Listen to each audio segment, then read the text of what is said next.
Okay. Okay, I'm gonna press the button. Okay, go ahead. Hey now, it's your boy PSA Sitch here with another Tuesday show with everyone's favorite graphic artist Oh, nice. and A compliment. anti-teacher, Adam Friendly. Anti-teacher, huh? Okay. Yes. Depends upon what that teacher is teaching, obviously. So, what's up, everybody? Welcome. We have a special guest with us today. Howdy. SocDoneLeft. What's a SocDoneLeft? What's up with that screen name? What does that mean? It's a pun, you know, like socialism failed, so we got to do it right this time, but we're on the left. That's it. Oh, okay. I never got that.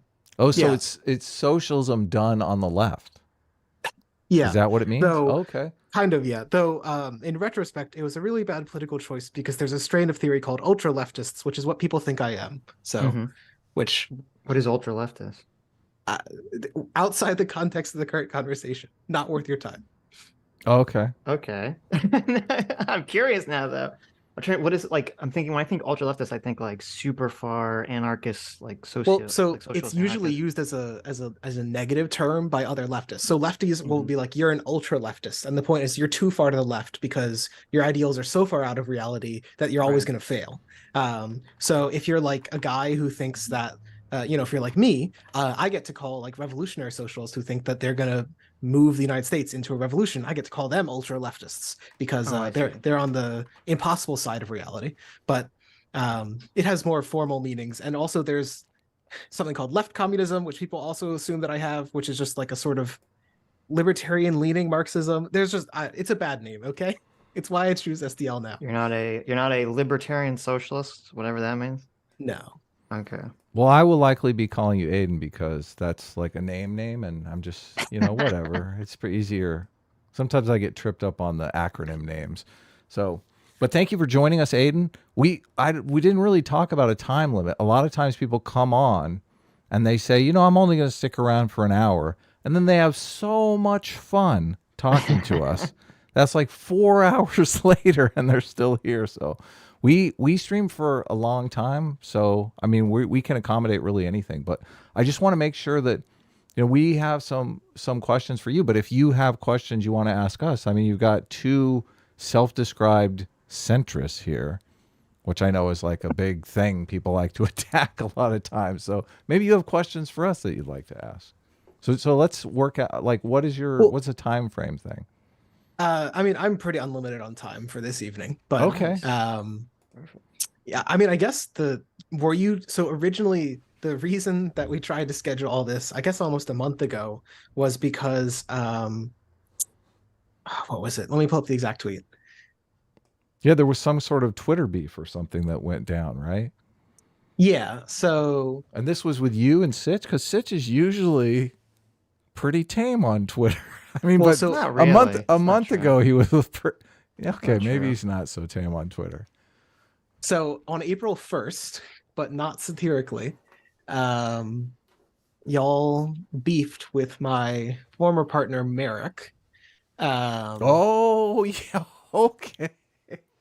So y'all have hold on? What is so go partner? ahead. Oh, Merrick's punished mother on Twitter, right? Yeah, she's punished Okay. mother.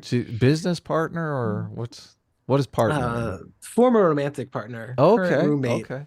and That's gotta be a little awkward, right? I feel like it's awkward. I feel like I can get how people who were a little bit, I want to say less mature, would find it awkward. We don't care. Oh, okay. Well, it seems to be I'm working out very pretty fine. immature, so Look, it really depends, Sitch. It depends upon the relationship. So, Sure, I mean, nasty breakups are nasty, but it's all good.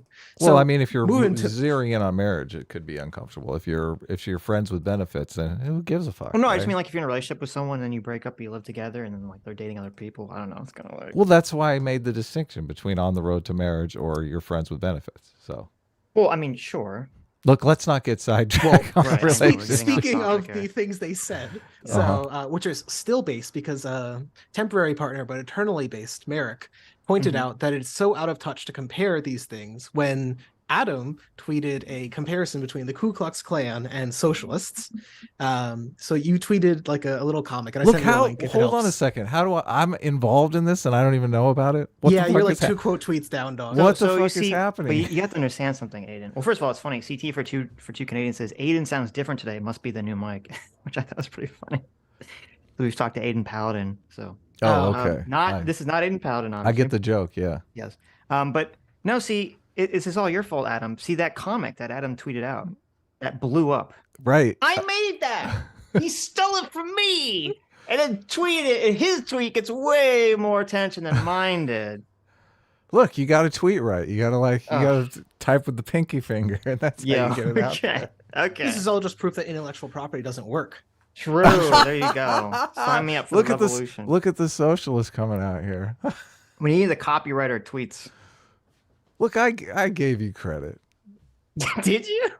I feel like I did. Okay. I mean, I credited you in DMs. I said, "Oh, I think this is yours. Did you make it?"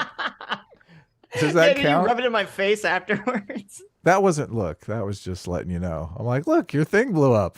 Yeah, thanks. I should have put a big Sitch man. name across it. Stephen Michael Davis gets Yeah, it's so called bent Watermarks, out of dog. shit. Yeah, Yeah. totally. So, Well, whatever. The point was Adam posted a comic which, Mm-hmm. in true centrist fashion, compared socialists with the Ku Klux Klan. Let's bring it up. I Uh, love this comic. Go ahead. Put it on the screen, Ed. I will, but go ahead. Continue with your story. What happened? I mean, it's just you can bring it up, and so it compares the Ku Klux Klan to socialists. The socialists are saying, "quote We want to kill liberalism and capitalism." My partner, Mayor, said it's so out of touch to compare these things. And then we go one step further up the chain, and PSA Sitch posts an infographic from Victims of Communism, which, funnily enough, is a U.S. funded thing established by the Clintons, but whatever. Ace. And so they posted like a graphic of all the people that communism killed, with the assertion, essentially, that because there's a high kill count of these authoritarian socialist regimes, that it is comparable to the far right. Uh-huh. It's just like, yeah. I'm and? waiting. Yeah, and Well, okay. and so then I replied with that Victims of Communism infographic is absurd, and I went into some of the details of it. Basically, it starts with the Black Book of Communism, which is like a conservative history that already takes a high estimate. It adds on 10 million more, and then of that 10 million, it sort of lumps everything together. So the example that I pointed to is that for the Soviet Union and China, which make up 90 million of the 100 million that they're counting up to, the majority of those deaths are from massive famines. And so we can get into this, and I'm sure the audience is already like frothing at their mouth about this. Yeah, when you tweet this, I'll be honest, I didn't read any of it. That's fine. But big believer in actually reading about reality, because that's how you figure out what it is. That's pretty lame, So but okay. I tweeted all this, and then you said that I am, quote, the tanky defender, Yeah. which suffice to say, for people who know me, Yeah. and the people that I fight with is particularly funny. I think that like the serfs replied with Maoists and Stalinists hate me, which is true. Well, Lance is really dumb though, so I don't know if I could trust his judgment on anything, but regardless of what Lance thinks, you can find tankies molding in my mentions every day, because I do like a bi-monthly North Korea sucks and Stalin sucks thread. So right. That's good. That's good. So you're not tanky. That's good. It's good to hear that. I mean, that was basically the point, right? Right. So right. it sounds like I won. So the debate's over. You won the I'm debate. Not a tanky. You're not a tanky. Yes. Sitch conceded. I concede entirely. I've been dunked on. Adam brought up the comic. Yes. See, that's the good one. The one I made. I didn't like the one. Yeah, I brought them both up. I made some changes to it afterwards because a lot of people came up and said, listen, killing people and killing an ideology are not even close to one Which is a another. stupid argument. But, like, okay, so you said that the comic shows that it's comparing the KKK with socialists, right? But the heads that I used when I made that comic were were people wearing black bloc and and I thought you said that wouldn't these be people you'd call like the ultra left? The tankies? Well, not tankies, I mean, but just people that want like a violent revolution of some kind. What is sure, a tanky? They'd still be socialists, right? Like you could talk about degrees of conservatism, but they'd still all be conservative, for example. So Yeah, but this is a type of socialist. No, I understand, but I'm saying like, I mean, I'm assuming you don't like those people either that want to have like a violent revolution of the country. Sure, I don't think it's going to happen. I also think it would probably lead to bad outcomes, like authoritarian outcomes. But Right. just because I disagree with them doesn't mean. So, like the central point, I guess I would make is you're conflating socialism. Like you can look at the hammer and sickle. Somehow the hammer and sickle is combined with Black Bloc Antifa, who are often anarchists who spend all of their time hating on Stalin. But whatever. So Just this the is sort of communist the iconography. Listen, I'm socialist. just an idiot That's what I'm liberal. saying. I'm just putting it all in one big basket. Well, that's what I'm saying. It's one big basket of socialism, and so you're comparing sort of socialism with the far right.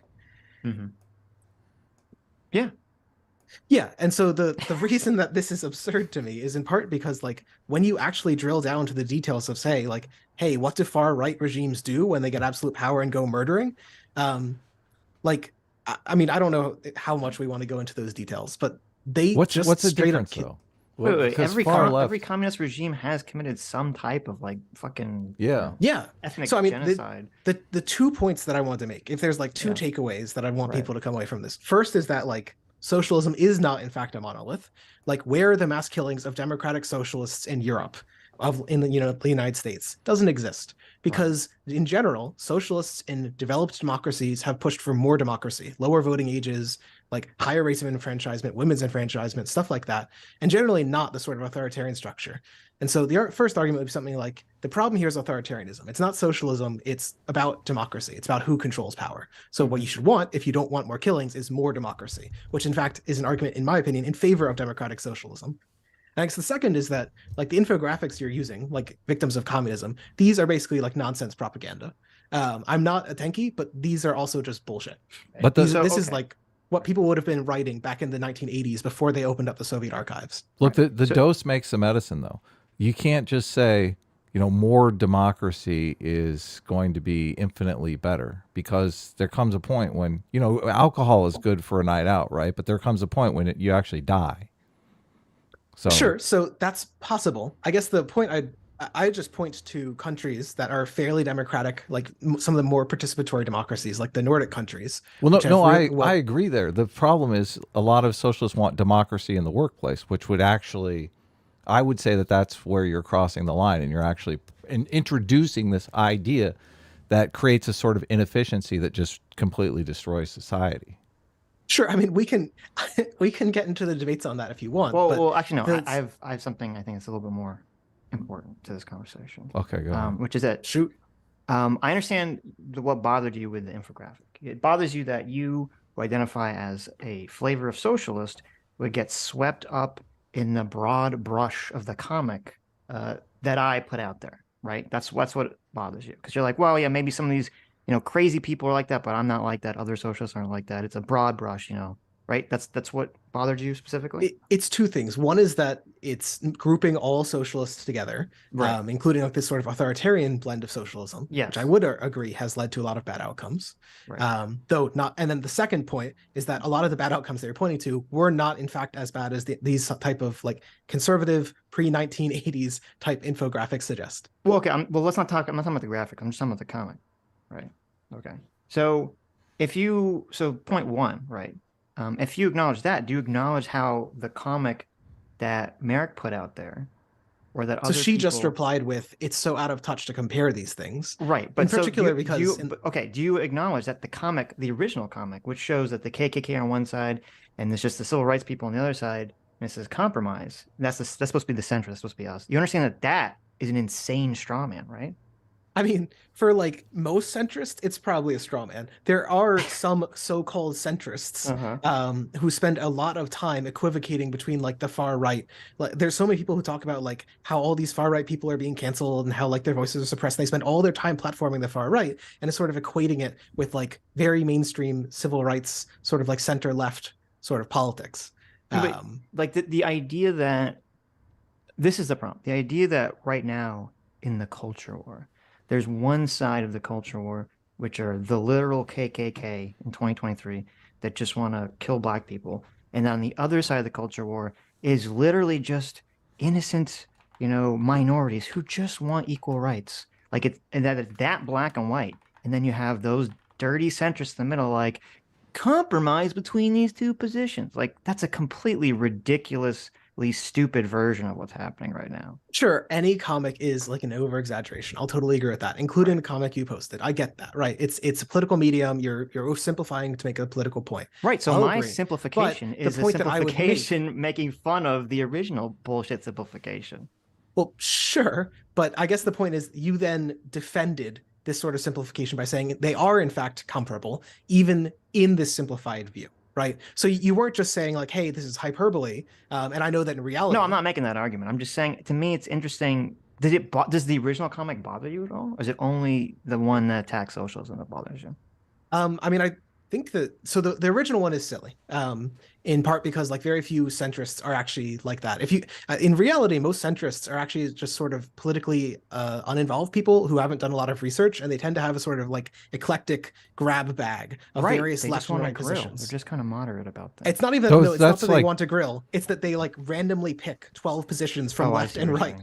saying. Look, I don't know. I would call those moderates. I wouldn't necessarily call them centrist, but Right. Sure, but- maybe. But that's this like the version that I'm making fun of, that comic and versions of that comic get reposted every day on Twitter, get thousands, tens of thousands. Like there was a new one that just came out yesterday, which was like a Nazi saying die, and it was an LGBT person saying no. And then there's like the centrist who was like, I can't tell the difference. You know, it's like I see this comic every day, and every day people on the left just blow it up and they buy Sure, into this but- nonsense. I think it's pointing to something. So I will agree that the comic is an over-exaggeration, as most comics are. Yeah. But there is a kernel of truth, and it's a large one. That the right in the United States is far more dangerous in terms of violence. It is also far more dangerous in terms of democratic backsliding. And How in can you turn, it's say far more that? dangerous in terms of right removal. For example, just an example, last year, 75 million women lost the right to abortion. That was 1 year, right? Overnight. Well, it doesn't when have the really Supreme anything to do Court- with the current woke culture war shit. That's been an issue they've been complaining about for like 50, 60 years. yeah. Sure. The point is that if Let's talk about Republicans like get into power, falling into, you know, authoritarianism, not talk about abortion. well, sure, but I this mean, is part of you the idea. realize When that they're Republicans completely different, though. Like, no, they're tied together. When Republicans get into power, yeah, such but there's as a in difference Wisconsin for years between and years and literally years, genociding they- trans people and making, you know, these trans rights or bills that are against affirmative care for children. Like those are two completely different realities, right? But rounding Sure, up people so on the the- street and murdering them is different than, you know, legislation. I again agree that a lot of rhetoric Okay, online tends okay. towards the extremes, in part just because it's what sells. Fear is what sells, anger what sells. Sure. So a lot of the more modern analysis tends to get drowned out, but that's just true of basically any political ideology. The kernel that I'm trying to get at, and the reason that the comic upsets me, is that the right is like demonstrably, objectively more of a threat to the rights that a centrist should care about, Yeah, like but you're democracy. pointing to the legislation stuff and not the like Well, and rounding people up on the interpersonally, street. yeah. If you look at like violence done by political extremists, it's almost all the right. It's if you add up like white nationalists, sort of like militia movements, and if you want, you could group in Islamists and black separatists. Then it's like 99% of the political violence in this country is done by the right. Yeah, but I look at it this way. I look at the right being the bullet and the left being the trigger. And you're basically saying it's the bullet that does all the damage. Well, you're the fucking trigger. You pulled the you pulled the trigger This and is released just a the total bullet. abdication of responsibility, and it's not what actually What do you happens. mean? When you talk to fascists, they'll say they got radicalized because the left was too far left. But what actually happens when we look at profiles of radicalization, they watch right-wing media and they take a step right and they take a step right and they take a step You're right. just saying and they I keep had to changing pull the what they trigger. watch. All I hear Well, is but no, so- Adam, I had to pull the trigger. They're not like So this is the just way that I this is the equivalent see- of this would be something like Antifa being like, we had to shoot someone because of Right. how like they simply forced us because they were so far right. No, like they can take responsibility. In fact, as a centrist who believes in capitalism, I think the responsibility should be pretty high up. And whenever the right wants to abdicate responsibility and be like, we were simply forced to do this, that's bullshit. And you should know it's bullshit. That's not how radicalization works. That's not how people form their political views. Look, Right, I'm going to so- step wait, back. wait, wait, I don't want wait. this to be a 2-on-1 thing. We're So not. we're already wait, getting wait, heated. Wait, we're like wait, 5 wait, minutes wait, in. wait, So wait. Go ahead. No, It's all good. I'm neither just me. saying. I'm just saying. Wait, Look, wait, let's all wait, take a breath. Wait. Neither I'm me. steaming. I'm so mad. I I'm know. seething. Okay, I'm hoping okay. I'm Neither hissing. me nor Adam is saying that a person who commits violence is not responsible for those actions. And You're right. anyone that is a radical right-wing douchebag idiot is completely responsible for their own actions. I think Adam's point was, which I agree with, is that at least it's been my experience looking at the world, is that, when I used to go on the internet back in the ye old days before woke shit, it seemed like there was just a pretty, except, unless you like very specifically went on, specific areas of 4chan, the internet just had a broad kind of moderate left-wing vibe to basically everything. And it wasn't really till woke shit kind of started to rear its ugly head with Gamergate and everything that kind of followed after that, that you started to see this backlash. And I think what Adam's trying to say here, which I agree with, is that I think a lot of the backlash that we're seeing now with right-wing extremism growing over the last couple of years is a direct response to the woke shit that's been sort of seeping its way into society. And that the left does need, even though it's not their fault, even though like if a right-wing person commits an act of violence, it's not, they're still responsible for it. But the left has to acknowledge that the right is reacting and they're going to overreact. And this is how the pendulum effect kind of works. So I think this view comes from I think that it comes from not having been sufficiently politically aware in like the aughts, basically. Like Conservapedia was founded in 2005. The New Atheist movement was kicking off in the 2010s. I was in the left-wing bubble back then. I was very... But that's what I'm trying to get at is like politics was not off the internet. People like to pretend that, there was these halcyon days. And I think to some degree, it was true that people were less politicized. They were less like, when you look at, for example, Pew's polling of how the thing they look for is ideological consistency, basically. Mm-hmm. So liberals today are more ideologically consistent. They'll agree with like 11 out of 11 questions on the liberal side. Conservatives will agree with 11 out of 11 on the conservative side, more so, like 2 times more so than back in the 90s, back in the aughts. So people have shifted towards like the edges. I think that comes out in, there's a bit more extreme online rhetoric, but I think that that was always there. You just probably weren't looking for it, weren't examining the same kind of content the same way. It's really, really easy to take in a biased media diet. And I'm not trying to say like, this is a moral failing. It's just sort of what happens. People silo themselves in to where they feel comfortable and they don't look outside and take a broader picture. That's not us, though. That's totally not us. So what I meant was that like, so back in those days, I would, I'd be watching random YouTube videos, be playing video games and all this stuff. And it'd be like, you would like never see someone, in the comment section or like online, you never hear anyone like start defending George Bush randomly, right? In the odds. It'd be very rare that I'd see people defend George Bush online, and a lot of just like and I'm talking about in non-political spaces and just like random spaces. And it was just, there was a lot of like apoliticalization of a lot of media and a lot of games and everything back then. And it seemed like there was a general left-wing vibe. And I've talked to other people. It seems like this is what, people's common experience was. I'm not saying there wasn't, specific Conservapedia websites or things of that nature. And it wasn't really until 2014 when there was kind of this, like, we need to push politics into everything, that this backlash takes off. And now every space has a political discourse involved with it. So I'm sure that Gamergate helped politicize things, but Gamergate was just one cycle. It keeps happening all the time. I think that part of what you might have been seeing is that the communities and structures that facilitate political engagement, like talk, just hadn't built up in a way yet. Like the early internet was mostly dominated by young, college-educated IT guys who might have a center-left sort of like anti-religious, anti-Bush sort of vibe. I totally buy that. But as the internet expands, the new atheist shit was very vitriolic online. And that was also very much a left-right dispute. Like creationism and the sort of new atheists sort of approach were really, really fucking heated. And I don't think we maybe see them as political nowadays, but they definitely were at the time. Yeah, but that was very sectioned off. That was very disconnected from the rest of the internet. Unless you were specifically looking for like atheist content. I think that as you move into political Twitter, you come to think that politics Twitter is like everything. And I'm not trying to say it's just Twitter. And I'm not trying to say like this is a mental failing of y'all. This is just how humans think. But there's a study recently, actually, that something like only 1% of the content on Twitter is political. It's just that I'm not exist in that medium. Everything. I know, but that's going to be true of every website. When you look at like networks of engagement, there's whole groups of people that have like minimal engagement with politics. It's just that you're in that politics engagement, so it's happening to you all the time. So, no, I understand exactly what you're talking about, and I agree with that. That happens to people. I've literally talked about this very often on stream, where I say, everyone thinks, oh my God, everyone thinks everyone's woke or MAGA. And I'm like, listen, the average person out there in the world are not anywhere near as politically, involved with any of this stuff as we are. And if you just, you follow us, you follow, the political content, and you see it all the time, it gives you this view that like, this is all anyone's talking about. So I understand that. But what I also understand is that, in the mid 2000s and even in the early 2010s, it wasn't like every time a movie came out or every time a game came out that there was some political discourse about this media and how we're supposed to interpret it.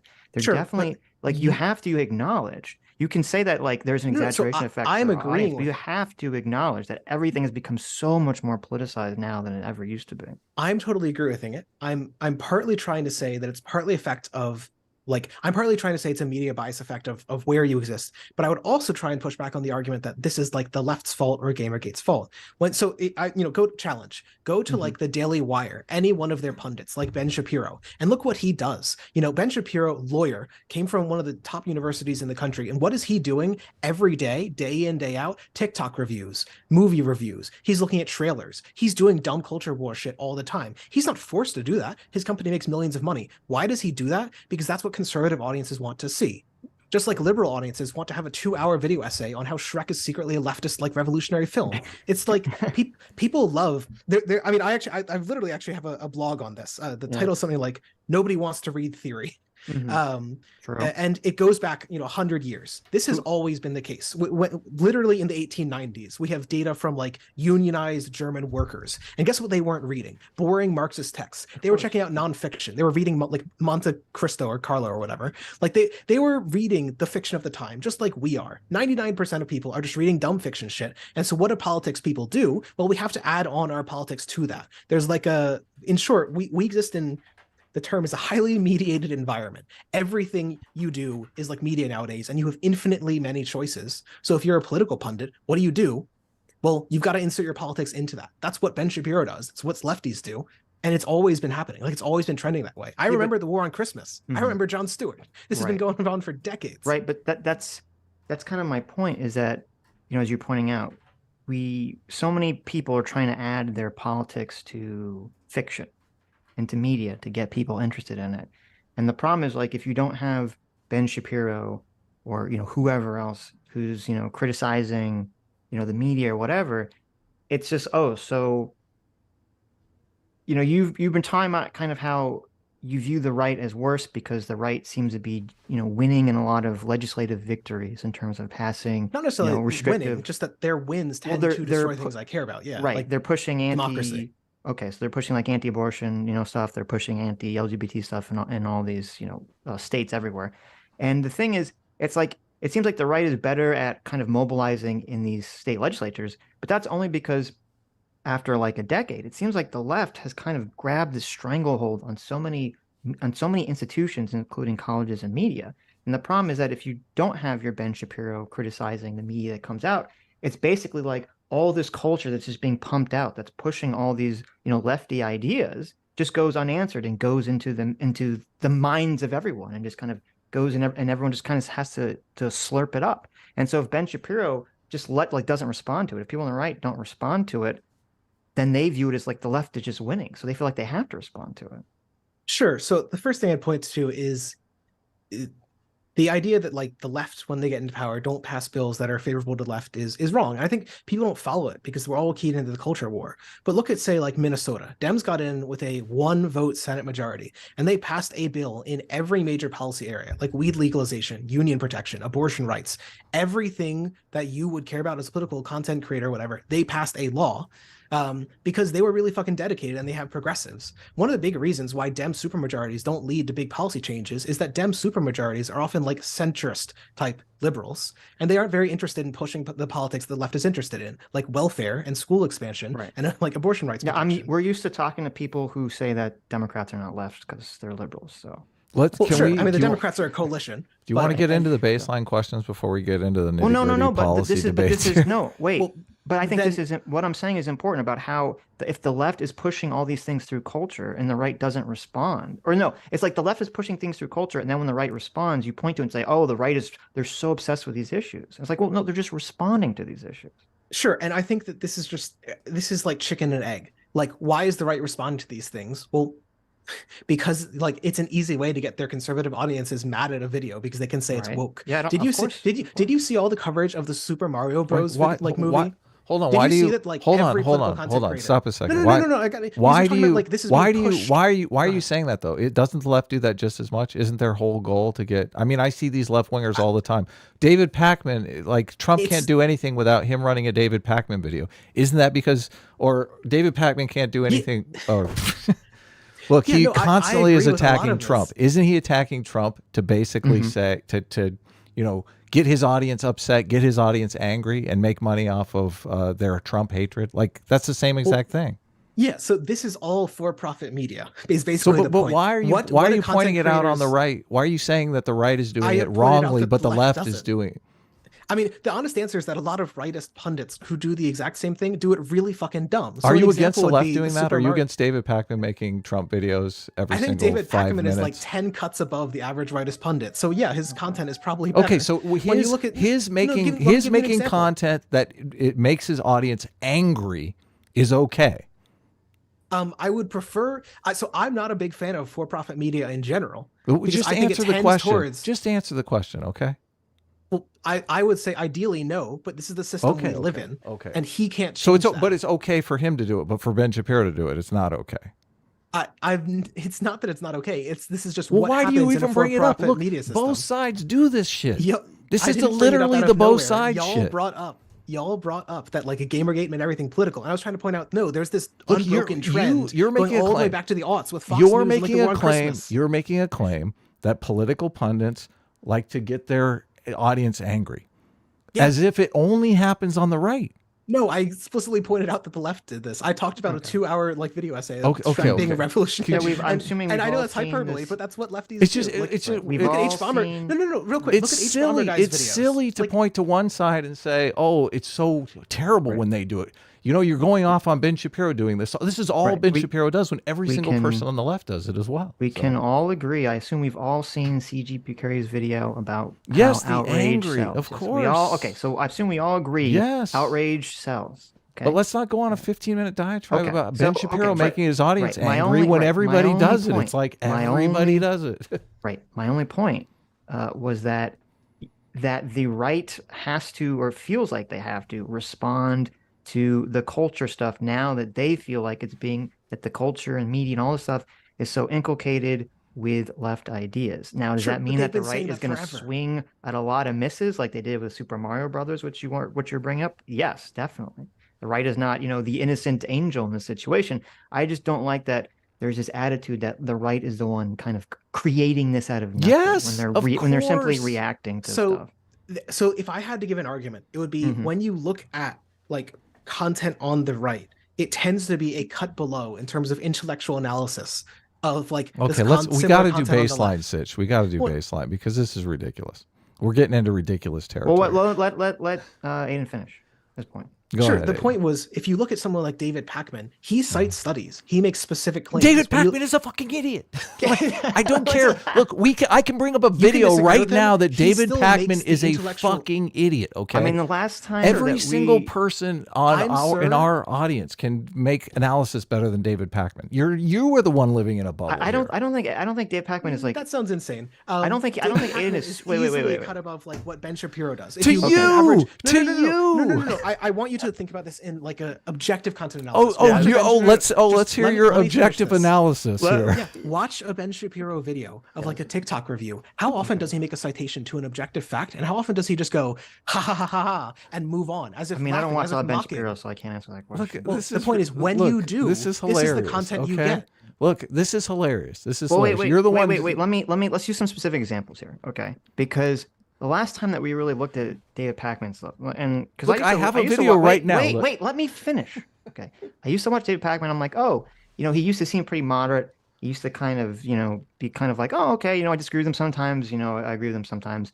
But when the Kyle Rittenhouse situation came up, his take on that was so fucking insane. And his conversation with Destiny on this, where he completely refused to acknowledge fault, and he was like, oh my God, the judge's cell phone rings has like this famous song in it, and that famous song was once used in a Trump rally. So obviously, the judge is biased in favor of Kyle Rittenhouse. And oh my God, he's got like an American flag tissue box. Like he went so insane on that I lost any respect I could possibly have for David Pacman.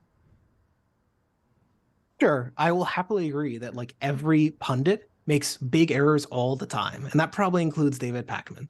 But the point I'm trying to make is when you look at the average content produced by Ben Shapiro, it's not like an occasional mistake. It's all of the content is substanceless like mockery at this point.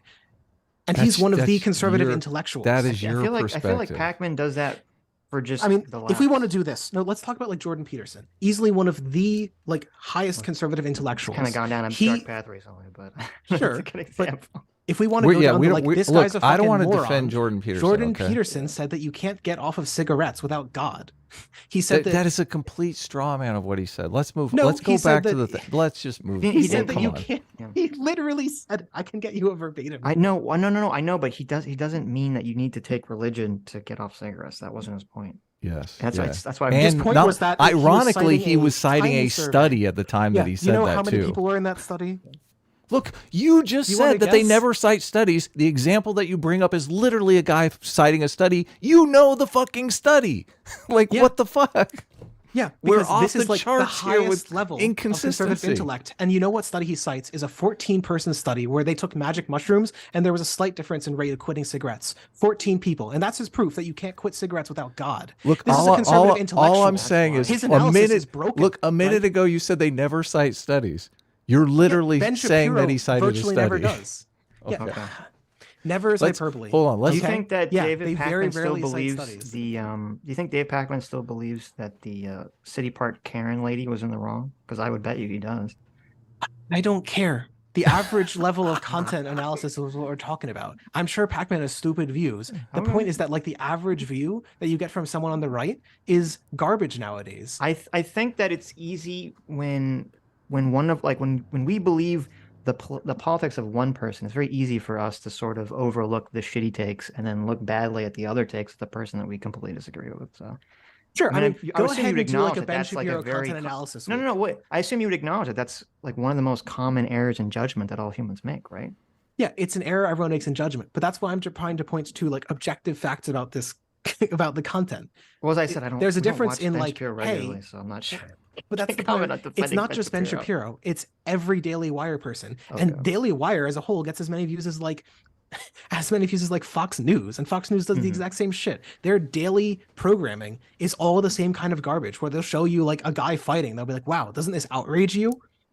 I don't. So, but we're okay. Here's the problem. Again, I don't watch any Daily Wire stuff regularly at all, ever. So it could all be garbage. It could all be garbage, right? But then, on Sunday, we were watching NBC National News and ABC National News.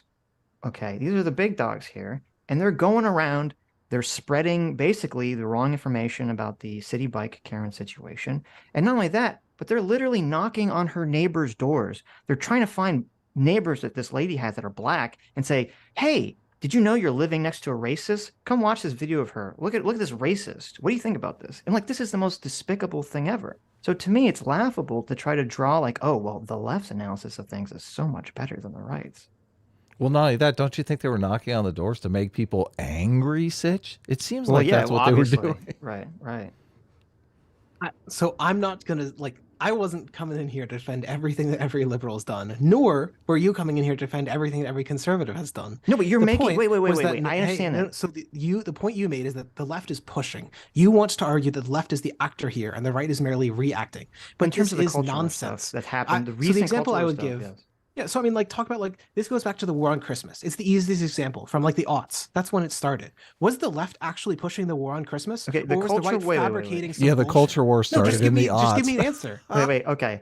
First of all, was this fabricated? Wait. Let me address. I'll address each of your points in the order that you gave them. Okay. In terms of yes, I don't expect you to defend all the left, and we're not even on the right, so I'm not going to defend all the right or all the left. I'm just saying you were making a broad general point. That the left's analysis of things is better than the right's analysis of things, okay? And that's what I was reacting to. So it's fair for me to bring up NBC and ABC doing shitty stuff. Now, relating to the culture war question specifically, the culture war has been going on since the dawn of human history. It never ends and never will end. So I'm not saying it just started now. What I'm saying is that this form of the culture war, because the culture war always changes, what the things that people are arguing about always changes. This form of the culture war, which right now the way I see it is sort of the anti-liberal woke leftist, socialist, whatever you want to call it, is now kind of trying to dominate the left in a somewhat subversive fashion, and the right is all triggered about this and pushing back against it, which is causing a lot of people on the right to go way too far in the other direction. That's the current culture war that I see right now, and that's what I'm referring to, starting around kind of the Gamergate time period, which definitely was started by the left. Sure. So this is just, everyone says this. They say, wow, the left has gone so crazy, or wow, the right has gone so crazy. So that's why I've got to take this view, because it's easy outrage. It's an easy way to justify whatever you're saying. I agree. Yeah. I don't think people should do it, but that's what they do. Sure. But this is also like the idea that the right is like a passive participant in all this. They're just watching the far left. None of us said that. Well, Sitch is talking about how the right is responding and the left is pushing. Oh, no. They talked about how the left took control of universities and media, and they're pushing this out. And this is nonsense. We're talking about like Disney. They're reacting to like Disney nowadays. So has the left taken over Disney? Or is it just that Disney's producing things that the median American would like, and then Ben Shapiro is mad because gay people appeared in it? So in 2014, because I was on Reddit and all this shit in 2014 when Gamergate happened, I saw a very, very specific attempt by Breitbart.com to when Gamergate started, Breitbart or it was, I don't know if it was Milo. Yeah, it was Milo, I guess. It was Milo Yiannopoulos saw a very easy opening for him to kind of like weasel in here and start defending gamers and try to suck people over to the right. And it was a very intentional, manipulative tactic that I saw happening in 2014. And I was aware of this because I had known about unlike almost everyone who was talking about Gamergate in 2014, they didn't really know what Breitbart.com was. And I did. I knew what it was before because I remember the whole Shirley Sherrod situation, which is where if anyone listening doesn't know what that was, basically there was someone who worked in the Obama administration who Breitbart, I think it was Andrew Breitbart himself, cut a video of her out of context that made her look super racist, and they posted it, and she ended up getting fired and losing her job. So I've never liked Breitbart, some way back in the day. And so when I saw Milo doing this in 2014, I was like, oh, fuck. They're going to use this opportunity to try to like snake people into being Breitbart fans, or snake people into being, far right wingers or whatever. So I'm not saying exactly what you think I'm saying. I'm not saying that the right is just standing by passively. What I'm saying is that the left comes in. There's a bunch of people, as you acknowledge, that are just kind of like weirdo, non-political people that are in the middle, or moderates. They're just kind of like milling around. And those people see all this woke oversight and all this woke overstepping, and they're like, what the fuck is all this? And that makes it very easy for those people who are not really politically active to then look at people on the right, and sometimes people on the far right, and hear what they're saying and saying, oh, these are the only people pushing back against wokeness. I'm going to join that team. Okay, that's what I'm saying. I'm sure that happens to some people, but the average person's political movement is of slow steps over time. And if we want to talk about this, then we could talk about, hey, the rise of white nationalist groups that are really visible about it, very, very open about talking about it, definitely pushes people to the far left because they say the exact same thing. Hey, the centrists aren't responding to this responsibly. They keep talking about good people on both sides. That's Donald Trump. Yeah. Or then like Nancy Pelosi being like, hey, we need a strong Republican Party, where they keep trying to sort of do this capitulation to both sidesing.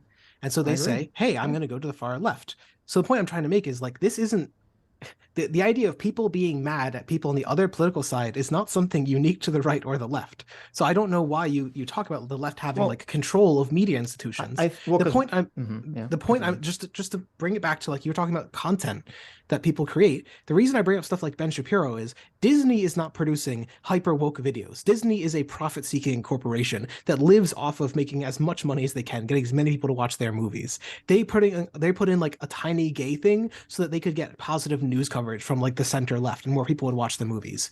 And because it makes the right outrage. And so then some of them will learn about the movie and go watch it. They don't care. Right. So, okay. You have to acknowledge, I would assume you'd have to acknowledge, that even in Disney, there is a weird political slant towards to the left. Like we saw with the, I'm sure you saw the clips. Just used to media from the 2010s. Nowadays, in the early 2000s, 70%, 80% of people support gays. So when there's a gay in a movie. No. Wait. Okay. I just had a conversation where I'm literally was defending the teacher that showed that movie Strange World saying that just because there's a gay person in it, that doesn't mean it's, Defending her okay. from who? Who would Yeah, exactly. who would be exactly. against that innocent I know. We're not going to reopen that conversation. hippie teacher? Right. So I'm not, that's not my position. But when you look at like, there was the clip that came out with like, the Big Hero 6 robots buying tampons, and then they have to have, the trans person in the clip, obviously to push some sort of idea. When you look at the even more egregious, I'm sure you saw those clips of the Proud Families cartoon, where they were just shoving in so much, like they're literally shoving in CRT shit into it. They're shoving in all this like weird hyper woke shit into these cartoons. It doesn't come across as genuine if we're going to pretend like this isn't happening. You can't call it hyper woke when half of the country agrees with it. Okay. Easily 60% of people support like trans rights broadly defined. Like people should be able to go to the bathroom they want to go in, stuff like that. Okay. So it's not hyper woke shit. It's just a trans person in a movie. So yeah, Disney's aiming for the median person. That's their target. They want everyone to watch their movie. Okay. So we can talk about the trans issues, or we could talk about race issues, because I brought up both. Do you want to? I would assume you would acknowledge, or should acknowledge, that the average American doesn't realize that kind of like the ideological, philosophical grounding of what we call woke. The average American doesn't realize that that's not a liberal ideology. They think it is, but they don't understand that it's actually a leftist ideology, right? You acknowledge that, right?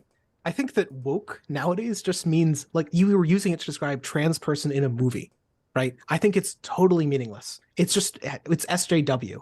It's what liberal used to mean. It's just a vague descriptor.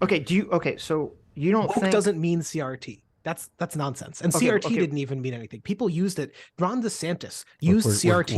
No. Let me playing topic bingo here. Ron, we're like, I know. You're on your seventh topic and you haven't even finished your sentence. Can we look? No. Before we move too far off of, let me finish on the CRT thing. And then Ron I'm taking DeSantis, the floor. Go ahead. Okay. Sure. Ron DeSantis, not notable figure, right? He's running for president tomorrow. He legally defined CRT as any belief that there are systemic differences that prevent one group from doing better than another in the United States. That's not like any of the, you're going to talk about like critical theory. He's not talking about critical theory. He's using that to get rid of talking about systemic racism in modern America, right? CRT is meaningless. Woke is meaningless. These are just boogeymen. Okay, Sitch, we can come back to that. JMac, read JMac's super chat because it has to do with Ben our Shapiro. Surrogate father for $300. Thank you, JMac. As a regular watcher of Ben Shapiro, this is just wrong. I don't agree with Ben on a lot of things, but his takes are backed by stats. But of course, he views them with a conservative lens. You preach of bubbles, but I guarantee you the average person here listens to broader perspectives than you'll ever entertain. I think that's probably true, but do you listen? I guess you listen to a lot of conservative media. Yeah. Aiden. Yeah, I reply to y'all every day. I replied to the neo-Nazi stone toss the other day. I follow the neo-Nazi stone toss. He's a Holocaust denier. He's a neo-Nazi. Yes, I know, but he's not Ben Shapiro. He's not. Right? Yeah, he's not Tim Pool. Right. Sure. Yeah, I follow all these people. So so going back to the CRT stuff. Okay. Are we going to ditch the baseline? I don't give a shit about what idiot definition I don't know what the baseline is, so we can do it. I don't care what idiot definition DeSantis, and I'm just asking this to get like a grounding here. I don't care what idiot definition DeSantis is bringing forward. I assume you know what CRT actually is, and you acknowledge that CRT is inherently anti-liberal leftist is anti-liberal left philosophy, right? I don't agree that I would call anti-liberal. A lot of CRT types are anti-liberal. I think they're morons. You can easily bring together a lot of liberal values, left liberal values, and CRT values. I mean, they explicitly say it's anti-liberal philosophy and almost some of them do foundational works. Okay, but what I'm trying to say is those are morons. They're just saying that because they want to be the edgiest lefty kid in their room. I mean, that's like Kimberly Crenshaw. She's like one of the main people. Yeah, and like I said, a lot of people want to be the edgiest left person. Okay, so I'm just trying to see. So you acknowledge that CRT is not like a mainstream liberal idea the way people try to pass it off like it is, right? Yeah, it's either the left edge of liberalism or leading into leftism proper. Sure. Okay, so it's the same thing. I assume you acknowledge the same thing with queer theory. That's not what people are actually talking about. We can get there. Wait, we can get there. I'm just trying to do it step by step. So you acknowledge it's the same thing. That you acknowledge that all critical theory isn't a leftist, not leftist, basically anti-liberal theory, right? No, because the whole point is that when you take people like John Rawls and their theory of equality, Rawls is very much a left liberal, as in someone who is a liberal who doesn't want socialism proper, but whose ideas very clearly lead to some sort of like beefy welfare state with a lot of progressive policies. And that very neatly leads to a lot of stuff like CRT. Like, what does CRT say that you think is anti-liberal? And not like, what does Kimberly Crenshaw say that she hates the libs, but what does it specifically say that you think would violate, say, John Rawls? The entire framework of CRT. Yeah, but what specific? Give a concrete I'm literally example. about to tell you. The entire framework of CRT is saying the liberal idea of universalism and individual rights will not create a racially equal society. So we need to get rid of that. We need to get rid of that, and we need to get rid of the aspirational goal of colorblindness because it doesn't work. We need to become race conscious. That's the entire basis of CRT. Sure, but where is the contradiction with that? And folks like Rawls. Like, Rawls would tell you that you need to build an equal society because of the veil of ignorance. Okay, first of all, I'm not super up on Rawls. Okay, so I can't specifically equate it to him. But the difference between that and but that's kind of the point, right? Yes, they're not liberal in like a libertarian sense, but liberal's a big ideology. One at a time, guys. Okay, just let Sitch respond. The difference between what CRT is advocating for and what liberalism is advocating for, and we can go back to MLK and the moderate civil rights movement. Before we get into this whole debate about whether you're super left or not. Okay. If you have a movement where people are saying, hey, we want to be acknowledged by liberal society and have liberal civil rights under the liberal framework of the law and be treated as individuals and not on the basis of our skin color, that's liberalism. If you have people saying that doesn't work, we need to be treated specifically on the basis of our skin color, that's not liberalism. That's the difference. So would you say that LBJ was a liberal? Lyndon Johnson, the guy who signed the Civil Rights Act. I would assume so. Yeah, I don't know so his position, he also helped lead to a lot of the affirmative action policies, which specifically treat people based on their race and to some degree based on their class. Yes. Yeah. So if liberalism can accommodate affirmative action, which you are saying is something that is antithetical to liberalism, it sounds like maybe liberal is a bigger tent than you thought. No. That's ridiculous. You're misunderstanding. So there's a difference between like when segregation immediately ends and people say, hey, we need to have affirmative action with the goal of affirmative action, whether it worked or not is a different story. The goal of affirmative action was to say, we need to get everyone up at the same starting line. Okay. They're still trying to say, yeah, maybe we need to implement a non-liberal policy to get people to a place where we can have a liberal society. That's very different than saying the goal of liberalism is just a fucking mirage. That's a dream. That's what white people use to trick you. We need to throw that in the trash can, which is literally what CRT says on a base level. Yeah, and that's edgy. That's edgy more. That's not edgy. That's literally the main idea of CRT. Yeah, I know, and that's moronic. Okay, well, that's CRT. Because, I mean, you can not like CRT, that's fine. But... Yeah, I don't agree with that part of CRT because I think that a lot of liberal values merge quite neatly into the left values of them. Like the idea that you need to acknowledge people's race sometimes to try and lift up groups that have been oppressed by society is not one that fits neatly with like liberal ideas of colorblindness, but it does fit nicely with liberal ideas of equality. Sure. I would argue that the left side of liberalism is often ignored both by like people like yourself who are centrists and by lefties who want to pretend they're super radical. And so, yeah, they ignore the left side of liberalism. They ignore people like Rawls. They ignore that a lot of liberal values can argue for socialism.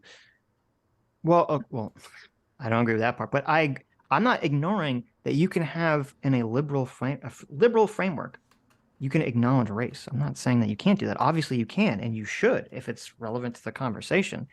As I've said, I think 3 times already, there's a huge difference between the aspirational goal of trying to build towards a liberal society and saying, okay, maybe we need to have affirmative action or whatever to get to a place where everyone's on equal footing versus saying that's just a dream that white people use to control you. Okay. Which is literally the main point of CRT. That's where whiteness as a property comes in. You can't dismantle, the master's house with the master's tools and all that stuff, which I'm sure you're familiar with all this, crap. Sure, but that's also not what's like when you're talking about stuff's being pushed out. That's not the content that's being pushed out. The content that Disney's putting out by having a black family, by having a gay family, is not you can't destroy the master's house with the master's tool. It's not liberalism is a mirage. They're actually leaning into the liberal sort of, hey, we need to lift up certain groups that have been real fucked over so they can get to equal status in society. Because guess what? It was real hard to find people like that in TV in the 60s, 70s, 80s. But that was literally what they were pushing out with all the Proud Family episodes. That had all this like weird shit in it, all the weird super race stuff in it. It was definitely that stuff.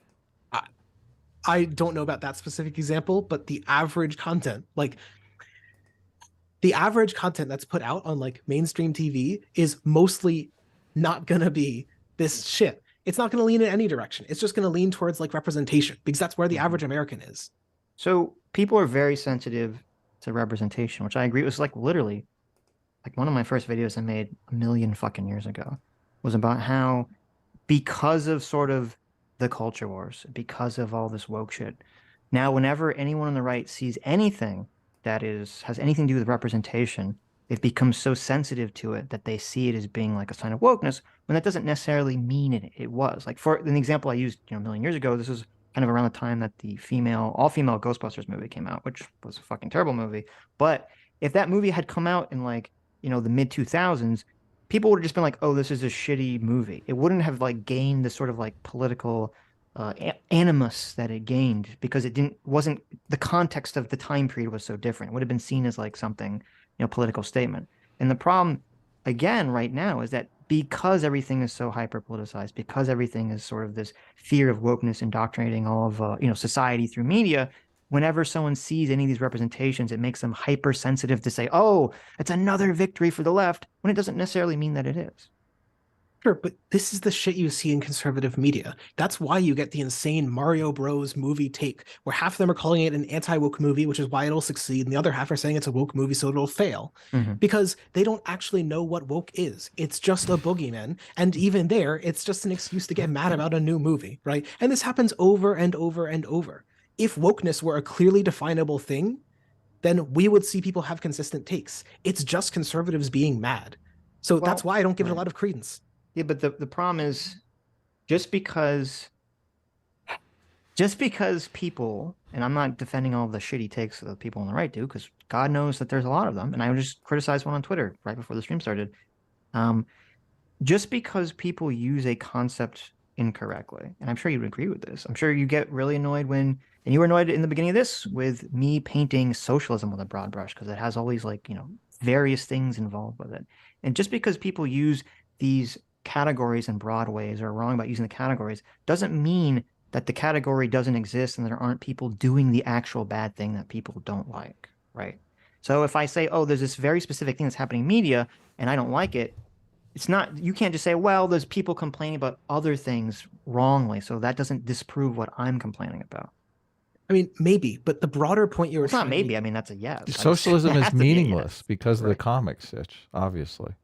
The point people that I'm are using to get socialism differently, so it's totally meaningless. Let's just not talk about it. The point we started with was about agency, right? About like whether this is the left pushing. And the reason that I keep pointing to like conservatives making a choice to not care what wokeness is and just get mad about a movie. It's not all conservatives. I know it's not all conservatives, but it's a lot. Why? It's a lot. And when we're talking about popular movements, like Ron DeSantis, right? His shitty definition of CRT, he's not a nobody. He's one of the like top 10 biggest conservatives in the country, right? This is how this side of politics, a huge chunk of it, just gets mad at shit. And that's not the left's fault. The left isn't making Ron DeSantis have a shitty definition of CRT. All I hear is you just getting mad about conservatives. So you're guilty of the same thing I'm talking you're about accusing them of. I'm talking about how conservatives have agency, actually, and they can make good and bad decisions. You're literally raging about conservatives this whole live stream. What are you talking about? You can't stop talking about conservatives. I feel like they're your ex-girlfriend here.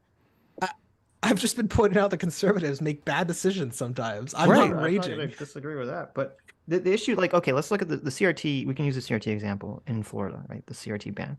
This is the problem. It's like if the left in Florida or the left nationwide said, CRT as a doctrine fucking sucks, right? And I agree, we shouldn't have this really weird anti-liberal shit in our schools, but we think you're going too far and you're pointing to a bunch of things that aren't CRT, right? If that was a conversation, man, I would be like, wow, we're in a fucking place here. We're actually having a nuanced conversation, a real conversation. But as you know, that's not what happened. What happened was the right starts complaining about the CRT and the left says, CRT is just a legal study. There's nothing wrong with CRT. CRT is just a continuation of civil rights and it's not being taught in school. But if it was, that's not a big deal. Yeah, that position's weird. Sure, a lot of people just throw whatever shit at the wall. I mean, like this is the Mario. That was the main argument from the left, was just to deny. Yeah, that wasn't CRT. Throwing it at the wall. That was just the main talking points everybody said continuously. The point they were trying to get at, the kernel, and it's a big one, of truth, was that what's being taught in schools is not identical or often close to CRT, and especially not the bad parts of that CRT. I've complained on Twitter about like, what was it? The Smithsonian Museum put out a list of like what whiteness is. And one of the examples was punctuality, right? Yeah. That's dumb as shit. But the average content put out, 99% of the content put out, does not focus on those parts of it. It's just representation level stuff. It's just like, hey, maybe we shouldn't have all of the villains be queer coded. Hey, maybe we should have black people in the movie. First of all, Scar's a great villain. And so is Jafar, okay? And they're both queer coded, so stop it. Queer coded villainous kings. True.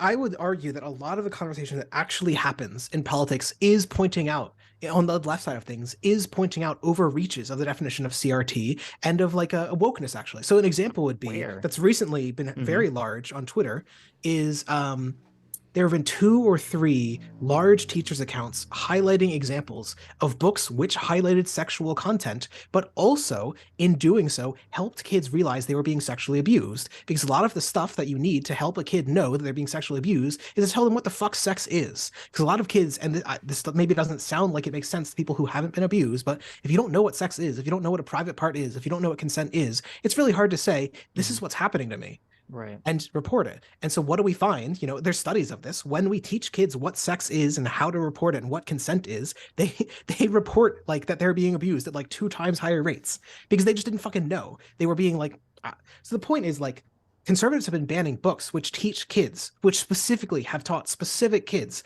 to come out and say, hey, they were being abused. And they've been banning those books because they also talk about sex acts. Right. And so it's the same kind of thing, like enormous overreaction to, I'm sure there's some shitty sex content. I also just in general don't think books should be banned. Like kids are morons. I'm sure both of you read insane shit when you were in your aughts, insane shit on the internet. And that's just going to be the nature of kids. You can't really stop kids from reading insane shit. Right. So I acknowledge that the right has overreach in a lot of areas, and I'm not in favor of that. Okay. But the question I asked was, regarding CRT, is why was the left broadly and nationally completely incapable of acknowledging that CRT, there's a lot of elements of CRT that are dog shit. I didn't hear a single mainstream person even acknowledge any aspect of that whatsoever. Sure. I think a lot of it comes down to the incentives we were talking about earlier. It's good incentive to be the leftmost person in the room, the most radical voice. And that's true for the right and on the left. You don't want to be like the person who's sort of wishy-washy on this stuff. When you say that the right is like teaching CRT and it's all bullshit and it's not at all present in CRT, that's a much stronger point and gets you more money than like, hey, maybe I disagree with 1, 2, 3 points of CRT, but I agree with like 6, 7, 8. And I think they actually they're compatible with my liberal values. That's boring shit. Nobody wants to turn into that. They want to turn into Ron DeSantis is a fucking moron. Right. I think I agree. And I think that is what's happening. And that's kind of the problem, is because, there were schools that were teaching, kids about, whiteness and how we need to, abolish whiteness and shit like this. There were schools that were teaching aspects of CRT. But abolish whiteness is actually a good example. Abolishing whiteness, you're talking about colorblindness. The argument of abolish whiteness is in part that the only way to get to your colorblind goal is to to attack the very idea of like whiteness as a whole. That's not what they mean when they say abolish whiteness. The abolish whiteness does not mean kill white people. I know that, but it doesn't. So when you talk to these people that say abolish whiteness, they don't say abolish whiteness because we should live in a colorblind society. No, they hate colorblindness. They do not say that. They say they hate colorblindness because now it lets you ignore systemic racism. Now, if you were colorblind, you would ignore black people are something like 2, 3, 4 times more likely to get discriminated against in trying to buy a home, right? If you were colorblind, you wouldn't care. You'd give way less credence to that. Well, the reason they're saying you got to look at whiteness, the reason you got to look at systemic bigotry is because it still affects millions of people. So they don't like colorblindness because in the 80s, Republicans started using colorblindness to attack affirmative action policies. And they were like, shit, they got the high ground on us here. We need to come up with a different argument. That's been kind of what's going on. Sure, but that's the argument, is that they don't, you agree that they don't have the high ground, right? So you agree that affirmative action can be necessary to build a liberal society, right? Hold on a second, okay? When you cannot say, and I would assume you'd agree with this, you cannot say that the people that are saying abolish whiteness, they are not advocating for a colorblind society. And that's not what they mean when they say abolish whiteness. What they mean is they're saying whiteness refers to a property of, all these cultural values that we put into society that completely dominate us. There's this white cultural hegemony that just it's invisible to white people. They're all subsumed in it, and it's making them racist and blah blah blah blah blah. That's what they're talking about. They're not talking about like, oh, we need to all become colorblind, citizens of the world. Talking Sure, about they wouldn't abolishing put it being in- on time. They wouldn't put it in those terms, but abolishing whiteness would lead to a world that would make your kind of colorblind view it wouldn't. much more amenable. No, it because- wouldn't. No, What do you because mean? What you're How? conflating? Sure, because This is abolishing such a whiteness, weird argument to make. It's like they mean something completely different. But No, wouldn't this is just wording, this right? be good It's for not you the if way- they did it the way that you? No, are- I'm are- arguing this is just semantics, right? I'm trying to say that the idea of abolishing whiteness, the idea of trying to remove. So, like, what does whiteness actually mean? Well, they argue it comes down to a lot of ways that structures cause people to think white people are better off, like bioessentialist views about genes. It's still today, news coverage of sports, something like 60% of it is race realist. They'll argue that like black people have more like fast running genes. What is And wait, that might be wait. true as an average, but Right. for the individual, no. Most white runners also have the exact same genes because athletics This is selects so for people You at the had very a top. conversation. You had a debate with JF, right? You said that before we started streaming, right? Like years ago or something, right? Yeah, probably like a year and a half ago. Right. Okay. And so I'm sure you're aware of this. I'm sure he brought up in your conversation when you talk to JF or some of these race realists. They try to do this shell game Mott and Bailey thing where they'll be like, "Oh, I'm just saying." I'm not going to do the French Canadian accent, but I'm just saying that there are certain you can look at genetics, or you can look at biology, and you can see that there's some minute differences between the races. That's all I'm saying, right? That's what they kind of say. Like, that's all I'm saying. And then you say, well, no, that's not really what you're saying. You're really trying to create some sort of concrete distinction between the races because at the end of the day, you want to be, you want to create segregation or you want to be racist against one of the races or whatever, right? Like, you understand that's what happens when you talk to these race realist people? They play this kind of like game with you. Sure, and I think a lot of people do this, and I'll agree that I'm sure some people on the left do this for their ideologies too. Okay. But the Right, argument, but you just did that that with whiteness, okay? Because if they mean something specific and they say we want to abolish whiteness, you can't then say, well, semantically, I could redefine the concept in a way they don't mean it, and it could actually be good for you, Sitch. Yeah, 'Cause that's not what the fuck they made. That's why it's so weird. I'm like, what's Sure. going on here? Why are you even doing this? What's Sure, the so there's a- purpose of this? there's a term I think can help here called the Frankenstein fallacy. It's easy for us to sort of agglomerate all of our political opponents into one big opponent. I think what you're seeing is that people have different definitions of what they mean by whiteness. Some have stupid definitions, some have good ones. And the argument I'm trying to give is that the ones who have good definitions of whiteness, you would generally agree with. Like, But here's the problem. If there's some well-meaning liberal out there in the world and they say, oh, they hear abolish whiteness and they kind of perceive it through like this colorblind lens. So they say, I'm going to go to my classroom and I'm going to advocate to abolish whiteness. Okay. That's kind of a problem when you open up all the textbooks on CRT or anything where they talk about abolish whiteness and you actually read what they mean. And it doesn't mean this liberal colorblind shit. It means this like really actually super race conscious, super race focused CRT version of abolish whiteness. Yeah, this So is I a don't think you deceptive can- way. sure. Yeah, so I No, don't think you can have a situation where, if there are a bunch of liberals out there using the word wrong, they shouldn't be doing that. So let me give like a historical example. If it was 1860, we'd abolished slavery and we'd done like super reconstructions. The Democrats are still kicked out of power in all the southern states, right? To give you a number, the average black person in 1870 had about 1/30th, 30 times less wealth than the average white person. And if a white person was to say, I just want to be colorblind, I think, we've gotten rid of the slavery thing, and now it's just time for the cards to fall where they may. People should rise and fall on their own. A black person would rightly be like, hey, like, we got fucked over by the system. If you want an equal system where we can participate as political equals, with education and political participation on similar levels, we need, like, so to speak, examples like 40 acres and a mule, and other forms of like redistribution. The argument of abolish whiteness is a similar sort of argument applied to cultural norms, that like the reason why that whiteness sticks around, the reason why we can't just do like a happy dandy color blindness is partly because of economic conditions, but partly because those economic conditions create cultures that make it real hard to just be colorblind. It's really hard to like be like, race doesn't matter when sports media, like 2/3 of it, is still using race realist language. Like the NIH actively funds race-based research today. because we still have a lot of remnants of these power structures in our system. I mean, this has nothing to do with what we were talking about. I don't know. Yeah, I why you're know. bringing This this is up. all like, tied up in I what keep it would waiting mean for it to to come abolish back to the whiteness. whiteness thing. No, but wait. Look, So you're giving an example. Okay, so everything you just said was about why you think we should move away from colorblindness, which you can make that argument. But I was just saying you can't say that whiteness is a liberal colorblind thing to say when it's not. So now it sounds like you're agreeing that it's not, and you're kind of taking the more anti-liberal, anti-colorblindness approach. Sitch, can we separate, just for the purposes of this conversation, racism blindness, where people want to ignore obvious racism, and color blindness, where people want to treat everyone the same? Because when you're talking, Aiden, you keep oscillating between the two separate definitions. Neither of us are in favor of racism blindness, okay? And conflating racism blindness and color blindness is not helpful. Like, treating everyone the same, regardless of race or religion or sexual orientation, is something we're in favor of. Sure. So what you call racism blindness or ignoring structural bigotries, right? Y'all are opposed to that. Earlier, PSA Sitch argued, should I just call you Sitch? Yeah, sorry.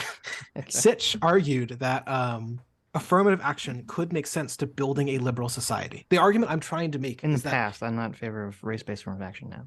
Well, sure, but the same arguments basically apply, right? There's an economic inequality. It persists into academia. Black people are unable, and other races that have been marginalized, such as Hispanic people and certain South Asians, basically have a harder time getting into college. And so it would be nice to lift people up and make it easier to get into college, in part to form like role leaders who can encourage other people to get into college, to build like an economic basis for further movement. Right. The argument, like, you can ground this very easily in colorblind perspectives.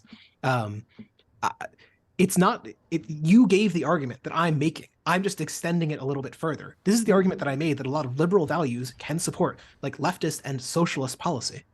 No. That's not what's happening is yes, obviously this is something Ben Shapiro says. One of the few things I've actually heard he always says, the history of oppression and racism is going to have, effects that go forward into the future. Okay, obviously. And obviously I agree with that.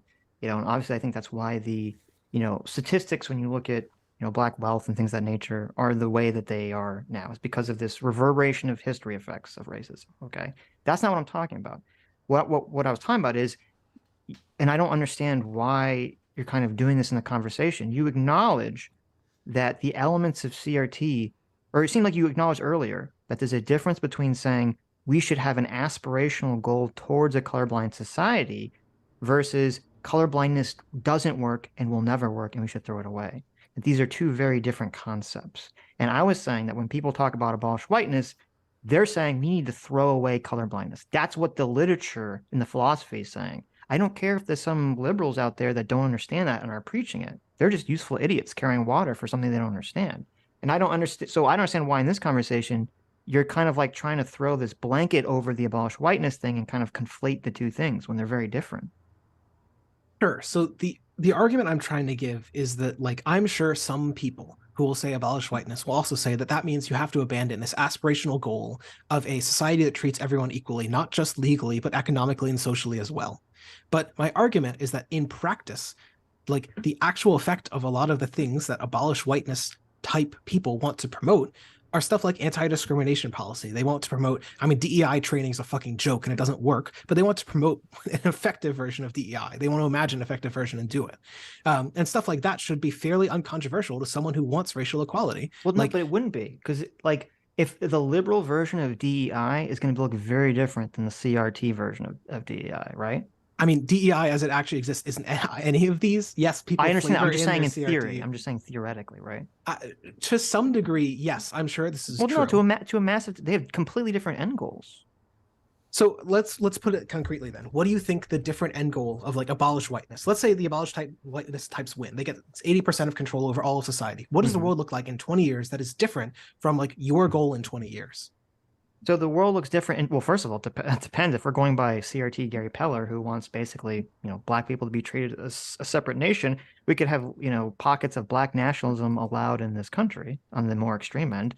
On the less extreme end, you're basically going to have a society where every business, every way of life has a mandated race-based equity system where there has to be completely, with whatever the population is of the area, every job has to be that population breakdown in every aspect of society. There has to be completely perfect economic equality across all racial groups that is forced upon everyone by some sort of government fiat. Okay, that's what it would look like that would be like the lesser end of things. Boy, the Sure. NBA is going to be ruined. No, Sure, it so- will only be for ways in which that will basically attack white people, essentially. It'd be very one-sided.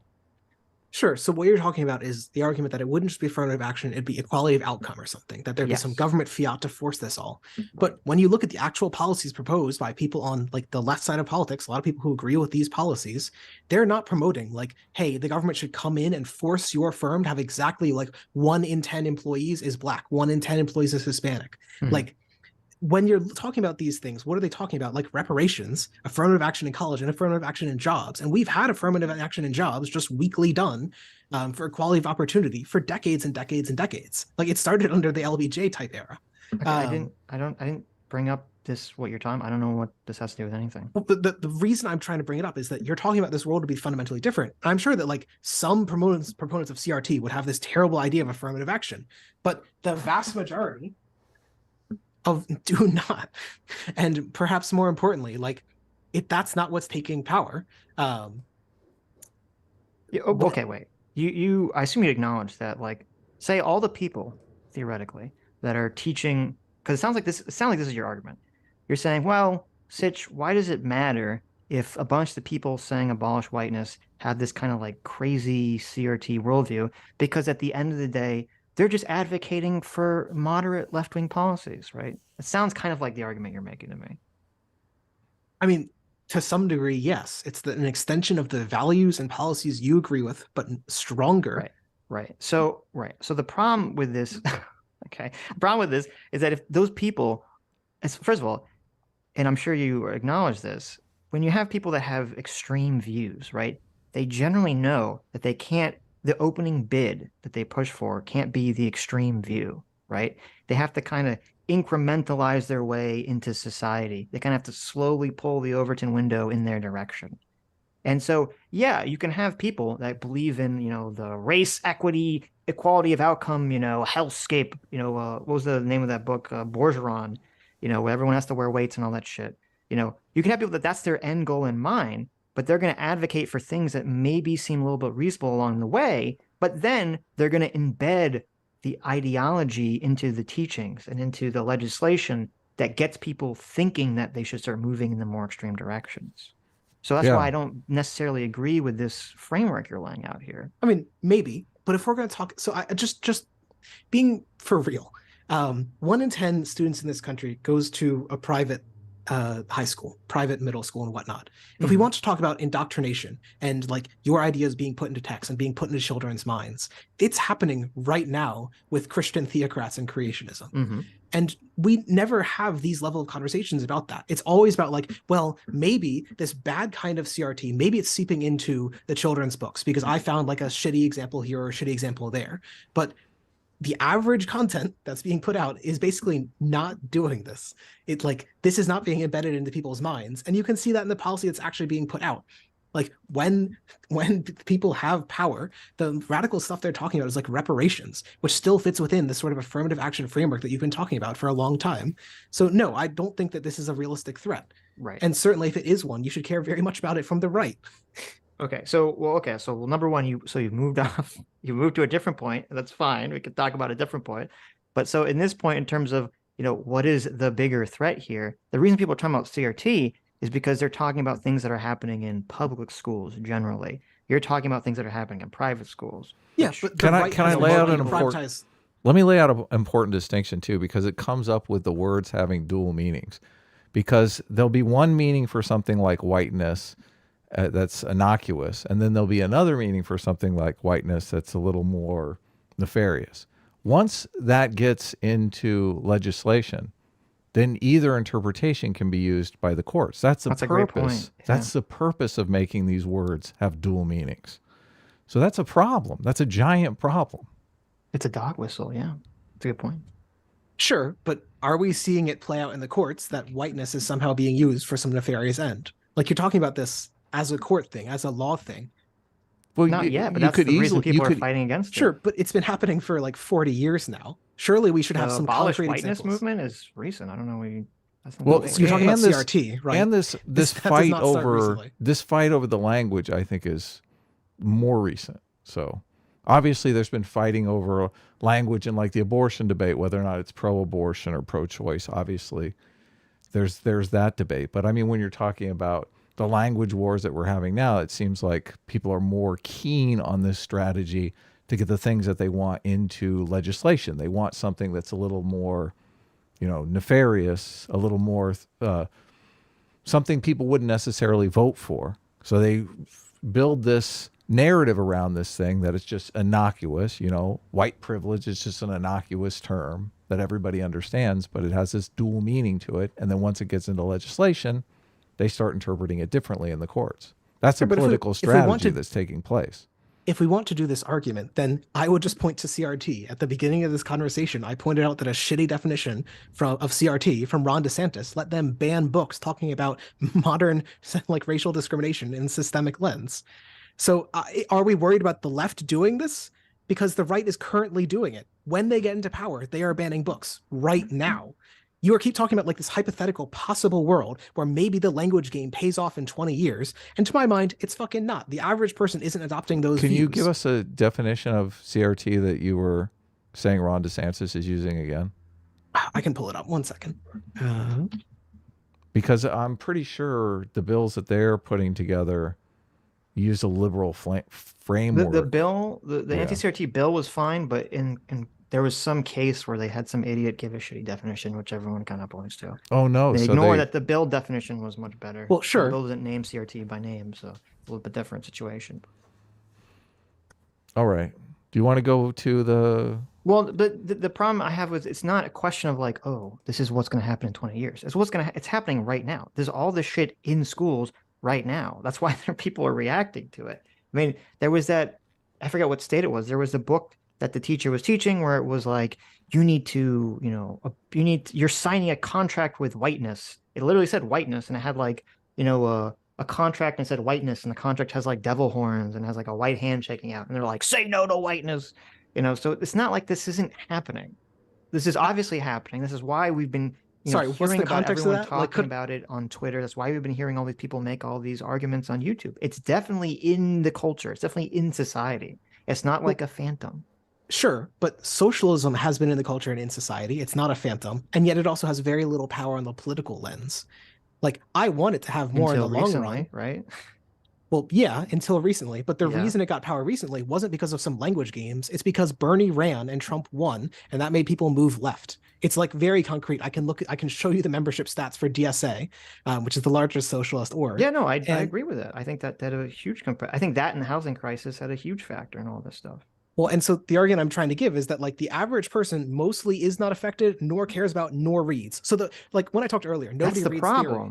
Well, that's the problem. That's the problem. They don't read the stuff. It's both a problem, but an argument against your argument. No, it's not. That's the problem, is because since the average person doesn't know, when they hear the teacher say we need to abolish whiteness, they do interpret it this sort of way that you were laying out with, like, well, that means colorblindness, because they're assuming but that means like the ideas aren't getting embedded. They're assuming that, like everything else they're used to, that this is being presented to them in a liberal framework, when, whoops, it's actually not. That's the problem. But this also undermines your argument that it's embedding these ideas into the culture, because if people aren't reading theory. Well, no, I'm talking. Wait. When I say that they don't realize it, I'm talking about the adults. Yeah, the kids are getting this fucking shit. They're indoctrinating the kids with this shit. The adults. I don't think it's a coincidence that like Hassan and all these other socialists are now, and wokeness is like super big, online all of a sudden nowadays. So I pulled it up from earlier, just while we were here. Ron DeSantis. DeSantis' general counsel said that woke means it would be the belief that there are systemic injustices in American society and the need to address them, unquote. Is woke or CRT? That's woke. You disagree with that? I think that if you think there aren't systemic injustices in American society, then you're wrong. And if you don't think but you would just call that them, then you're not a liberal either. So then you would just call that truth. Well, I mean, would you say like the sky is blue? Would you say that's true? Hold on. What's wrong with the definition if literally you literally agree with the definition? I'm saying that if you define woke as something that is like obvious, then you are getting to ban things that are obvious. You are getting Look, to ban any book that talks about racial discrimination in the modern world, essentially. But you because don't disagree with the definition of woke. You literally agree with it. Well, no, because that definition of woke, when y'all were talking about woke Look, earlier, when you're trying to I look at the define CRT when and I anti-liberal define ideology. hold on one second. If I define a Christian as someone that believes Jesus is the Son of God, look, I don't literally have to believe Jesus is the Son of God to define a Christian that way.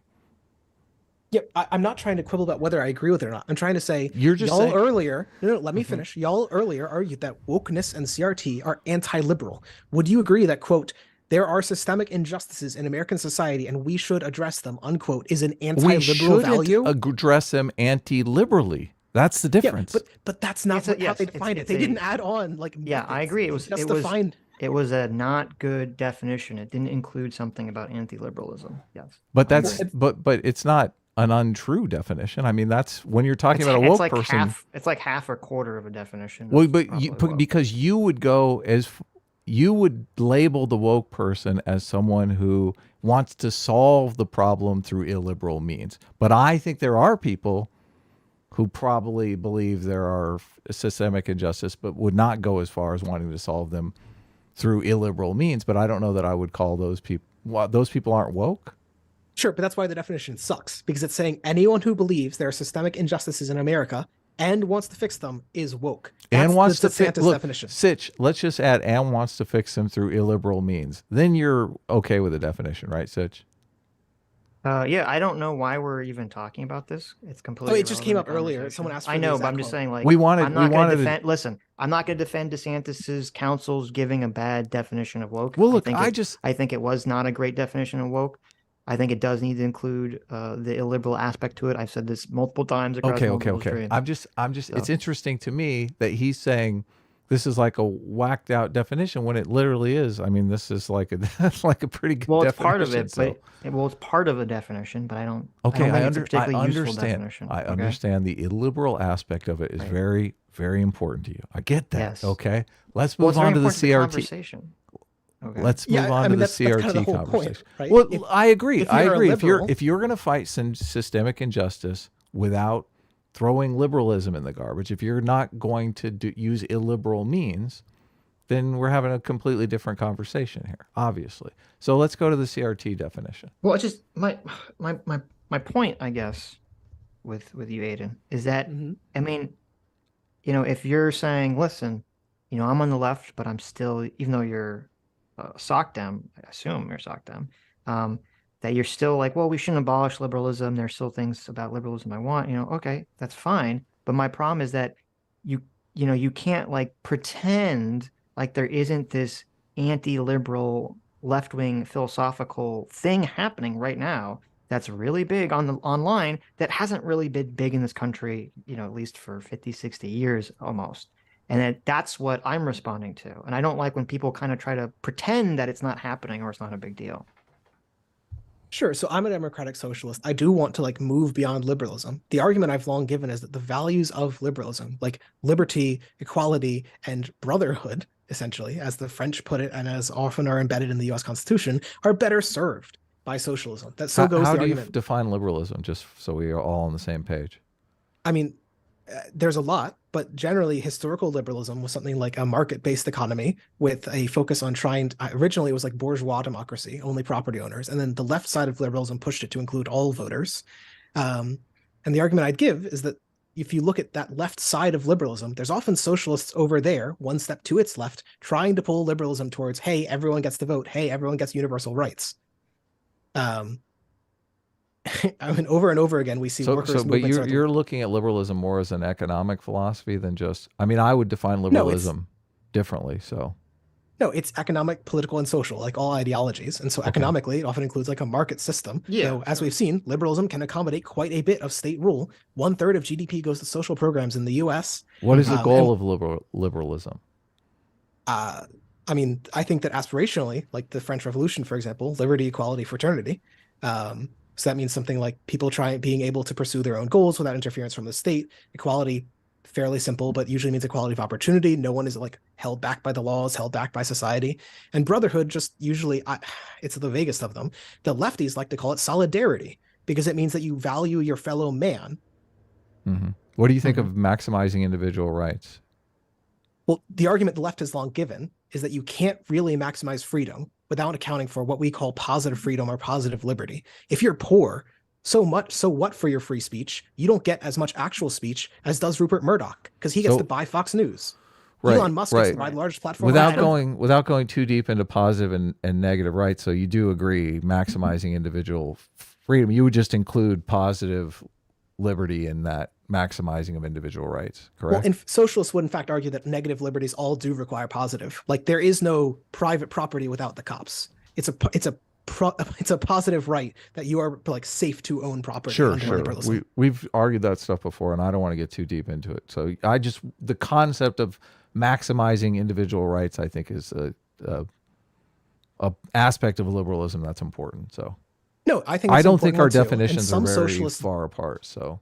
Well, so some socialists disagree. Some socialists identify as like anti-liberal, and like they often reject the sort of like humanist elements of Marxism, for example, and they think of it as a purely economic system. A term that's sometimes used negatively towards the group is like mechanistic. Usually, people say neoliberalism when they're talking about economics. So, but anyway, sure. I'm sure there's some socialists who reject these values. But I would argue that if you look at like the US and most of Europe, which was where there have been a lot of successful socialist movements, they embody and embrace and try to extend these liberal values. There's a reason that Sweden and then, Norway have some of the best functioning democracies on earth because they've been led by socialists for like half of the past century. But I would say the conflict comes into play, though, when you want to implement something like equity. Like you're forced to limit individual rights in order to achieve some sort of societal goal. That's why I think the individual rights is important when you're defining liberalism, because that's literally why you have to throw liberalism away. No, so the police is a great example for private property. You can't have private property without the cops, or at least if you can, it's going to be really expensive to maintain your property with private guards and whatnot. So if you want cheap and easy private property like liberals do, you need to tax people a little bit, take away a little bit of their freedom to give them police, which expands their freedom in the liberal view because it protects their property. Sure. Socialists argue this for a lot of other things. Like, are you really free if you're sick? So everyone should get healthcare because we're taking a little bit of freedom away, forcing everyone to pay into a healthcare system that makes everyone more free in the end. Right. Yes. But in the case of affirmative action, the freedom that you're taking away, you're not taking it away from everybody equally. You're taking it away from some people and giving it to other people, which is much different than the police. Well, no, for all of these, you're taking it away unequally. I mean, at least in progressive liberal systems with progressive taxation, you're taking it from the rich and you're giving it to the poor. Private property protection is a redistribution from the rich to the poor if police were, in fact, like equal distributors of public safety. They're not. They fuck over the poor. But in like an ideal, radical liberal world, they would be. And it would be a redistribution from the rich to the poor. Do you want to move on to the question, Sitch, or do you want to go back to CRT? Well, I guess the only thing to put a bow on this is I feel like tactically, and this is kind of part of the issue, right? I feel like the left just super fucks up in regards to the culture war stuff because, that there are real things that the right does that overreach that they could point to and criticize, but there are real things that the right points to that most people on the left would agree are bad. And if the left could just acknowledge the actual things that are bad instead of pretending they don't exist, I think we would be in a much better place. So here. I mean, I think the reason you don't see that is just the mechanistics of how big pundits win. They win by always arguing for one side and making a safe space for people of that side to watch. Whether you're centrist, left, or right, you're not going to point to big failures of your movement. You're not going to do a lot of apologizing. You're going to spend all your time attacking because it's easy money. That's one of the reasons that I argue for-profit media is like fundamentally bad for democracy. You should want some degree of public-funded media because you can't trust people who are purely motivated to make you as mad as possible to give you the objective news. You need people whose money comes in, whether they report on something that makes you mad or happy. If you want like more objective news, NPR is completely free of political bias. I've noticed. Well, it's funny that you're right. It's totally worked. Well, no. So NPR is interesting because it definitely leans left. But do you want to know which news media conservatives trust most? It's NPR, even though it's one of the more left-leaning. Well, they really shouldn't. That's doubtful. not Yeah. only is it more trustworthy, NPR listeners are some of the most informed in the country. Oh my So God, it you're works. insane. Every time I've ever listened to NPR or talked to my mom who listens to NPR all the time, always telling me about the crazy shit they're saying on NPR. Like it's fucking whack. It's wild. So I agree with that. For-profit media definitely seem to start the spiral of decline of media, being very clickbait, being very outrage bait. There's a very good movie on this. I think it's called I always get Network and Broadcast News confused. It's one of those two movies. And so I agree with that aspect of it, but the problem is, NPR seems to be just as fucking shitty as all the other ones. So I don't know what the solution here is.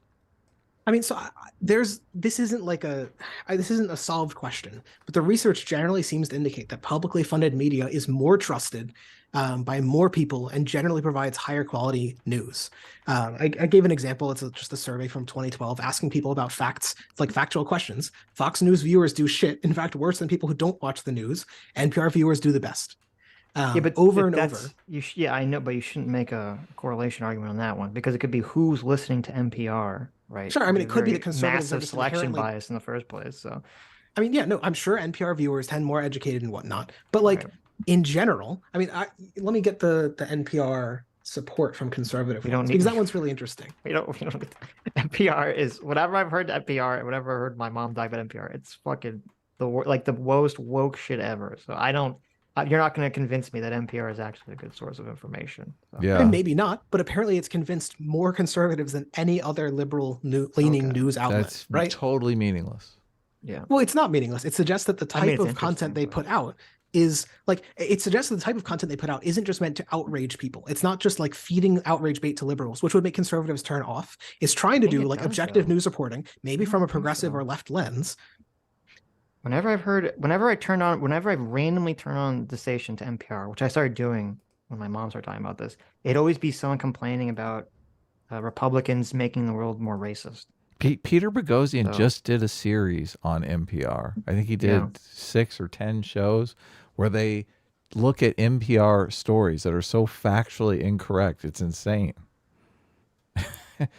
It's hilarious. I mean, I just watched that series, so I can't fathom the fact that NPR is neutral. It just makes no sense to me. Let's go to these baseline questions. I think we've been talking for at least an hour here, and we haven't even just to kind of get where each of us are coming from. So, and we usually ask these to lefties when they come on the show. So I'm tried to reword this so it's a little more clear here. But how would you describe how people think about politics? Like, what is their thinking process with politics? In general, people's beliefs are networks, and people form those networks by hearing new things, and it's just a frequency heuristic. The more people hear things, the more likely they think it's true. But as people get more and more politically informed, more ideologically informed often too, they start applying not just frequency heuristics, how often have I heard something, but trying to make sort of logical connections between the two. That's sort of slow thinking. That's what we see as people get more educated. That's what we see as people get more informed about a given subject. So like the answer to some degree depends on who you're asking, but so there's So it's completely like a rational process. There's no intuition that comes into play. Like how? So I mean, that would be. Let's look at abortion for instance. It seems to me that a lot of people get their abortion position based on some sort of gut intuition, not necessarily the rational understanding of the facts. Like, what facts do you present to somebody on abortion and change their abortion position? I mean, I think it comes down to then moral arguments, right? Because the frequency heuristic doesn't just apply to facts. It applies to just everything you hear, moral arguments, whatever. And so when it comes to abortion, people fundamentally either are hearing a lot and come to agree with the idea that there's like an innate right to life of the, pre-human of the little clump of cells, or they come to agree that like it's not just a clump of cells and it's part of your body and you can control it as you please. Right. I think the frequency heuristic is half of the equation. I think that definitely happens. That's definitely true. This is why, we'll hear people on the left and the right, like once a talking point becomes, repeated, solidified. like everyone gives this same dumb fuck talking point, even if it doesn't make any sense if you actually think about it. State lines. So I think state lines, yeah. She takes off her badge. You know, we've heard this shit a million times. They put the Nazi flag on the ground. It must be a fed up. You know, I've heard all this dumb shit. Mm-hmm. So that's definitely part of the equation. But I think the only thing I would add to that is I do think people have, you know, we're big Haidt fans. I don't know if you're familiar with him. And I do think people kind of come into the world to some extent with kind of moral intuitions and moral foundations kind of pre-built in. And that's kind of what starts to separate people into these camps. And when they're in those camps, I think then the frequency heuristic, if they're hearing it from someone that they trust or someone that aligns with them, or someone that's saying something that kind of aligns with their preset moral foundations, then that's sort of how these talking points form. Like, I don't think you could take, you know, every right winger and just kind of keep saying left wing talking points to them again and again and again, and they'll just like accept it. Yeah, Sure. same So with left I wingers. totally, I like a lot of Haidt's moral analysis that lefties and righties have different moral values, and there's been replication of that. But the argument I would give is that those aren't set in stone. Your moral values aren't like gene coded into you. They change with time and with your religion, with your beliefs. One of the big things that we see is like there are studies on how does college move people left. And it turns out that it doesn't actually matter whether your professors tend to be more left or more right. The main thing that matters is how many years in college you had and what politics you had going into it. People on the left end up more left, and people on the right end up more right. The overall effect is a shift to the left slightly, but it's mostly just seems to be that the ways you interact Did you with say the people on world. the right end up more right in college? Yeah, no, people on the right get radicalized to the right by college. Doesn't that show that people have pretty set beliefs and just kind of like finding ways to recodify their beliefs more? To some degree. When we look at like how much people's beliefs change, it's almost all in your young years. Once it gets set in about 25, then you don't do a lot of movement. But the idea Except that for us. But yeah, continue. The idea is that like when you look at political movements over time, the youth often change their views quite a bit, but once they hit 2030, you can predict the way they'll vote for like 30 years in elections. So like, yeah, there is a decent chunk of movement. It just comes down to brain plasticity. You know, when you're young, it'll change. And I think around 40, there's another bump. But okay. Yeah. I mean, I don't think people are like set in stone. I think people come pre-wired. But obviously the environment can change that pre-wiring to some extent. There's always and a great example of this. A great example of this is the contact hypothesis. In general, people who have more contact with people different from them have more sympathy towards that group. Whether it's but I don't think that's a moral intuition at play, though. I think that's more just they start to see these people as not part of the outgroup. Maybe, but for liberals, that doesn't matter so much. And so the fact that even for liberals, they're getting warmer feelings towards these groups, I think suggests something about like your lived experiences, the way you've lived your life, the way you've been forced to live your life, for example, the jobs you take, very much shapes the way you think about the world. All of us here. Are you saying liberals don't have a problem with the outgroup? They have less of one. Well, that's like Haidt's theory. Isn't the conservative your outgroup? I mean, this whole conversation has been about how conservatives are insane and terrible and dumb. And aren't you just attacking the outgroup? I mean, I'm sure I'm tribal, like all people are to some degree, but I've been trying mostly to critique on the facts or like things that I try to observe. I don't know. I mean, it's inevitable. We're all biased, but okay. I mean, I think that, I mean, you know, and Haidt brings this up. I mean, definitely, and we bring this up when we talk about our definition of the left and the right. You know, I think the left is more xenophilic, where the right is more xenophobic, and so that does, you know, show there is going to be a more acceptance of the outgroup based on that. But at the same token, kind of maybe it's just the way that the in-group and the out-group gets defined as differently, where maybe the people on the left will view different culture as more of their in-group, and they actually kind of view, you know, the conservatives that are part of their culture as the out-group. No, I'm sure that, so, you know, in Haidt's theory, right, liberals, lefties, they still value in and out group politics. They still value loyalty as like one of their moral foundations. So I'm sure that's true to some degree. The argument I'm giving is that universally, for all groups, when there's more contact, there's more acceptance of that group. And so I think that, you know, the experiences people have very much shape them. I know that there's like effects of people's politics on inheriting money, for example. It generally moves people right, as you'd expect. Sure. And so people are more conservative when they have something to conserve, like resources. Well, that and they want lower taxes, is the way you could put it. Poor people want benefits. You just said the same thing in a different way. No, that's what I'm saying. Poor people want benefits. Rich people want to not pay for them. Right, right. Which they should, because it maximizes freedom. So fuck them. Agreed. I don't know. I mean, Can people change their political uh, intuitions? It sounds like you say that they can, but what would be how does that happen?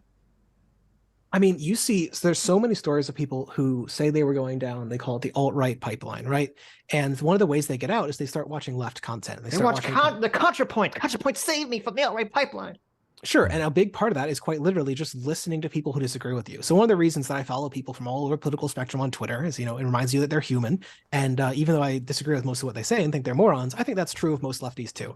There's nothing a true leftist is if not a hater of other leftists. Because I think that, I think that any person who is genuinely interested in politics will realize that most people politically are mostly morons most of the time, including people on their own side. It's just that there tends to be like a trend towards your side, so you think, where you're maybe a little bit less dumb. You're closer to the truth. But everyone's a moron, including me. So how many times True. do you have to listen to Fox News to be a conservative then? If it's just time. There was actually a study on this where I think that someone paid people to listen to Fox News, and it moved them like 1 percentage point towards the Republicans within like 2 weeks. Actually, there was a great study that channels. So how channels used to be like random, like the number on the channel, and in general, numbers that are lower get picked more often. There was a study exploiting that fact, and it showed that places that watched more Fox News, like 2-3% more Republican. Places that watch more CNN, MSNBC, 2-3 percentage points more Democrat. So the media you watch definitely has a role. It's not 100%, but it's maybe 6%, 7%. Yeah, it's gonna have some effect. I think also the thing with like the alt-right pipeline, I think that was going on there was, in 2014 days, 2015, 2016 days, it was kind of like, oh, there's like this woke shit, and all these people don't like it, and I think a lot of people ended up a lot of people kind of were getting sucked into being pretty far right as a reaction to woke shit, but also as a reaction to feeling like they wanted a specific direction or meaning or motivation in their life.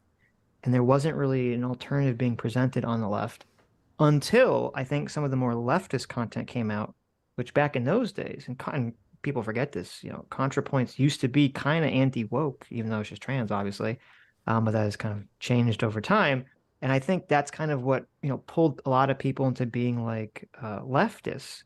And we kind of saw this, like, you kind of saw this massive split around 2016 with kind of the anti-SJW movement, where once the election came out, it's like everyone had to pick their side. Were they for Bernie Sanders or were they for Donald Trump?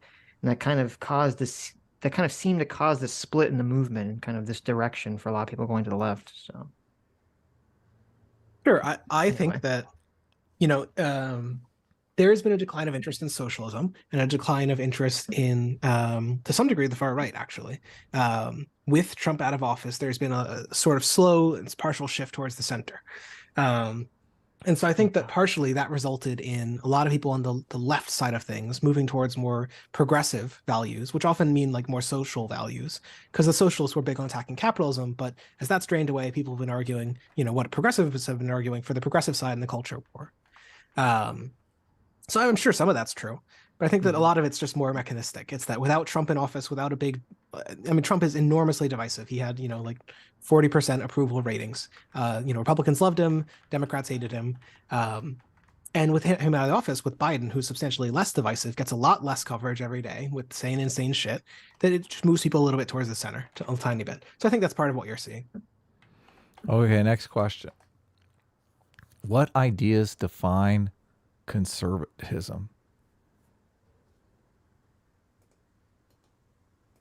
How far back we want to go? Well, just modern times would be best. Like, like what if I meet a conservative? What ideas can I know that this person believes? We'll do progressivism next too. Sure. Most conservatives nowadays are national conservatives, which doesn't, and so in the United States anyway, the big terms would be fusionism, which is a fusion of libertarianism, essentially, economic conservatism, and social conservatism, because the Christian right won back in the 80s. So the average conservative nowadays is libertarian and socially conservative. They don't want the government to give people a lot of money, and they don't want a lot of acceptance for gays, and often a little bit of racism moved in with that time as well. So anti-government, anti-gay, and racist.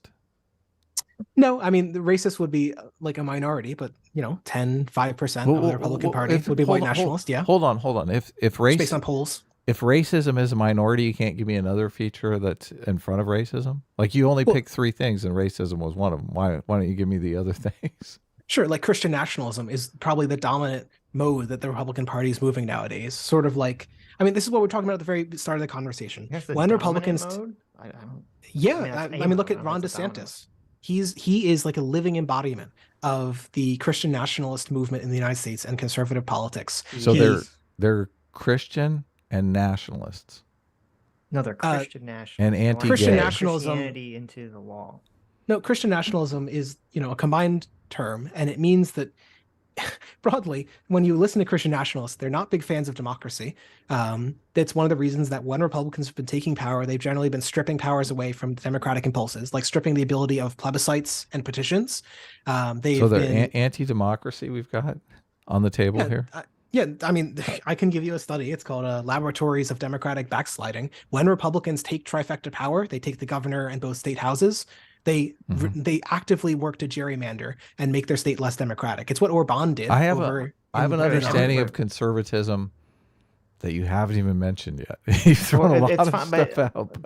When the Democrats have gerrymandered too, it's not like this is like a one-sided issue. It's true. Democrats do gerrymander, but recently this is the trappings of power. They all do this shit. No, it's true. All parties do this, but Republicans have been doing it recently, and it's been part of a broader political movement after the Christian right won. But I asked you to define what ideas make up conservatism. Like, what is the central idea of conservatism?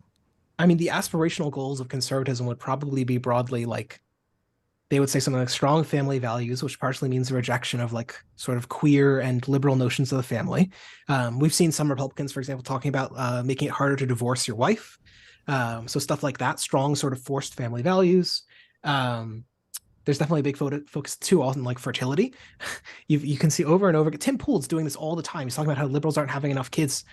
It's one of the big parts of it, of like the Christian nationalist ideology as well, is this focus on like strong families, wife can't leave, got to pump out the kids. Philosophically, I mean, you're going to various points. You're saying, I get the strong family value thing, but I would say that leads back to some philosophical principle that conservatism embodies. Well, do you want to give your philosophical principle? I mean, I can. I was curious if you'd ever hit on it. So, I mean, it's kind of in the name, conservative, right? Mm-hmm. Well, sure. The point is that conservative is a cultural relative value. So like a conservative in the 1950s has different values on race than it does a conservative in the 1980s or okay. That's good. We're making progress here. To like conserve and preserve the institutions and ideas that foster a stable society. I would say something like that. Sure, big focus on law and order. Sure. Yeah. I mean, so the thing too is that conservatives aren't like the conserve approach, the focusing on the name tends to suggest the sort of status quo bias. But conservatives don't have a bias towards the status quo. They have a very clear vision they want to move towards. Like when they come into power, they pass like the mandatory minimum laws. They ban abortion, right? They're not trying to conserve current laws. They're trying to move back to a specific vision. Mm-hmm. Yeah, I don't think it's so much a status quo thing for Republicans. I think it's more what motivates people. The conservatives are motivated by an idea of we used to have in the past some kind of better pro-social, more stable society that we need to return to.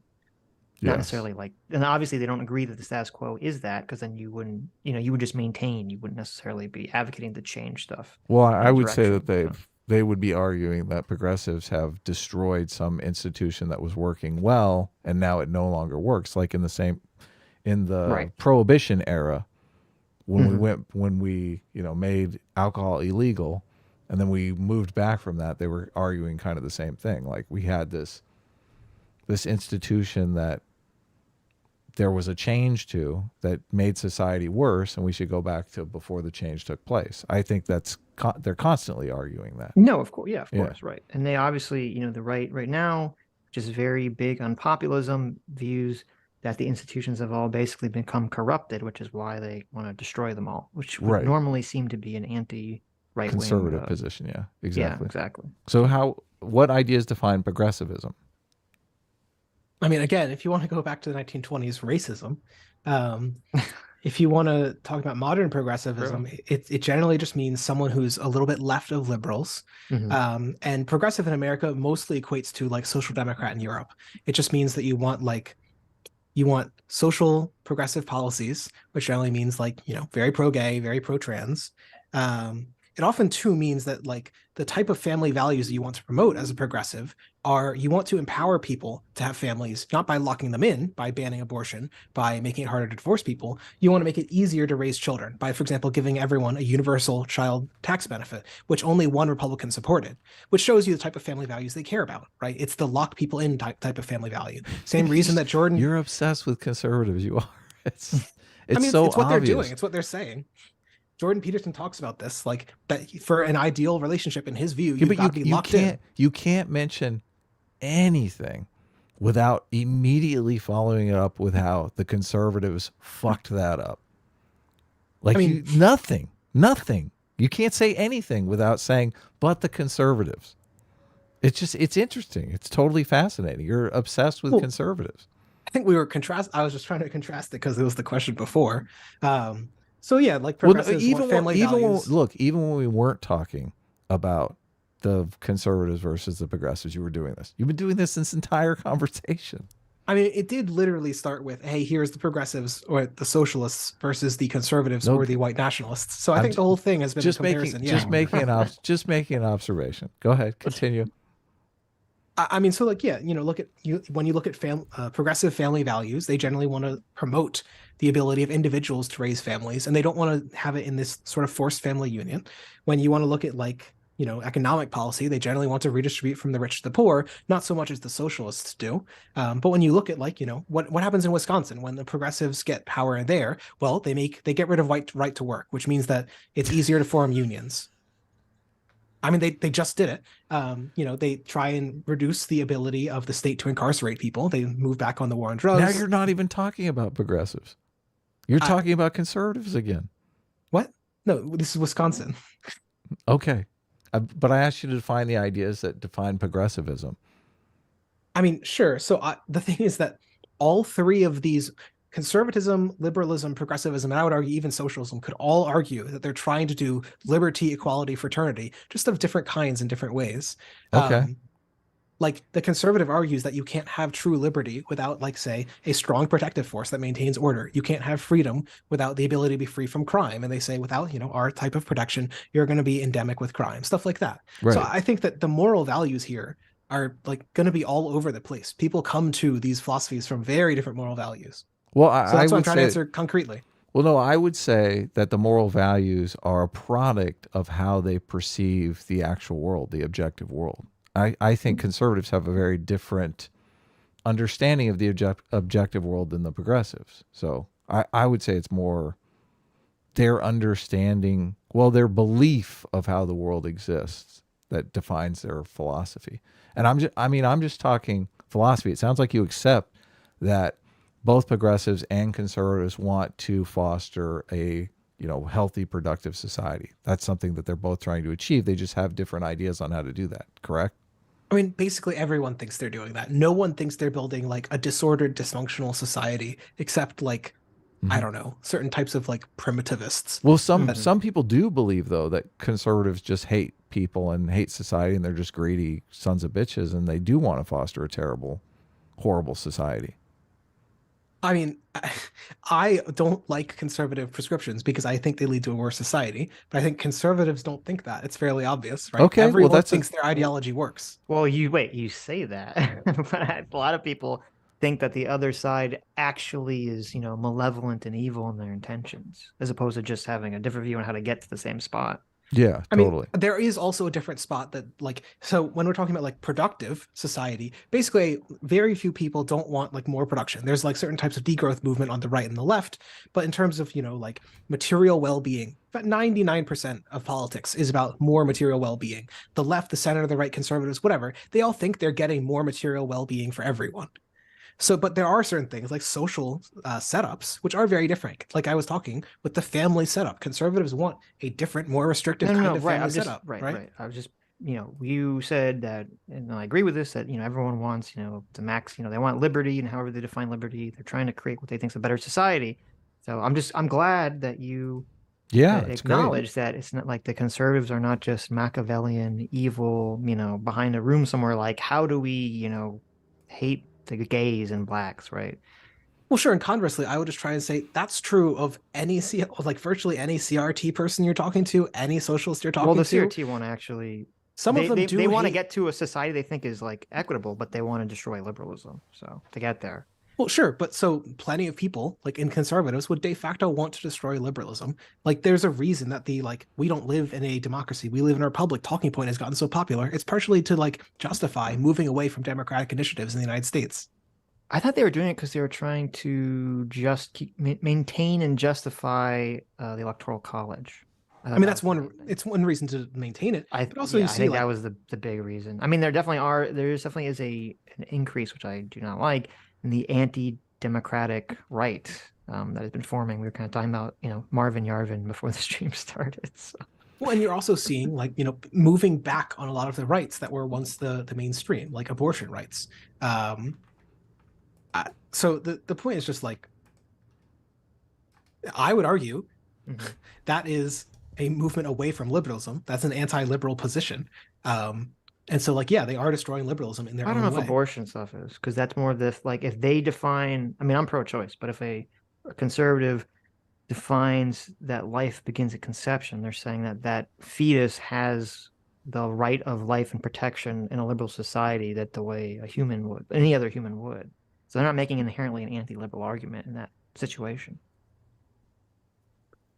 Kind of. So the argument more broadly is that then what do they do with that? Well, do they actually think there's a little person down there? Do they charge someone who hits a pregnant woman with 2 counts of manslaughter?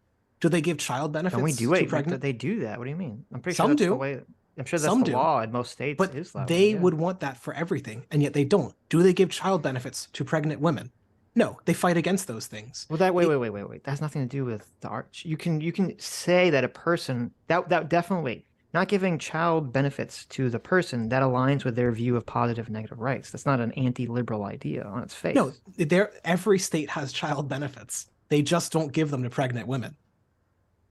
That's a state choice. I see what you're saying. Yeah, he's saying it's a big contradiction. I see what I don't. Well, he's saying it's hypocrisy. Well, no, because the child benefits are generally used in the once the child is born, you got to pay for clothing and school and all this other shit, right? Sure, and before they're born, you got to pay for their nutrition. You got to pay for the goddamn pregnancy, which they don't pay for either, right? Do they want pay for the health care?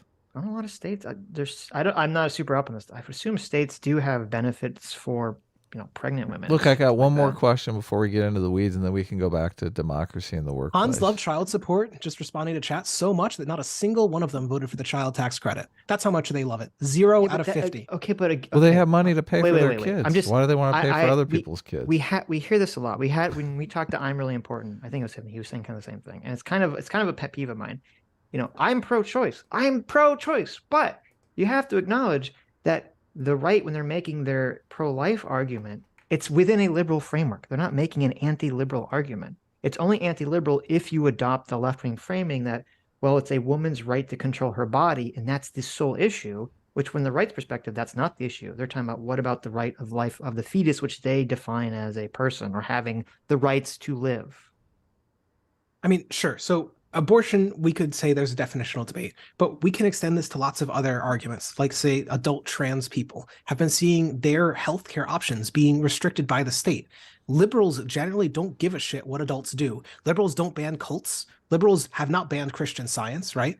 And yet they're banning this healthcare because they say, you've been tricked into this, you've been indoctrinated. That's even if we thought that, so what? We don't ban religions. We don't give a shit. If liberals actually cared, if this were a liberal value, they wouldn't give a shit about that. It's about control. The reason they talk about the reason that they're that a lot of Republicans have talked about making divorce harder, the reason they've talked about banning gay marriage, that I live in Texas. My attorney general talked about trying to ban gay marriage here. That's an anti-liberal value. That has nothing to do. Yeah, I agree. Yeah, that has nothing to do with it. There's a rising anti-liberal movement all over the country in Republican spaces, and it's enormous. It is far larger than like anything on the left. I completely disagree with you, but okay. I mean, attorney generals of my state, the governor of Florida, right? These are massive institutions. Wait, the entire institution of healthcare in America right now regarding trans care is putting its fingers in its ears and closing its eyes to how affirmative care drastically affects desistance rate for trans children that now European countries are starting to acknowledge. And America's still going, no, we don't see it. Because they want to make money. Or for whatever reason, because people are afraid of getting canceled. I don't know whatever the reason is. But. They want to get rich. Sure. So when we look at like desistance rates of people on hormone blockers, it's way lower. Desistance rates in modern studies, way lower. Yes. And when we look at adults, super fucking low. The older you are, the less likely you are to desist. And yet, are Republicans talking about a gradated medical scale? Are conservatives in this country talking about, well, maybe 16 is a good point? No, they're banning it outright every fucking time. Well, they're banning it for children.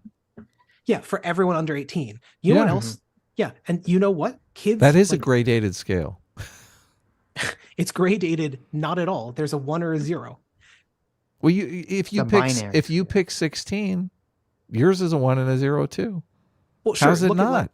Look at, if you want to talk about graded scales, it would be like the Netherlands system, right? They started around 8. You do social transition. Around 12, you start on hormone blockers. Around 16, you start with cross-sex hormones. Going back on that's all not that. What Republicans. They're that's changing not what Republicans that, are mandating. The Netherlands is changing that. The Netherlands hasn't changed their program at all. It's other countries that have changed their programs. Netherlands hasn't changed in like 40 years, actually. It's been one of the longest running programs. Well, let's go back to the last question, and then we can move on to democracy in the workplace. This is more interesting than why are we? Look, no, I'm assuming you're not trans. Maybe you are trans. I don't know. I'm not trans. No one cares about the questions, Adam, except for you. It doesn't matter whether. Well, I'm we trans, don't have to. We don't have to ask the question. Don't care about your identity, right? Look, that's supposed to be the whole point we're talking about this whole time. Sitch, it was your idea to ask the fucking question. I know. I'm just giving you a hard time. Well, just tell me what the last question is. And then... Are you a political activist? Okay. Good. And what is the goal of your channel, basically? So that's a good question. Yeah. I mean, I don't make a lot of content. I am a political activist. I am a member of an organization, and the goal of my channel would be, I lean really heavy on data and statistics, and probably comes out in this conversation. My goal is to try and show people, not to tell people what to think, but to show them that I think that the reality of the world aligns with my view. That when you dig into the data, when you dig into reality, that you end up with a view that's really hard to escape. If you want like maximum freedom for all people, it's really hard to escape the view that, hey, you don't have a lot of freedom without a house. You don't have a lot of freedom without healthcare. You don't have a lot of freedom without like all of the things that you need in a beefy social welfare state, like even that of the Nordics or Sweden or Finland. So yeah, we should have housing for all. We should have healthcare for all. We should have education for all. Are you free if you can't get a university education and you can't understand the stats that are being cited in this conversation? Can you really be a political actor if you don't know how stats work? If you don't know how to engage in the world that you're in? 99% of the people in our Congress have a degree. You're never going to get fucking elected if you can't get one. So that means that 2/3 of our country are never getting fucking elected. So if you want real freedom, you got to give people the steps to get there. There is no equality of opportunity without giving people all of these stepping stones. None of that is really controversial. It's how you go about giving it to them. That's the controversial part. Right no, there. Republicans hate every one of these things. They voted against tax credits. They voted against universal health care. Again, Republicans. You just said it's not controversial, and I pointed to half of the country. What do you mean? Look, I said, How can you say it's not controversial when half the country thinks it's nonsense? For the Republicans, it is not controversial to say that you would have more freedom if you have health care, if you have a house, if you have a police force that keeps the streets safe, if you have clean drinking water. None of them are going to argue that that's going to enhance your freedom. What they're going to argue is how you get those things to people. That's where the difference of opinion is going to come into play. They're going to say it takes away from their freedom that they have to pay for it. Yes. Sure, but we've all agreed that there's a taking away of freedom. When you look at stuff like, say, private healthcare, well, you know how much. Agree, but I don't know if conservative would agree. But that's the argument, right? Is that like in terms of what actually leads to the result of actual freedom? Where does those results? Where does taxation become theft in your eyes? Look, I'll give you taxation is not theft at 10%, obviously. But if at 90%, I'm going, well, that is kind of theft. Sure. So there's two answers here. One is that it's theft and it's justified. That's sort of the classic utilitarian take. The other is that none of it's theft. And the reason for that's very simple. You have no money without the world that society builds for you. No, just let me talk. So 100% without taxation roads, is not theft. Is going to be a difficult sell in any political environment. I'm asking you to to put a number on the spectrum here between 0 and 100%. Where is taxation theft in your estimation? Yeah, so I either say it's 0 or none of it's theft, right? All of it's theft because it's justified theft. Because without it, you would be in a worse off situation. Look, so you don't want to answer. That's Can theft fine. No, be ever justified? I've been saying this, no yeah. comment is Doesn't make fine. sense. That's fine. Well, I'm not saying no comment. I'm saying yes, it is theft at 0, and it's justified is one answer. If you'd like the simple one. When do Or you two, think taxation goes too far? When do you think the government is taking too much money from people? The goal is to promote people's positive freedom. We can see societies like Sweden that tax at like 50-odd%, still fairly decent economic growth, and they yield enormous social spending to people that enormously improves the lives of the poor. So 50% is okay, but like at 75%, you'd be thinking, well, this might be a little bit excessive. It's a question. It's literally an empirical question. We haven't gone there yet, so we don't know. The role of income, theoretically, is supposed to be that you get higher income as you do a better job. It's supposed to be a sort of incentive system. And so the problem is we don't actually know if that breaks down at like very high taxation levels. Hasn't broken down in a lot of very high taxation societies. But conservatives argue it breaks down 10%, 20%. Look, again, you're talking about conservatives. You're just completely obsessed with them. I'm asking you a question. You're giving me what conservatives think. I don't give a fuck what conservatives think, okay? I'm asking you, when is it, if you're basically saying if you tax people at 90% and society doesn't fall apart, that's fine. Is that what you're saying? If people still have the incentive to do good work, and they also have the highest maximum freedom we've ever fucking seen because everyone's able to pursue all of their goals, human flourishing is fucking massive, then yeah, sounds rad. But the real thing is you don't need taxes that high. In part, like some of the ways that socialists go about these things, like social wealth funds, is the government can just own things directly. You don't need to tax someone. They just own the firm and they send that money out to everyone. Like in Norway, something like 60% of the wealth is owned by the government because they have a massive firm. They invest into it every year with the oil revenue and huge fucking money. They make better gains than the stock market on the average year. Turns out, yeah, the government can just own wealth too, and everyone can own that. Okay. Oh, I'm done with the questions. You want to go? Well, I was gonna say relating to what you were saying earlier, Adam. It's England, Sweden, and Finland that got rid of affirmative care models, and I think Ireland and Italy and France are looking into it. What about Norway? No, not Norway. Norway's good to go. They're like Norway's still doing it. Okay. David Woodmance for $50. Thank you, David. Says this is a serious question. Aiden, can you name one good conservative policy that you agree with? Well, that's a good question. One would probably be merit pay. Merit pay has a lot of hate on the left, but there's a decent chunk of evidence that giving teachers and in general giving workers more money based on internal quality metrics like student test scores does seem to encourage people to do better work. For the same reason that income in general might help encourage people to do good work, it also seems to work within firms. One of the things that implies, though, is that you need larger firms actually who are able to get that sort of quality data out of individuals. So it's an odd thing. It's not actually clear that small firms are more efficient at all. You're against tenure? Is that what you were saying? Well, no, merit pay. I mean, you can still have a tenure scale and then add on merit pay. I actually have no idea. Tenure might be useful because it keeps people in the same job. And I know that sounds, so that's sort of like anti-liberal because it's trapping people in one job. That's reducing freedom. But it also might be pro-productivity because people who stay in a job get knowledge. Like if, Hayek's local knowledge problem, that also applies to individual workers. If you've ever been on a job for 1 year versus 5 years, you know the difference. You get your job after 5 years. You do not know it in the same way after 1 year. So there might be benefits to tenure pay systems too, but those are like empirical questions because these aren't like a priority first principle answers. You have to actually test the world. Like the world is complicated and we should try and figure it out by fucking testing it. Science works. Well, I agree with that, definitely. Mm-hmm. So Sitch, are there any more super chats before we go back into democracy in the workplace? I feel like we have super chat questions too. So let's see. Dr. Diller for $20 says SDL Would you agree it's time to publicly schedule your debate with SFO you mentioned on April 6th? Oh, I asked them to debate. They were the one who said they didn't because they thought I was a disingenuous twat. So Oh, okay. Really? yeah, That's what Dev said? Wow. Dev said that? I don't think they Well, said twat, but they did say disingenuous. Yeah. SFO versus Well- SDL? That's not confusing, go. but There you go. Well, one of us is short and fat, the other is done left. There you go. Wow. Hurtful. Body shaming. Jesus. Let's see. Any other Libertarian Well, I'm trying to see. Libertarian Sasquatch for $2 says, how do you redistribute capital without violence? So the social wealth fund is a great example. Actually, it's funny. Always talking about conservatives. I love a conservative proposal. Back in 2012, Paul Ryan wanted to have all the social security taxes go into a government wealth fund, more or less.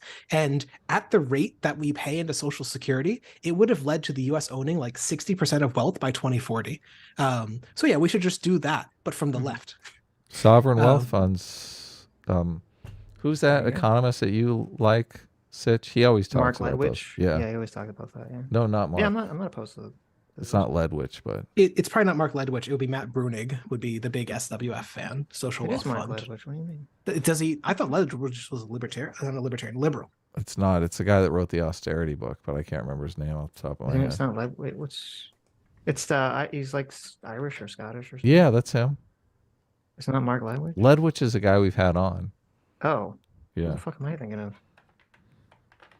What's the name of the book? The Austerity. Austerity, the Dangerous Idea is the book. Myth? I Let me don't. see if we look-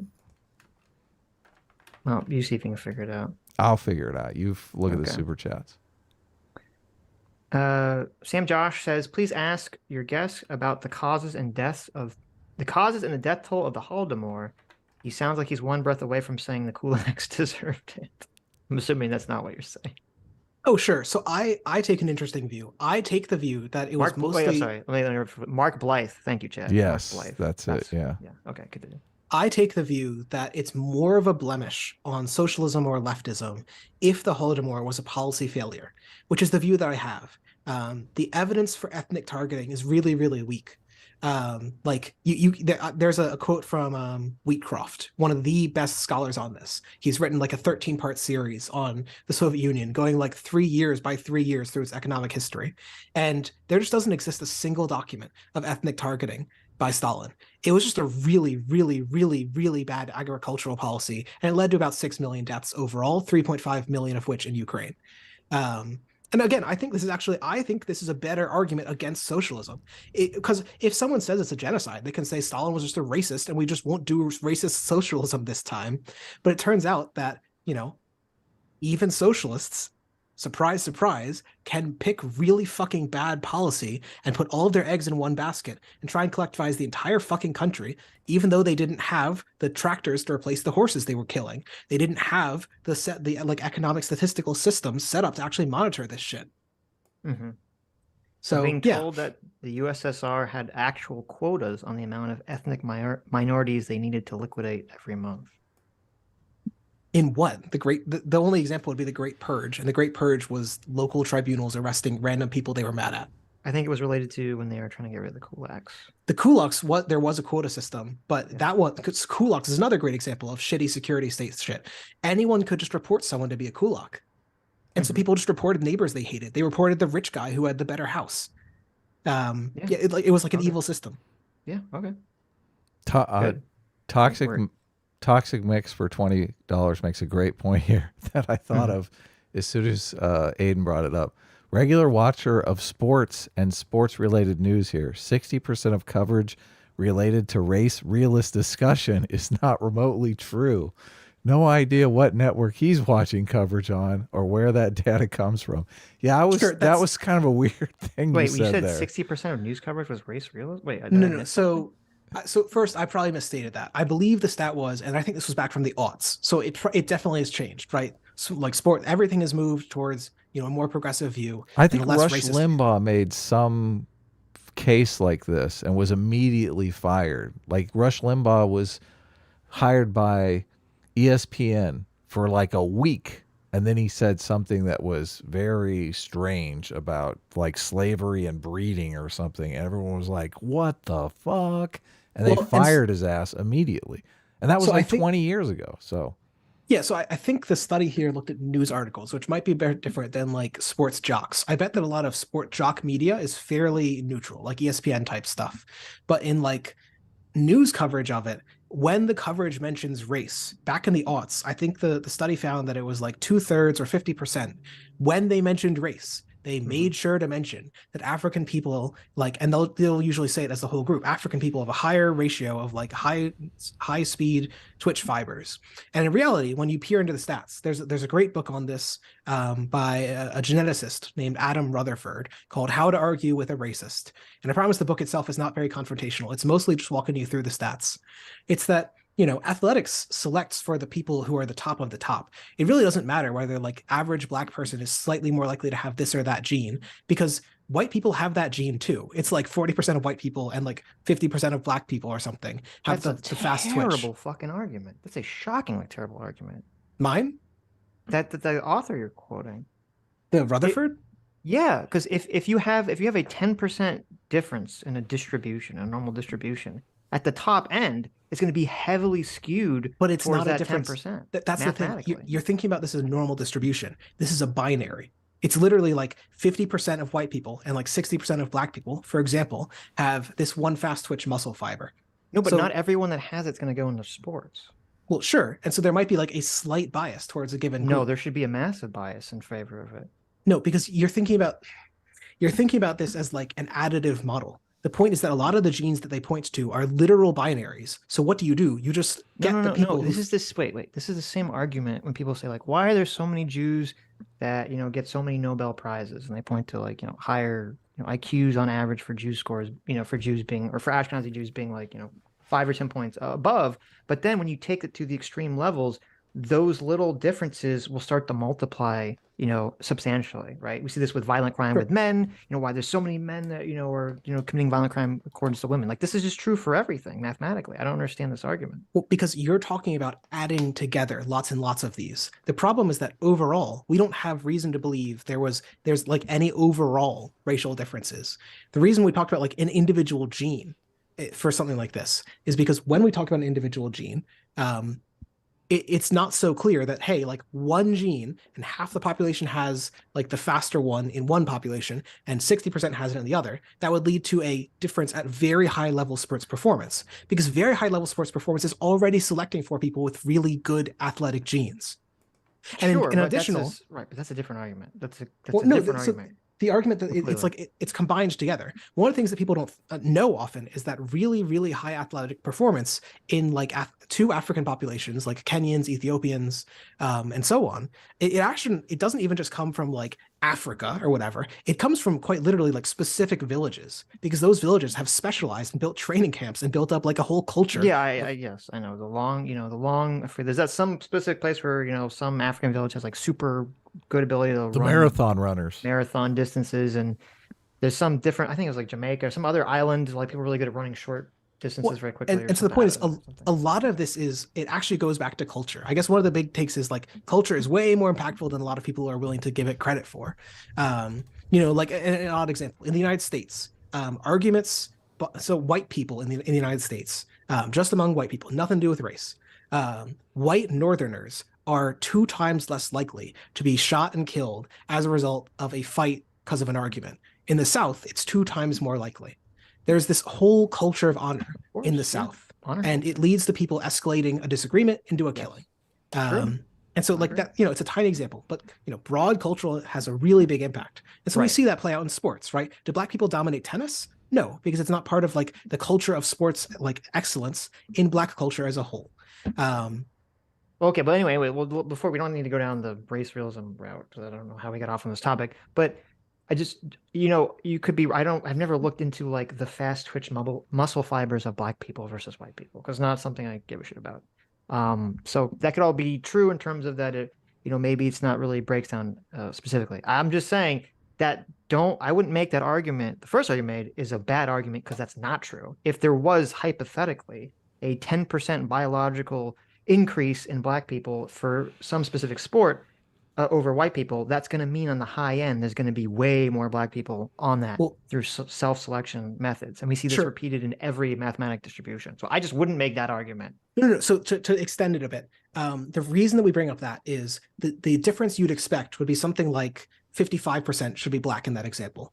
Sorry, let's say it was two equal populations, white and black, both 50% of the population. And in white people, 50% have the fast gene, 60% in black people. Well, then you should expect 55% of the high level athletes to be black. Like that's the I distribution don't difference think you should that's how expect. it works. I can say I don't know the exact math, but I'm pretty sure that's not how it works. well, so that's what you would expect. Like Okay. just that bluntly is what it is. But in Okay. fact, the distributions are way more skewed. There are sports like tennis that rely on fast muscle fibers that are like 90% white. And then there's like sprint running, which is like 90% black. It's clearly not down to the genes. It's something else. And Look, the I answer never is like hear this culture. on sports news. That's the point. Well, that's what's weird. Yeah, well, so you said, okay, you said there was some study that claimed that in the aughts, the majority of the time race was mentioned. They brought this up. That was what the study said? You would hear things about like it would be fast muscle fibers is why like a black athlete is doing better, stuff like that. But that's or slavery, like and sort of breeding. right. But thing you that said okay, Limbaugh was but talking the about. question was right when race is mentioned, that this is what they talk about, right? That's what the study was about. Yeah, it was looking at news coverage of sports and race, and it's like it's very when sports coverage leans into actually talking about race, they're very likely to talk about it in genetic. How often differences. do they do this though? I mean, Well, but that was the follow-up question. How often are they talking about race in the aughts? What if they're not talking about race really at all? why would so- they be talking about race? Yeah. The argument that I'm trying to give is that this related back to the whiteness conversation. This could right? be like one time they talked about race, and this is what they talked about. Yeah, right. I think the study looked at, I want to say 270 examples. And that's Rush over- Limbaugh. And he got fired. Do you have it offhand? 'Cause I am. I was looking curious. for it. Okay. Well, One second. I have a Mark Twain's Revenge has a super chat for $50, and Well- he wants to ask 3 questions that can get us back into I think the democracy in the workplace thing that came up earlier, and we never really Okay, talked I'm about. kind of curious about this. Well, we can. I mean, I finish don't. it. Because Go I ahead. think I would assume, I haven't seen the study. I would assume just by hearing it that there's a massive selection bias in terms of that. Not that many articles they're- are probably even talking about this in the first They're place. looking up articles on the Daily Storm. Well, no, It's I'm just saying, like, what- so if there's like 10 articles over, or 100 articles over like 20-year period, it's not really like a good metric of how often this is, being talked about. Yeah. Sure. So I found it. So it's Huey and Goss 2015. Just reading off my Here it notes. is.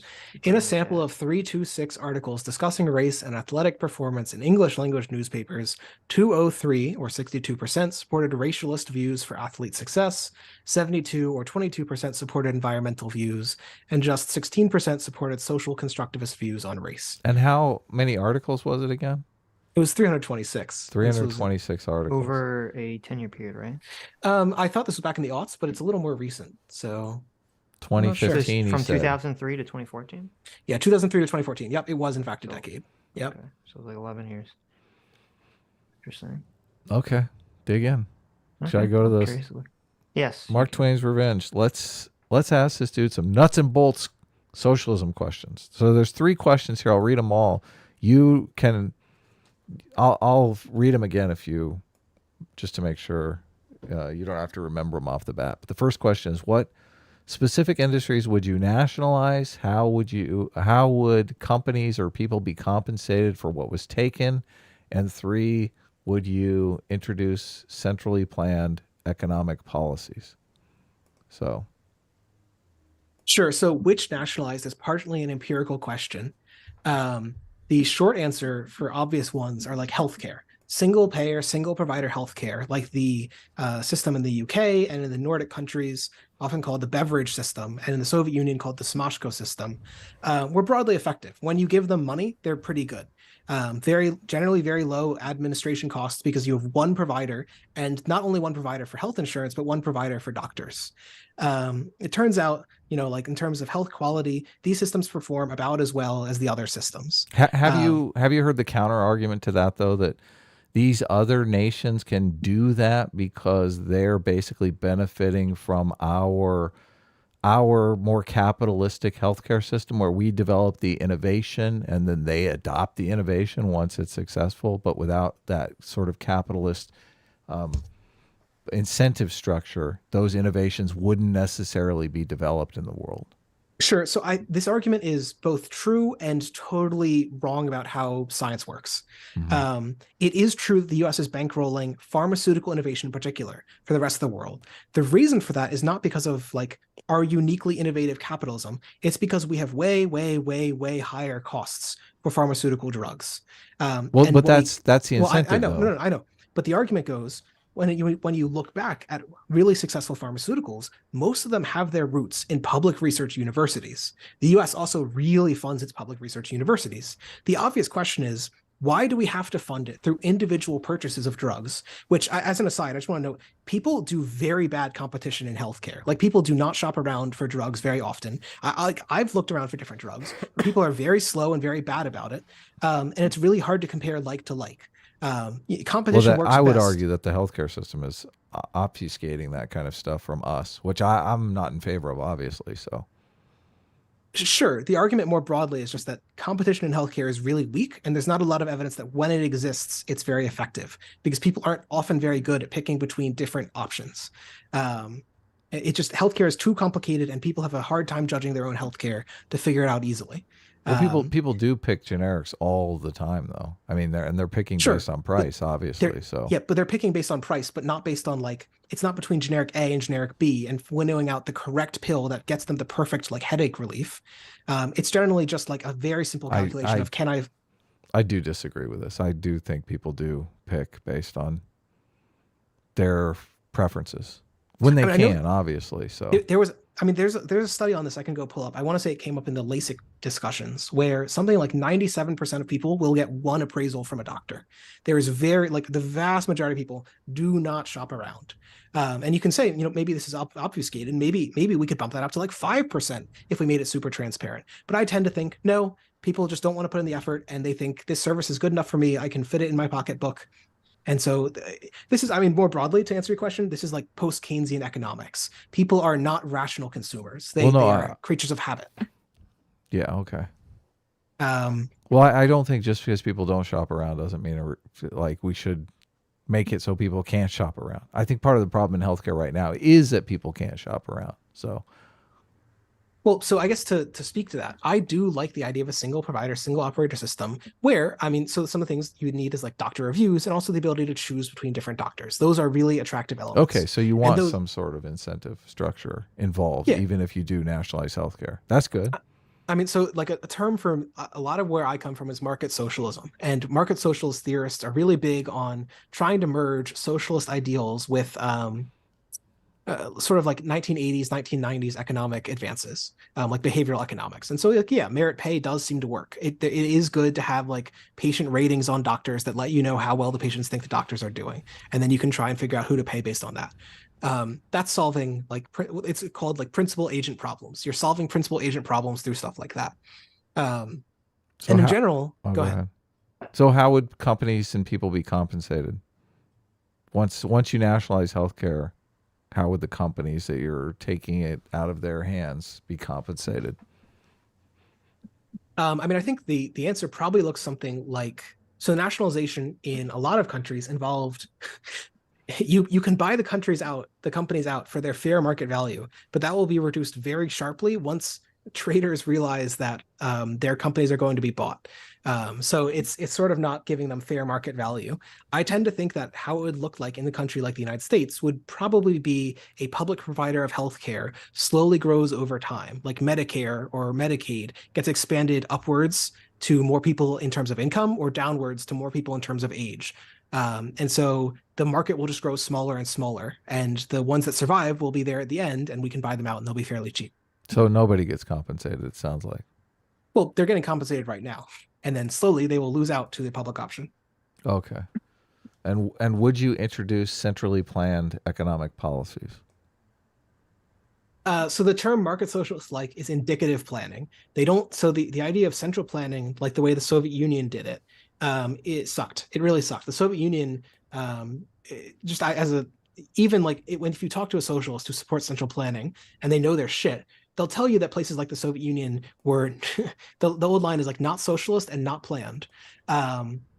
because they didn't even bother calculating exact mathematical results for most goods. The Soviet Union only did the math for like 200 goods in their whole economy of 250 million people. So the planning was abysmal. But market socialists say, even if you did a good job of the planning, it would still probably suck because you're losing out on a lot of the ways that the markets and even non-market competition can help you solve those sort of principal agent problems. It can let you figure out who's doing a good job, who's doing a shit job. So indicative planning looks more like, hey, we're going to super subsidize this area, or hey, we're going to set up a public firm in this area and give it a shit ton of money. That's the type of thing that you do for, like, say, pharmaceuticals. You want pharmaceuticals, you also want cheap. You want new pharmaceuticals, you want innovation, right? But you also want cheap drugs because that benefits people immensely to have drugs that enable their health and therefore their freedom. So what do? Well, you'll just pay in general for successful drugs. You can just subsidize people who achieve successful drugs. You can subsidize people who are trying to do the basic research for successful drugs. We partially do this already. The idea is just amping it up enormously. Right. Okay. Interesting stuff. So you are in favor of markets, it sounds like. Market incentives. Yeah. So, I mean, that's the whole idea of market socialists. You just want the government to basically fund those markets. In general, the idea, I mean, you can call it neoliberal socialism. Neoliberals say, and this is a joke, but neoliberals will say that we should only intervene in markets where the markets are inefficient, where the government is necessary. And the short answer is that in lots and lots and lots of markets, the market outcome is inefficient because of internalities or externalities. The price should be higher or should be lower. We often assume that the price that you see is like the price things should be. But that's obviously bullshit. There's plenty of things that should be cheaper for ideal human life. There's plenty of things that should be more expensive for human life. So taxes and subsidies is part of the ways that you plan. Neoliberals accept this. We don't actually even neoliberals accept this. That type of planning and internal democratic control of firms is a lot of the market socialist solution. Right. Sitch, are you still around? Do you want to talk about democracy? I don't listen to anything you guys just said. I was looking through that Black sports genetic study thing. Okay. I don't know where that I think you misspoke or misremembered that 60% number. Because the study wasn't really about, it was really about people's attitudes about genetics, in sports and things. It wasn't specifically about how often this comes up in the media, because what they did was it said they had approximately 23,000 articles, I'm assuming sports articles, and they took those 23,000 sports articles and they put them through a filter where they specifically were looking for a combination of, something like Black, athletic, and genetic. And then out of those, they found 292 unique articles that mention this. So that wouldn't obviously not be 60% talking about this. And then even that, and some of the examples they give, some of the examples, it seems like, they'd be saying things that maybe aren't scientifically true, but a lot of the article examples they give were talking specifically about, Jamaica or, whatever that specific place is in Africa. So it didn't seem like every article was trying to do some sort of race realism thing for, Black athletes.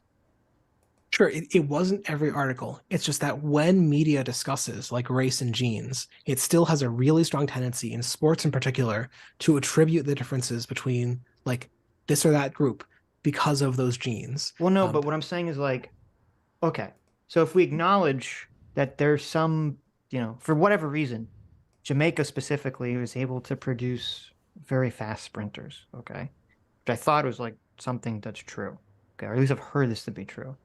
So that would mean that whenever it gets brought up in a newspaper, if you're specifically looking for the words, Black athlete and genes, and the only time it comes up is talking about this thing in Jamaica, that doesn't mean that it's like that this shows you anything about race realist attitudes broadly. It shows you that, oh, they're just talking about it in this one specific narrow element, right? So I know that part of the second part of the study is they use data from the General Social Survey.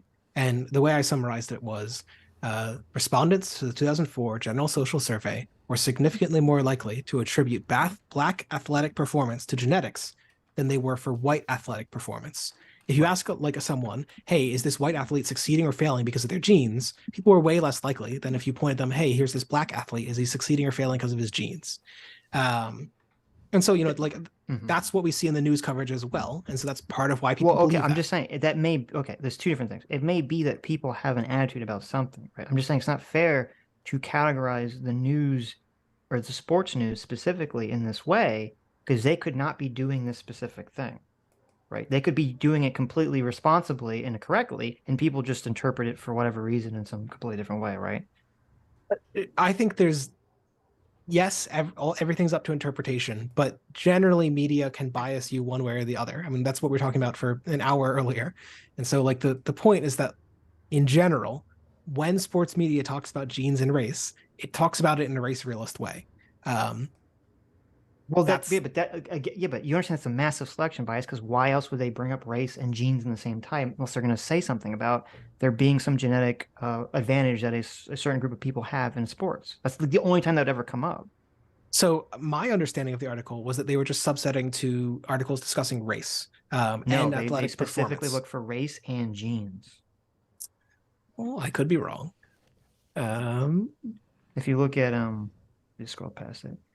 Data and methodology. It says each database was searched for possible permutations of at least one of the terms from each of the following three search categories. 1, Black, African, ethnicity, or Jamaican. 2, athletic, sports, sprinting, football, or basketball. And 3, biology or genetics. Those categories resulted in 40 possible search combinations. For example, Black, athlete, genetic, or ethnicity, sprinting, biology. So they're very specifically looking for articles that were mentioning biology or genetics. And Black, obviously. No, that's fair. That probably would bias things towards the race realist perspective. Well, that's what I'm saying. Like the article wasn't. I don't think it was meant to be used the way that you interpreted it. It was meant to be just saying like, oh, like people have this idea about things, and maybe is being biased by some of these articles. But it wasn't saying like, all these articles are coming out telling this like 60% of these articles are, race realist articles or something to that effect. I think it would bias things towards race realists. Like when you look at the articles that are discussing genetics, one of the arguments that they're trying to give is that sports coverage, when it talks about genetics, is leaning race realist. When it talks about race and biology, it's leaning race realist. Like it's not. Well, they don't even search for articles though that just talk about genetics without a racial component. Like they literally don't search for that. It could be 10 times more of the articles. Yeah. Right. Well, so to even discuss, like to say, hey, this race realist thing is wrong, you'd still need to bring it up in the first place. And when you read like the specific examples that they get into, a lot of it's, I think, very clear that like that when they're talking about it, it often comes down to very clear examples of race realism. Like it's like, hey, this is due to fast, slow twitch muscles, for example, or due to different testosterone, which is not what explains differences in athletic performance. It's like it is enormously due to local culture and training and certain like families.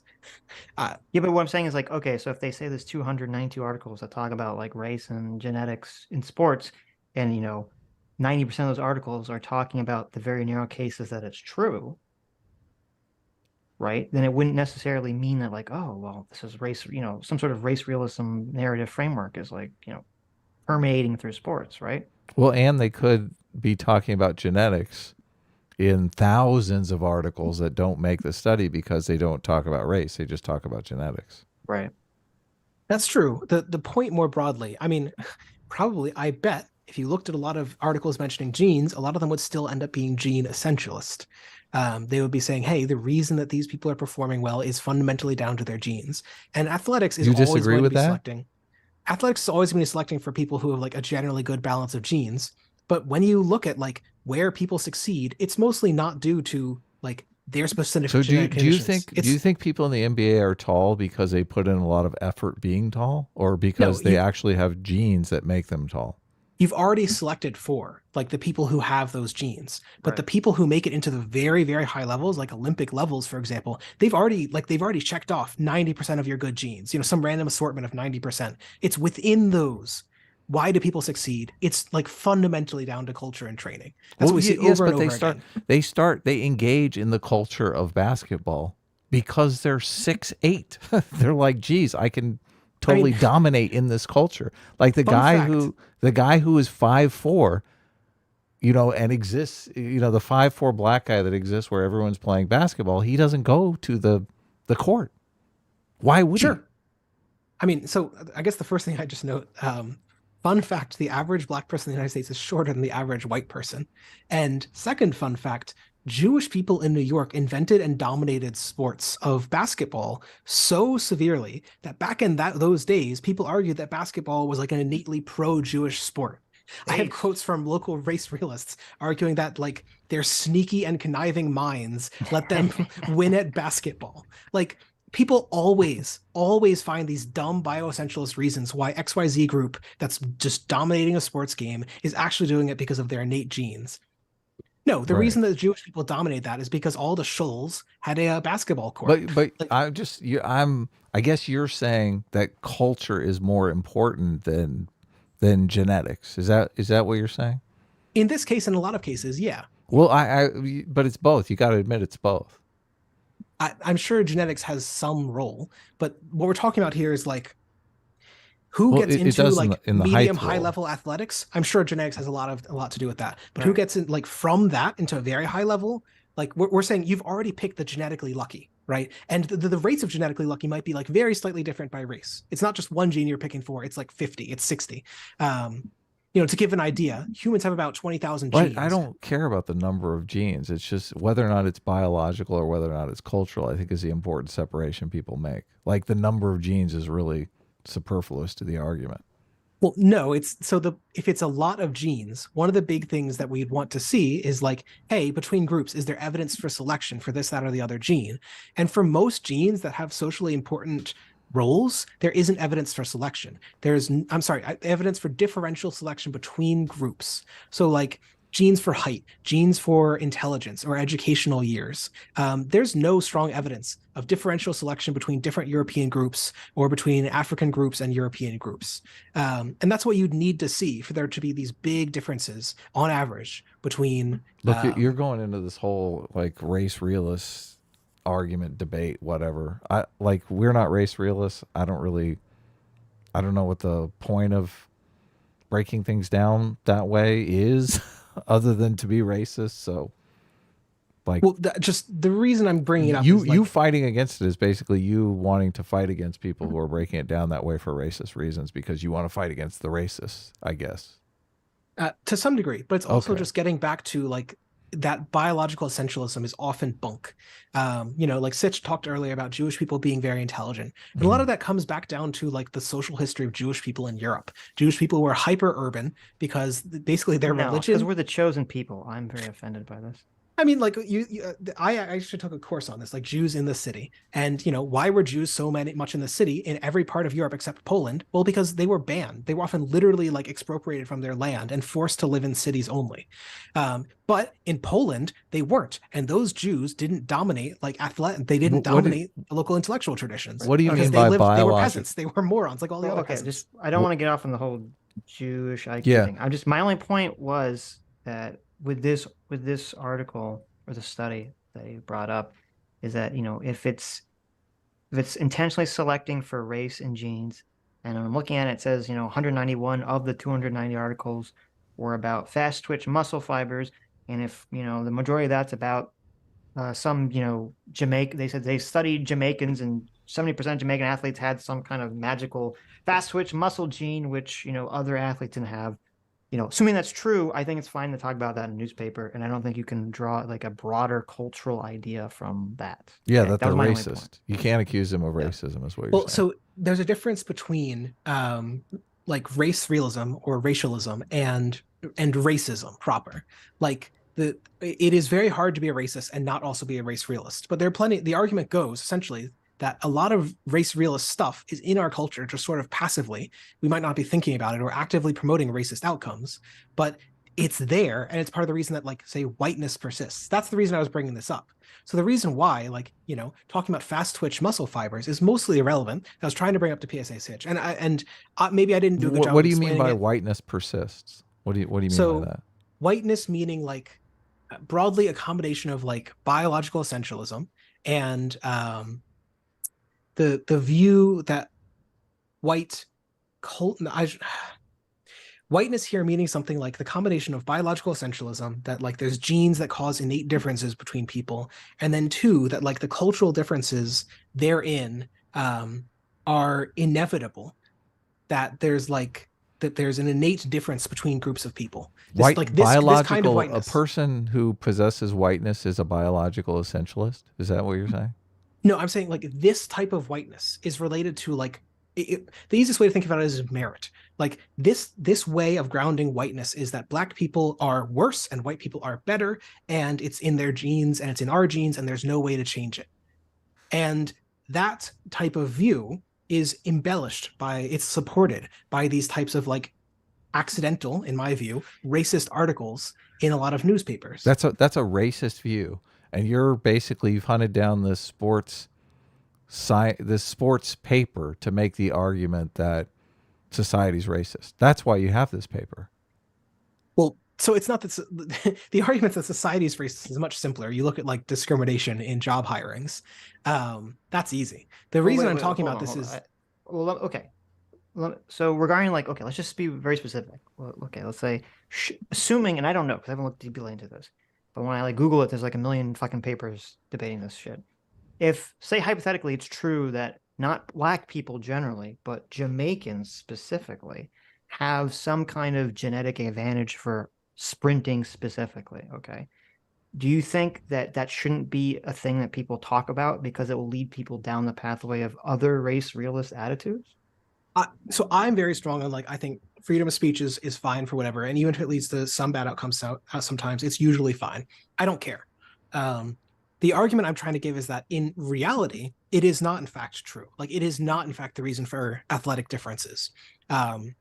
Genetics has some role in differences between ethnic groups, but that role is fairly small. The overwhelming difference in ethnic groups comes down to specific training, specific like family traditions and cultural traditions. It's why. So like an easy example is like black people, if it were true that they dominated like sprinting just because of genes, we should see a lot of like black sprinters dominating from basically every culture where there are black people. But he said specifically Jamaicans though.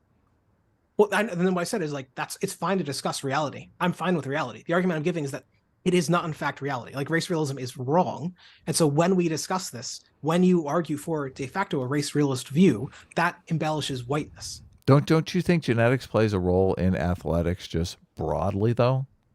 Yes. The argument we're giving is about differences in ethnic performance rates. Okay, yeah, which I'm not, I mean, I don't follow this kind of stuff anyway, so. Okay, anyway. What's your take on the bike Karen situation? Haven't followed it, don't care. Oh, boo. Come on. How dare you? Do you follow any news, any news stories? I try to. I mean, you were talking earlier that a lot of NBC News stuff has like dumb takes on stuff like this. I think it's really important not to take your views on the world from anecdotes.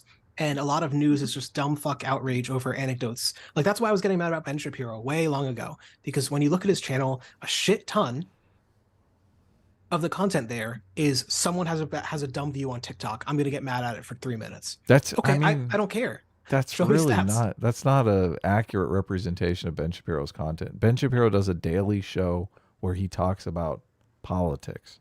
Like maybe the clips that are being reposted on Twitter are him reacting to TikToks, but I think he does like a TikTok reaction video once a week when he does 6 hours of content a week that are based on politics and news.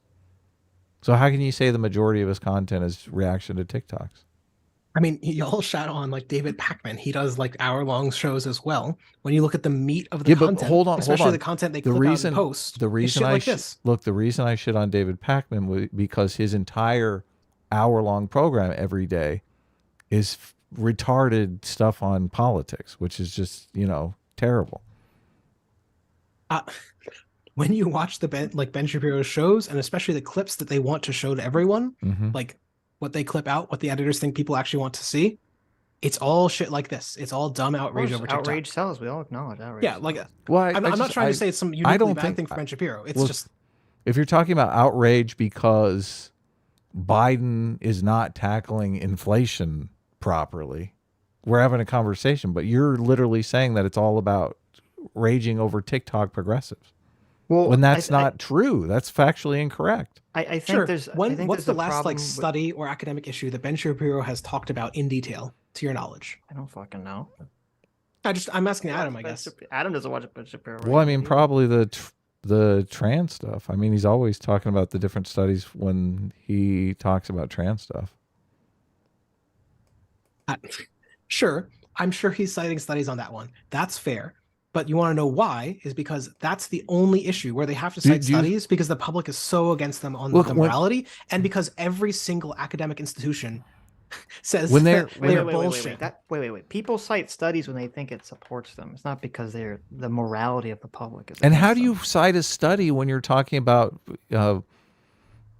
Biden's policies on inflation? What study do you want him to cite? Well, for economics is actually one of the easiest areas for like studies. Like, is inflation a monetary phenomenon is a current debate in economics. Yeah, no one agrees on though. Well, I mean, that's the argument I'm giving. Well, there are literally studies on both sides. So I'm sure he could cite studies. If you asked him to cite a study, he probably would. But he probably doesn't. Yeah, the only reason he does it on trans issues is because every single institution disagrees with him, and so he has to launder his intellectual credibility for that issue alone. It's the same reason that back in the day, people cited studies on global warming, even though 99% of the studies disagreed with them. Here's what I think the problem is. I think generally, and as we all agree, that the thing that sells the most is outrage. And I think the way that like the culture wars currently work right now is that a lot of the culture that is being fought, that the right is fighting, is coming from media and things of that nature. So you see that all the outrage is aimed at media and things like that. Not entirely. Some of it's, obviously pointed at the government, but a lot of it's pointing towards media. Where on the left side, like if you open up David Pakman's thing, all the outrage is generated from right-wing politicians, and that's where all the outrage comes. And so isn't that better for political content, like things that actually matter? Things that are directly political. Whoa, Mister, I'm sure you know so much about cultural hegemony. Okay, the culture matters very significantly. You were just talking about the cultural effects on people in terms of making them better athletes. The culture is incredibly important in shaping people's attitudes. Sure, but the whole point of that was like the intellectual quality of the left and the right is when David Pakman is ranting about Trump, that is a more political topic than Ben Shapiro ranting about a gay couple in a cartoon. Like, yes, culture matters. That is not true. That is completely not true at all. I don't even know how you could say that. Your whole argument was about how culture has these profound effects on people. And if the culture is promoting a political idea, I'm not saying that the gay cartoon example is one, but if there's hypothetically an idea that is being pushed through children's entertainment, okay, that's a big fucking deal. Just because it's not like a politician trying to pass a law somewhere. You can't deny it. Like, you can't ignore that. This just feels like there's no way to prove any difference because you'll just say everything's political. And yeah, I agree, everything is political. No, I don't. Well, I'm not saying everything's political. Yeah, I don't think that. I don't think generally the left-wing argument. Sure, but you said that basically anything in culture, like, I mean, we're talking about like anything can that be political, obviously. Sure. Yeah, and that's all. Like, overwhelmingly, this is the content that you see on conservative channels. No, but it seems weird to me that when generally the left's argument for everything is environmental conditions and culture is changing all these people's behavior, and then when people on the right complain about culture and the environment, you guys say, oh, they're not concerned about real political issues. Well, because the real political issue they're mad about is like, hey, there's gay people in my cartoon. So their argument is like, it's not, hey, this is wrong. Hey, like, morally, this is wrong. It's literally just like, hey, don't represent this. I don't like this. It is bad for my politics that people are exposed to this because of contact theory. They will get more okay with gay people. That's right, the argument. No, I understand. But this is the problem. That's a different argument. Like, you could say, I don't like that Ben Shapiro complains about things in media that I don't think are a big deal or I agree with. That's one argument. But to just say Ben Shapiro's not serious because he's just talking about cartoons is a different argument, and that's not a valid argument. I mean, yeah, especially when he does a political show every single day where he talks about every single political news story. So, you know, another easy way to look at this is, why did rightists stop doing debates almost entirely? Lefties like Vosh, lefties like even, you know, talk about Lance. Even Lance does political debates still, but only people doing debates on the right now Does are like he Tim normally Pool. do Yeah, I mean, debates? he does, and How so has come Hassad. Lance- Who did he Look, debate before the Tim Pool conversation? I tried to set up a debate with Lance and Lauren Southern, and Lance didn't want to do it. I'm pretty sure he did. No, eventually. No, it was a set. Yeah, it was after that one. Yeah, that's what I'm saying. Yeah. Oh, well, I don't follow the exact details of every debate scheduling, but broadly, when you look at people like Ben Shapiro, who are all like, so the reason I bring this up is Ben Shapiro is literally the facts and logic guy. Do you want to debate Lauren Southern? I can probably set it up. So Ben Shapiro is literally the facts and logic guy. Wait a second. Does he spend Leftists his want to time debate debating? rightists. You want to debate Lauren Southern or what?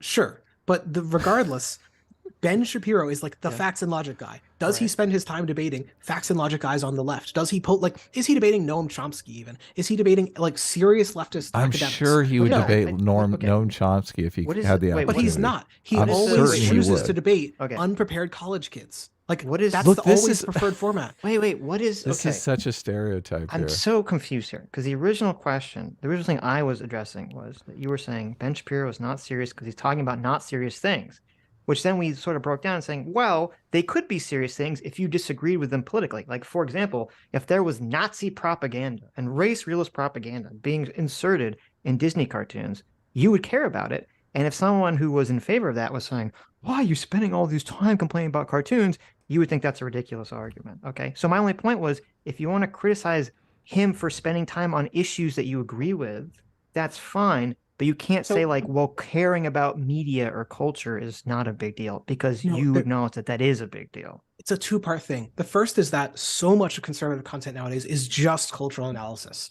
It is not like digging into the data or whatever. Listen, and that's the second argument. Ben Shapiro does an hour-long show every single day where he covers every single... You think it being an hour long makes it better?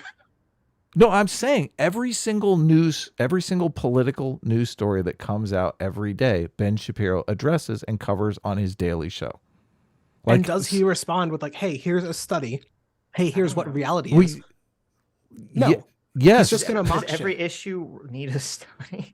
Like, it depends what the issue is, doesn't it? He's literally the facts and logic guy. He cannot just say shit. Wait. Okay, so like 4 days ago, he has a 12-minute clip about the city bike story. Like, he doesn't need to produce a study when he talks about because that, that's the whole point. He's talking about an anecdote, not an actual policy. What is the political implication of that story? What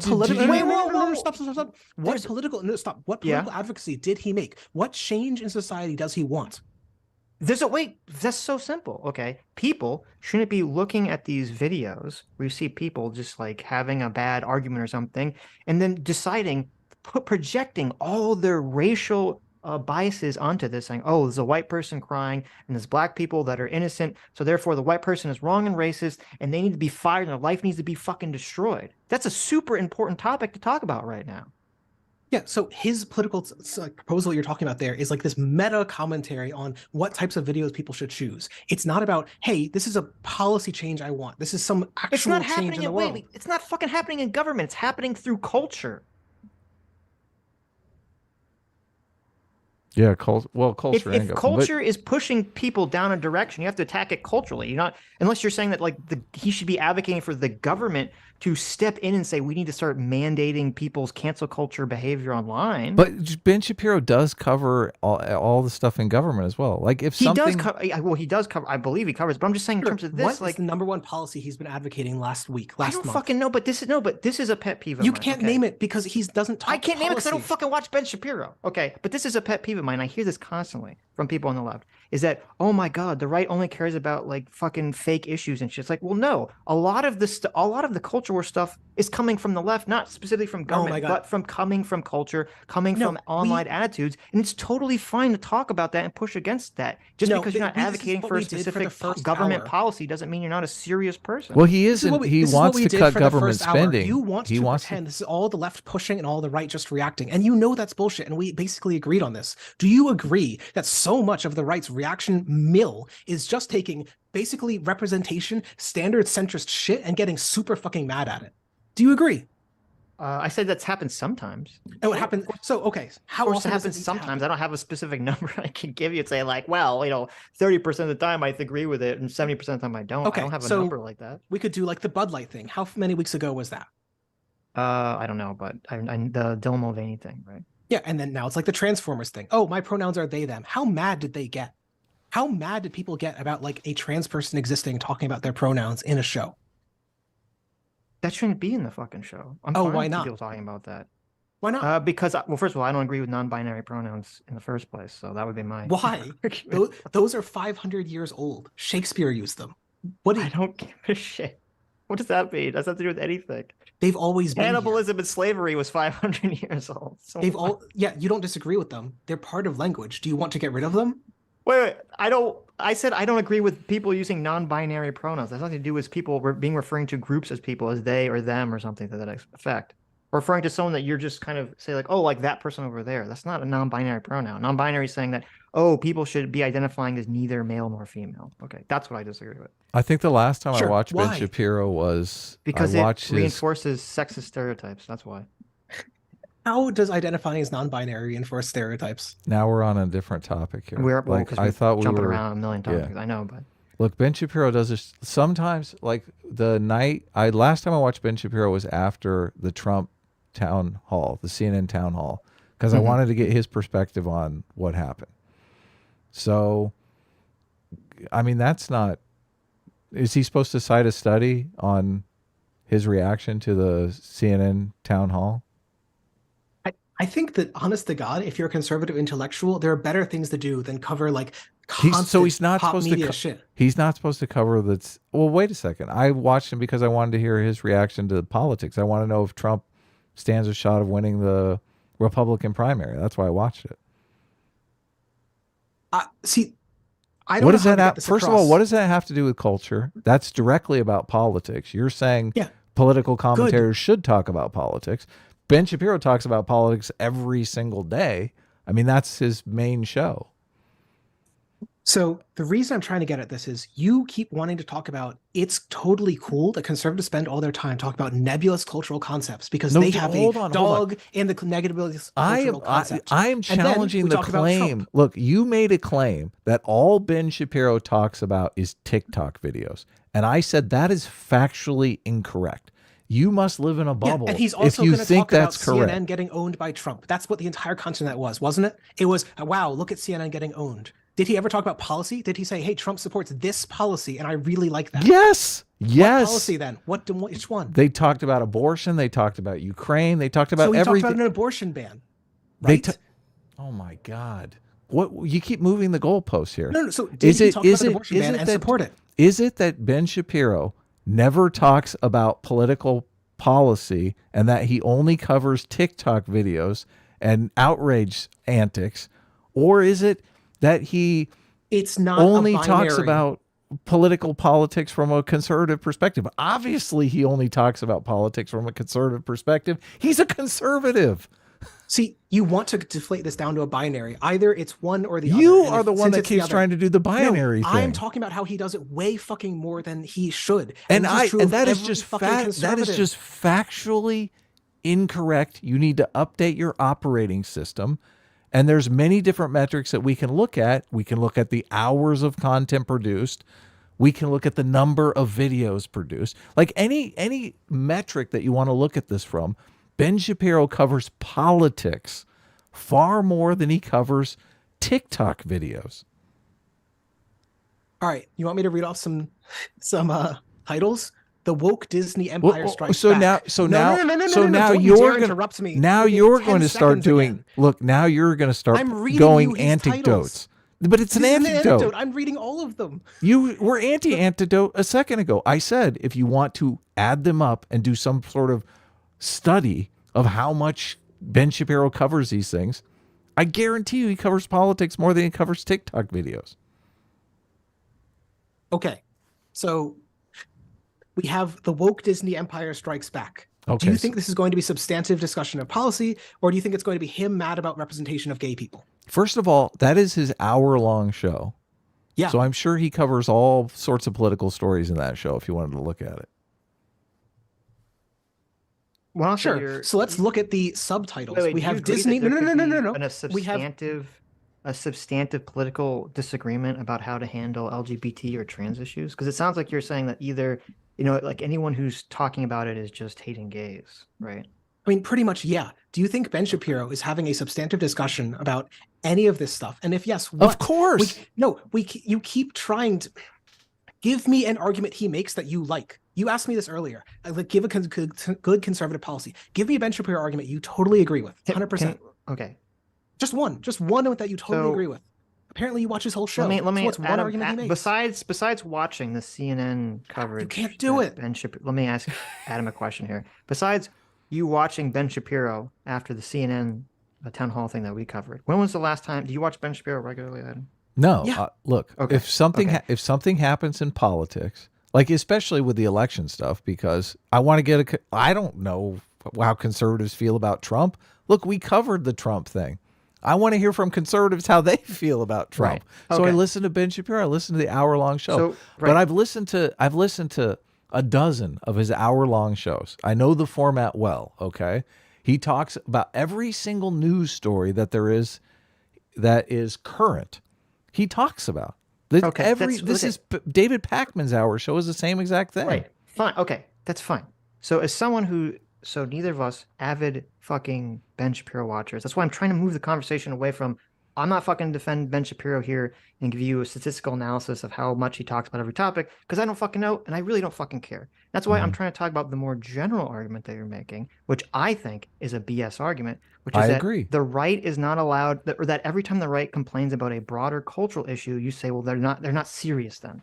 Because right, yes. when the No, entire they are fucking serious. argument But about they the are- left, when the entire position of the left is about the influences of culture and cultural hegemony on people and saying this is why we have to police speech, this is why we have to do all this fucking shit, it's a ridiculous fucking argument to make. Sure. My argument is that one, a lot of the shit they do, way more than you'd expect, is totally unserious cultural critique. And two, is that when it is serious, the arguments they give are bullshit. What is Ben Shapiro's argument against the they-them pronoun in Transformers? Can you give it to me? Do you know? I don't know what Ben Shapiro's argument is, obviously. I just said I don't watch them. Yeah. Then what is any of his arguments? Do you agree What- with I don't any- know. Stop what- asking about Ben Shapiro. what Let's are the talk about points? What broader is a people. arguments? No, then my who God. is a conservative you watched recently that you totally agree with? I don't watch fucking conservatives that much. Then I how give do you my know that argument. their content is good? You don't I even can give watch you- them. What is the point No, of even? You don't watch them. How are you going to tell me their content is I just didn't as say good it as the was left? good. That's not what I said. Oh I my said God, was you were dog. criticizing the ability. You're saying just because people are talking about cartoons or politics being in cartoons, you automatically jump to, well, therefore they're not serious people. And I'm saying that's a bullshit argument. If we lived in a society where you felt like fucking race realism and white nationalism was being pushed into fucking Transformers, you would talk about it. And then you couldn't have someone say, well, why are you talking about Transformers? Just because they have race realism and Because the Transformers doesn't mean arguments it's not I a big give- deal. So every time I try to speak on this, Adam will interrupt me about one sentence in. And what I was going to say is, Okay. whenever they do cover this, their argument against it is usually laughing at it and calling it woke and then moving on. Their argument isn't some nuanced form of like, I don't even know what the anti-trans argument for this type of stuff is, but they're not presenting it. They're I just see. mocking. I see. Well, okay. So since I don't know all the people you're talking about, I would assume that a That's lot not of it is true because either, but- the arguments have already been made a million times regarding, these shit. And it just becomes like, let's just ridicule this stuff to the point at which, that's So- the effective way of destroying it. Can right? I is to can I just ridicule it. read a few more titles? Why is 81-year-old Martha Stewart on the Sports Illustrated swimsuit cover? That's one. That's a good we have- question. We have Miller Lite to Bud Light. Watch Hold out, my beer. Sitch is He's gonna mad watch about- Ben he's mad Shapiro about now. the- I don't know why you can't let me speak. Miller Lite to Bud Light. Hold my beer. He's mad about the feminist commercial. I'm mad okay. about that commercial sucks ass. Jesus. Okay, great. There's a shitty commercial. Does that matter? Yes. What the? How Why does are it? you fucking gaslighting No, me no, on this? I tell don't me- understand this. Wait, like Tell me you had how this it matters. huge fucking thread where you were like, where you got in this fight with Dev and it was about, Gramsci and cultural hegemony and all this shit. And it's just, then we had this fucking conversation about how like, oh, the culture is what's making specific people better at being athletes in this very specific area. And now you're like, who gives a shit if the culture is promoting a political idea? It doesn't matter. Like, this is fucking insane. You can't make these fucking arguments. But the political idea he's mad about is like women owning trucks and being equal. That's not the fucking argument. That was not the argument in the fucking Miller Lite commercial. The argument was, oh my God, we live in this fucking society that was so indoctrinated with sexism, and there's all this male gaze bullshit, which, by the way, male gaze is fucking insanely non-scientific and bullshit. And oh, how dare we have attractive women in ads, and we're good feminists now. So if you have any advertisements that had sexy women in them, send them to us and we'll destroy them for you. Okay? That's what the fucking Miller Lite commercial was How dare about. you like women in bikinis? That's what it was about. Because what it is at the heart is he's just mad that it's a feminist ad, and we both agree on this, and he's a reactionary. But this is the average type of content that you're going to get put out. It's, wow, I'm real mad at an ad because it's feminist. You're not but okay. I just I'm trying to explained say, to you the problem with the ad, and you didn't address any of it. You just said, well, Ben Shapiro. I don't give a fuck what Ben Shapiro says. I'm saying I have problems ideologically with the ad, okay, and with the ad that it's promoting. And it's not fair for you to say, well, it's not a big deal, right? Because in addition to, hey, it's a fucking ad, he's not critiquing it for like the level of something so far from the norm as white supremacy. He's critiquing basic bitch feminism, basic liberal feminism. Because you say what the white gaze is bullshit, that's fine. But the white gaze, sorry, the male gaze is the male gaze is very much within like mainstream feminism. This is not some hyper woke left bullshit. And does he critique it and say, hey, you were saying it's unscientific? I don't know. I don't fucking know. I don't give a shit what Ben Shapiro say. I'm just saying it's fine to critique this shit because it's bad. It's wrong.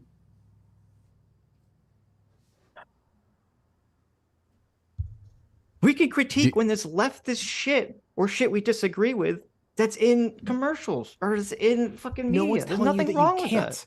I'm trying to say that it's the level of like quality analysis here is garbage. Okay. Look, Ben Shapiro is not arguing. The last 3 videos are about I don't want to. No, Epstein I don't and give Bill a fuck. Fuck Ben Gates. Shapiro.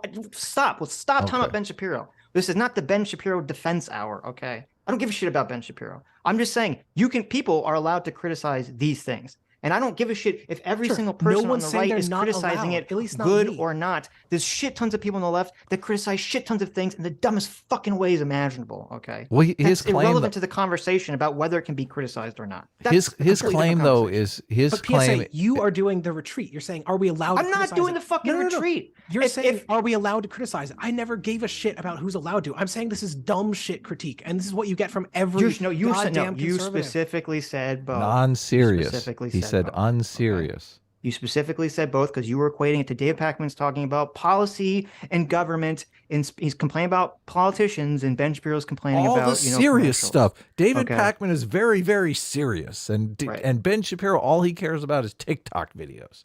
That's the analogy you're making. Right. Very serious policy prescriptions. David Pakman. Anyway, should we move on? Sounds like we've all worn ourselves out screaming.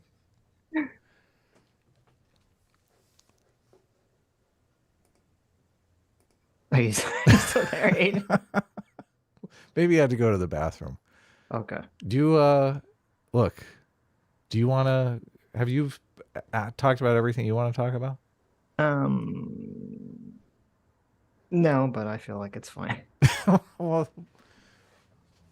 Well, we could read some super chats or. Okay. I see the little platoon is in the chat here, but he's talking about Ben Shapiro, so I won't. Ben Shapiro came up under Andrew Breitbart. Politics is downstream from culture. Yeah, who's the one that would always say politics is downstream from culture? I feel like that was the left would say that shit all the time. Yeah, I sat down and had a big think about that politics is downstream from culture for a bit. Because there's conflicting reports on that, obviously. But I do think, culture in a democracy convinces people that they want some certain thing. And then they look to politicians to make that thing possible. So I am leaning towards the – politics is downstream from culture. Do you have an opinion on that, Sitch? Have Do I you? think politics is downstream from culture? Yeah. Have you thought about it? Yeah, I mean, I think they can. I think they can be interchangeable. Mm-hmm. I think it can go directional in either direction. I mean, there's some people brought up good arguments about how,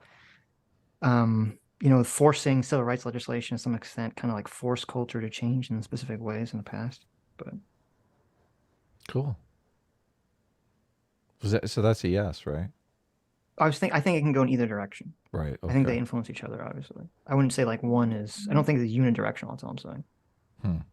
Yeah. All right. Yeah, sorry, talking with my roommate. Oh, that's Um, okay.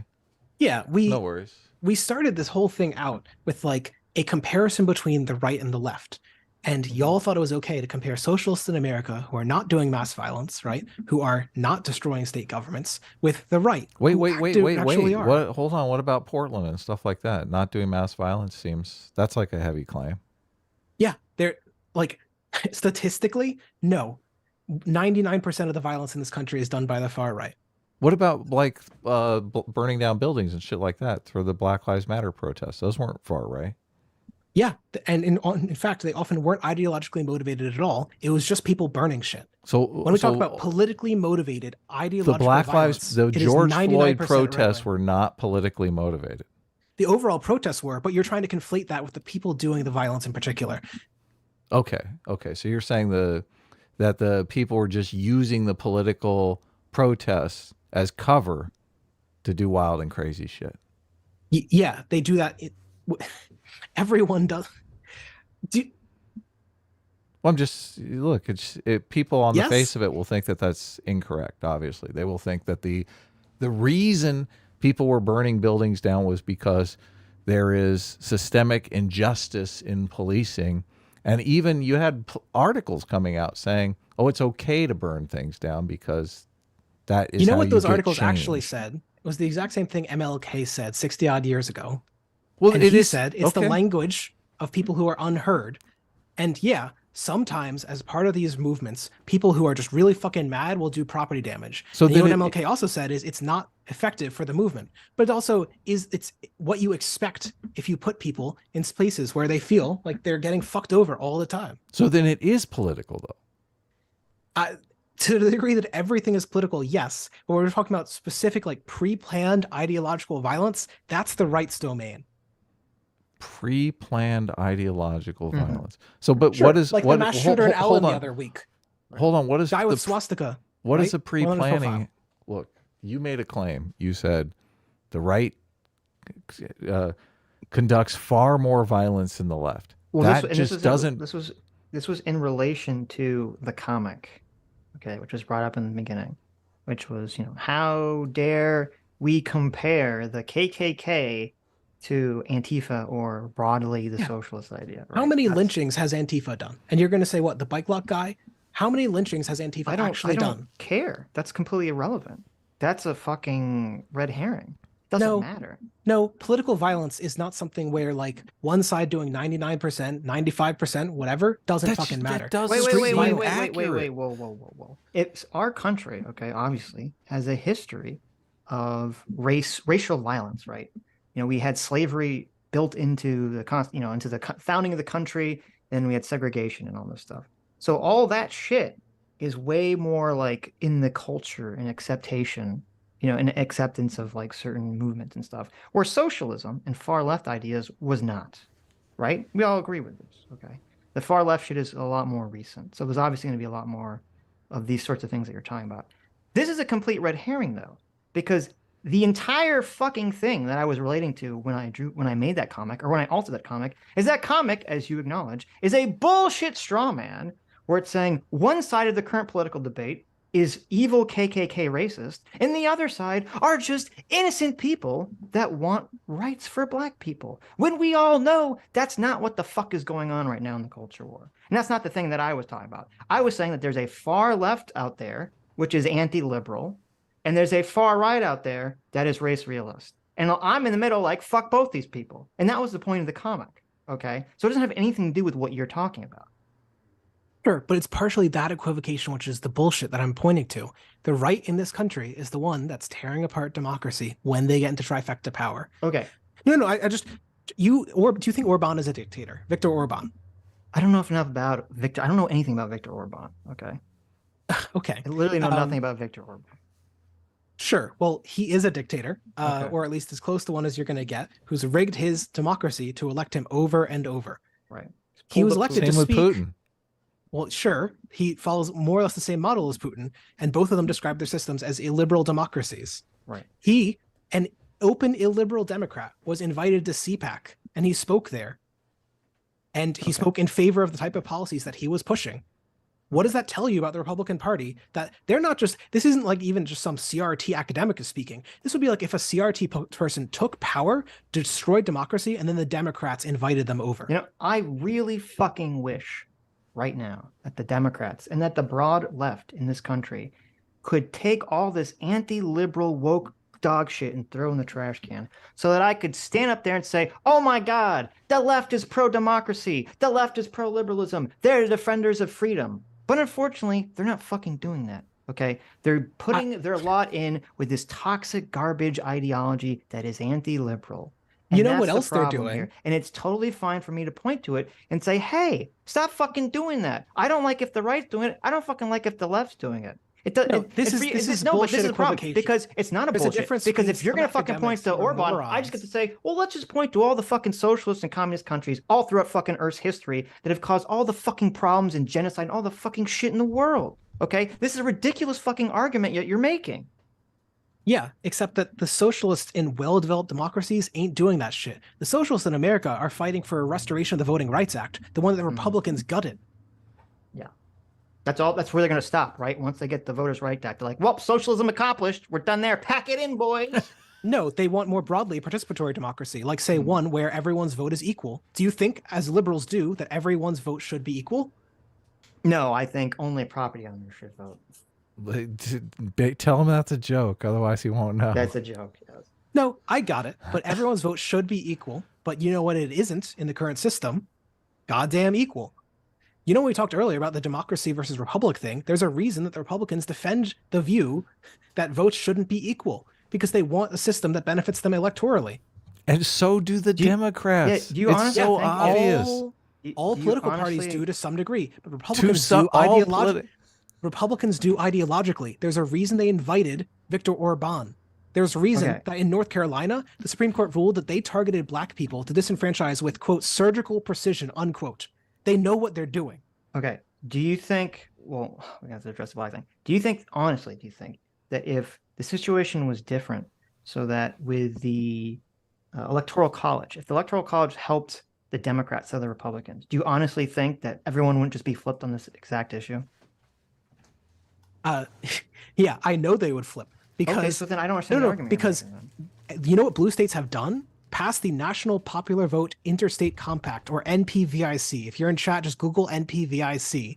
And you know what Except it doesn't. On average, the Electoral College benefits nobody, though it's been leaning right in recent years. But over the past, like, say, 50 years, it doesn't benefit anyone. But when Texas flips blue, do you think Republicans are going to support the Electoral College? They'll probably fucking flip. That's my point. You're saying this is an ideological thing, and I'm saying it's entirely a consequentialist, pragmatic thing. They just care about the outcome that it produced. It was the same thing in North Carolina. They weren't targeting blacks, so they're like, fuck black people. They're targeting blacks because that's the easiest way for them to target blue voters. Yeah, but which states have passed nonpartisan gerrymandering reform? Which states are actually doing the walk on democracy reform? I don't fucking know. The ones that are letting in all the illegal immigrants so that they have go. a voter advantage there. There you go. Well, that's a good point, Adam. How many illegals voted in the last election? Give me a number. No, I'm serious. Give me a number. If you're going to do this bullshit, give me a number. How many voted in the last election? I'm not sure, but the Yeah, point, it's zero. You understand the point. Like, the Democrats are letting in immigrants because they see them as future Democratic Why voters, do you immediately correct? pivot from Republicans are destroying democracy to, hey, people might have different political views and they're coming to our country? Do you think it's comparable to... That's not a pivot. That's not what I'm saying. It That's is, not absolutely. remotely what I'm Democracy- saying. Whoa. You put Do you out think the institutions of democracy are the same thing as immigration? You laid out the argument that the Republicans are doing this because they're inherently don't believe in democracy. And I said they're doing it because it helps them. And if the Democrats viewed whatever policy helped them to get elected, they would do that. And then that's why Adam was bringing up, Then like, that's why- why they're in favor of immigration. Yeah, they view 'cause it them. helps And them that's why the Democrats in electorally. the past were not in favor of immigration. Why do blue states keep passing laws that make nonpartisan voting reform boards, nonpartisan gerrymandering boards? Because they think it's going to help them.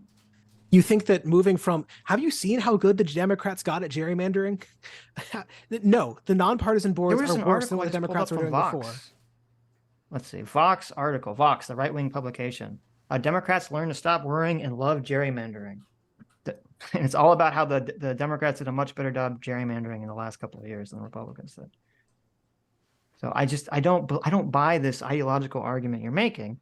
And again, we've gotten completely off topic from the original thing, which was the comic, which is it's completely fair for me to point out the bullshit straw man where people are straw manning centrist and to say, no, there's extreme left ideas that I think is going on right now with wokeness that is anti-liberal and I think is just as dangerous and just as pernicious as race realism. I don't care about how much actual specific, shootings are going on. That's irrelevant when we're talking about widespread changing of ideas in our society and our country. Okay.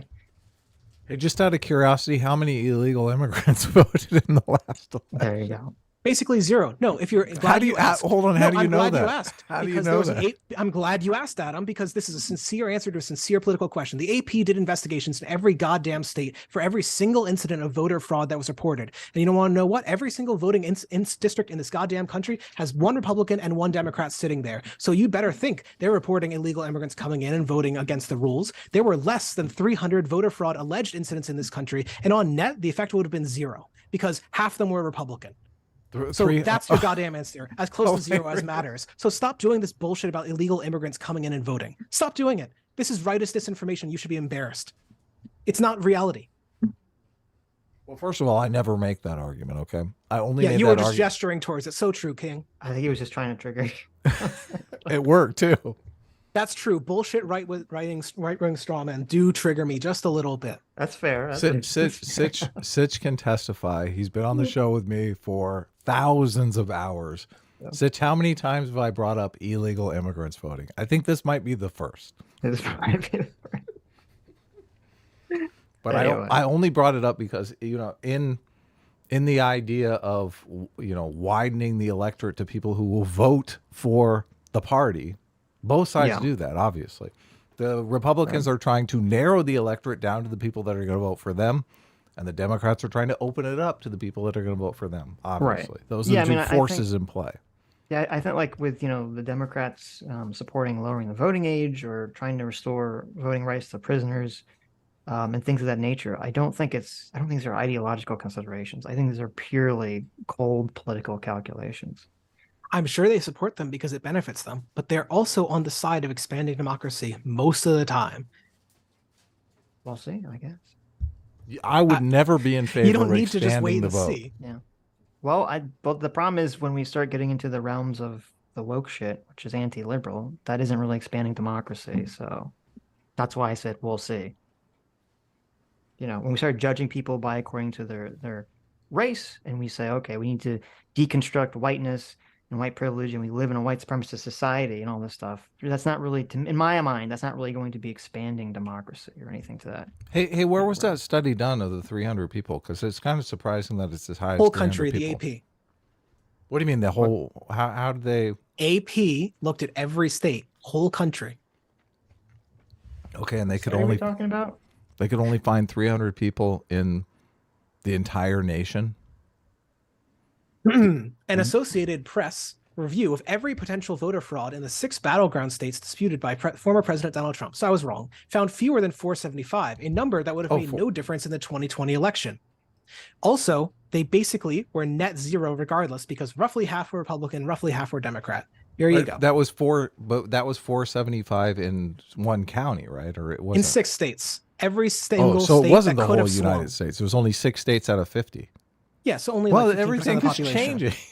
I don't. Okay. No, that's a really good point. If it was only 15% of the country, you might have even 2,000 cases of voter fraud. Wow, that's a really good point. The rest of the country wasn't in competition, though, so what does it matter? Why would you be doing voter fraud in California? Is it doing more Democrats? It's ridiculous. Yeah, who That's cares? true. It's totally stupid. Voter fraud is so fucking rare that every scholar who speaks on this will call you bullshit if you talk about illegals voting. like, don't bring this shit up. I find it very offensive that you call them illegals. We like undocumented workers here on this show. So Glad to hear it, dog. please. Ostracy for $5 sent some article. I never heard about this. DC bill allows non-citizens to vote in local elections. Yeah. That's been true in lots of local elections for most of the country's history. Really? And yeah, well, it makes that's sense. Why does That's it a make good sense? way. That's a good way to get around the illegal immigration thing. Yeah, but they can't vote for the elections you're mad about. The national, like, I don't know. I mean, Well, I don't hold agree with on, that. I what- don't think undocumented immigrants should be able to vote What in election? local What elections. I think election? residents should be able to vote. Yeah, like it's not even about citizen. It's not even about undocumented per se. It's like, let's say you're over here on a visa, right? You're not a citizen. You should absolutely be able to vote for local mayor. Well, local, like, it depends why how not? long you're over here, right? Like if you're like 10, 20 years, maybe. But if you're just like, I'm 1 year resident, I don't think you get to vote. How and many shit. years do you think you should have to live in a town before you can vote for the mayor? But I'm a citizen of the country. It's a completely different situation. Why does it matter? Because they're not a citizen of the country. What do you mean? Why does it matter? Like, Yeah, if I asked you someone- to link that to some moral principle. the moral principle is that, okay, so when you're born into your society, right? We can't all go to fuck off libertarian island where we just get to choose to live, according to however we want. We are sort of forced by fiat to live under some kind of government and some kind of society. And part of that force, and I think part of the moral principle of that force, is that therefore we should get a vote and a say in how that society is run and governed. If you choose to go to another country and live there and become a citizen of that country, then I think you're changing your ownership of, what country you're part of, and you should be able to participate in that government. If you're just visiting a fucking country for a year, or if you go into a country illegally and not through the proper process, then no, I don't think you should get a say in how that society and that government is run. Sure, except one of the liberal values that people often care about is freedom of movement. It's enshrined in the goddamn UN. And one of the things that we don't do is process people's asylum applications on time. We don't have immigration caps to let people who want to move here come here through the legal channels. We've decided just to keep people out for no goddamn reason. So if they're here, why not let them vote? So, well, first of all, You okay, move. No. I that's want to be you. clear. You said you moved to another town. You should get to vote immediately. Why Yeah. not that? But for someone who's not a citizen, they probably want to be a citizen. Most of the people who come to the United States want to stay. Most people who come on college visas want to stay. We kick them out. Okay. So to answer, first of all, with this whole freedom of movement, liberal principle thing, no one that I've ever, unless you're a complete like insane person, no one takes ultimatums for any of these freedoms in almost any situation. So that's not a real argument. Okay. There's like being completely in favor of like, oh, freedom of movement, unless you're in favor of just like no country should have any borders, right? Which I'm assuming you're not in favor of that anyone should be able to walk into any fucking country for any reason and just plop down and live there. I'm assuming that's not your position, right? In an ideal world where income, Not was an way ideal more world, equal, in this world. in an ideal world where income were equal, no borders make sense. But right now, where there would be massive migration movements, you probably do need like some maximum limit. But our maximum limit isn't like 50% of the people who want to come in. It's like 10%. Do you know how long visa waiting lists are? Like, have you Okay. ever looked into it? So here's the issue. Okay. It might not, you have a different view on this, right? But as you said, we live in a democracy where people get to come together and vote and have a decision on this, right? So just because you don't agree with however the law is right now doesn't mean that people get to break the fucking law. So laws are immoral sometimes, and this one is immoral. There's no goddamn reason why most of the people who came to this country illegally shouldn't be here. Actually, fun fact, the average Well, then illegal levy to who, no, change no, it, but they don't have average- to vote the just because you average- don't agree with the law. the average undocumented person has been here for 10 to 15 years. Okay. Just Don't- because They're you not don't- coming as tourists. They want to live here. We're It's- just so keeping them what- out for no goddamn reason. And just making the immoral argument isn't really very good, because isn't that the same thing conservatives do on abortion? They say, killing the baby is immoral. Like what is adding, oh my God, this is immoral? How does that strengthen your that's the argument? justification for Because saying, well, they laws should can able to be vote anyway. wrong sometimes. Of course. Slavery but was you legal. still have to levy In to your change the law opinion, within though. the system, okay? Yeah, in your That's opinion. the whole point. You're talking about expanding democracy into saying, well, fuck the law. That's not expanding democracy. I think that expanding democracy into a way where people can live where they want to live is probably a good one. Yeah. So do it through the democratic process. I mean, we've tried, and every time. So actually, there's another So example. the people don't agree with you. So No. that's democracy. I mean, when you look at polls on this, people are Yeah. very much in favor of like reform towards a saner immigration system, it doesn't fucking happen. When Republicans say they're in favor of immigration reform, it doesn't fucking happen. Okay, so no, obviously that means that the people don't care about it enough to actually sway their votes. That's democracy in action. No, that's one of the failures of representative democracy, that you've got to bundle all your opinions up into one vote for one guy. And our system is particularly bad at it because of our first past the post system. You can only vote for two parties, right? Sure, That's not real democracy. Right. Do you I'm want not in proportional favor of- representation? Do you oppose the Senate? I'm Or not are in you favor not of a liberal? first past the post. I would wish they would change first past the post voting too. But again, you can't say that I'm just here to expand democracy when you're saying that people that came here illegally get to vote in our government, in our system, just because you disagree with the law, even though other people apparently do agree with it. And that's why it's a big fucking issue on the right, is all the immigration stuff. Obviously, that was one of Trump's biggest talking points was, I'm going to build the wall. So obviously huge swaths of the country completely disagree with you on an ideological level. No, you're doing the backwards thing again. Just because you voted for someone doesn't mean you agree with everything, right? You just pointed out. Well, wait. It might Was not that be not strong Trump's enough. that was like Trump's one of his biggest, if not his biggest campaign slogan was build the wall. It was one of his big slogans, but it wasn't what won people over. When you look at the polling, it's because Hillary Clinton was really fucking unpopular, and it's because they bought into some, like, he didn't come off as a right winger. That's one of the reasons he lost in 2020. People changed their perception of him from a centrist to the right wing. Hey, is theft immoral? I'm just curious. I think, again, you're like, yes, it's immoral. So theft is immoral, but you said taxation was theft, so that means that law is immoral. Yeah, there can be justified theft, just as for any immoral action, you can probably find justification for it. No. So let me I'm ask just trying you, to figure this out. no, like no, no. some laws should be Adam, changed because they're immoral, but some laws should stay the same because they're immoral. Is killing immoral, Adam? Depends. Killing? No. Murder is immoral. Okay, is murder immoral, comma, would you have murdered Hitler? That would not be murder. That would be killing. Well, that would be capital punishment. That's what it would be. Well, it depends when you do it, right? Yeah, so let's say we could transport you back in time. You've got a gun and you're in Hitler's office. Would you kill him? Of course. Sure, yeah. Would that be murder? Well, actually, no, it wouldn't. What if it made the future worse? What's different between that and murder? Well, murder is the unlawful killing of a person, and I'm assuming I'd be killing him during wartime, which I'd probably be justified in killing him. Do you think that in wartime you can just kill anyone you want? Is this the argument we're going in? Well, you can kill enemy combatants in the middle of World War II. He's not a combatant. Be completely justified in killing Hitler. This is a weird fucking argument. There was actually a murder attempt on the law. Hitler. You're defending all this based on the law. Look, morally, it's justified. Well, sometimes immoral actions. I only asked you if theft was immoral, and now we're talking about Hitler. Okay? Yes. Like, what's going on here? Sure, we're doing basic utilitarian logic. Killing is usually wrong, but sometimes right. I only wanted to separate it out because you said that some law we were talking about was immoral, like some voting law. I mean, this escalated very quickly here. And I wanted to figure out what you meant by immoral, because a lot of people say that, and I don't really think they really don't think about what it means. Because earlier you said theft was okay, and obviously you said theft is immoral. So yes, because I'm a utilitarian. Mm-hmm. So theft in general, as like from individuals, probably not a useful thing for society. Taxes really fucking useful, because it makes your income possible. I don't think of taxation as theft though. I think of theft as being immoral, and I don't think of taxation being immoral. This is why it's helpful not to think of taxation as theft. So that's one of the things I was trying to argue with you before, but you kept interrupting me. I was trying to say that your income is only possible because of the taxes you pay. To call it theft ignores that you wouldn't have the income you were having. It's not some natural fact of the world that you get $60,000. You literally said it was theft, though.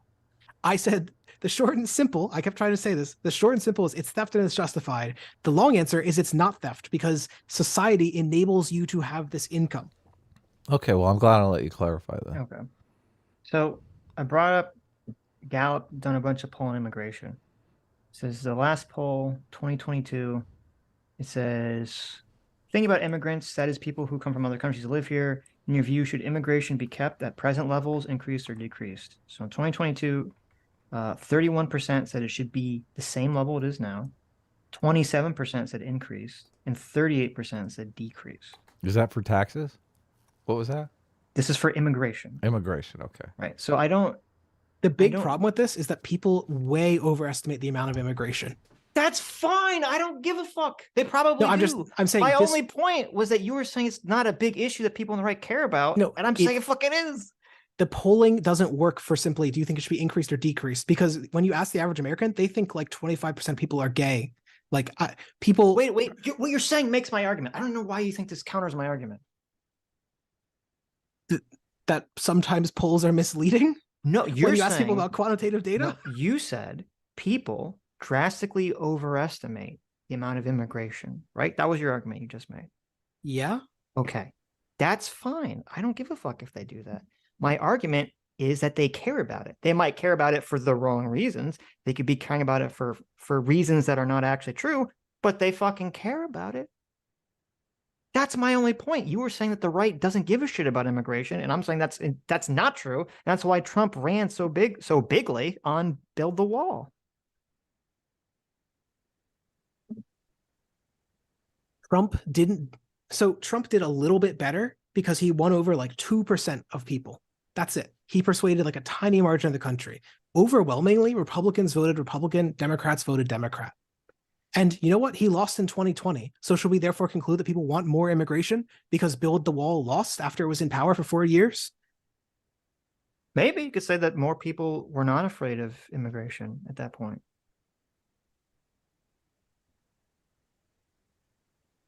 Yeah.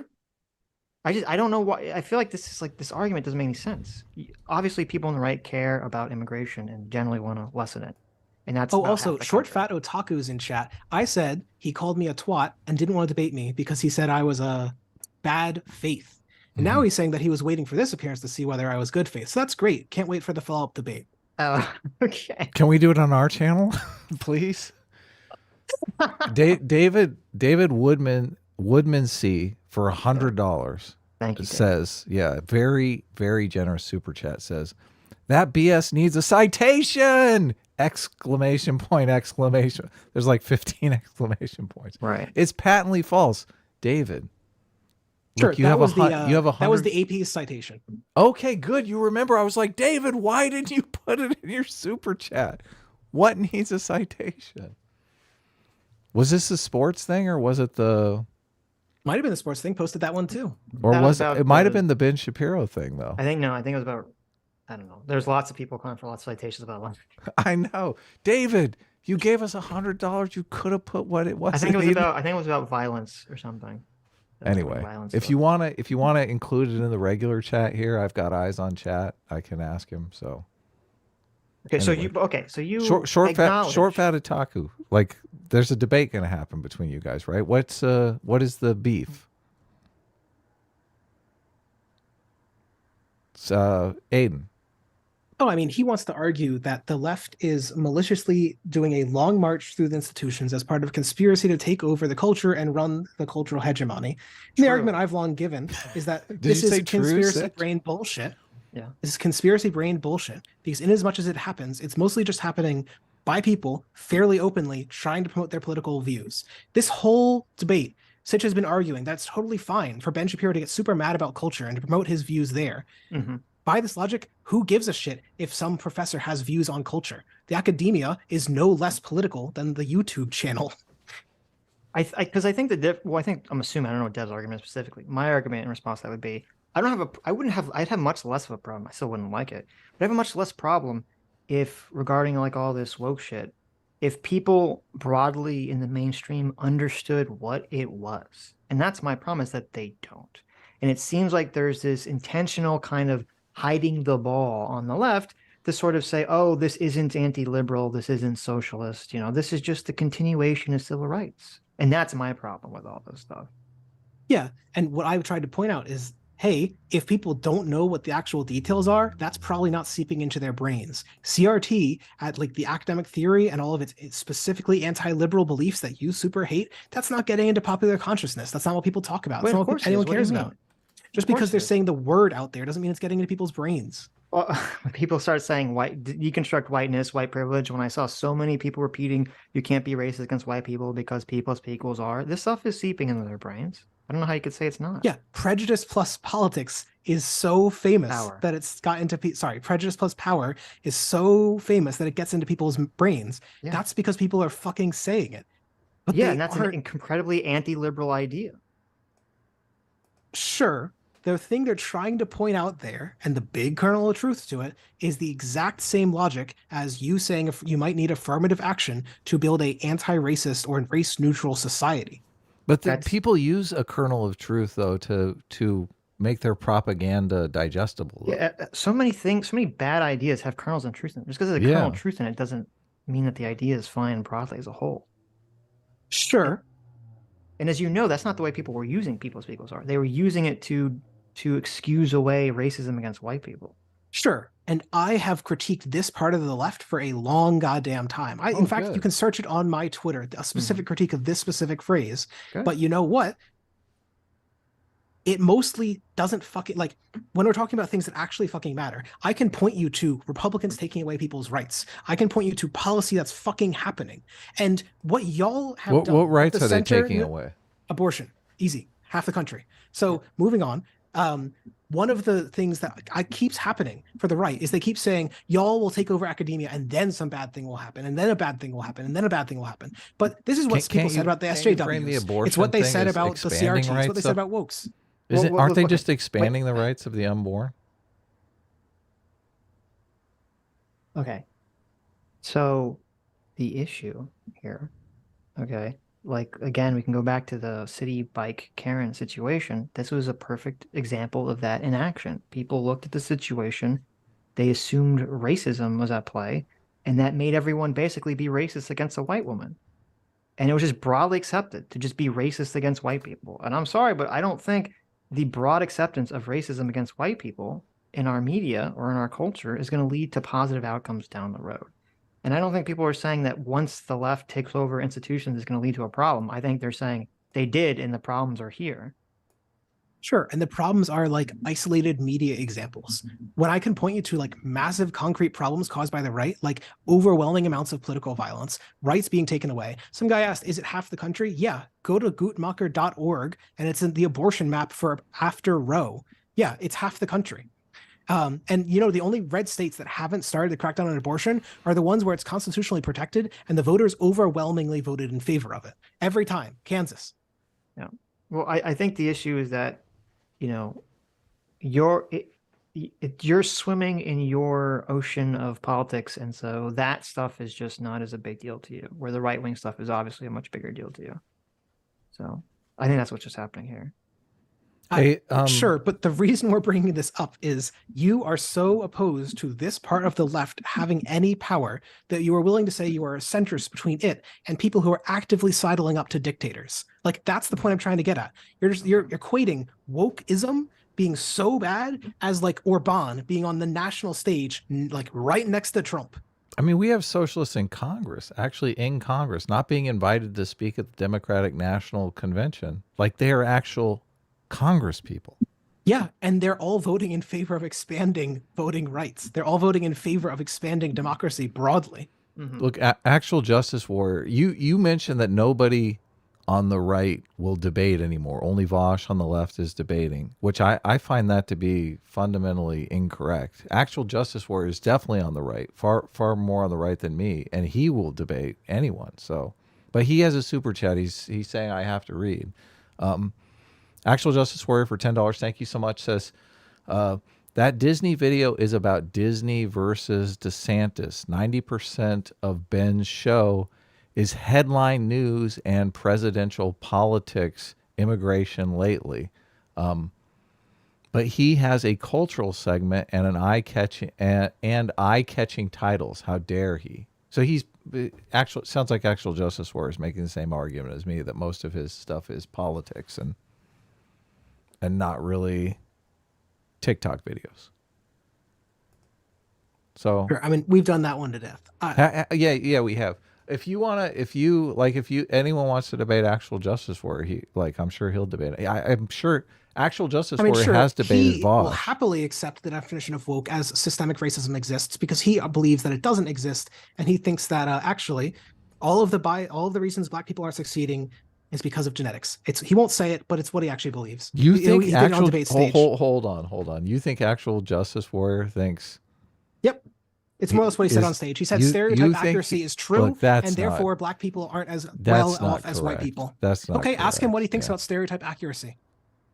Look, that has nothing to do with race realism. Stereotype accuracy is a completely different topic.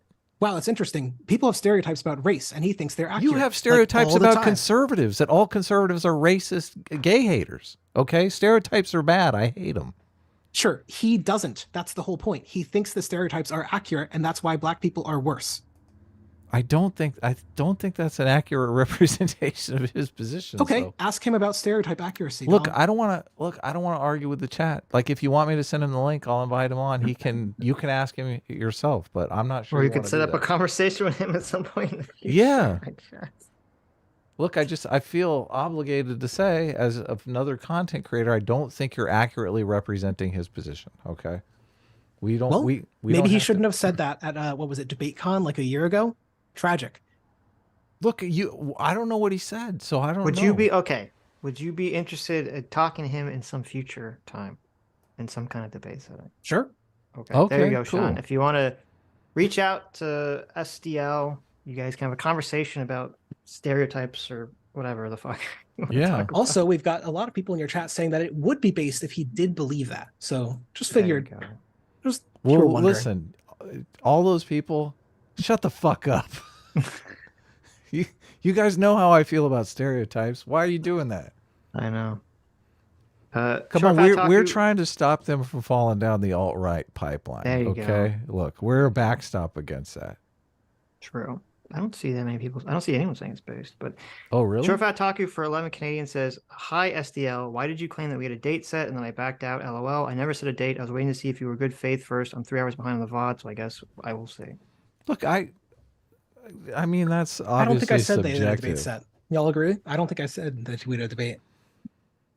Dr. Diddler said you said that there was a date. I don't know if you ever said that there was a date. Yeah, well, I don't know anything about this, so yeah. I think we did. I think there was a DM exchanged on this, but it was just I said you were coming on, and I don't remember beyond that. So, look, we like talking to people who have different opinions than us, who are, especially if they hate centrists, then they're awful feisty. This has been a good discussion, a very spirited discussion. I hope you've enjoyed having it with us. And we can move on to the next topic or you can ask us any questions if you want. We've been talking for almost 4 hours, so. Sure. Can you point to any concrete policies which are as impactful as the abortion ban that have resulted from CRT or wokeness? Well, I'm pro-choice. I don't know if you know that. Like, we've been arguing Sure. with our I'm not trying to say you're community. anti-abortion. I'm trying to say the abortion ban is enormously impactful. It'll affect the daily lives and yearly lives of half of the country. So can you point to anything on that level from CRT, from For wokeness? a legislative policy? Is that what you're Yeah, asking? like something that's actually real. Well, you can't say that cultural influence isn't real. That's literally the Sure, left's it's entire real, but I'm position. trying to say Okay. actual policy. Something Well, that no, but this is the problem. How can the entire left's argument is that culture changes and influences everything? Sure, but if it doesn't translate into policy, so in Canada, right, it translated into Bill C-16, which y'all got very mad about. Can you point to anything like that in the United States? So, any left-wing policies that are on the same level as the abortion thing? I can't think of one off. Well, the vaccine mandates in the military obviously affected far more people than the abortion did, because they all had to Sure, get. but I wouldn't really call the That's vaccine not true. mandates The like a military is woke 3 million issue. people, but regardless, I mean, you could Well, say how all many the abortions- Lockdown, you'd how say many all abortions the various are there? lockdown stuff, but I wouldn't really call lockdown stuff woke. But it was generally, the left was generally more supportive of it. so that's it. The great threat that makes centrism so justifiable is like maybe vaccine. Wait, why did you just change the topic? But that's what I'm trying to like. The whole point. Well, then just is- ask the real question. Don't ask a second question and then ask a different question. Yeah, if you want to ask a question about If the real question is centrism, what is the threat of the left? The threat of the left is I don't want fucking communism. I don't want fucking socialism. I want to live in a liberal fucking democracy. That's the threat. I want to live under a liberal democracy. A shocking idea. Sure, then you should be real fucking mad about Republicans doing the opposite of that. I don't like when Republicans do the opposite of this shit. I just fucking went on a rant the other day about how the fucking Don't Say Gay bill is fucking stupid now. I don't care. I'm not in favor of all this shit. This is the problem. You're like saying like, well, because they had Viktor Orban at CPOC, you have to choose, Sitch. You have to choose. And I'm saying both sides fucking suck. They both fucking suck. I hate to tell you this, but they do. Both suck isn't enough. Yes. One sucks a whole lot more. That's all I'm trying to highlight. That's not true. Over and over. I don't when think you that's look true. at the policies, I don't when you look think at the that's true. actual things that are done, one side is way more anti-democracy over and over. I sent you, Okay, in fact, I a don't study. agree, If but- you want to read it, it's Grombach 2020. It's the Democratic backsliding one. Okay. Where are you at? Where are you at on abortions at the 9th month, Aiden? I think the 11th is the real demand. True.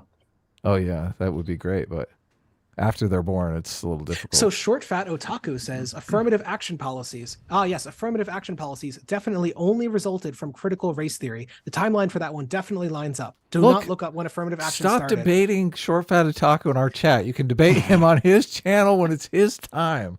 Okay. I just it's wild to me that you as a democratic socialist or social democrat, you're like, listen, Sitch, it's not a big deal. I'm like, yeah, obviously to you it's not a big deal because you're in favor of a lot of this shit. Of I'm not in course. favor of a lot of this fucking shit. So obviously it's a bigger deal to me. Yeah, of course. He didn't. Sure. You didn't answer the abortion question either. Sure. Generally, I think that like it's mostly a woman's right to choose. Okay. I would like to live in a society where we have the technology. So one of the big things that we've seen is that we've pushed back the date for fetal viability. And so, you know, maybe we can live in a society where pretty soon we might be able to take out babies that might otherwise have been aborted. But I think that once you get past, just for an idea, like once you get past like 21 weeks, 2019, you're talking about something that is not sentient, that like this is just the science on the matter. So I don't think that it's acceptable to say that someone has to carry to term something sentient inside them, especially when a lot of the reason for late abortions comes down to people not knowing they were pregnant at a time. Like it relates to like America has an obesity problem. Sometimes it's literally as simple as that. It relates to like faulty pregnancy tests. So a lot of the reason for late abortions is partially because we don't have good health care. Well, If you- I said I said abortion in the 9th month. I didn't. I understand. Like I would draw the line at like I don't know 15, Yeah, 20 and- weeks. And 99% of abortions after like the the first trimester, it's something like 99% of abortions after the 20th, 25th week or so start to become medically necessary or are results of not knowing that you were pregnant in the first place. So essentially your options are either it's medically necessary, so we're all going to be on favor of it, or they got locked into something that they weren't aware of. And the solution for that. So you're saying the like solution at the for that- 9th month they don't know they're pregnant? Well, so 9th month is almost always health. That's the point. Like Well, you're aware. But I'm asking you, if a woman wants to have an abortion at the 9th month for whatever reason, say she has financial trouble, should she be able to abort the baby? By how rights work, yeah, she's going to be able to do that. But in Okay. reality, that's not why she's doing it. She's doing it because of health 99.9% of the Right, but- time at the 9th month. Right. So, And this is just how rights work. If I was like, do you think that people should be able to say horrible things online and spread misinformation? You'd probably have to say, yes. It's not something you want. It's just the result of what free speech is, right? Well- it's that simple. well, You okay, can't. No, wait, there's wait. defamation laws. Wait. Stay on the abortion for a second. Okay. So you could say, hey, you can get an abortion after 20 weeks, but it has to be for a medical reason. That's one thing. And then you could say you can get an abortion after 20 weeks for any reason. Okay. These are two completely different policies, right? Sure. The big reason that we don't do the medical reason is it literally comes out to how it works in practice. When a doctor is trying to assess whether there's a medical reason, there's a lot of stuff that's gray where it could be enough of a medical reason. And so a lot of clinics feel like they don't have a strong enough medical reason and they won't abort people. This has unironically happened a dozen times or so. There was, I think, a famous story of it happening in Tennessee 2 weeks ago that a woman had to wait. She was sitting in her car with a baby that was almost certainly going to die, and she had to wait until it started bleeding to go in because it was already fucking dying. So that's like, I'm trying to be clear, like the reason we do the extreme, like we side on the side of the total But I'm not choice. asking you about the health issues. I never brought that up. No, he's saying that because the fact that he thinks that only late-term abortions only happen or generally health happen for reasons. medical reasons, it should be justified to have it be open in law for everyone for any reason.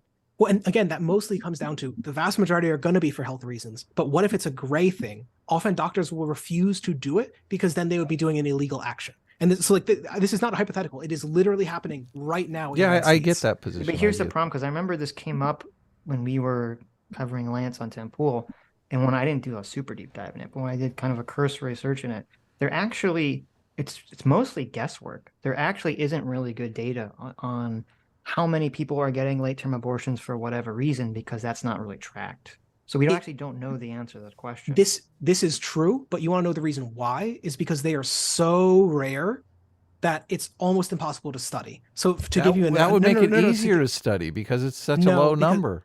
No, because they're so rare that unless you like get the medical records and directly contact people, it's very hard to do, like, say, a survey, because that's what you want. You want to ask people, hey, why'd you do this? And you can't do a random phone call survey of, to give you a number, in 1992, there were 320, only 320, or 0.02% of the abortions in the country after the 26th week. That's not even the third trimester, right? I'm assuming these doctors have medical license. You could just make them file some document whenever they do a late-term abortion and give the reason. Like, it's not hard. Yeah, and that's what red states are currently doing, and it's leading to people being denied care because doctors are like, your case is like almost medically significant, but we can't do it. Like that's the whole reason for this expansive Look, right. you keep changing the topic. Yeah, but wait a We're minute, talking wait a minute. about studying this, and now you're going to How many abortions take place a year? The number I was giving was from 1992. So in that year, there were 1.5 million, and the vast majority of those were within, I think, 10 weeks. Okay, like but something like yeah, but 90%. wait a minute. So, but if 1.5 million is the total number, and the number I saw was 1%, or like 1 point something percent takes place in after 21 weeks. I mean, 1% of that's a fuck ton of, that's 100,000. That's still a lot of babies. Not 100,000. That's 10,000. That's a lot of babies. A lot of fetuses. A lot of abortions. No, so in 1992 there were 15,000 after 21 weeks. And just to give you an idea, no baby has yet survived at 20 weeks, 0 days. Like not a single baby in human history, at least that we're aware of. The point at which fetal viability hits 50% is, I want to say, like 25, 26, 27. Viability weeks. isn't my grounding point anyway, so I don't really Well, care. I know just saying that. What I'm trying to say, 21 weeks is like a very far end of like, is this like, could this possibly have like been like extracted or something in some other way?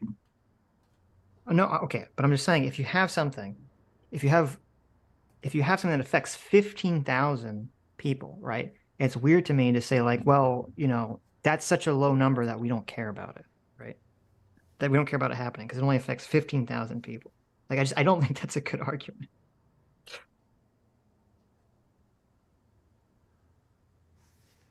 Here, sorry, Hey. 1 second. I got to be away from the microphone. That's okay. Take your time. Take a break. Okay. Go get yourself a Monster Energy drink and down it as fast as you can. That would be great. We'll read some super chats. We'll hang in there. Look, the reason I brought the abortion thing up was because we started drifting into the two extreme options when you're talking about the KKK and the socialists, and I'm like, here's the perfect example. Right, and when he brought up abortion, no, and it is relevant because it's like, I don't know. To me, that is a good example. It's a perfect example because it's like, why? Look, I just want a fucking reasonable option here. Right. Why do I have to have 9-month abortion be legal? I know. Or life No at abortions. conception. Not even in the case of rape and incest. It's like, oh my God. Anonymous for $2 says, poll for chat. SocDoneLeft. Who's worse, SocDoneLeft or Doomer? No, that's not fair. Look. Because everyone's going to say Doomer, obviously. Hey, sorry, I popped back in. That's okay. Pet emergency. It happens. Everything okay? Where's my wormy? Oh, good. He's right here safe. It's so true. I'm sorry, I missed what you were saying. So I was arguing that they're extremely rare. The thing you're interested in is, why are people having these abortions? To do that, you need an easily sampleable population. 15,000 people is not particularly large. Over, say, 40 years, it works out to maybe like 100,000 people. It's still going to be like 0.01% of the U.S. population. I understand, it's but really, I'm just saying, really hard to survey. Right, but I'm saying we can't make you can't say as a defense, well, it only happens for medical reasons. We don't really know the answer to that. So question. I mean, that's mostly just we hear from the doctors who are involved. We hear from like a lot That's of an the anecdote. I saw an article that was a doctor saying, 50% of them were not for medical reasons. I mean, I don't know if that counts for anything just because doctors are saying this kind of stuff. But. Sure, I know. The point I'm trying to get is like you can't have this nice simple survey where you just ask people. Well, it's fine then. Just don't make most the of the groups, most of the advocacy groups, most of the groups that are actually like getting people's voices out there argue that these very late ones are mostly due to medical reasons. And they're not basing that off of anything other than intuition. Okay. I mean, it's probably that and like talking to patients, but in a non like study way, because there's a difference. Well, that's bad. There's a difference between talking to people in your clinic and doing a formal study. I know, but you acknowledge that when people throw out this argument, they act like this is some well-documented thing. Like everyone just knows that this is only done for medical reasons when that's not really, no one really knows the answer. The other thing I just talked about here is like, if Republicans were proposing 21-week bans, would there be nearly this controversy? No, Republicans are proposing 0 and 6 and 8 week bans. Right. So like, well, I think that was Adam's point though, is he was saying the Republicans have one extreme and then it seems like Democrats, not in all states, but there's like 6 or 7 or 8 states have the other version extreme where it's just there's no restriction on timetable whatsoever. Sure, and also most people don't agree with. Sure, and the reason for that mostly relates to like the actual practice of just making it so that doctors aren't legally liable for if there's like a gray case of someone needs medical reasons. Like that doesn't work if there is some significant, like if the I don't just say hypothetically, if the average voter wants abortion to be 15 or 20 weeks or something, right? And we don't know how many people after that get an abortion for any reason that's not medical. We can't make this I don't think you can make this determination.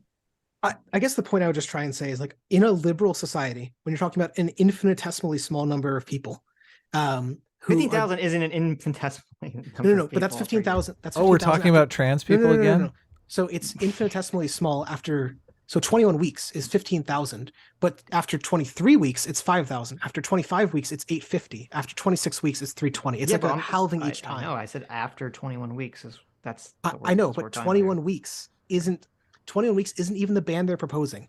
You were asking about like 9th term, not like right at the edge. People in the 3rd trimester, there's probably like 100 of those a year. Okay. This is an extremely rare procedure. And the point is, it's so rare in part because a lot of people, they have the pregnancy, they come to love it, or they get rid of it early. And like when they're getting rid of it early, they're basically getting rid of they're getting rid of, at that point, a clump of cells. That's why 50% of abortions happen before the 9th week. Well, why can't we just make the law then that no more abortions after 20 weeks? Republicans can. So after 21 weeks, the argument there is like there's an intersection of rights between the woman and like a potential child. Yeah, and personhood. And the argument I've long given is that this is a proto-person. They are not sentient. And we should generally lean in favor at 20 of the weeks. mother. At 20 weeks, it's debatable whether or not they're sentient. Mr. Ubercross is a 13-month member. He really wants me to ask you how many abortions were prevented by this ban. How many were prevented? We don't know yet, but in the next year we will. And the answer is probably like 700,000. Okay. That means we get 700,000 Americans? Well, no, partly a lot of those will just fill out other children that people already have. So like people don't just keep having children incessantly. So no, it's not going to majorly increase population growth. Mm-hmm. Poland banned abortion and has a lower fertility rate than the United States. Like this is not a major driver. Well, I mean, I don't know if you can take a single variable analysis on something like that, but Hungary spends 6% of its GDP trying to promote people to have kids, and they increase the number of children per woman by I think like 0.01 or something along those lines. I know. No, I'm saying they like it's really, really hard to change this. Yeah, no, I agree. Well, it's hard to get. It seems like it's hard to get increased population growth when people don't want to, for whatever reason. I mean, I should be able to count my illegitimate kids, right? I mean, that should help. Where are we going next, guys? I don't know. You want to read some super chats? Are you losing? Noble 1776 for $5 says, I really want to hear SDL's arguments for 16-year-old voting age and abolishing the Senate. Is that a position that you have? Sure. Yeah, I definitely support 16-year minimum voting age. The reason for that is partly practical. When we look, there are literally studies on like, are 16-year-olds dumber than 18-year-olds at in terms of political like voting choices, and they're not. It turns out most adults are fucking morons. So are 16-year-olds. Like, it's not so much that they're really intelligent, so much as we're all pretty dumb. So yeah, 16 is pretty good. And the reason for that is mostly building habits. If you can get people voting in high school when it's easier to like signal to them from high school teachers, then many more people are going to be able to vote throughout their lifetime. And that's good. We want a participatory democracy where lots of people are actively involved in politics. Why are we disenfranchising under 16? So there is a point at which people get even dumber than adults, and it's like you do get for political decisions in there. There's also some benefits of life experience. Don't parents generally make decisions for kids that are under 16 anyway? Why don't we just give the votes to the parents? And then we're not disenfranchising the kids. So to answer the Senate question, the main reason for that is one man, one vote. Your vote shouldn't be worth more than anyone else's, and it is under the system. Right now, if you vote in Wyoming, your vote is 10 times, 7 times worth more than someone who votes in, say, Texas. Mm-hmm. And so that's a simple liberal principle. If you think that voting, like democracy, is good and people should have roughly equal democratic power, then you should not want the Senate. Well, hold on. Why are you disenfranchising the 15-year-olds? I want to get to that first. There's two things about the voting age thing and then the Senate. Because just working backwards, I think the counter argument would be it's also a liberal principle to protect, the minority from the majority. Sure, the Senate doesn't do that. Well, there's a point supposed to protect, the rural folk from the big city folk, right? The minority from the majority.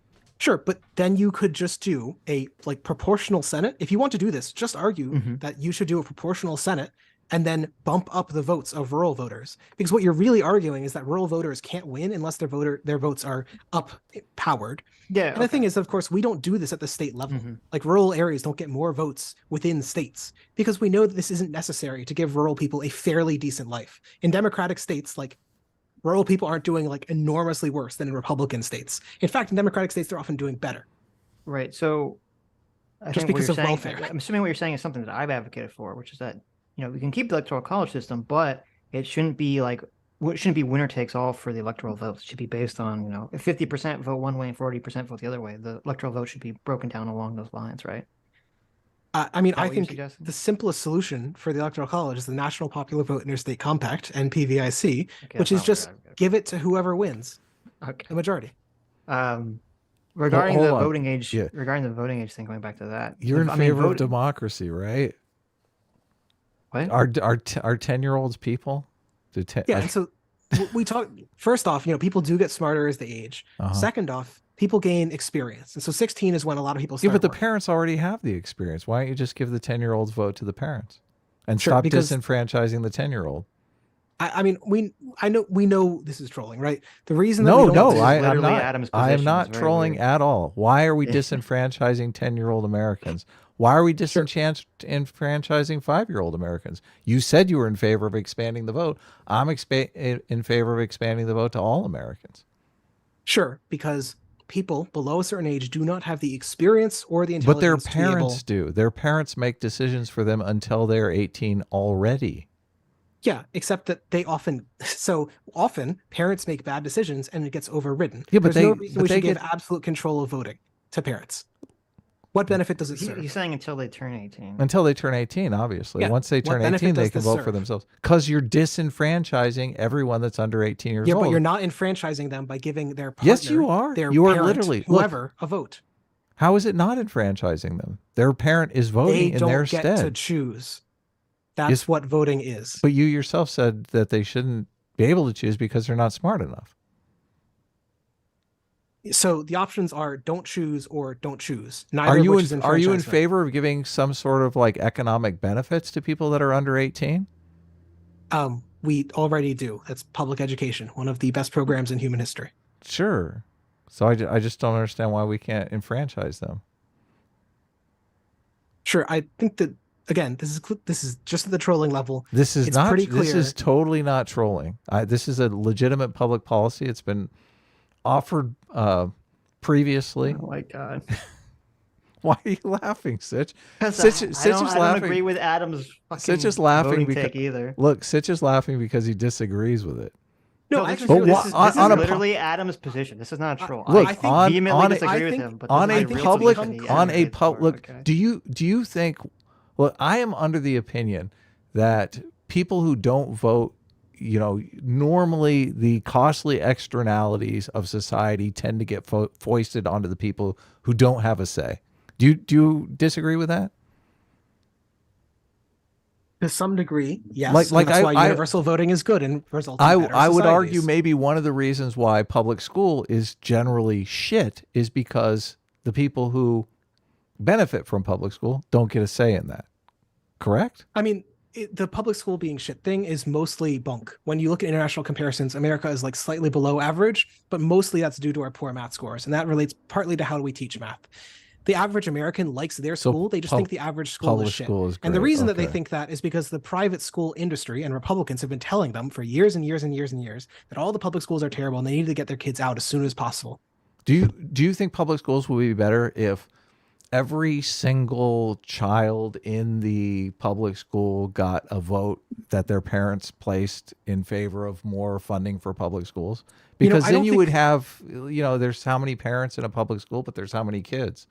Like there's so many more voting potential there. I think that this isn't a radical enough proposal. I mean, men have shown that they're not responsible. They keep doing all the crime. So why don't we give their votes to their partners? Let's give women 2 votes for every man. If they have a partner, 4 votes. I mean, you're basically Why should men be able to vote? why should you disenfranchise children? Tell me that. Dog, I'm not good at, we've gone over this. It relates to personal experience. It relates to getting jobs, and it relates Okay. to habit forming. I mean, if you want honestly talk about this, the studies show in terms of medical. No. capability- You're on the record. You're in favor of disenfranchising Americans, even though you're totally in favor of democracy and all that, and expanding the vote. Just not expanding the vote to anyone that you feel is not smart enough or doesn't have a legal guardian that can vote in their stead. So Yeah, so that's not enfranchisement. So the whole point It is that enfranchisement. enfranchisement is when you can make a choice, because democracy is fundamentally about giving power to as many people as possible. parents that's it. make choices for their children all day long. That's their fucking job. Okay, can we move off the voting? Yeah. Wait. Zoro Look, was here. it's been a real experience, okay? Yes. But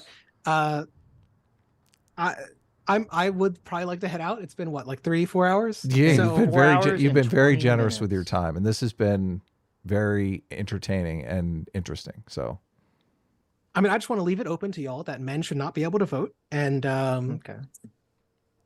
Wait, why? because men are I not want to smart put this enough. option.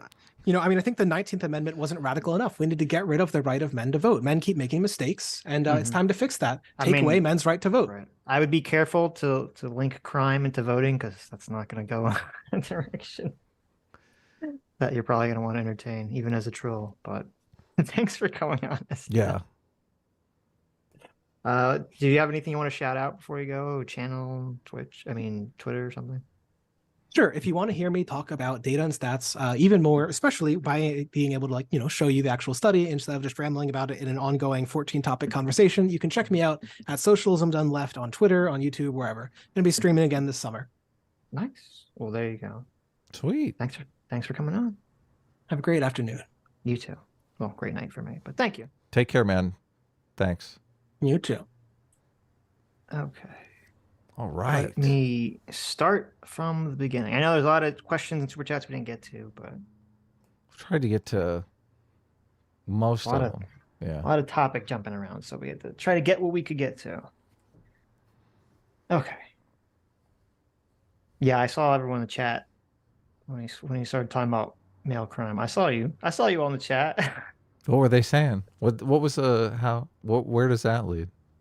Well, if you say that men shouldn't get the vote because they commit more crime, then relate that to crime statistics relating to the my race, God. Oh shit. right? So that's what everyone in the chat immediately went to. So, Oh my God. Yeah. what snow cone do I want? I don't want you to order me a snow cone. Okay, no snow cones today. Thank you. I appreciate it, but thank you. No snow cones. Now bring on Katie. Jeez. Katie's next. What are you talking about? There you go. Hector for 2 Oh wait, I forgot. JMac, our surrogate father JMac for $50 says, "Okay, chat, you're just wrong. The best starter and starter line is scientifically and objectively Totodile. In fact, the only box Totodile line doesn't click is for competitive, but who cares? Croc boys rule." There you go. Totodile. I never played was that Pokemon Gold or something? Yeah, that's a Pokemon. I never played right? Pokemon Gold. So I never actually played with a Totodile. I'm so sorry. Let's see. I think what I'm gonna do is I'm gonna read the $20 or up ones first, and then I'll scroll back and I'll read everything. I feel like we got most of those, to be honest with you. No, there was a bunch we didn't. Agla here for 28 euros. Says if you feel called out by depiction of the very far left, then you should understand why people on the right feel like you're accusing them of the depiction of the very far right. That's a great point. I should have brought that up. That's a really good point. Yeah, that's a great point, Agla here. Well, that's what I was saying is kind of ridiculous, is because, I mean, not only was that comic calling out the right basically is all racist, but it's calling out all centrist, which is our branding, as like, oh, we see there's no difference between, you know, the KKK and people that want civil rights. In the beginning of the conversation, he kind of acknowledged that that was the case, but I don't know. Who knows? JMac for $20. Our surrogate father, thanks so much, says, but how many babies gain the right to life, though? Winky face. There you go. Yeah. Christian bought for $20. I was going to read this Christian, and then we got kind of sidetracked. Says Christian says reciprocal radicalization is a real phenomenon. Does Aiden disagree? I'd assume he would agree with that. So yeah. Why it's weird when you get someone that has such radical political positions, not even willing to entertain the idea that parents could vote for their children. Why is that? Why is that just beyond the realm of even a possibility of discussion? A terrible policy. Oh my God.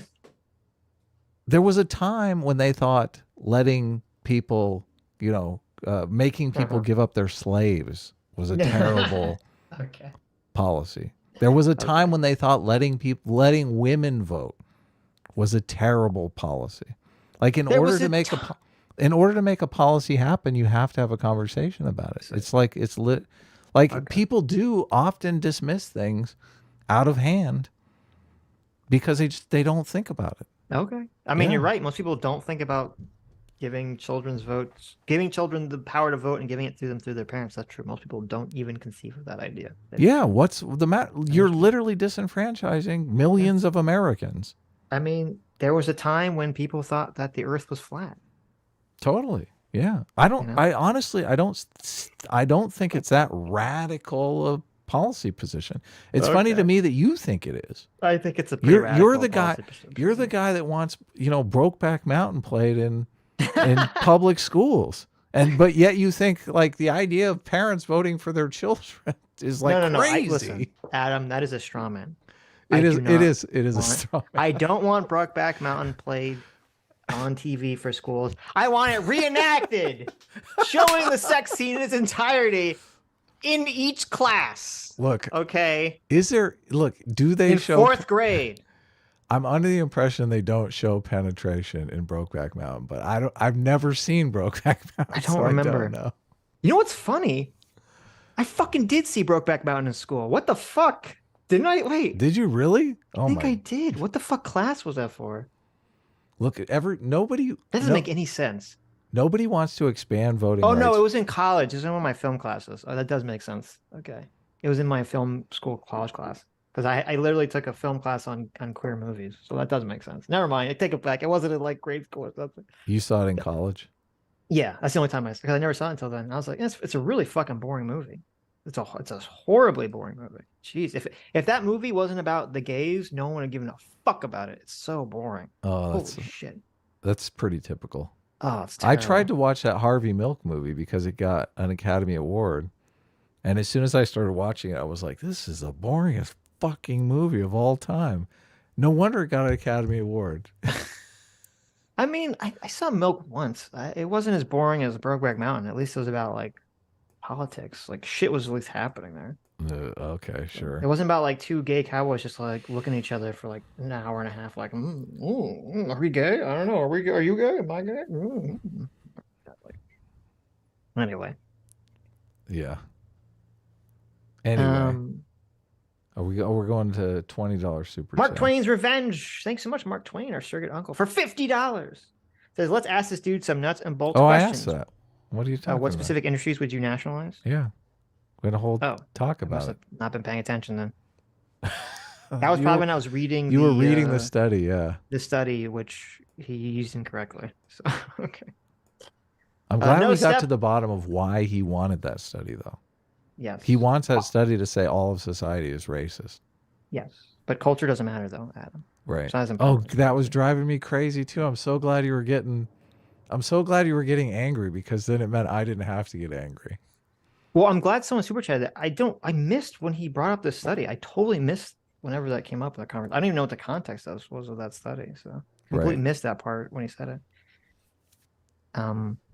No Step on Snake for $20. Thanks so much. Says mop and bucket cleanup on aisle 5. There you go. Yeah. Mystery guest here, our surrogate uncle for $100. Thank you so much, mystery guest, with a happy face emoji. Yeah, thanks. Thank you. No, Toxic Mix was the one that sent about the sports thing. Thank you for that, Toxic. Yeah. David Woodmaze for $100. Thank you so much, David. It's incredibly generous of you. Says, this guy is so deep in his echo chamber, I'm getting dumber just listening to this for the last hour. Add a new drinking game, a shot every time SocDoneLeft says, yeah, but A-team rules. There you go. A-team rules. Say it right, Sitch. That's got 5 exclamation points. I like that you counted the number of exclamations. Look, David is serious here. Okay.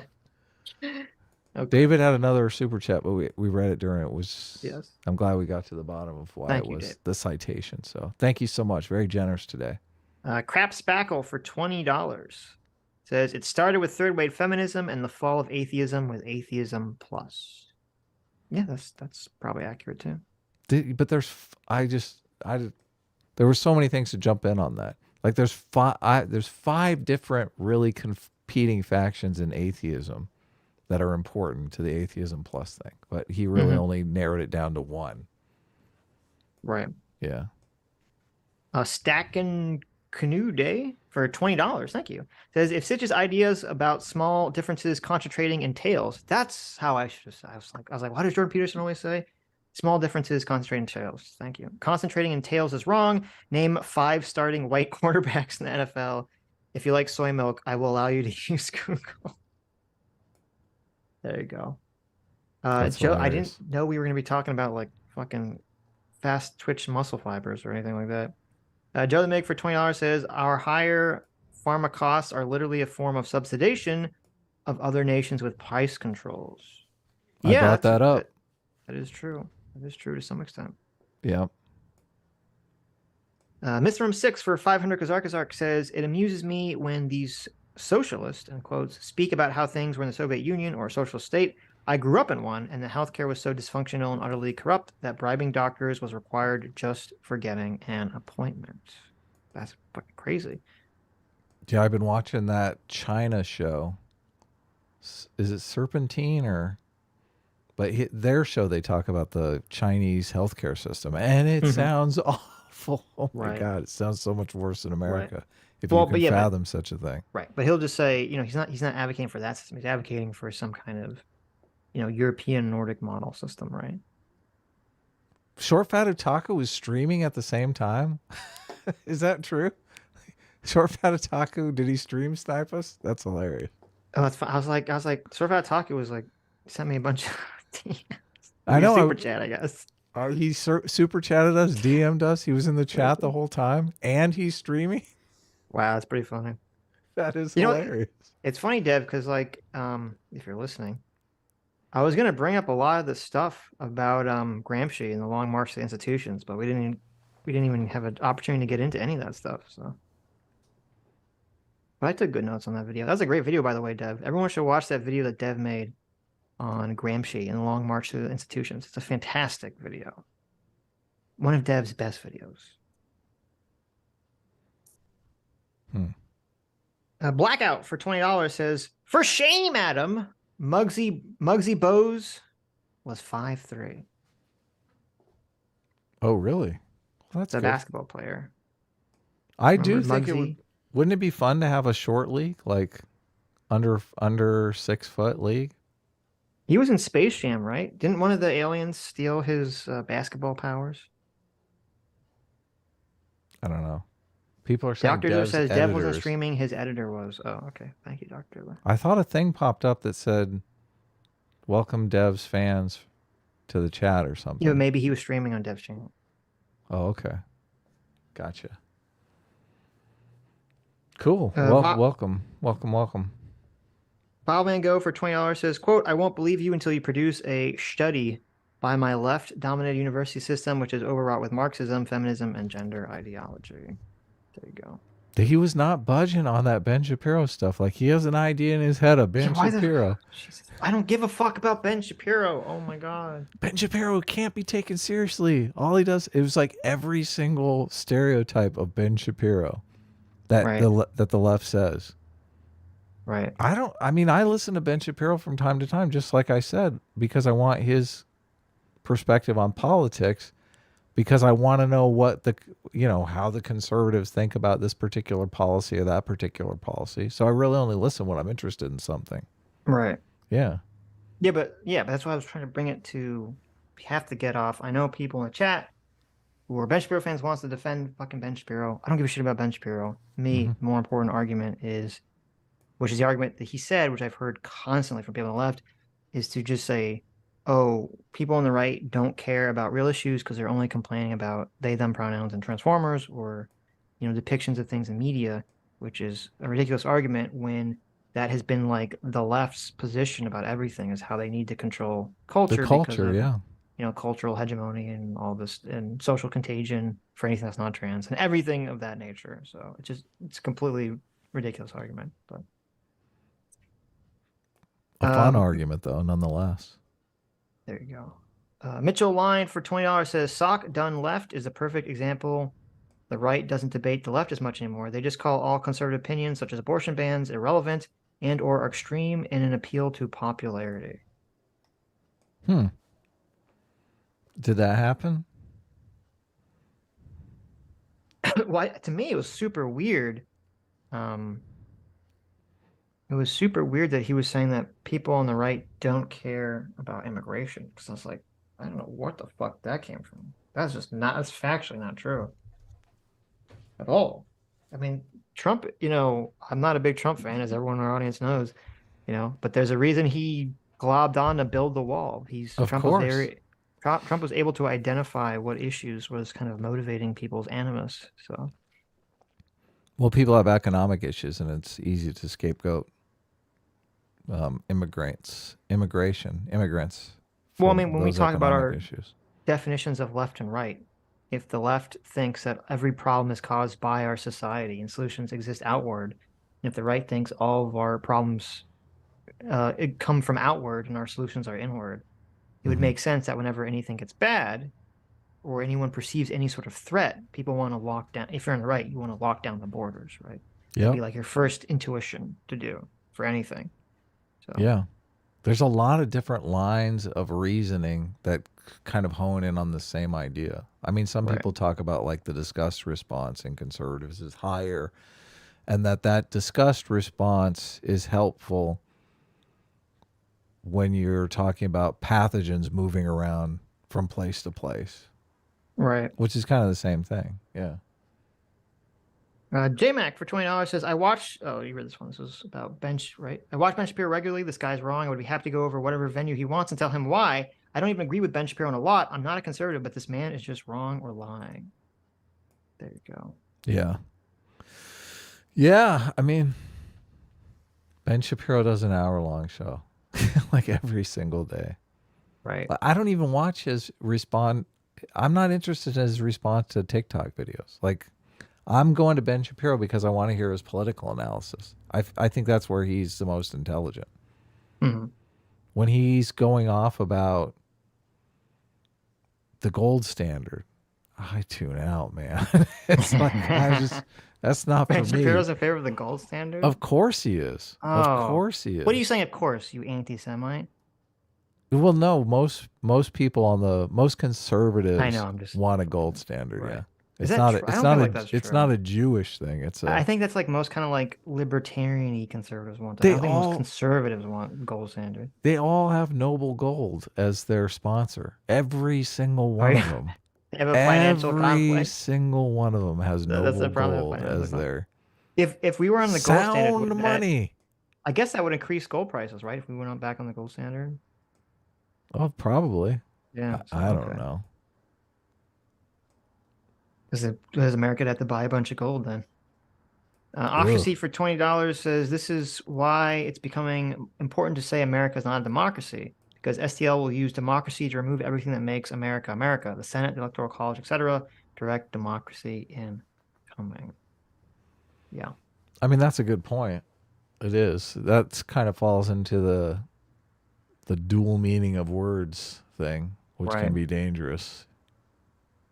Actual Justice War for $5. Thank you. Says when I win, it's democracy. When you win, there's a million reasons why it doesn't count. Followed up by hey, murder for a utilitarian end is fine. LOL. There you go. Yeah. Yeah, I don't think the illegals should be able to vote was a very good argument if you're pro democracy. So Right. Clark Kent, oh my God, thank you, Superman, for $50. Thanks so much. Says if this guy and Vosh got into disagreement, the amount of smoke they would try to blow up each other's asses could be harnessed for energy stopping climate change for good. That's pretty funny. There you go. All right. And that's true. Yeah, we only started voting directly for Senate, like under FDR or something, right? Yeah, of course. Used to Which be, I'm in favor of. But how was senators they were appointed, right? I guess they're appointed, yeah, by state State legislatures. legislatures. Yeah. Yeah. So you vote in your local election and they appoint the state senator. Mm-hmm. Maybe that's better. I don't know. Is it? I don't think so. No, I don't agree with that. I don't like that. But Nicholas Budin for 40 Australian. Thank you. Says this is not a gotcha, but more of a challenge to your guest statements about migration and voting. If there's no time limit, how long someone must have residency in an area to vote? Would he be opposed to the conservatives creating a 1 million person migratory voting lock swing elections as they marched across the U.S.? Wow. Yeah. Wow. I mean, obviously, he would not be in favor of that, but because the conservatives would be winning. Well, I mean, anyone could do it. There'd have to be some time span, right? That you'd have to be in favor of. All the conservatives vacation in California during the election week, and they all basically swing California. Well, it'll probably be something like you can only vote in one state election at like once per year, right? Like you have to choose what state you're going to vote in. That'd probably be like the solution to that. I kind of like all the conservatives vacationing in California in October and just,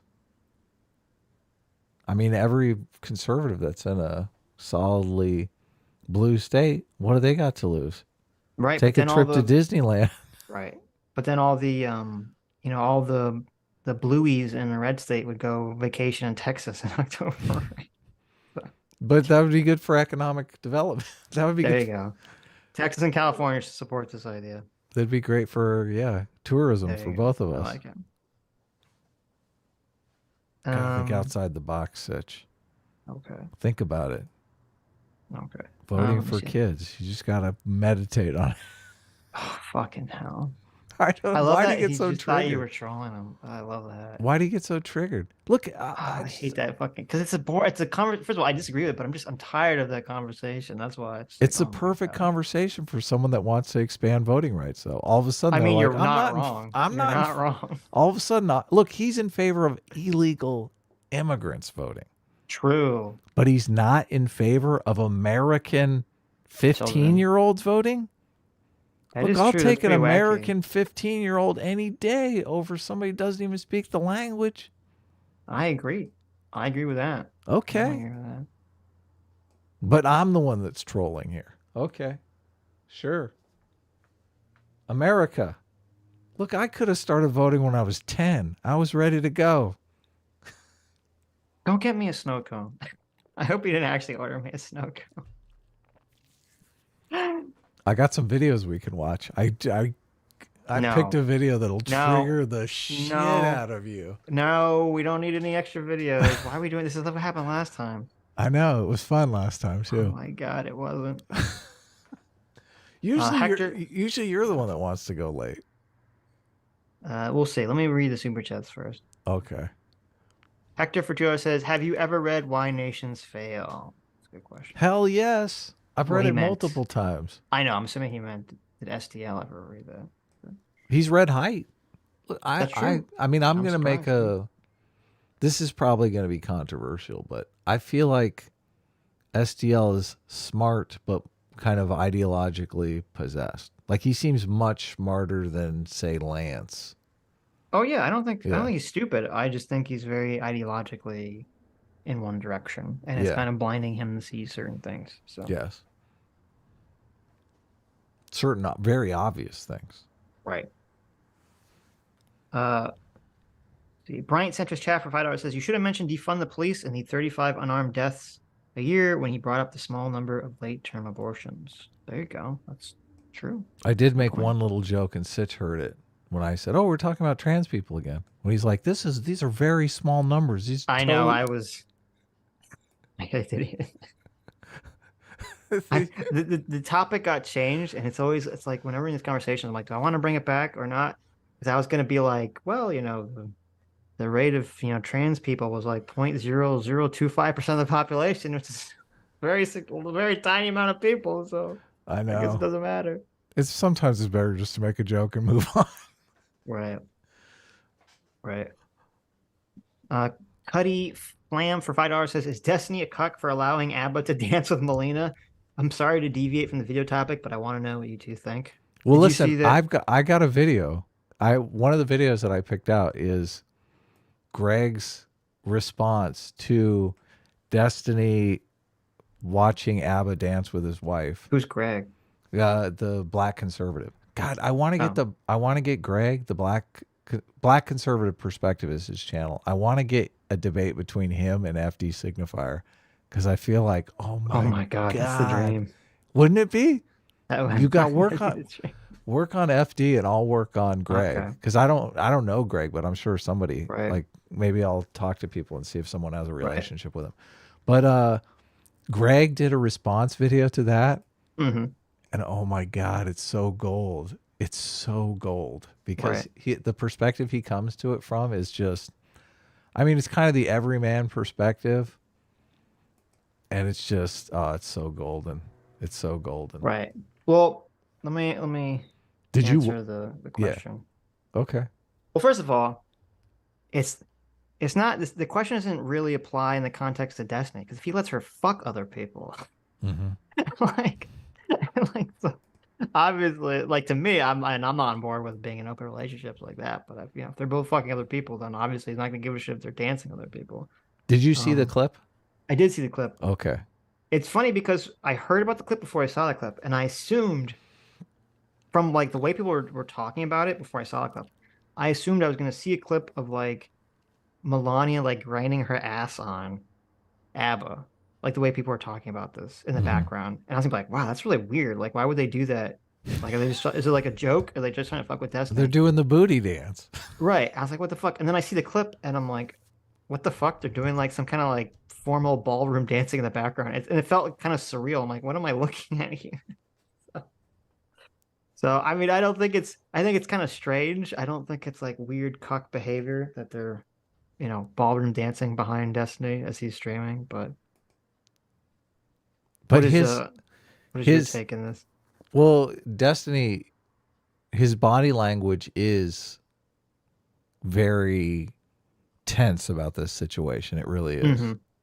And her body language is, I mean, there's some shit going on between them that it's not really a comfortable situation. Like I saw the clip Really? and I saw the clip and I thought, well, it's easy. And I'm always fascinated by this open relationship thing. Like Right. I think Destiny is a guy, he's in his 30s. I'm sure he can pull women like crazy. He can probably Right. get a different girl every night. Obviously, so as someone who was, a recovering girl crazy person, I understand that, like, he's thinking, do I really want to get married or do I want to fuck a different girl every night? Like that's a calculation he's trying to make in his head. And he's thinking, oh, well, maybe I can have the best of both worlds here. If I can have an open relationship, I can have all the nice things of having, a woman that is my steady and cares about me and I'm building a relationship with that's, both sides of the equation, sex and friendship, and I can fuck a different girl every night, right? This is like a win-win. Right. But women don't really like that so much. So obviously she is having, I guess, having sex with other people too. But I kind of feel like the having sex with other people is there's a battle going on that I'm assuming she's having sex with other people to kind of force Destiny's hand on the monogamy thing. Well, she's claimed that she's only ever been in open relationships. So I don't know if it's fair to make that assumption. So the open relationship might be her idea then. I think she what said it you're was saying. his idea Mhm. because they talked about it on the whatever podcast, I think. I didn't watch that podcast. Yeah. So. But the body language, you look, the thing I about agree the with you. clip. Whenever I've seen them talk about it, and this could just be me projecting it, whenever I've seen them talk about it, it seems like she's not 100% really into it. That's been my perception of the body Yes, language me when I've too. seen them talk about it. Me too. She's not 100% into it. And this is the first time that I've seen what I feel is pretty open and shut evidence that Destiny, on some level, is not really that into other Well, guys. see, no, I think there's something different going on. And Uh-huh. actually, there is an interesting thing that happened in that interaction that maybe people were talking about. Too many people were talking about it, like in terms of like it's a cuck thing, because sex. To me, that's not, obviously, as I said, if they have sex with other people, that's not the issue. But sort of a counter to what I said earlier would be, well, just because they have sex with other people doesn't mean that he want her to be making out with some person in the background while he's streaming. And to me, like if I was in a hypothetical open relationship with someone and I'm streaming, okay, I know that if the person I'm married to is dancing with another guy behind me, especially if they're black, because there's going to be a racial component to it, right? Unfortunately, that is thrust upon us by society. Big fat racist, you! I can't believe you just. I'm pointing out what we all know is true, that there's going to be an extra component, like, oh my god, it's a black man, right? What is the okay? Let's throw the race aside. But what's going on? Why is it a big deal? Well, no. So what is yeah, the component? Right. So what I'm saying is, so like even if you're in an open relationship, if you're some streamer and you have your girlfriend like making out with someone in the background or just dancing with them, that it's going to cause people to basically make fun of you. Even if they know you're in an open relationship, they're still going to make fun of you, right? Of course. They're still going to draw attention to it. Of course. And the thing is, you would assume that both Melina and Abba should be aware of that. And when I saw the clip and I saw Destiny doing the face, I'm assuming his reaction isn't to, oh my gosh, she's dancing with another man. I'm assuming his reaction is to, oh, these fucking people are going to start like calling me a cuck, right? And I have to deal with this shit. Like, it's not like the action that's bothering him. And Melina's going, that's right. Right. Yeah, So you're the one that wanted an open relationship. Right. Here's what it looks like. Here's what the open relationship you wanted looks like. Right. So to me, the real issue isn't like, oh my God, sex cuck thing. The real issue is like, why would either of you do this in the background of my stream? What is your thought? Well, I know why Melina would do it. Well, right. Because to me, even if I'm in an open relationship, that'd be like hyper disrespectful. Even though I think the dancing itself was innocuous because it was ballroom dancing, just because the fact that everyone knows what kind of attack on his character that's going to produce. If Destiny was in a monogamous marriage. Well, wait, let me just finish. Let me just finish my point before you add. Okay. Go ahead. Like, if it wasn't on stream, if they're in an open relationship and it's not on stream and they're just, privately hanging out, and she's like, "Oh, I like the ballroom dance," and he's like, "Oh shit, I'm like a trained ballroom dancer," and they go dance right in the middle of the ballroom while Destiny's there. That's a completely different situation than doing it like on a stream where everyone can see, right? Of course. So to me, that would be the issue. Like I would be upset just because it's like, well, that this is going to cause like blowback and people to basically attack me, and you did it anyway. So, Right. so that's my full take on the Destiny dancing situation. Okay. So if they are monogamous, if there's Right. not this open relationship thing going on, and this same thing happens, is Destiny as angry, is it going to be perceived as such a big deal? It would be 100 times worse if they didn't have an open relationship. That'd be super weird. You're like, wait, what the fuck's going on in that back there? Oh, I kind of feel like it would be less because he would Really? know. Yeah, he'd be like, it's not a big deal, obviously. Maybe you're right. Maybe it would be more of a big deal. But I think because people know that the possibility of ABBA and her having sex is fair game, open. I Right. think that like if they were in a monogamous relationship and people would definitely accuse that of going on.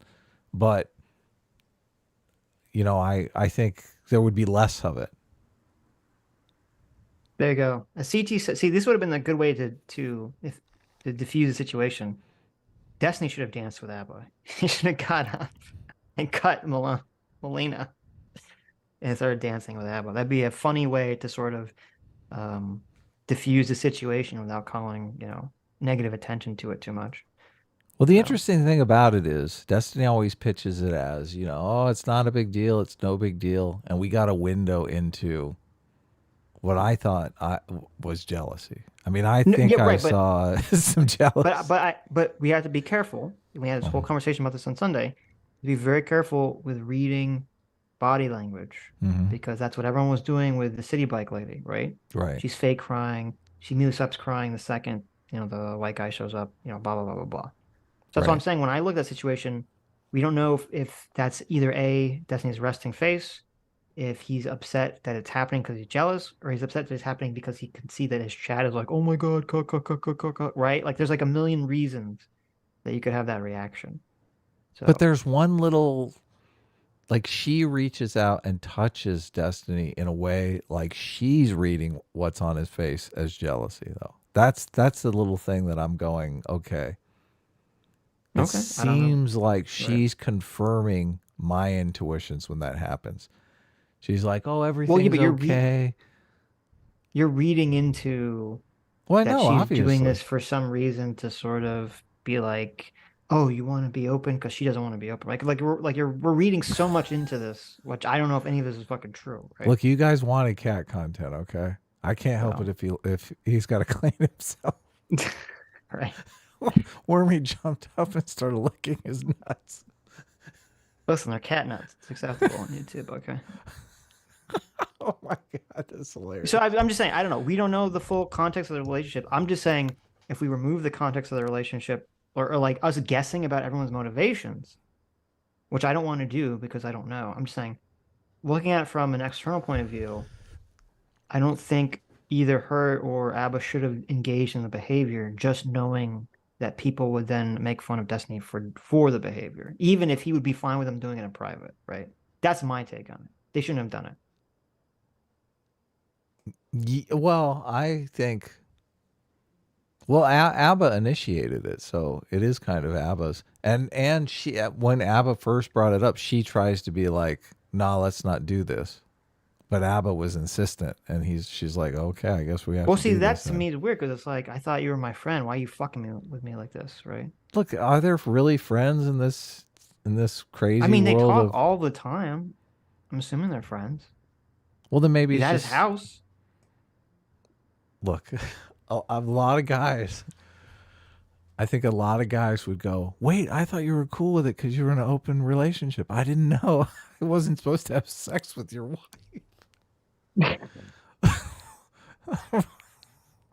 Sitch, there's so much plausible deniability here that people are gonna jump on that plausible deniability. Listen, I've heard Apple talk to Destiny a lot. He seems like a smart guy. Okay, Oh yeah, smart guy. He but understands Melina's a very attractive woman. right. He understands the social dynamics going on here. If you want to fucking ballroom dance when the stream's over, you go ballroom dance when the stream's over. Okay, I'm just saying, it was it's a weird thing for him to push for on stream, when he should be aware of sort of the perception of it, right? Like maybe he just thought, oh, it'd be funny. I'm just like teasing Destiny or something, but I wouldn't be down for that. I have heard a rumor. Yeah, I've heard a rumor that there's a follow-up video that ABBA has made to try to calm the waters around this. Which, I mean, this happened quite a while ago. Somebody mentioned it, I think, on a stream a week ago now. So this has already gone on a week, I think. hmm And people are still talking about it. Obviously, we just got a super chat asking us about it. So Well, they're I'm talking about on the whatever podcast that was like a couple days ago, I think. So well, I think ABBA also made a video saying, "Oh, it's no big deal, we're friends." I don't know what the video was. I just heard right. tell of it. So maybe there was words exchanged after the fact. I don't Zero know. Fuck says ABBA came on Destiny stream yesterday and talked about it. Okay, Oh, really? They're still talking about it, huh? there you go. Okay. Anyway, I agree with everything you said though about okay, that. right. Probably shouldn't have happened, and not really a friend move. Yeah, not Yeah. a friend move. Yeah, Like if Sitch was going out, like if Sitch was married in an open relationship and I wanted to start dancing with his wife, first of all, my wife would probably slap. Like, what the fuck are you doing? You trying to have sex with your friend's wife? I get what you're saying. right. I guess we can move on. There was a clip though of Melania. I keep saying Melina.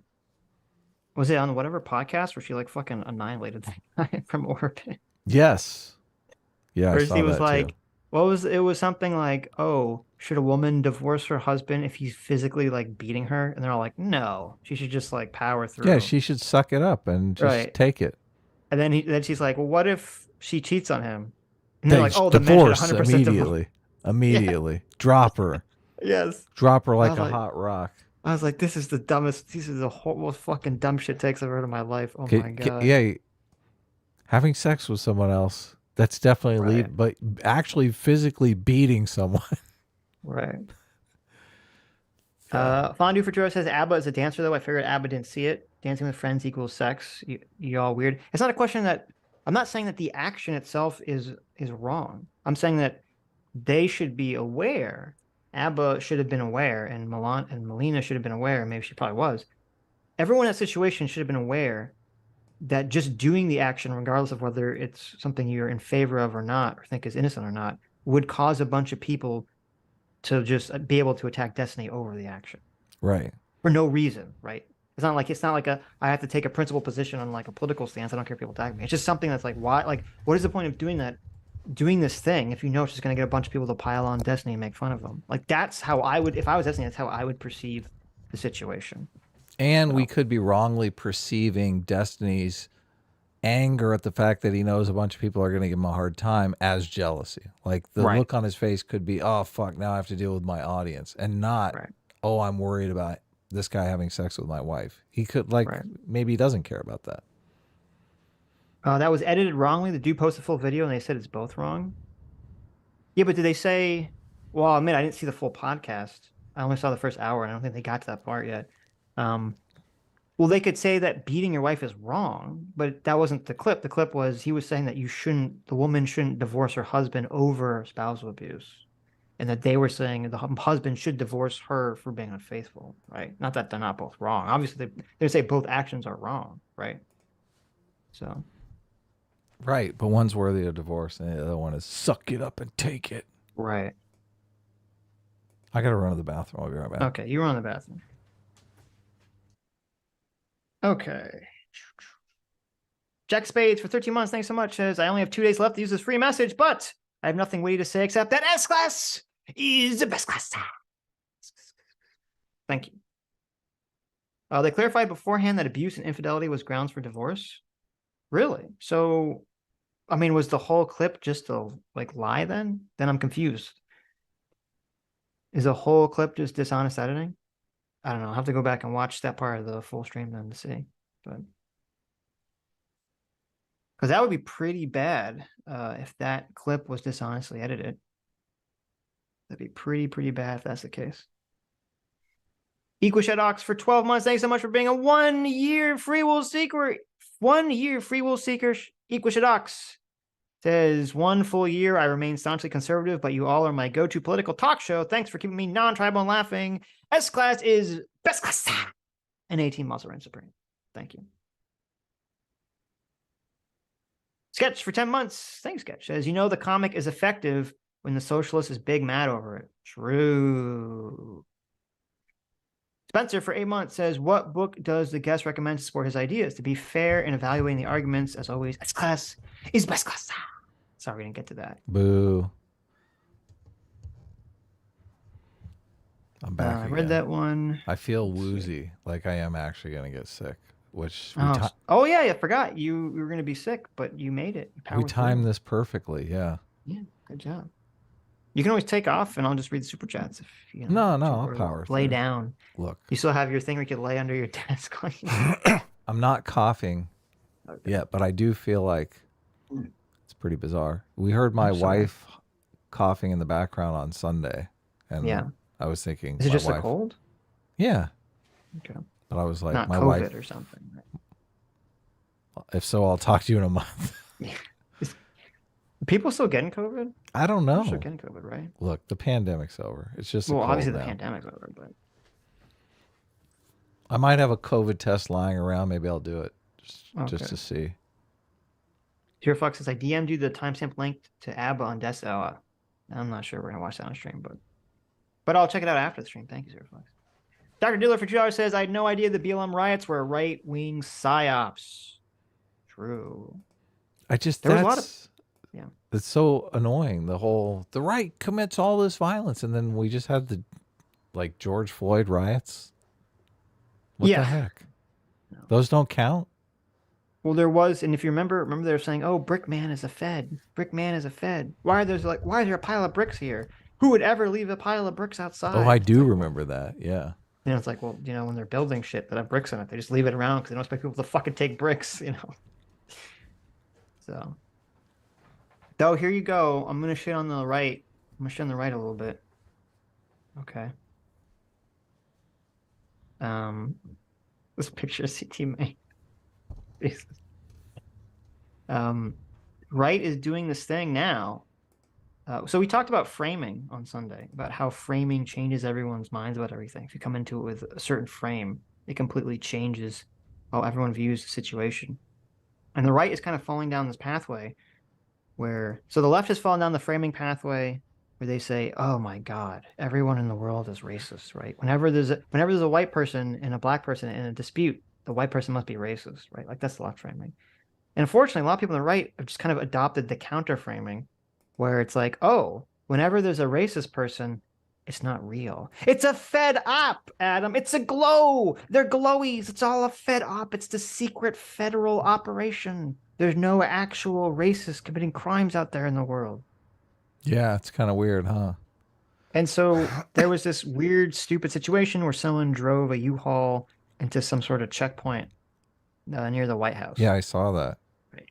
And so they go and they take a picture of the U-Haul and they put the guy's stuff on the ground, and there was like a Nazi flag and there's a bag, and I can't tell if it's a gun. I don't know. Something in there. It's hard to tell from the angle of the picture. It's like some garbage shit, and there's also a Nazi flag. And all these people on the right are saying, this is an op. Oh my God, it's an op. You know how I know it's an op? Because they put the flag on the ground. Oh my, they took it, they unfold the flag, they put it on the ground for the photo op. Holy shit. And I looked at this and I'm like, first of all, I don't know why you think them unfolding a flag and putting it on the ground means it's an operation. Because I'm used to seeing very often that whenever the police or whatever, bust a drug house, they always spread all the shit out and they take a photo of it. We've seen like a million of those photos. Oh, of course. Yeah. Right? They take all the shit out and they spread it out. They take a picture of it. They do the same thing with the Trump documents. Remember? They're like, these are the top secret documents. And they spread them out on the floor and they take a picture of it. Right? Oh, yeah. what they always do. Very impressive. Right. Now you could say that especially the Trump one was obviously done for political reasons, but that doesn't mean that the documents were faked, right? They were real. Oh, they spread them out, took a picture of it. Same thing. So this Nazi flag, just because they put a flag on the ground, take a picture of it, doesn't mean it's fake. Okay. It doesn't mean it's a psyop. It doesn't mean it's fed glowies. And then number two, and this bothers me too, because it's just like the other shooting. This is like, there's almost no chances this is a psyop. This is like almost zero chances it's a psyop. Because as I said when I tweeted this out, if there was going to be a government psyop where they want to like increase, I don't know, they want to pretend like there's all this white supremacist crime or something, they're going to get a fucking white guy to drive the truck. They're not going to get an Indian guy to drive the truck because that completely destroys all the power of the narrative. 100%. That'd be the dumbest fucking thing for them to do. Why is the feds going to spend all this time to try to create the false flag racist attack on the White House, and they're not even getting a fucking white guy to do it? Well, maybe the Indian guy was cheaper. But it's like insane. The fact that he's not white completely destroys the entire power of the narrative that could go with it. The driver was Indian? Yes. What? The driver was Indian. Driver it was funny because I saw near White House, arrested for trying to kill Biden. Yeah, look at his name. And he had he had a Nazi flag? Yeah, a Nazi flag, yeah. Where'd he have it? In his pocket or something? It was I assume it was in the truck or something. Well, maybe the Nazis that rented the truck before him. They left it in there, right. Yeah. You don't know. Well, no, it's funny because as I said, the poll meme becomes more true every day. There's like, it's so weird. Like, you know, when you used to go and poll back in the day, it'd be a bunch of fucking non-white people would be like white supremacists. And you're like, what the fuck is it? Like, it's super weird. You're like, what is happening here? Bunch of Uncle Ruckuses up in here. We should watch that video.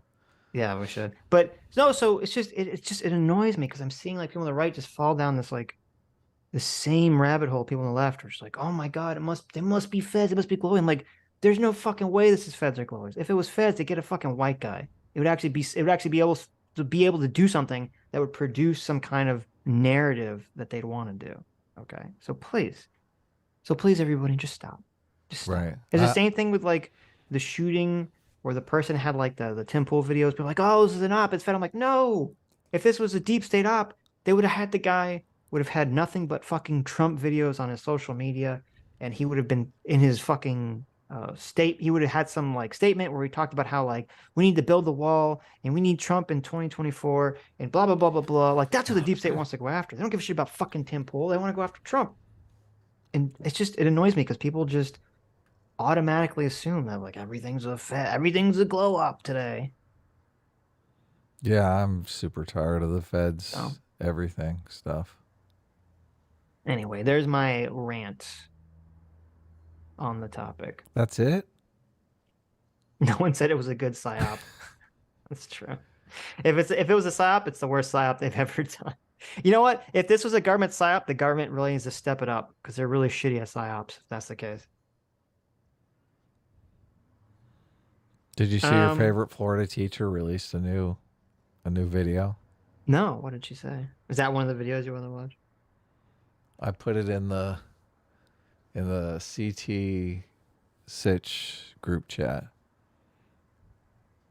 CT summarized it. She thinks Florida teacher was recently under fire for showing a controversial movie. Class claims she never said parents don't have rights, but parental rights regarding discussions surrounding sexual orientation in schools are non-existent. Right. Okay. Anyway, she's saying she was out of context. Where was Did she mention us? She did. She said Sitch is based, but that Adam guy, yeah, he's a bigot, a homophobe. A homophobe. There's a crying CT in a puddle. I don't know why you do that. It's what she looks like when she works on our timestamps. I label it CT working on timestamps. Right. No, this is like whenever CT asks you to do something and you say no, like hang out, she'll send you that. That's what that picture is. Oh, it is? Like you won't watch a movie with us, crying CT. Literally just happened. There you go. Okay. Now I have a better excuse. I think I'm going to be sick on Thursday. So True. Solidos for $5 says, I love when socialists cope by pointing to Nordic models, completely ignoring that those countries have been moving away from publicly owned institutions. There you go. oh, have they? I don't know. I don't They're know anything about privatizing everything. that shit, yeah, but maybe. The base check for 3 months says sock cum left is not a cute femboy. Oh, okay. Well, that's good to know. We don't judge people based on their looks around here. Spankus for $5 says working as an armored car driver in Minneapolis. Whoa, that's awesome. Most of the buildings that were burned during the riots are still ruined. Quote, they have insurance. Wow. That's awful.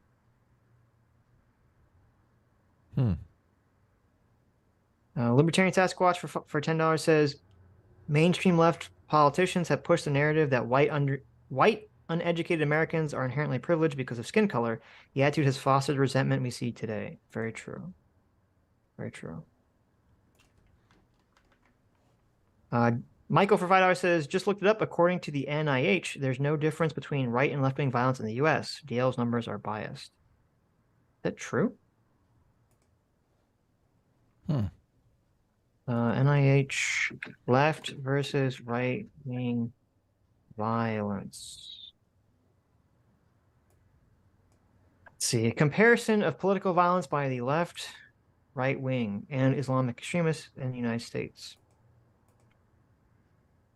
Although political violence is perpetuated on behalf of a wide range of political ideologies, prior research on the topic is scarce, blah, blah, blah, blah, blah, blah. Across both datasets, we find that the radical actions perpetuated by individuals associated with left-wing causes are less likely to be violent. In the United States, we find no difference between the level of violence perpetuated by right-wing and Islamic extremists. Oh, are you sure you didn't misread that? However, differences in violence emerge on the global level, with Islamic extremists being more likely than right-wing extremists to engage in violent acts. Well, that's the one I just pulled up. So. Sounds like Islamic violence is more than right-wing violence. Yeah, well, globally, yeah, but that's pretty obvious. So, but I don't know if that it said globally. I don't know if that means in America. But. That is a happy raccoon. Yeah, you like that? There you go. The weird fucking video. Ocracy for 14 months. Thank you so much for being discipline equals freedom for 14 months. There's J-Mac dropping $300 truth bombs. Thank you, Ocracy. Yeah. Death by Sloth for $2 says, name 3 positive right characters in modern fiction.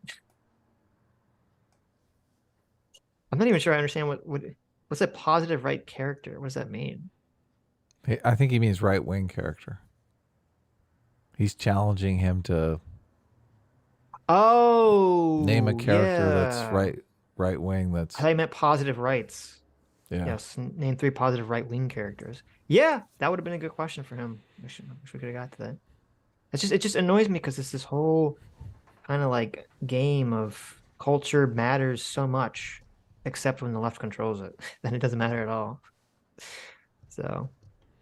And just the hate boner for conservatives, and this straw man version of conservatives, right, bugs me. Eyes Full of Sky for $5 says the left is pushing progressives, advocating for change. No, dear Lord, say it ain't so. True. Matrix 07012 for 500 Kazarkazark says just because leftists can pad out their content to hit a word count limit doesn't make them any less wrong than Ben Shapiro. True. Junimus Prime for 3 Aussie bucks says don't left the call the right reactionary. I think he meant don't let him call the right reactionary. There you go. Yeah, because obviously he means it not just in that they are reacting to something, but there's all this sort of embedded, like reactionary means racist and all this other stuff. So, Spooky Scary Skeleton for $10 says he unironically says the right commits 99% of the violence, whines, and Ben Shapiro doesn't provide a source, but gives none when they claim KD Sunday. Now this guy, where are y'all finding these people? Yeah, Adam, where are you finding these people? I'll never give up my sources. Okay. Look, you had No, a. I mean I'm down with it. I'm down. This was you. You guys were fighting with him on Twitter, and you True. guys said reach out to. Somebody just messaged me and was like, reach out to Adam. He schedules our Tuesday stream, so I scheduled it. That's true. This wasn't me because actually what happened was because he got all triggered when I called him a tanky, which he talked about in the beginning of the stream, and then apparently at some point in the conversation, in like the million mentions I had from that day, he had challenged me to a debate or something, which I just missed. And then he brought up later on Twitter and said I ducked or didn't respond. And I was like, I didn't even see this. And then I think I said to him, Yeah, I reach didn't out to me. see, yeah, I didn't see your tweet on this at all. I'd be happy to talk to you. Reach out to Adam. So that's true. You can't blame this one on Adam. Yeah. But I think I'm glad that he came over. It's an interesting conversation. Hope you guys Hell enjoyed yeah. it. Look, So, it's awesome. yeah, I dig it. got a lot of money, so I appreciate that. Dr. Diddler. We see this is what's happening. We have to have more people like Katie and Sunday and SocDoneLeft on because like you guys get really upset and then you give us lots of money and I'm all for that. May is like off the charts here for Yes. for Remember this we said about for outrage Sitch and selling? Adams show. Yeah, exactly. Outrage sells, okay. It's working out great for us. Jeez. Yes. Thank you. You guys are very generous with your outrage.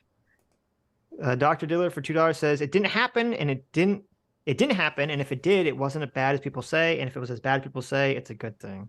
Yeah, there was a lot of that going on in this conversation.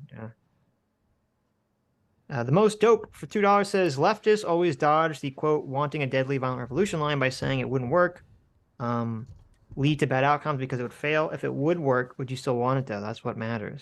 Now, that would have been interesting. You have to remember to ask that next time. So are you only advocate? Well, you have to be careful because sometimes people will only give that argument because they're trying to be convincing the people that do want it, but then sometimes they're doing it to hide their power level. So it would be good to find out in the future where they're at with that. The most dope for another $2 says people are saying abolish whiteness mean it in the woke nonsense way of like loving law and order and property, not the way it would be appropriate, like the historical concept of valuing white skin because it conferred status. Yes. And I thought we did pretty good pushing back on that because that is not true. And it's annoying because whenever we've heard this a lot from people, I don't remember who it was. Might have been Jangles or someone we talked to. We hear, or maybe it was I'm really important. I don't know. We hear this a lot where like we bring up CRT or some element and we're like, oh, it's bad because X, Y, Z. And they're like, yeah, but some people mean it in like a completely good way. That's not the academic way. And we're like, well, what the fuck? Yeah, what is that? I hate that argument. It's like a weird argument. Yeah. Because one person means it in a way that's innocuous, then all of a sudden we can just move on. It's like, no. What are you talking about? Yeah, that's a terrible argument. I mean, would you say that was something like racism? Because some people mean, it's innocuous. They're just like, look, I don't hate other races. I'm just in favor of my own race. It's like, oh, okay. That was the innocuous way, right? Well, you know what we should bring up? I brought up race realism in that context, but I should really bring up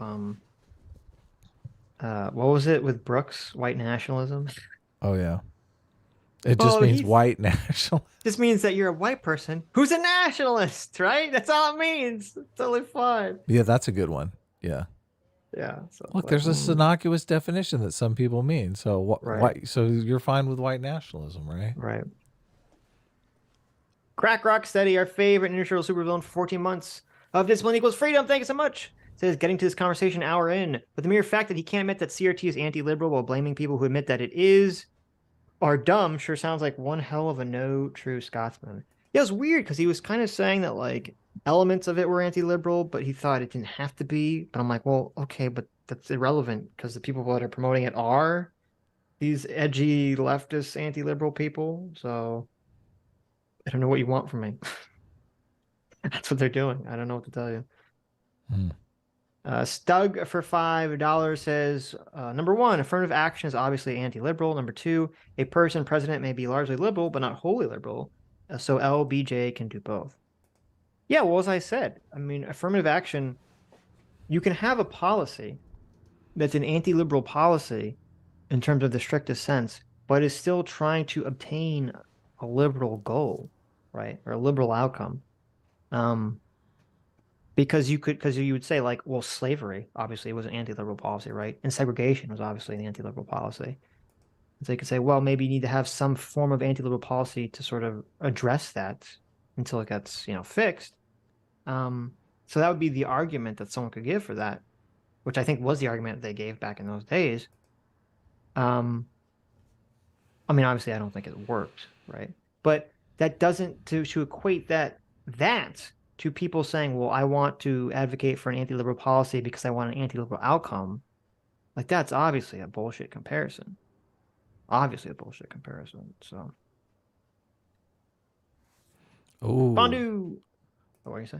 Dan just gave me an argument that may actually persuade you.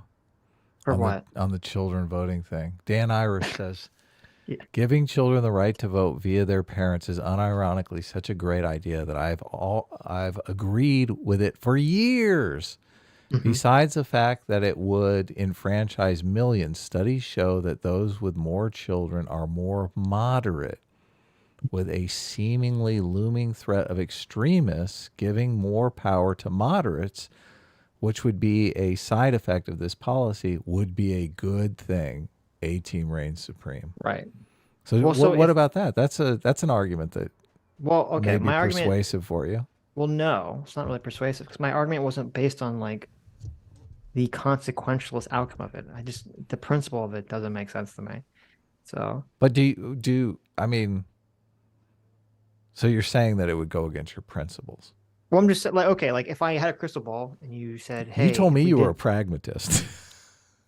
I am a pragmatist to some extent Okay. on the political change stuff. So I was about to say, before you interrupted me, if I Okay. had a crystal ball and you said, hey, Sitch, look into the future, if you give parents the right to vote for the children, and by doing this, it's going to like, get rid of the extreme left and the extreme right from the political conversation, then I'd be say, okay, I guess that's a pretty good outcome. I'm in favor of that, right?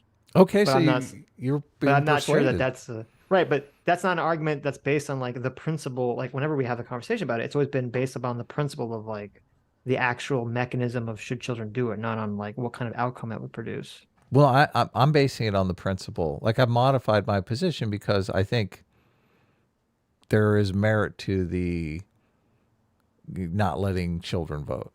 There is Right. merit to that. But at the same time, you want to enfranchise as many Americans as possible.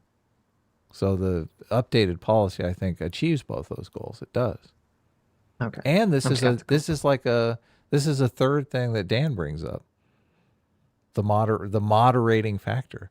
That you're Right. literally giving those votes, like the children are going to be more extreme, obviously, but the parents aren't, Right. and they're going to be voting more moderately. That's great. Fondue for $5 says, this is just quote, my socialism isn't like the other socialisms. Mine is quirky and relatable. There you go. There you go. Are you saying that he's the Wes Anderson of socialism? I do feel like it was more quirky and relatable, though. Right. Have you seen all those the videos where people? It's like one guy, he's like Wes Anderson, Star Wars, the Galactic Menagerie. Have you seen these videos? No. They're really funny. He has like he uses AI. The whole thing's AI, and it's like if Wes Anderson did Star Wars, if Wes Anderson did Wow, I got to see these. That sounds they're interesting. really good. I'm trying to remember what the other ones are. I'm blanking here. It was like if Wes Anderson did Lord of the Rings. So if Wes Anderson did socialism, it's just SocDoneLeft. Ocracy for $5 says, in regards to Mario, it's almost like art can be interpreted by different people in different ways. Doesn't even mean they are inconsistent on woke. That's true. Yeah, we didn't really get into the specifics about the Mario conversation, but Or the woke conversation, really. well, I guess because a lot of conversations about the okayness of a cultural critique. So it is fascinating to me that, I mean, that definition did hit wokeness, I think, in what 90% of conservatives mean. And the disagreement is really just over, no, that's truth. That's the way the world is. I don't agree with you. I think it's too broad to just leave it at systemic injustices. Well, leaving our disagreement aside, Right. the thing that I find interesting about it is conservatives are describing you in a way that you literally describe yourself. But since you think that that description is accurate, and they think that since you think your description of the world is accurate and they think your description of the world is inaccurate, that somehow changes the definition, which it doesn't. Right. It doesn't remotely change the definition. No, I agree with, and I understood the point you were trying to make, but it kind of gets bogged down into the vagueness of what systemic racism even means in the first place. Of course it does. Of course it does. The argument immediately goes to what is systemic racism. Right. But obviously they have a disagreement over that. But that doesn't change the definition of woke. It doesn't. I understand. It's fascinating to me. The Chad Father, Greg Keith for Dr. JP for $5 says, quote, "Hey, maybe we should ignore black on black murders." I don't think But I don't remember what that was in context to. Butters for $5 says, "All books that have ever been printed should be in every school library in this country." True. Matrix 07012 for 50 Kazark says, "Conservatives just get mad about stuff." Quote, "Conservatives just get mad about stuff and then immediately gets mad about, quote, queer coding." True. Good point. Yeah. Bondu for $2 says, "No, not semantics. It's sophistry." There's a lot of and I feel like we were doing a good job, and you were doing a good job calling it out. There's a lot of topic switching. Yeah. Topic bingo. Can't stand it. A lot of topic bingo, yeah. Moondoggy for $5 says, "I thought he said he wasn't, quote, ultra left, but so far the only thing I haven't heard so far that's different is the revolutionary portion of the dialogue." Yeah, well, I mean, it's a relative term, right? So he was in favor of market incentives, which I thought was interesting. So right, yeah. Well, I mean, I think I'm assuming he's being sincere when he says he's in favor of social democracy, right, as opposed to like full-blown socialism. But I don't know. We should have asked. Well, we talked for 4 hours, but if we talk next time, we could ask. Does he think that every business should be a co-op? Should we abolish bourgeoisie property rights and things of that nature? So he might be against that. Yeah, I don't know. I have no clue. El Molate for $10 says, "Sounds like you have to assume a lot to have all these viewpoints work, Aiden." There you go. Matrix 07012 for 100 Kazarks says, "Affirmative action fits the definition of systemic racism much better than any God of the Gaps argument that's regularly made." I mean, that's true. Yeah. Well, unless you include, depending on your definition of systemic racism, unless it forcibly includes a negative, it has to be a negative outcome. But yes. Well, it depends on what definition you're using of systemic racism. A lot of times I think what you're talking about, people call institutional racism now. So the original term was institutional racism, and then it became systemic racism, but it's really the same concept. Where the racism is embedded in the institution? Like affirmative action embeds the racism in the institution. Right, but also, so there's two definitions to institutional racism. The first one is that there's an institution that has actors intentionally trying to create racist outcomes by passing racist policies or racist, whatevers. Like blacks can't vote. Right. That's number one. Right. Number two definition of institutional racism is a system produces racially disparate outcomes. Okay? That is systemic racism. That is institutional racism. This is from the beginning of the definition of the term by Stokely Carmichael. Okay. I read in the book that he talked about it. Okay. And the example he brought forward in that book was, and this was in the 60s, I think, he said, black individuals score less on SAT tests, even if there isn't a perceivable or identifiable, racial slant to the SATs. And so he was using that as his example of institutional racism. Mm-hmm. Right. So he means it in this very broad sense of anything that produces outcomes that are not racially equal gets labeled institutional racism, which now is systemic racism. And my argument is that that's a really shit term because it doesn't tell you any useful information. Like, what does that mean? Because we don't know why. Like, if you just say, like, oh, on average, black kids score worse on the SATs than white kids, that doesn't, you don't know why that is. Like, that would be the thing. Well, why do they score less? Like, just pointing it out is like, okay, but why? Yeah, no, And as soon I as you agree. label it, and as soon as you label it systemic or institutional racism, the word racism is so loaded in America that it's impossible for people to talk about. And we see this because it comes up whenever we talk about policing. It's impossible for people to talk about institutional systemic racism in any way that's de-individuated, any way that's not blaming an individual person being motivated by racist motivations. So, Well, and people who are into CRT will argue CRT is how you identify why that situation is when that's so far from the truth. It's just ridiculous. that is, yeah. And CRT throws their hands up too. CRT basically says that society is like a machine learning algorithm that's a black box, and they don't know. They say, well, we don't know why specifically, but the inputs are all white racism, so the output must be white racism. Right. And the only way to So, fix it is current racism. right. We Or to gotta, destroy the box and build a new box. right. So Or just quotas. there you go. Or just quotas. And yeah, the whole thing with people's equals are, I mean, that entire definition was literally created just to combat the political narrative of Republicans saying that affirmative action was reverse racism. And they were trying to look for some sort of argument that they could levy against Republicans. And they came up with people's equals are. I watched a great video about that recently. Was it my video? I tried to share it with Dat Katie, but she got mad at me. Oh, okay. Yeah.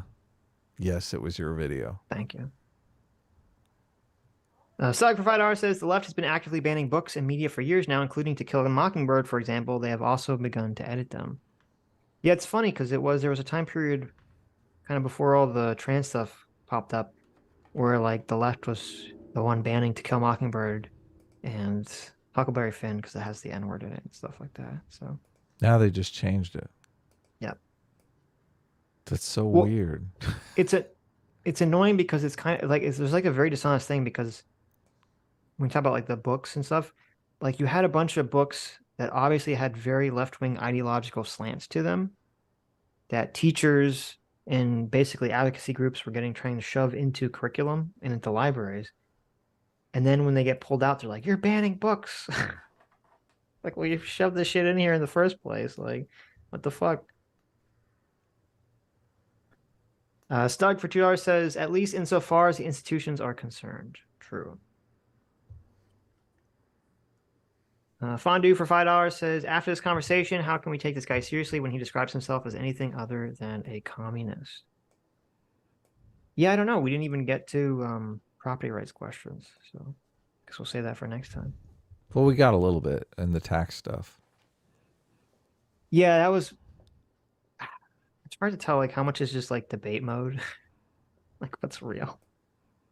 Right. That was a really weird argument. Well, it wasn't really that weird. He was just saying whatever. He's saying that he was going to base it entirely on outcomes. But it was weird that he was saying it's theft but justified. So, I don't know. That's why I was. That was weird. I was like, well, that's why I was like, you realize some laws can be immoral. I'm like, yeah. I mean, that's not theft, but okay.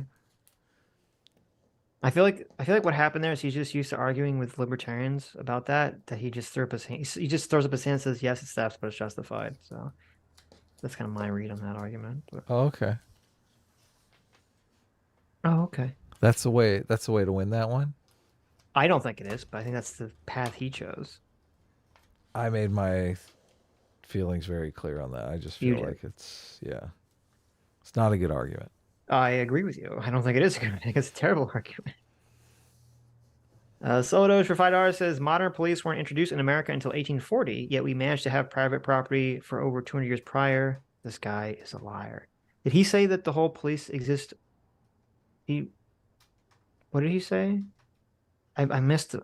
There was parts where he would talk like after we'd go back and forth, and then you'd ask him a question, and he'd start talking, and I would like read the chat, or I just would be paying attention to what he was saying. So I feel like I was missing some very incendiary things that he Yeah, said. why'd you do that? You're supposed to keep tabs Because on I'd what's like going on. read the chat or just take a break from my brain, you know? See, that's why it's not fair to do the 2-on-1 thing, because you Yeah, that's just true. zone out and take the break. You got to like True. pay attention.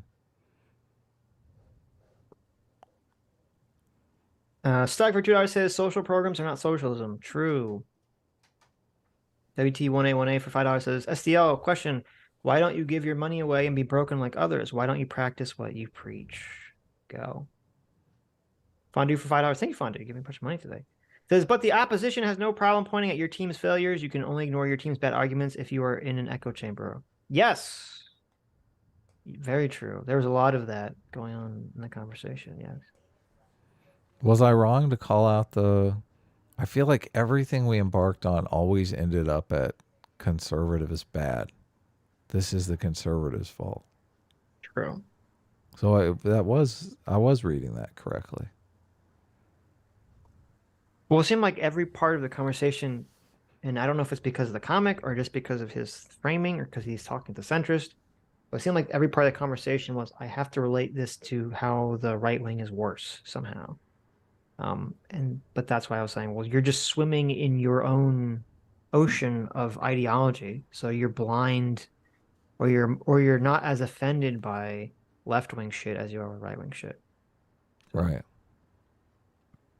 Well, he definitely wants to promote the narrative that the right wing is destroying society. We're on the verge of an inevitable democracy collapse.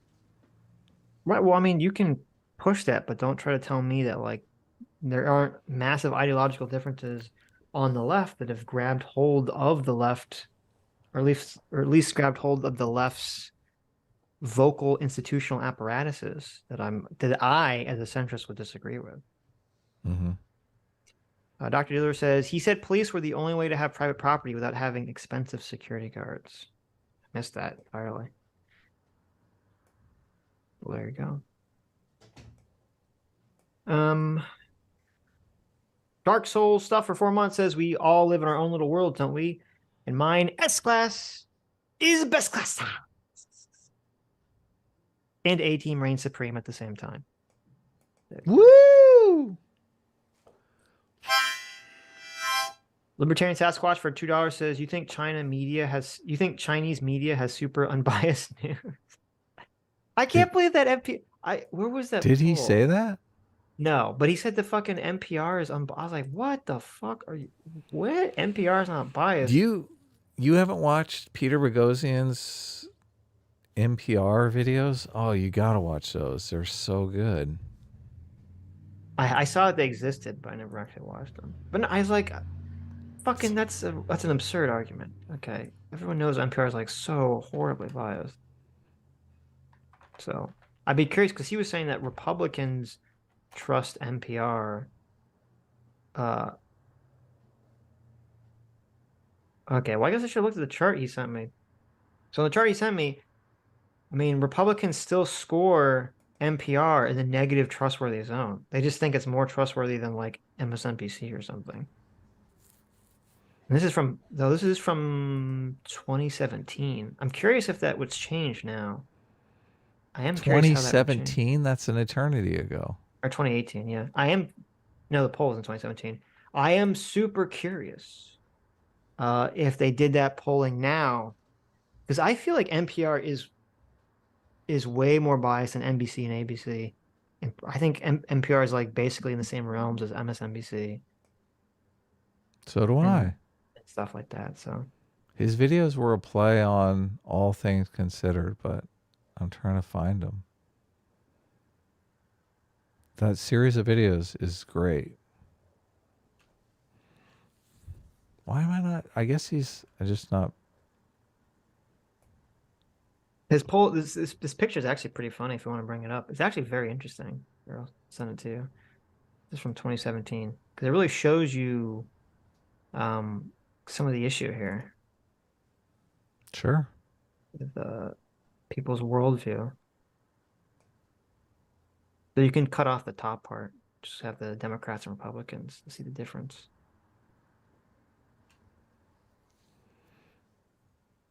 Oh, it's called All Things Reconsidered. Okay. Is his videos on this. All Things David Reconsidered. Woodmant C for $5 says that silliness needs a citation. There you go. True. What's your first thoughts for 5, 10, 15, 17.5 Canadian? Thanks so much. What's your first thoughts? Says, I'm a 90s kid. I was raised to believe that we are part of the one human species and nothing else. Where you came from didn't matter. It was all about how you treat your neighbor as how you would like to be treated back at the end of the day. It's what's best for everyone. We're going backwards if we don't let go of the past and push forward together. We will be crushed by our own hubris. True. I agree with that 100%. That's why I get so triggered by all this shit, is because I feel like also as a 90s kid that I was in the same boat. And I felt like that's kind of the direction we were all heading. And this fucking woke shit, and then the woke nation attacked and was like, no, fuck this. Fuck all the progress you've made. We got to go back in time. We all got to be hyper racist again. Then the woke nation attacked, and we've been at war for our own survival ever since. That's right. That's right. Existential threat. Yes. What am I looking at here? Bias and accuracy scores of news sources, U.S. adults. They go down to Democrats. Is that at the bottom here? This is the second one. Oh. In the middle. So this is from 2017.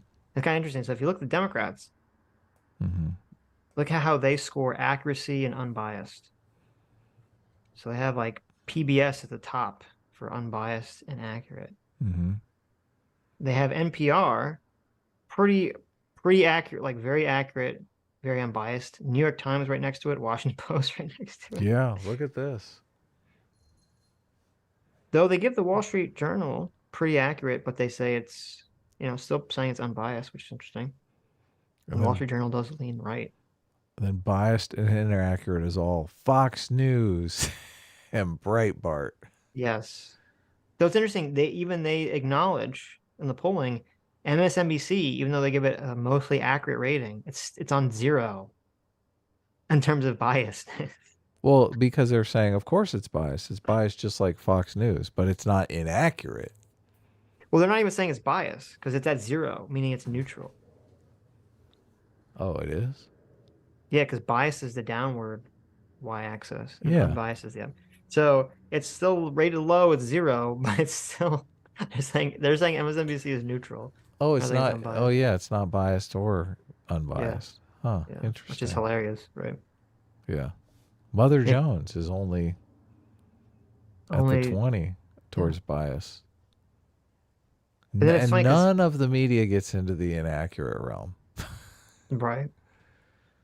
And it's funny because if you look at the right wing chart, it's just literally the exact opposite. You have, though even then they acknowledge that Fox is, well, it's on the neutral. It's only slightly unbiased. Wall Street Journal is only slightly unbiased. Breitbart is slightly biased, and then everything else is just a downward slope into inaccurate and biased. Right. So this chart shows our kind of media ecosystem. So I wish I'd seen this when we were talking about it, because he put a bunch of links. I didn't click it. Because that still has the right wing puts NPR as, mostly, still inaccurate and biased. It's definitely in the shit quality, the shit quadrant of the graph. So NPR, yeah. I thought his shit quality is like NBC, but it's still. And also, as I said, I'd be curious if they did this polling again today. I could bet you NPR would be far more down on the bias and inaccurate side of things. Well, he's looking at PBS, though. Right. That chart is extremely that chart is extra inaccurate. Republican trust in media has literally halved since that chart was produced. This is from 2021. Dr. Diller just sent me this. This is from Pew Research. Wider partisan gaps emerge in trust or national local news and social media. Yeah, overall. Yeah, because I'll just send it to you. I'm gonna bring it up. Sure. It doesn't give us the specific outlets, but yeah, I'm sure as you know, nowadays trust has died even more. Right. Joe the Make for $5. Oh, what were you saying? No, go ahead. Joe the Make for $5 says, quote, critique on the facts. Short of Lance, I'm not sure I've seen anyone take more L's on basic fact checks than SocDoneLeft. Ouch. God's Joke for $10 says, people don't think about the implications of, quote, equality of opportunity. People will always start in different places in life, and trying to control that will lead to dystopians like equality of outcome. Well, so it depends how you interpret it. Like, because equality of opportunity just generally means, it's the way I interpret it, is it means like everyone has the opportunity in terms of if they themselves try, they can succeed, right? If you pay attention in school and you actually try to get a good education, you can get a good job and make a better life for yourself that was better than where you started. That's how I interpret equality of opportunity, right? But It's not Sitch, society is unfair and it's stacked against me. Right. So now I know you can interpret that statement in other ways that would lead to more strict outcomes. So yeah, I can understand what you're saying, But Sitch, yes. why should I try when everyone knows whiteness is going to hold me back? Exactly. That's the problem. Yeah. The whites are out to get you. Yeah. Aren't I stupid if I do that? Dark Fortuna says, in the Soviet Union, the kulaks were murdered because of the desire to democratize the workplace. In CRT, we have to abolish whiteness. Teach those words to the laymen of society and tell me you won't foment genocide. True. Yeah. Dr. Diller for $2 says, yes, the old ACAB really just means the system of police is bad, but also we're going to apply this to all individuals and attempt to dismantle the police. True. Dr. Diller for another $2 says, is this the guy who advocates for Lenin's dual power structure, currently arguing that such a thing doesn't exist in the context of culture? Just curious. Yeah, it's funny because like yesterday, I spent all this time creating notes about, I thought a large part of the conversation was going to be about leftist cultural hegemony in socialist theory, and how it, went from Gramsci into critical studies and went to, Foucault and all this stuff. We didn't get to any of that. Yeah. But I'm glad I still took notes on it, because it's still useful information to have, because it does come up in all these conversations, and people on the left either pretend it doesn't exist or are ignorant of it. So. Dr. Diller for $2 says, I can't believe he's actually trying to argue that socialism is when the government does stuff. Actually, yes, I can. It's a mop and bucket. True. I guess I wish I would have. I guess I could have related it to that stuff. I probably should have done this instead of bringing up like, well, I don't know how you're. I thought we were going to have maybe next time, or maybe we'll have a conversation with Dev, because the conversation you should have with Dev is about him seeming to deny the existence of the long march through the institutions, which is a direct quote from Duce, who Foucault quoted him and basically advocated for that policy. And I'll read it to you. Let me see. Let me pull it out. I have all this stuff here. Yeah, read me the quote. So this is, I'm sorry, I said saying Foucault. Marcuse, sorry. Marcuse, yeah. Herbert Marcuse. German-American philosopher Herbert Marcuse and Duce worked together at least as early in the 1966, where they organized the anti-war conference.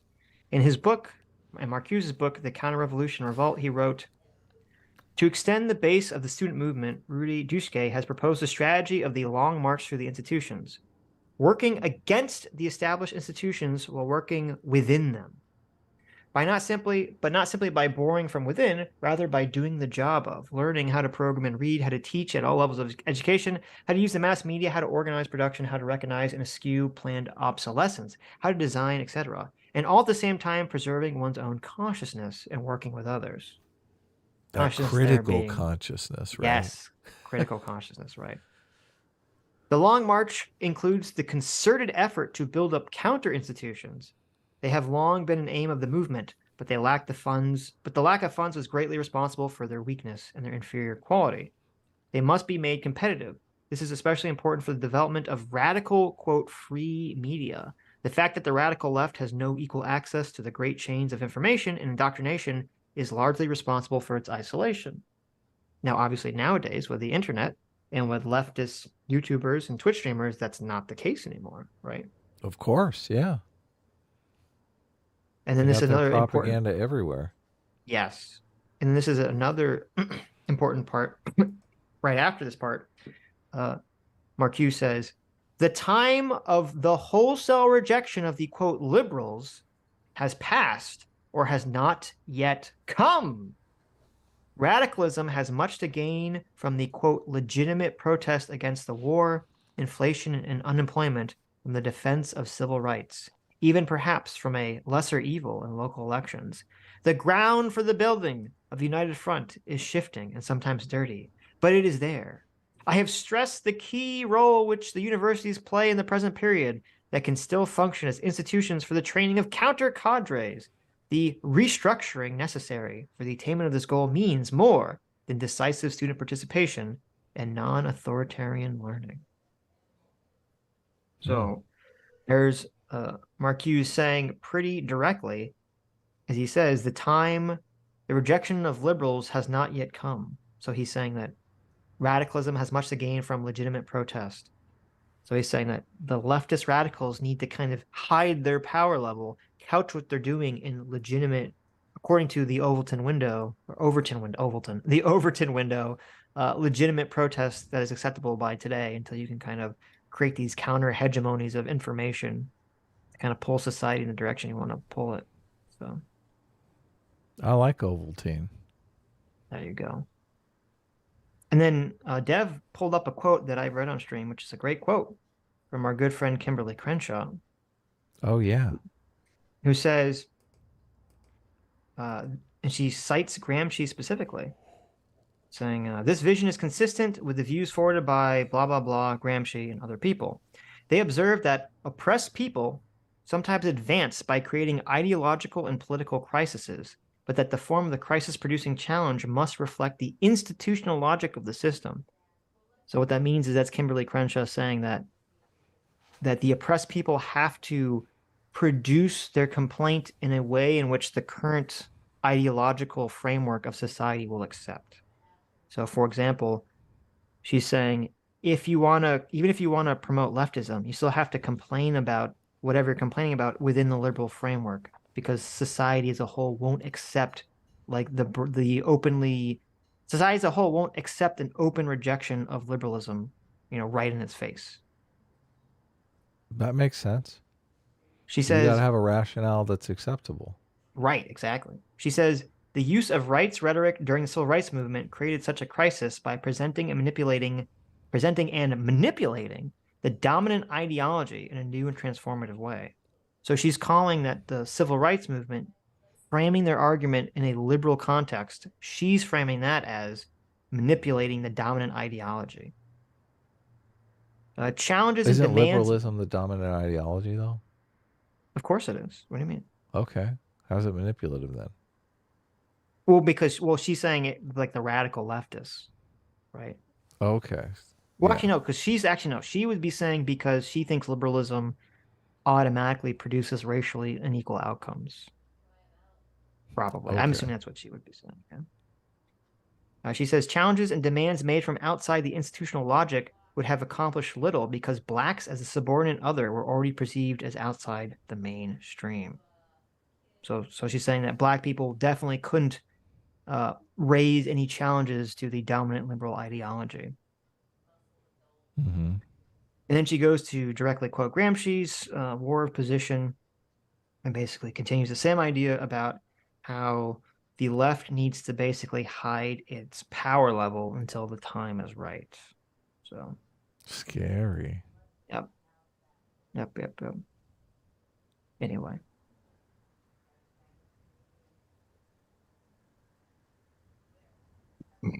I don't I like can't believe hiding Dr. my Diller for power 2 hours says, I level. can't believe he's actually trying to argue that socialism is when the government does stuff. Actually, yes, I can. It's a mop and bucket.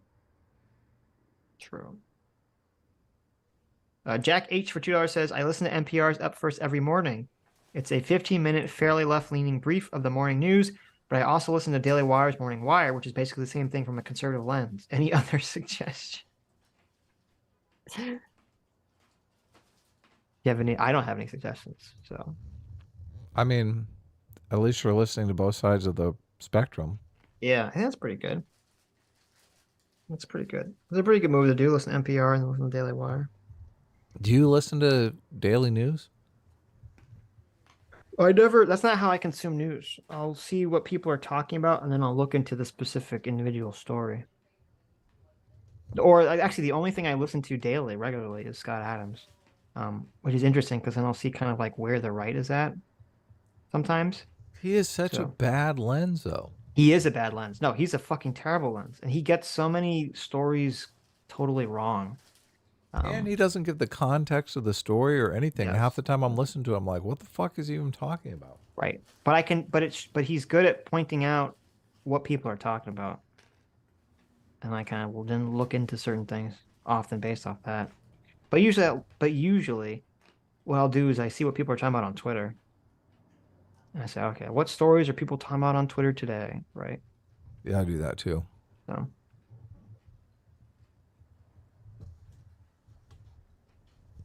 Dr. Diller for $2 says, define conservatism.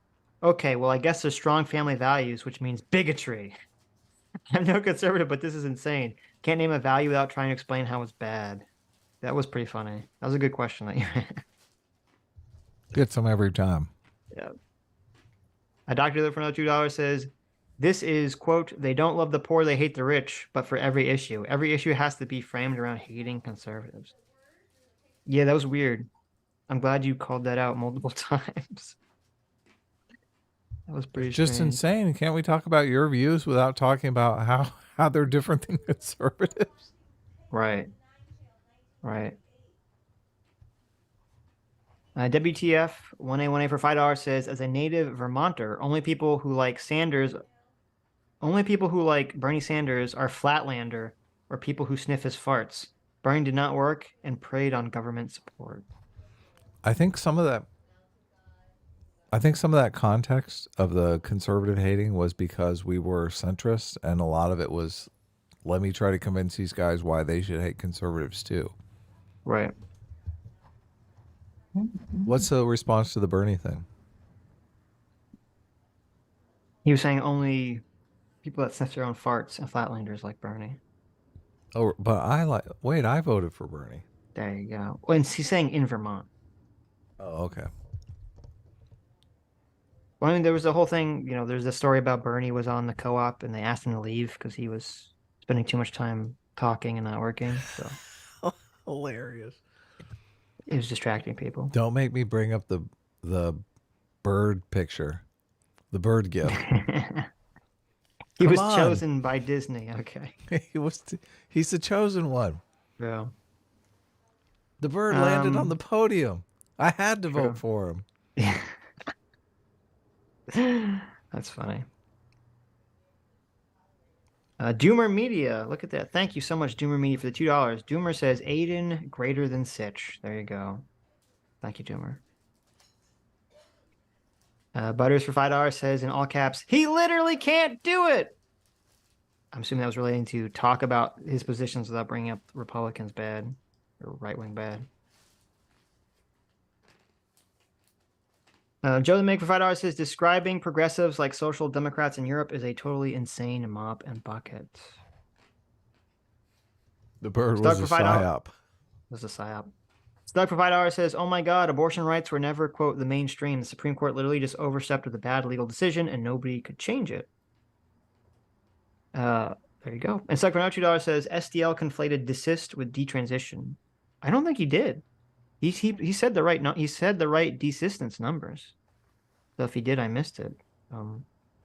Because I was waiting for him. I was actually impressed that he knew about the desistance numbers, because you never very rarely hear people on the left ever bring that up. So I felt he was more good faith than Jangles.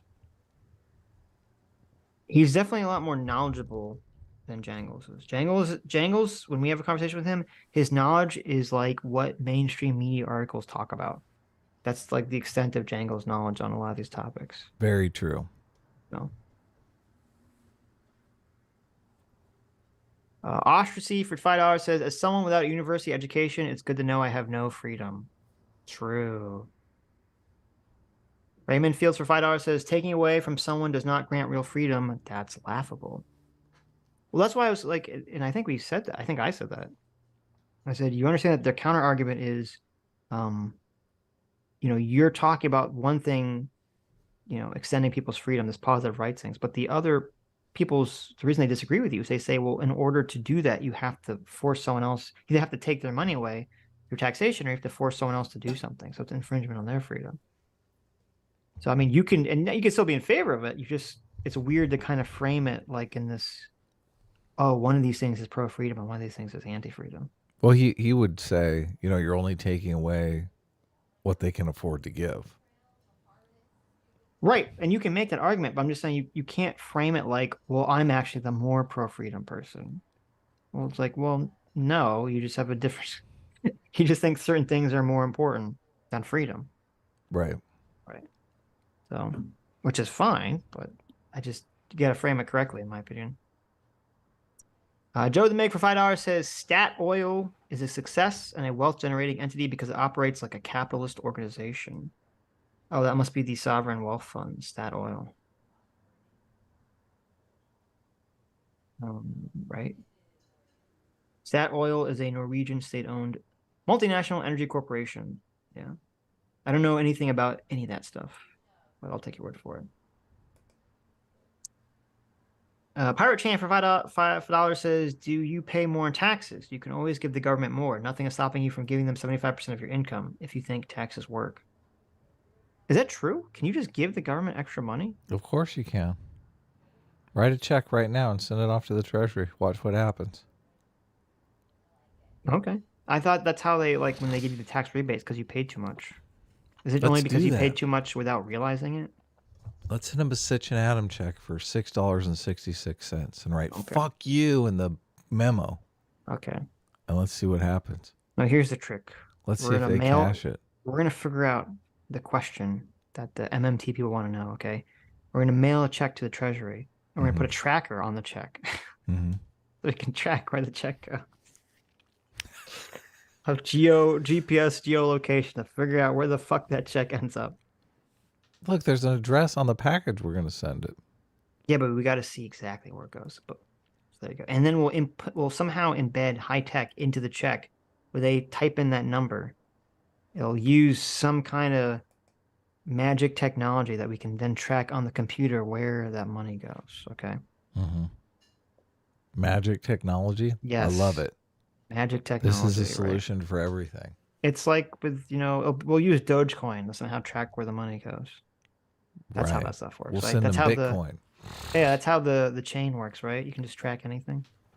The blockchain? The blockchain, yeah. The block change? God, this fucking debt ceiling stuff's gonna. If you ask me, Sitch, what is like the dumbest thing that the right constantly pushes for? It's the debt ceiling. That thing triggers me to no fucking end. That's the stupidest fucking thing ever. Why are we still talking about the debt ceiling in 2023? Because it's a good bargaining chip. God, it's so dumb. It's so fucking dumb. How are we doing on that? They say June 1st is when it's got to be done by. Oh my God, I hate it. There's been some rallies on Wall Street because of hope that the debt ceiling is going to be worked out. There's not going to be any. It's going to go up to the last minute, but there's not going to be any default or anything. The stock market might rally a bit, but I'm skeptical. Well, there's never been a default. Even when they didn't pass it for months, it wasn't a default, but they just had to do all that wacky shit though. McCarthy faces balancing act on debt ceiling deal. Yeah. I guess they had a meeting where Biden said, listen, McCarthy, we both have to sell this to our party. So we got to come up with a deal that we can both sell to our party. The problem We'll isn't come up with a deal that we can sell to our party. the issue isn't Give me your the Biden debt. impersonation. Come on, you can do it. That's another thing about Ben Shapiro. His impersonations are very funny. He does Biden all the time. He does Trump all the time. Right. Do your Biden impersonation. The issue with the debt ceiling. Sitch is trying I'm to ignoring get you. Yeah. Sitch is trying to get serious here. The issue with the debt ceiling. Go ahead, Alice. Okay. The issue with the debt ceiling, and the thing that triggers me about the conversation, is if people on the right want to have a conversation about lowering spending, that's totally fine. They do that every year. Okay. When's the time to talk about lowering spending? Budget. When you're making the fucking budget. That's when you say, hey, we got to figure out where to cut spending. When you're making the budget. After you make the budget and the government by law has to spend that fucking money, you can't then turn around and say, well, I'm not going to pay for it. No, fuck you. Like, and this is what triggered me about the fucking conversation. When you go to a fucking restaurant and you decide how much money you're going to spend on what you eat, you spend that when you're ordering the food, okay? You don't order a bunch of fucking food and then once the bill shows up, say, I'm not paying for this. We need to cut back on spending. Like, what the fuck? You already ordered it, you fucker. You ordered it and you ate it. Now you got to pay for it. And that's why the conversation triggers the fuck out of me. And it's like this weird gaslighty shit that a lot of the Republican politicians do where they kind of like lie about what the debt ceiling really is. So that's what triggers me about the conversation. Isn't it more like when the bill comes, you go, we got to stop eating out. Holy shit, we're broke. Yeah. I mean, that's essentially what it would be like. Oh, I didn't like, you like go and you open their menu and you're like, let me order, $60 lobster for everyone. Right? Oh, I It love says on it. the menu, it says $60 fucking lobster. It's not like a fucking surprise. And then when the bill comes, you're like, I don't have money to pay for this. It's like, what the fuck? Why did you order in the first place? Get out of here. They would argue that you're ordering it because you're buying votes. Look, people like this stuff. We got to give it to them. Otherwise, won't vote for us. That's fine. I don't give a shit. You fucking fight about that when you talk about the budget. You don't fight about it when the debt ceiling conversation comes up. Well, debt ceiling is when they have an opportunity to really put They have an the opportunity thumbs they have the same opportunity when the budget comes around. to cut spending. Yes, of course. That's when you're supposed to do it. I mean, but we've literally gone like 9-10 months into the year and the budget hasn't even passed. You know what they do when they do that? When they're like, What? oh man, it's October and we still haven't passed the budget. Debt ceiling does not apply to the next budget. It applies to the current budget. They do. They just use the same spending levels as last year. They just If pencil in- if they can't agree to pass anything, yes. and sometimes they don't. Yeah, but that's to Sometimes they're prevent like, that's so "Oh." that the country won't fall apart. Okay, obviously there has to be a budget, right? Sure, but when they're arguing over the budget, they're basically arguing over changes to the budget. If they don't do anything, I think it's Yes, right. the same as last year Yeah. because Okay. they can't reach some sort of agreement. Right. Right, but that's when you decide when to increase spending or decrease spending. You're talking about the budget. You don't do it after you've already fucking spent the money and the government's already on the hook to pay out the debt, right? Well, what about this is, I mean, is it Congress's fault that the Fed raised interest rates and the interest rate payments are so large? Because that adds to the deficit too. That's literally not, they didn't order anything on the menu. The Federal I don't know. Reserve First of all, I ordered don't know it. how much that contributes to the debt ceiling thing in the first place. It's Number one, and number huge two, 'cause if they grant it's- them the legal power to control interest rates, that's part of it anyway. This is like the kid ordered something. You ordered I don't 16 know. kids' Oh meals? my God, no, stop! I don't know why you just complicated the issue in such a fucking bad way by bringing it up Because of the, because it's of the- irrelevant. the Federal Reserve. Like when we had the big debt ceiling shutdown, the interest rates had been the same for the last like 20 fucking years. There's nothing to do with the conversation. It doesn't have anything to do with the conversation now. It's just because now the Republicans, since they control, one house of, or yes, now that they control, some houses of government, they can fight over the debt ceiling, right?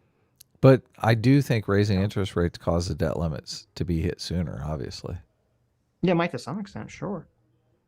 Like we're having this conversation because we're hitting the debt limit. Yeah, but you're going to hit the debt ceiling regardless. We hit it every year. Well, not every year. Didn't they raise the debt ceiling like every fucking year under Trump? No, it's like 4 years ago last time we had the debt ceiling stuff. No, you're wrong. That's because there was no one fighting about it, but they still raised it. I don't know that they did. Oh, maybe you're right. They might have just raised it without. There might not have been a fight. How many debt ceiling raises a year? Debt ceiling increases under Donald Trump. When Donald Trump was president, the debt ceiling was subject to less partisan controversy. The administration Republicans who controlled the House and Senate prioritized tax cuts over a balanced budget. The ceiling was suspended 3 times. There you go. Under Donald Trump. How many times has a debt ceiling been raised in the last 20 years? Congress has raised the debt ceiling 14 times from 2001 to 2016. So it's not a perfect like year to year thing. Yeah, it's not perfect, right? Well, it depends how much they raise it, right? Well, I'm telling you, it becomes an issue when they hit the debt ceiling. It's not an issue until they do hit the debt ceiling. So obviously there was a lot of spending for COVID and stuff. So I'm assuming Trump hit the debt ceiling. My problem with all these conversations, same thing like when we're talking about like woke shit. My problem is people are dishonest about the conversation. Oh, I totally agree. Yeah. People are dishonest about what the debt ceiling is. The debt ceiling is fucking pointless. It's a pointless, useless, stupid thing that shouldn't exist in the first place. I agree. The Republicans are just using it as a political tool to try to complain and cry about Democrats spending too much money. Okay. How do they decide how high they're going to raise the debt ceiling? The federal debt ceiling was raised in December of 2021 by 2.5 trillion to 31.381 trillion. Like, how did they decide? Okay, we'll raise it 2.5 trillion. Yeah, I don't know if the fuck knows, right? Why not just raise it like 50 trillion? Well, that's part of the. Well, that's what the Democrats should have done. They should just, when they have power, they just raise it. Well, first of all, they should just abolish it. If they ever have, abolish like, the debt ceiling. What is the point of the debt ceiling? I'm in favor of abolishing the debt ceiling. It serves no purpose except to give Republicans this like fucking annoying shit to be like, we're going to threaten to fuck over the country's credit score for political partisan victories that our voters don't understand, because we're going to lie to them about what the debt ceiling actually does and means. Let's see how triggered the chat is that we just both totally glibly suggested that we delete the debt ceiling. It's because it serves no purpose. Sitch clearly doesn't know what the debt ceiling is. Oh, that's Vosh fan. What's up, Vosh fan? Vosh fan clearly doesn't know what the debt ceiling is if he thinks that. So yeah, the debt ceiling is how much money that the Treasury can incur with selling Treasury bonds. How much debt it can incur selling Treasury bonds. That's what the debt ceiling is. Okay. The debt That's what ceiling. it is. How many outstanding Treasury bonds we can have? Yeah, that's what it is. It's how much the Treasury can, how many Treasury bonds, the amount of money the Treasury can issue in Treasury bonds. That's what the debt ceiling is. Yeah, okay, it is. That's what it is. That's all it is. It's literally how many Treasury bonds there are out in the world that people have in their savings accounts. Yeah, that's all the debt ceiling is. 401k or whatever. Right. Now, if you want that debt number to go down, the way to get it to go down is to take people's Treasury bonds away. Right. It's to get Congress to stop spending fucking money on the budget. It's not to stop the fucking debt ceiling from going up. That's fucking stupid. It's the dumbest. It's so frustrating to me. And it doesn't matter how many times people say it. They just it's like this cognitive dissonance kicks in where they refuse to accept it. Like if this is your position, and you can make this argument, and this is the only argument that actually honest people on the right make about debt ceiling. They say, I know that debt ceiling is 100% bullshit. I know it's 100% bullshit. But I don't think the legislatures are going to properly cut down on the budget for whatever reason. So I think we need this tool of the debt ceiling, which is essentially taking out a gun. You know the meme where he takes the gun, he points at himself, okay? And the guy behind him from In Bruges, and the guy behind him is pointing the gun at him. That's a debt ceiling. The debt ceiling is America taking out a gun and pointing it to its own fucking head and saying, nobody move or America gets it. Okay, that's what the debt ceiling is. Now you can make an argument that you think, well, I think we need something that radical to fucking get the budget under control because that's the only way that the Republicans will get off their ass and do something about it. You can make that argument, but just be fucking honest about it. Just be honest that that's what you're doing, because that's all it is. That's all it fucking is. Yeah. The debt literally is treasury bill, so I mean, that's if you want them to spend less money, then they had to spend less money in the budget. You can't spend less money after you've already fucking bought shit. Okay. I mean, you're kind of buying into the credit card bill framing. That's the way it works. So like in Game of Thrones, okay, if King Robert is promising to pay, it starts buying all this shit, right? And then it's up to Ned Stark to fucking figure out how to pay for it. The way, this would be the comparison. It'd be like if King Robert in Game of Thrones buys a bunch of shit, and then he turns around to Ned Stark, and Ned Stark's like, well, you bought like all this shit. Now we need to take out loans to pay for it. And then King Robert said, fuck you. I'm instituting a limit on how much you could take out for loans. And Ned Stark's like, well, what the fuck am I supposed to? You bought all this fucking shit. This is literally the only way I can pay for this stuff. Right. That's what it is. They could just print money and not, well, I guess they do need to make treasury bills for the accounting to work.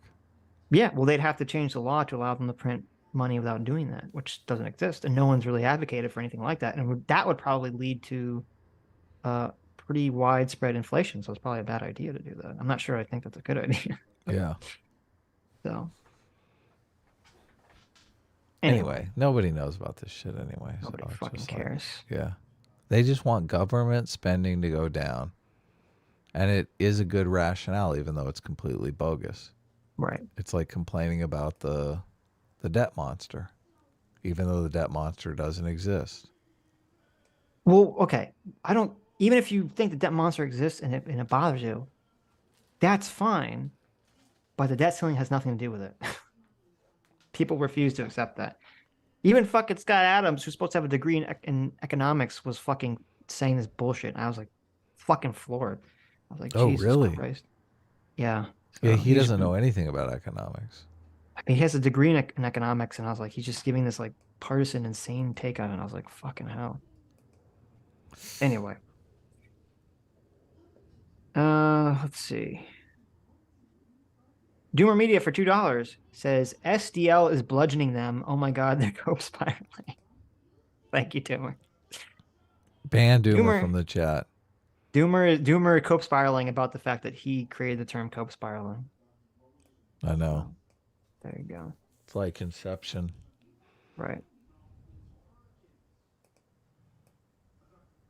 Let's see. Whoops. There was a lot of semantic terrorism going on in that debate, though. True. That's my new term. I just came That's up with that. That's your new term, semantic terrorism? Semantic terrorism. Yeah, did you like it? I just thought of it just now. You guys need to remind us to use the word semantic terrorism as much as possible because it's such a great thing that we just came up with. Right. It means that someone is using semantics like a terrorist.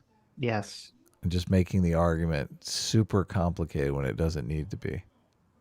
President Sunday was like the master at that, right? Oh, of course. Yeah. Yeah. We should have came up with it when Sunday was on, but I mean, I just thought of it now. So right. This is the original inception of semantic terrorism. No, you right said it here before on the stream. We just forgot about it. I Oh remember yeah, you saying in you're the right. I past, said yeah. it like years ago Yeah. even. Yeah, I I remember think us it talking was about this in the past. Yeah, we just forgot. yeah. Yeah. It was before. I remember it was when we were talking before our first show, before we actually went live. The first show we ever did, we said no, it was before we watched the monk debate Yep. between Jordan That was Peterson it. That was it. and Michael Eric Dyson, and we're like, Michael Eric Dyson engaged in a lot of semantic terrorism, And I said, that's a great term. We should coin that right now. and then we did. Yeah. I actually sent it to the copyright office at that moment. I emailed them. So there you go. Amazing. Don't let anyone tell you otherwise because they're lying, Yeah. Especially Doomer. especially He down. lies the worst. He does. David Woodmance for $5 says, citation, please. Thank you. True. A very Horace for $5 says, ask SDL if he agrees with all the adultalization of minors that the left pushes. Is it wrong? Is there a line? Does he understand the way people are sus of it? This would be my guess that his answer to that would be, it's not happening. It's very rare. And then if we bring up examples, he says, that's very rare. But it's also not a big deal. Oh God, I hate that. Yeah. Right. So Marty Stephenson, thank you so much for the $10 in the thank you emoji. So cute. Very cute. Is that a pear? It looks like a pear with a sweatband. Nice. They're pear-shaped. Ostracy for $5 says, saying public funding to universities has anything to do with our pharmaceutical industry shows a lack of understanding of how products are made. There you go. The long story short for $5 says, this guy doesn't know what he's talking about. The UK has had private insurance and has many private hospitals. There you go. Yeah. Boba Peck for 10 months says, Sitch and Adam just finished Why Nations Fail. Can you steel man socialism to have an inclusive system? Is that why leftists say real socialism hasn't been tried? I don't know if I can steel man socialism to have an inclusive system, but my understanding is when they say real socialism hasn't been tried is because it's never got past the sort of vanguard stage, right?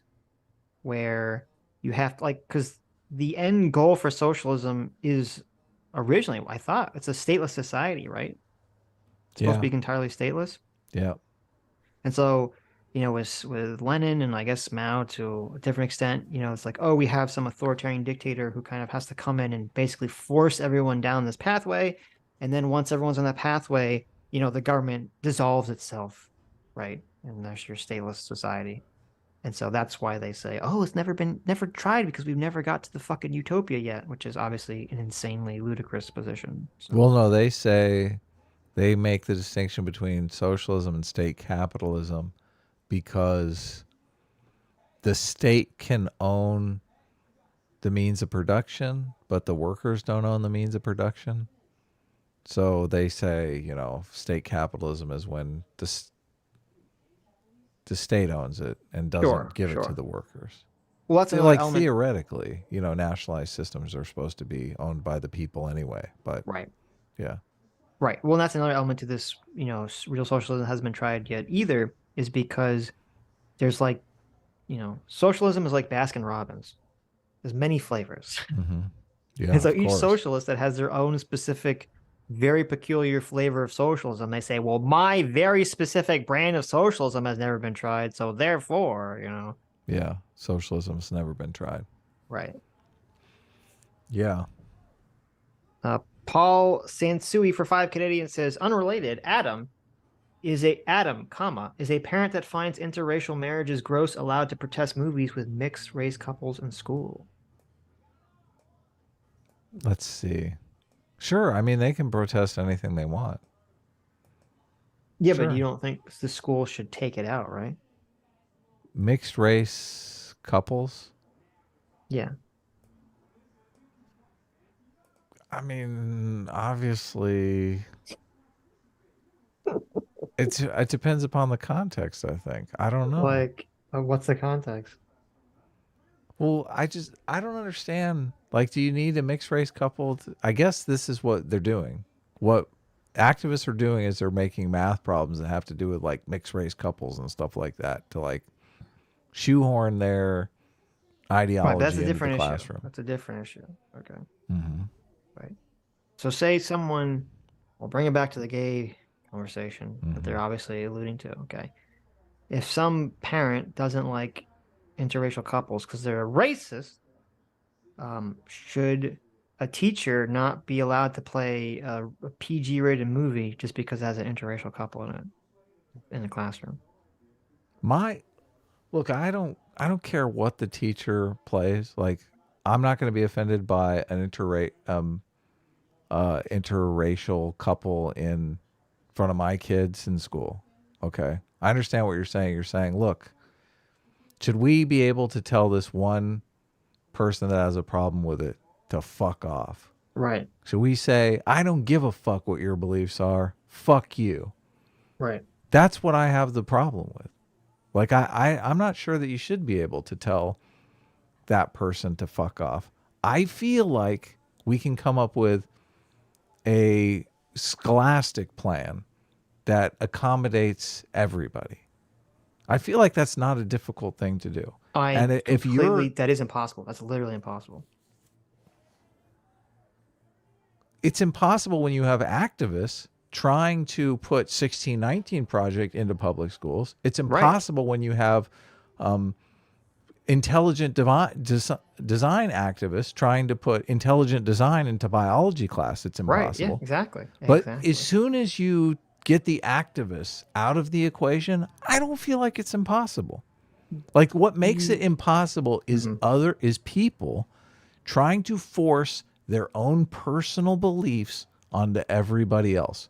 Those are the people that are making it impossible. But we have to exist in a society where those people that want to shove politics into things exist, and we have to deal with them.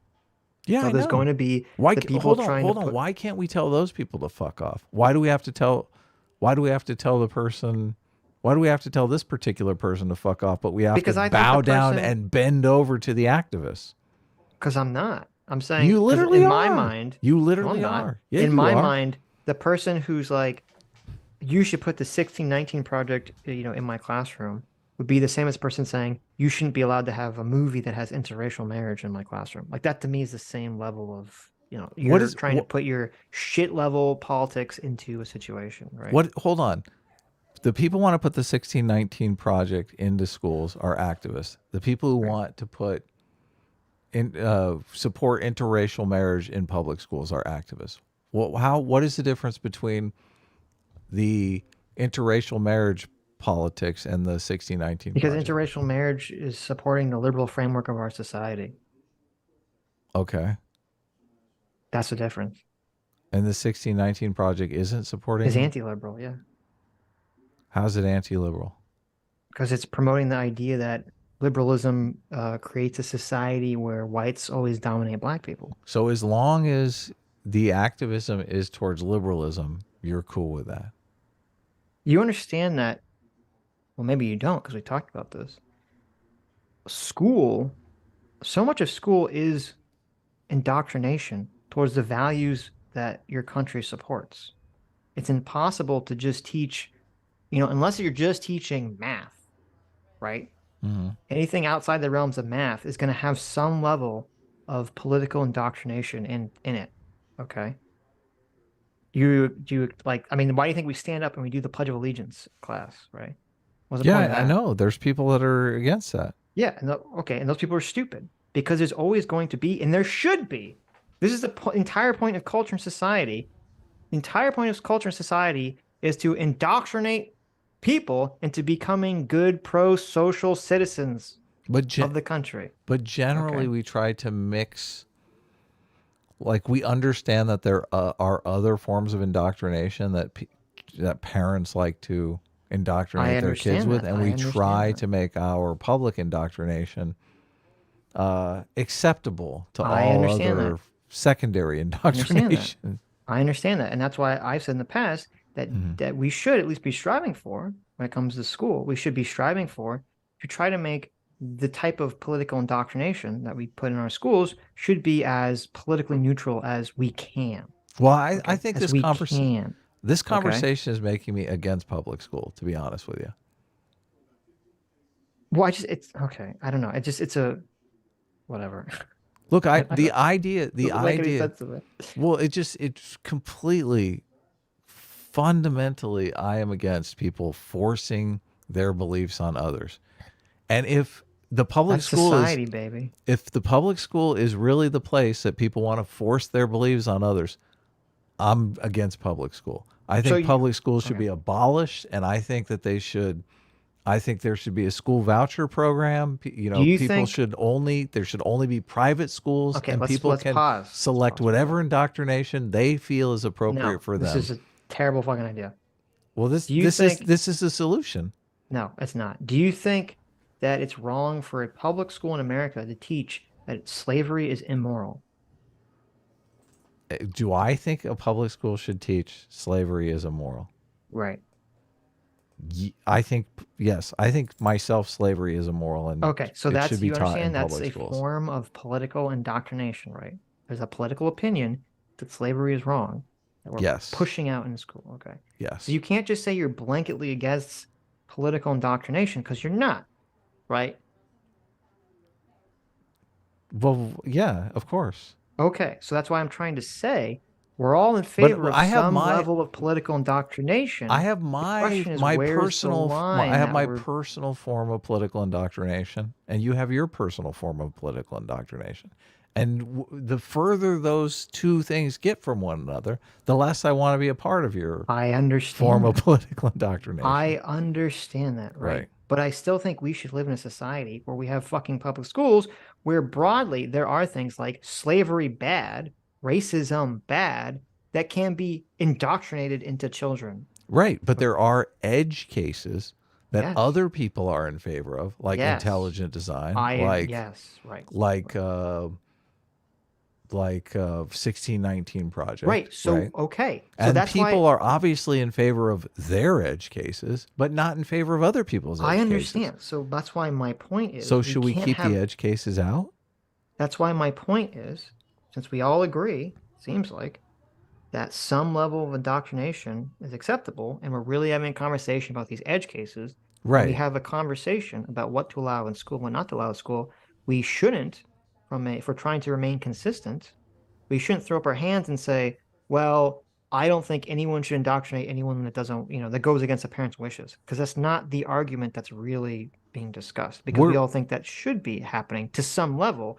We're just having a conversation about what specific edge case issues should be allowed. And What not are allowed. the edge cases? And you're arguing that, showing same-sex couples to kids is acceptable. is not an edge case. Well, it can be, but I'm saying it should be an acceptable thing to show in schools. Yeah.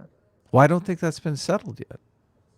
Okay. But I think don't I think obviously it is an edge case to some people, and to some Right. people it's not an edge case. Right. So my argument for this is that's why I said, the acceptability of gay people being married to me fits neatly within the framework of individual liberal rights. But that's just Our that's society. your way of rationalizing. Somebody else will go against I you understand. because they have This a is different my way to- argument. We don't have. I don't. Right. Listen, Adam. I'm not a cultural relativist or a moral relativist. Okay.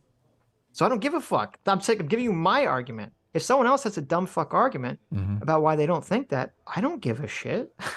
People have Yeah. lots of dumb fuck arguments about lots of things. That doesn't But mean it should be You're the way it literally is. making my point. No, I'm not making your To point. them, You're saying your- just because people to disagree on them- things, To that- them, that your public argument is a schools shouldn't dumb fuck exist. argument. To them, your argument is a dumb fuck argument, and their argument is the intelligent argument. There's So just absolutely no because- difference from their perspective. Okay. Well, I don't know why you're taking a cultural relativist position on this argument, because you Who- don't have a cultural relativist position on this argument. On anything, I don't think. Society has to cohere at some level. Yes, I Yes. agree. I agree. Letting activists force edge cases into public school, I think does more harm than good. Okay, well, it depends what the activists are and depends what the edge cases are. I don't think you can make a broad statement like that. Sure, I agree. I mean, segregation would have ended if not by fiat, by literally having fucking National Guard people stand there and force the issue, right? No, I totally agree. Yeah. Okay. So that's something that we all think is acceptable, even though that was literally activists forcing edge cases into schools by the form of literal black children. Yes. Yeah. Yes. Okay. So we can't make a broad argument just saying that that itself is the problem. Uh-huh. Well, you say, uh-huh, but that was the argument you were making. What do you mean? What argument was I making? Okay, we can move on. This is like super boring. Um, I'm not, I think that these things should be worked out between the parties involved. And, you know, forcing Adam to take a position on some edge case, something that's an edge case to someone and not an edge case to someone else, I mean, it doesn't negate the thing that I think is wrong. And it's me meddling in other people's affairs. I understand you're saying, look, we have to meddle. Sometimes we got to free the slaves. I'm not sure that showing kids Strange World is on par with freeing the slaves. Like, you know, pardon me for thinking that the world is going to be just fine if we don't show Strange World to fifth graders. I don't think it's like a giant win or loss for the activists out there. Okay. I understand. You're saying it's not, I mean, you're probably right in terms of that this specific movie is not worth the trouble. Look, if you want to have But I agree because I don't think the movie's inherently political. So the whole thing seems to be much to do about nothing. Well, no, the thing is, and this is where everyone gets upset about the Strange World thing. Like, there are two competing ideologies here. There are Christians who tell their kids homosexuality is wrong, you know, it's a sin. We shouldn't hate the homosexuals, but we should hate the sin, right? That's their line. And it creates a conflict when they want to, like, leftists want to say there's nothing wrong with homosexuality, right? So then all of a sudden there's a conflict between the parents and the school because the school is teaching them there's nothing wrong with homosexuality and the parents are teaching them something different, right? This creates a conflict for the parents, between the parents and the school, right? I understand. How should that conflict be resolved? Should it be resolved by me and a bunch of activists? Well, no, it's resolved through legislation. That's how it's resolved in the real world. So legislation and school boards, right? So, but should it be resolved in the activist favor, where the legislation is that we have a class where we teach kids homosexuality there's nothing wrong with homosexuality, and is that how we solve it? I think it's fine to teach kids there's nothing wrong with homosexuality. Yeah. And if the legislation goes that way and we have, you know, that's the way that our society has legislated, then yeah, that's how we decide these issues. Okay. I mean, the problem I have with sort of the broadness of the argument you're making is that you could very easily, as you acknowledged, have some like CRT person come in and say, oh, you know, you can't show, you know, this movie because it puts America in a positive light. And it puts, you know, it makes America seem like not a racist country. And that's offensive to me, right? That happens. Like, I know. That's what I'm saying. Everything can be offensive to someone. Right. So obviously we need a broader framework than like just, well, what offends every individual fucking parent. Right. Yeah, no, it's a tough question, but that's why I'm like, pick your battles. I understand. I agree, but I understand that this is the battle that the gay rights activists want to have because it's their reputation that's, you know, on the line. So I understand why it's something meaningful to them. It's their identity. Sure. And I don't think there's anything wrong with having a movie that literally just has gay people in it being mentioned, right? Mm-hmm. Like, I don't think there's a problem with having a movie it's shown in school that has interracial couple or minorities or Jews or whatever shown in positive lights, just because it's fine to have, like, people shouldn't be coming up with negative stereotypes for these things. And if people have a problem with that, I'm going to just tell them to fuck off. I don't care. Isn't that happening enough in culture, though? Why does it have to be a conflict in public schools? Why can't it just be I mean, so much of the gay rights progress.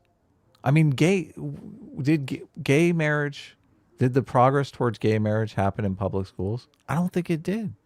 It happened in the wider culture. Like, why does this have to be in public schools?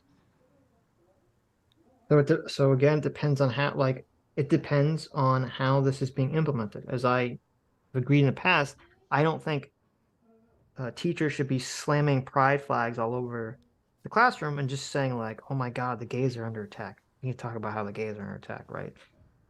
But But this but is you are saying again, that if you're saying that there can be a class, no, there that's should not be a what I'm saying. class that says No, that's there's- not. Well, you Well, did. no, I said that you could. They just said there's nothing wrong with being gay. It's very different than saying the gays are under attack in our country, right? These are very different ideas. And this again stems from the fact that you are assuming that the woman is showing this video with the intention of some sort of political messaging. And I'm not making that assumption. Okay. And I Well, don't think we can really legislate around trying to read people's minds either. So let's take intention out of it, though. well, intention, if we take intention out of it, it's a movie that's completely innocuous, that apparently is dull as dirt, and simply has a main character in it who, in a couple points in the movie, says that they have a crush on someone of the same sex. Let me ask That's what happens if we take the Let intention me out of ask it. And it to me, this that's way. so fucking innocuous and non-threatening that no one should be able to complain about Let me it. ask it this way. Okay. Is it better to change people's hearts and minds via the culture, or is it better to set up a 1-day class in every 6th grade class that talks about how there's nothing wrong with being gay? Well, that's not going to probably, if the culture is anti-gay, that's not going to have a positive effect anyway, because we'll just make fun of the class. So obviously changing the culture would be the better way to do it. Well, that's what I'm saying. Like, I feel like it does a disservice to try to. It just seems sneaky and nefarious to be trying to just, kind of shoehorn it in to public schools under people's noses, and I feel like that's what's happening. I mean, it is happening in some cases. I just don't think it's happening in the case that we had the argument about, which was the Disney movie, Strange World. I don't think that's an example of that. Well, I think people can characterize it as that, even if it is an example of that. So optically, right, people can, but it doesn't mean that they're correct. It's the same. Well, no, it's only the same in terms of their perception. It's not the same in terms of reality. I don't see why this has to be a debate in public schools. Why can't we just change the culture outside of public school? And why does it have to be a big conflict in public school? That's my argument. I understand what you're saying about, we got to teach history and all that stuff. I mean, DT says, Adam, what messages are you sending the kids in that class if they're adopted by gay parents? Which parent are you going to side with? The one that are offended when the kids come home crying saying they don't want to go to hell because one of the other kids said that that's what their mom said? And when the school bans movies with anything remotely gay, like Strange Worlds? Well, I mean, that's the problem, is that if you ban the movie, you're making a political statement. If you allow the movie, you're making a political statement. You have to make a decision. Okay. Right? So, anyway. I guess. Okay. Where was I? Bobby Miles Foreman III for $10 says, the idea that studies are the best we have for finding truth today is silly. We used to laugh at all the studies saying contradicting things and dub news headlines. Most studies are garbage. Facts. Yeah, there's a lot of bad studies. That is true.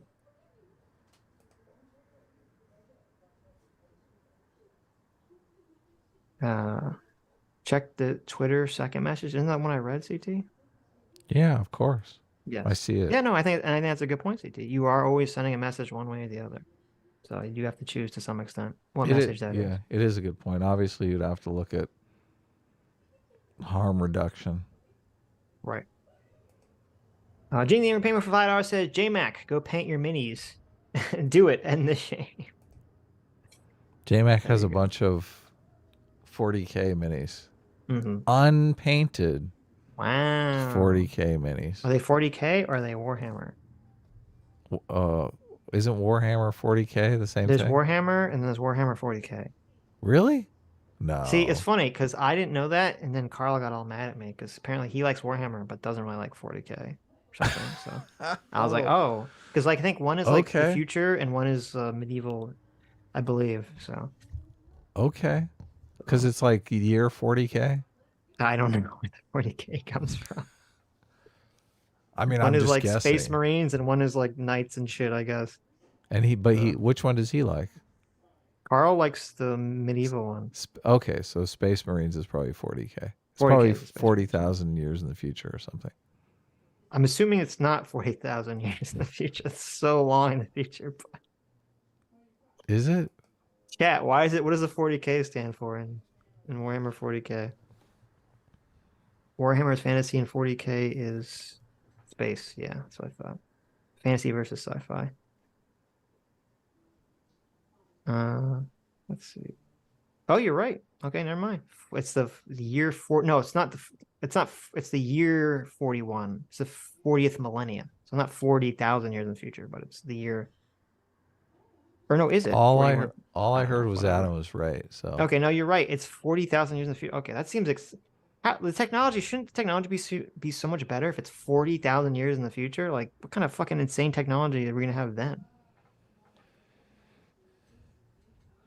I read a 40K book and I thought it was really good, actually.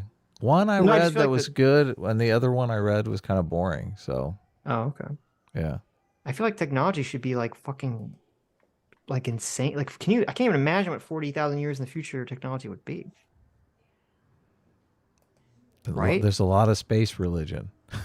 No, but I mean, like, holy shit. Like, we should be like fucking beings of light that like create matter with we shall be Dr. Manhattan 40,000 years in the future. Okay. That's my feeling on it. We won't be arguing over whether or not a gay couple can be depicted in a public True. school. Oh god, I Technology can't wait for that regressed. thing. Okay. Post apocalypse. Okay. Fair enough. Humanity falls apart. Okay. It's like Dune. Okay. Fair I enough. read Horus Rising, the Horus Heresy book 1, and that was pretty good. And then I read AI collapsed. Xenos, and that was kind of boring. AI collapses society. The Emperor saved us. The tech fell off after the invasion of warp entities. Okay, fair enough. It took 20,000 years to finally get rid of commies. So there you go. That's the true thing. Anyways. Okay, fair enough. Fondue for $2 says, the best jeans, in my opinion, are Levi's. True. Great jeans. Gene the Angry Penguin. Gene the Angry Penguin for $5 says, the Council of Genes has decided, accept your fates. True. Oh my god. CT, stop it. What? What'd she say? What happened to being anti-fragile, Adam? What are we supposed to kidnap kids now? Yeah. How about we kidnap kids? Mm-hmm. So they're especially anti-fragile. Have you ever been to like the Horror Nights things at like Disney or Universal? It's amazing that you can't see this at all from the parent's perspective. Every single argument you're making is somehow from the kid's perspective. Have you been you've been to those Disney World Universal like Halloween Horror Nights things, right? Yeah, sure. Those are they're great. Yeah, they should Scare do the that. shit out of people. Yeah, I think we should do With it. gay Should be people. mandated. It's like Pride Month. What do you think that kids is? should have to be forced to go to those haunted houses like Halloween Horror Nights, but instead of like monsters, it's just gay people doing gay shit. Yeah, that's called Pride Month. What are you talking about? There you go. There you go. I like it. Anyways, Fondue for $5 says all of this generic side quest so he could have an enemy to fight. True. There's a lot of side quests in that conversation. It was all side quests. Yes. Sammy G says kidnap the children and put them in the mines. True. We all listen. So we all learn from Thoughtslime. Lots of kids play Minecraft, so therefore, obviously, they would enjoy mining in real life. Okay. Mm-hmm. Fondue for $5 says, I like the phrase, quote, studies are just a collection of anecdotes. True. Oh, yeah, that's a good one. We should have said that. True. But when he starts talking about anecdotes and stuff, we're like, well, okay. Electric Elephant for 5 Aussie bucks says villains are not, quote, queer quoted. They're wealthy and narcissistic. It's not the writer's fault that the queer community took opulent narcissism as an identity. Well, as someone who took a class on this exact topic, I think I remember because it was actually funny. So we had a gay teacher that was teaching the queer coded cinema class, and I would argue with him because some of the movies I'd be like, "You're way off. That guy's not queer coded." But some of them, I'm like, I think they're right. There's some queer coding going on there. So I do think queer coding does occur in a lot of movies, or in some movies, not a lot of movies. I do think it occurs in some movies, in some villains. So that's why I mean, I think Scar is queer coded. I think Scar is a queer coded character. If you watch it through that lens, you're like, he kind of like prances around a little gay for a lion. So, and I don't have a problem with it. I think it adds an interesting element to the villains to do that. Obviously, Scar wasn't gay because he was supposed to like rape the female lions or something. But Spencer for $2 says, didn't Shapiro debate with Kasparian recently? Another one? Did he No, do the another one. debate with him? He's talking about the one. Oh, the previous one? Yeah. Oh, because that's right, because he said that Shapiro doesn't do debates. Yeah, I forgot. Yeah, right. That would have been a good. Forgot about that. Yeah, he debated with Anna Kasparian not that long ago. That's true. I don't know why he was so hyper fixated on Ben Shapiro. Ben Shapiro, everyone on BreadTube is just obsessed with Ben Shapiro. Like Ben Shapiro is living rent free in all of their heads. Mm-hmm. It's weird because like a lot of people on the right don't even like Ben Shapiro either. Yeah, a lot call him a cuckservative, but those are more the neo-reactionary types. Well, they don't, especially. But I mean, Ben Shapiro is not a populist by any fucking stretch. So, Of I mean, course, he wasn't he pretty anti-Donald Trump in the beginning? Yes, yeah. So, I mean, he's more like a classical neocon, neoliberal conservative. That is true. Van Gogh for $20 says, quote, I won't believe you until you produce a study, I read the one, by my left-dominated university system, which is overwrought with Marxism, feminism, and gender ideology. There you go. Brick Nose for $10 says, SocDoneLeft should acknowledge the triggering terminology in CRT. What if academics and media started called crime and poverty blackness and explained, quote, oh, no, we don't mean black people. It's obvious bait. Yeah, we didn't even get to that part of the conversation, but yeah. That would be pretty crazy. What? We don't mean black people. Right. Oh, God. Yeah. What's the point of naming it whiteness? Yeah, true. I can hear dialogue always in my head. Ugh. Libertarian Sasquatch for $2 says, does he not understand this is purely his opinion? No, he doesn't understand that. Fondue for $2 says, sock done left in all caps. Thank you, Fondue. Butters for $5 says, way to responsibly platform, guys. This is the most money you've ever gotten out of me. Thank you, Butters. This is the trick. See, we're like, we gotta get a bunch of crazy people to come on and argue with us. I mean, it's working well, Sitch. Don't mess with. It is true. Don't mess with success. Yeah. I mean, stick to the plan. Right. Obviously, you guys are enjoying the conversations because the views were. I mean, we got as many views as we do on Sunday sometimes. So yeah, we had good views on that stream. So we had a lot of views on this Sunday, so that helps. So. John Masters for $5 says, culture is the terrain in which politics operates. It presents limitations of what is possible, but it doesn't determine the course politics goes.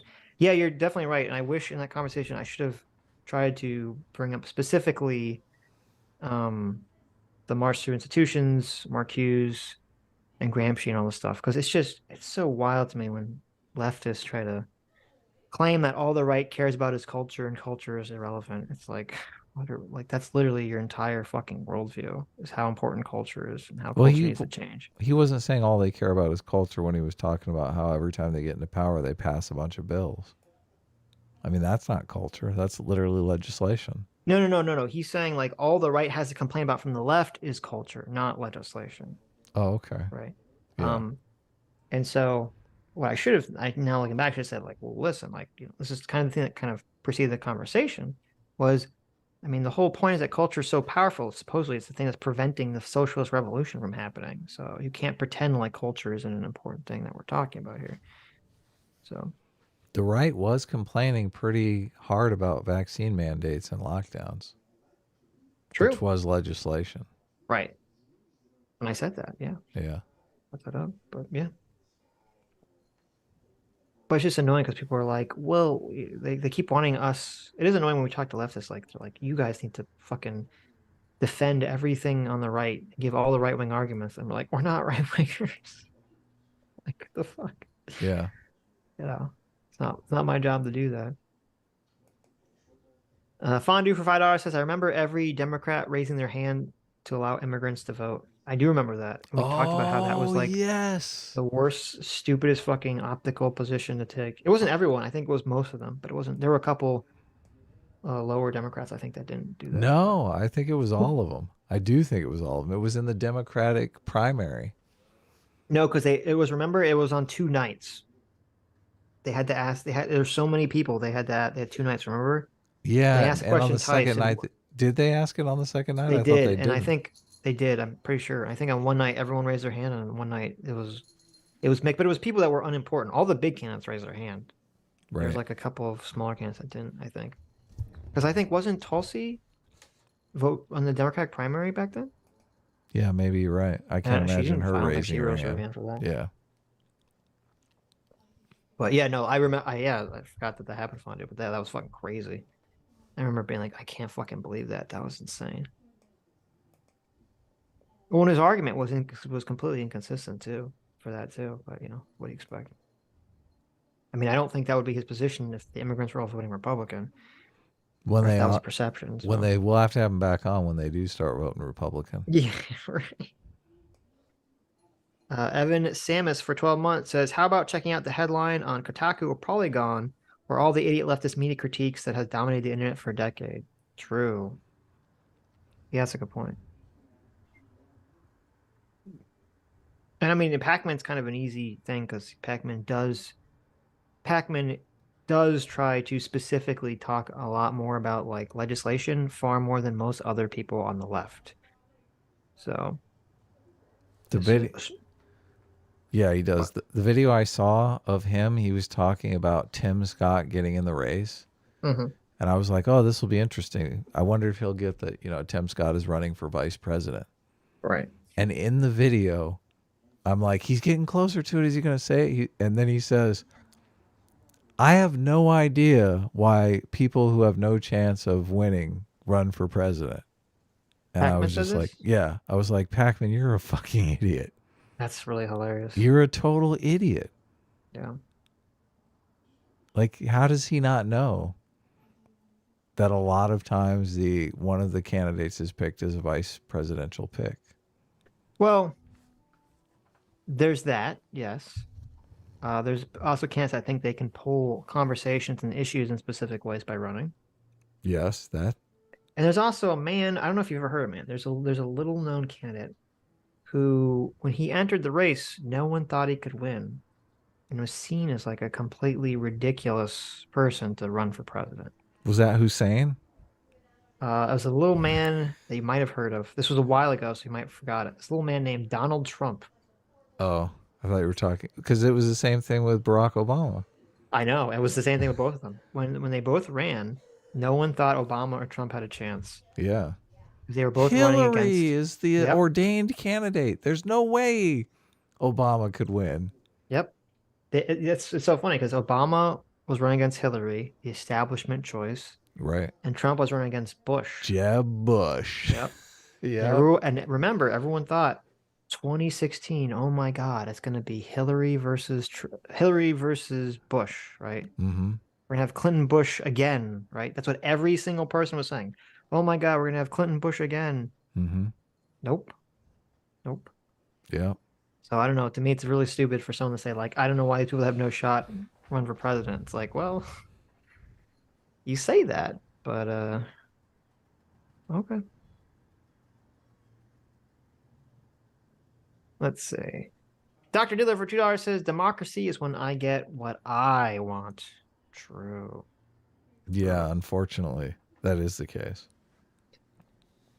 Catholic intonation for $5 says, if we're accepting freedom of movement, then can we accept colonizers were free to move to America?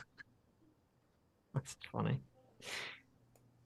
Dan for $5 says, this guy's literally saying, quote, illegal voting is not happening, but even if it is, it's good. That is true.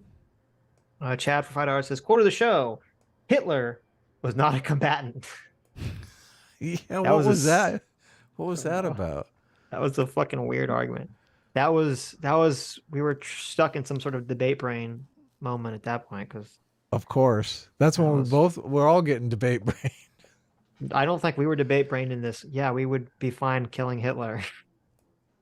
Oh yeah. And he didn't even, that's not a controversial statement. no, and it was funny because like he I was like, should I save him? But I decided not to, because I'm like, I don't know why he's making this argument. He could make some argument about, like, I thought he was gonna make the baby Hitler argument. Like, is it murder to kill baby Hitler because he technically hasn't done anything yet, right? But he didn't. He was like, is it murder to kill Hitler in the middle during of World War II? Yeah, exactly. Like, what? No. He's signing Of course orders not. to kill more Jews. Yeah, Yes. I'm gonna kill his fucking ass. I was like, what the fuck? All right. Okay, interesting argument. Fondue for $5 says, I really hate, quote, utilitarians. The only utility they care about is their own. They don't actually care about what's best for most people. There you go. Well, there is obviously a certain level of egotism in those conversations, because you're assuming that's the very danger of utilitarianism, is if you're utilitarian but you're not advocating for something like a fairly moderate position, that is essentially what's going on there. So yeah, that's true. The new GM for $5 says, just because the average person that bought into CRT can't give a college lecture on it doesn't mean the CRTs aren't in their head. Also true. Right. Yeah. I mean, I can talk about the different parts of it aside from calling it CRT. The whiteness thing, obviously, is... Right. Just let's keep whiteness out of school, then. Why do we have to call it CRT? No, I agree.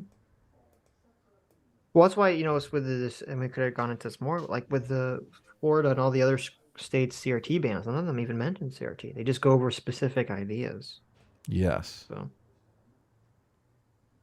Dr. Diller for $2 says, amazing how this expert on conservative media can't explain conservatism and didn't know anything about Shapiro's show. LOL. There you go. I mean, I didn't say it. True. Dr. Diller for $2 says, do you think conservatives hate pronouns and transformers because a bunch of them woke up 2 years ago and discovered trans people existed, or is it because they think it's pushing a political framework through children's media? Obviously. Well, I would agree with you. Obviously, it's the latter, but, he's kind of blind to it. I mean, this is kind of why I'm triggered about the school stuff, because I feel like, and you even said the other day, you're like, can't we just keep kids out of politics? We were talking about the kid that wore the only two gender shirt, and you were like, his dad obviously put him up to this. Right. And you said that you didn't like people, making their kids pawns in political battles. Yeah, I agree with that. Yeah.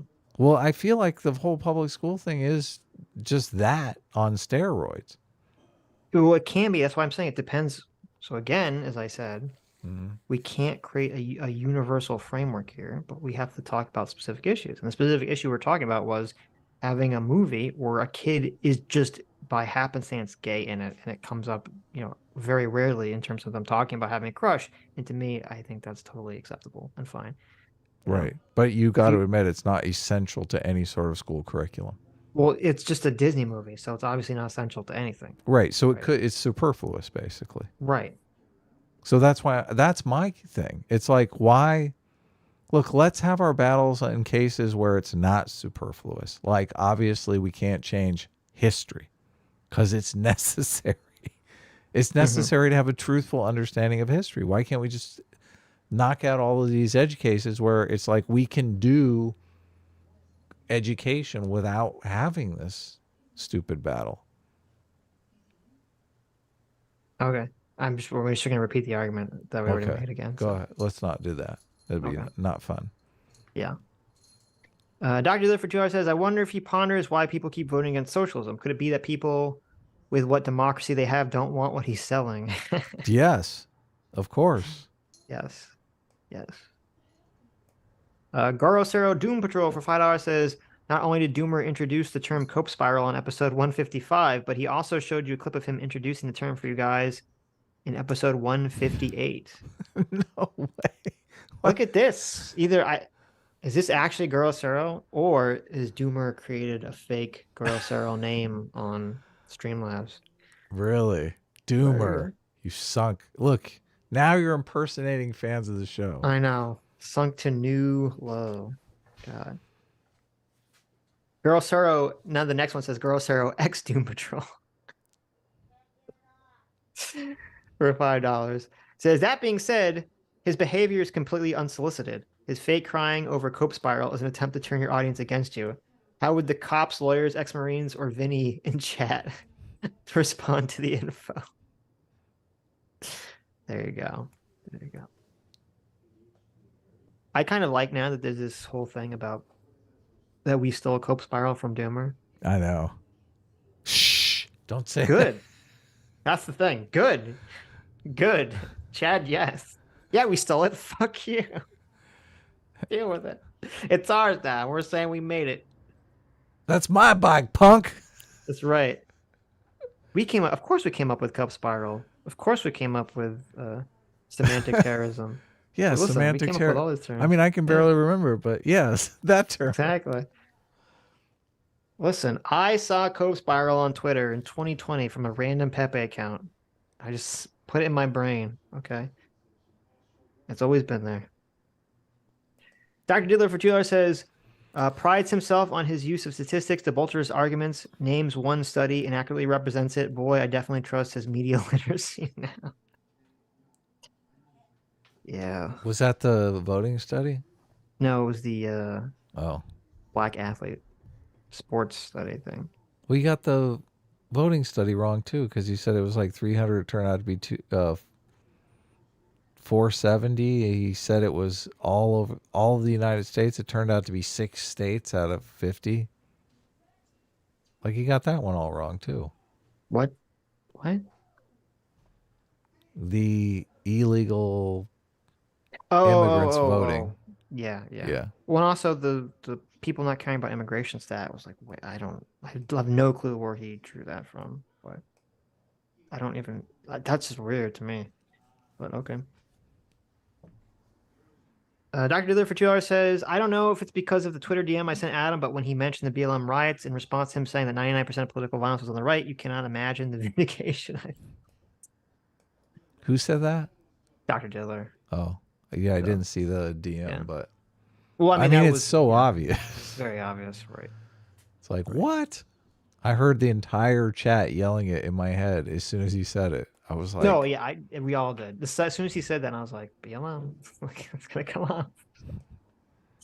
Definitely. Let's see, where was I? Lucius Cornelius Saul for JR says, Adam, what are your top 3 David Lynch movies, worst to best? I don't know. I would have to think about that. Okay, you think about it. Well, I do like Twin Peaks a lot. Mm-hmm. Twin Peaks Fire Walk with Me, I think might be my favorite. I don't know, doing them backwards. Yeah, not sure. Vinny Dorman in chat says, I haven't spammed once. It physically hurts not to. Well, thank you, Vinny. Appreciate it. We appreciate the restraint.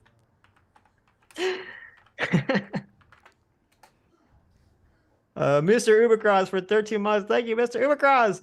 Says, how many abortions were prevented by this ban? Oh, you read that one. Let's see. I would have to go with Dune and Blue Velvet. Obviously. You like Dune? I thought people hate Dune. Dude, I love Dune. Wow. Oh, wait. Interesting. Lost Highway. Lost Highway is probably my favorite. They're all amazing. Jeez. Adam likes Dune. Very interesting. Actually, that's a tough one. Look, we're getting into all of his later stuff is kind of Wild at Heart is pretty good too. Oh my god. That Inland Empire stuff, like I never went for any of that shit though. Later on, David Lynch started doing movies that were on like video movies. Right. Just not very good, so. Joe the Mig. Excuse me. Joe the Mig for $2 says literally executive orders right now enforcing DEI. There we go. That is true.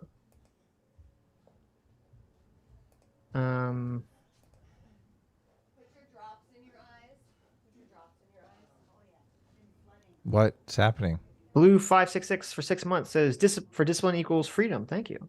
Says people compromising on their beliefs just to win is how everything gets pushed into two parties. Well, to some extent, yes, but there always does need to be compromise because that's the only way you can get along in a democratic society where we all get a vote. So I understand what you're saying, but also you do need some level of compromise. I think things get pushed. I think things get pushed more into two parties to the nature of how tribalism tends to function more so than the compromising effect of politics. I think people are naturally inclined to kind of divvy up themselves in a dualistic system. I know that there are the European countries with all the extra parties and all the shit, blah, blah, blah, blah, blah. But usually even in those countries, there's like two main parties and then a bunch of splinter faction parties. So Yeah. Always trying to get the main parties to do something that they want. right. We'll vote with you if you pass our little bill. Right. That has like very specific issues that they're like their primary focus on. So Renaro Zero is here for $5. Says transgender Title IX policy is a leftist policy letter during Obama administration that put forth gender critical theory in schools. The Chad Father for $5 says SDL. How do you feel about female promiscuity generally? That'd been a funny question. See, I read that one. The cringe, that cringe for 9 months. Thanks so much. Says, so I just realized the reason conservatives put out more bills is because they have the bootstrap motto. I mean, I'm sure that helps.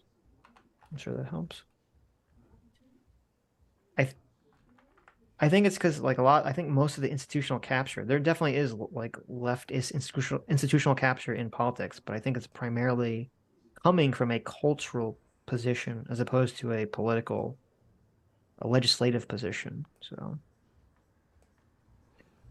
Noble 1776 for $5 says, I really want to hear SDL's argument for 16-year-olds voting and abolishing the Senate. Didn't we talk about that? We did get to it. We got to it eventually. Thank you, Noble.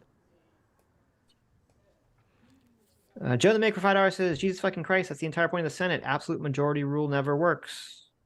Yeah, so protect the minority from the majority.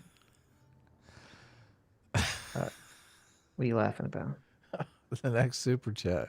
Cristiano for $5 says, why stop at 16? I say we allow fetuses to vote. They could be aborted at any moment, so their voting rights are literally on the line. I totally agree. There you go. I completely agree. There you go. We should at least count all the fetuses when we're having a vote on abortion and just give them a vote.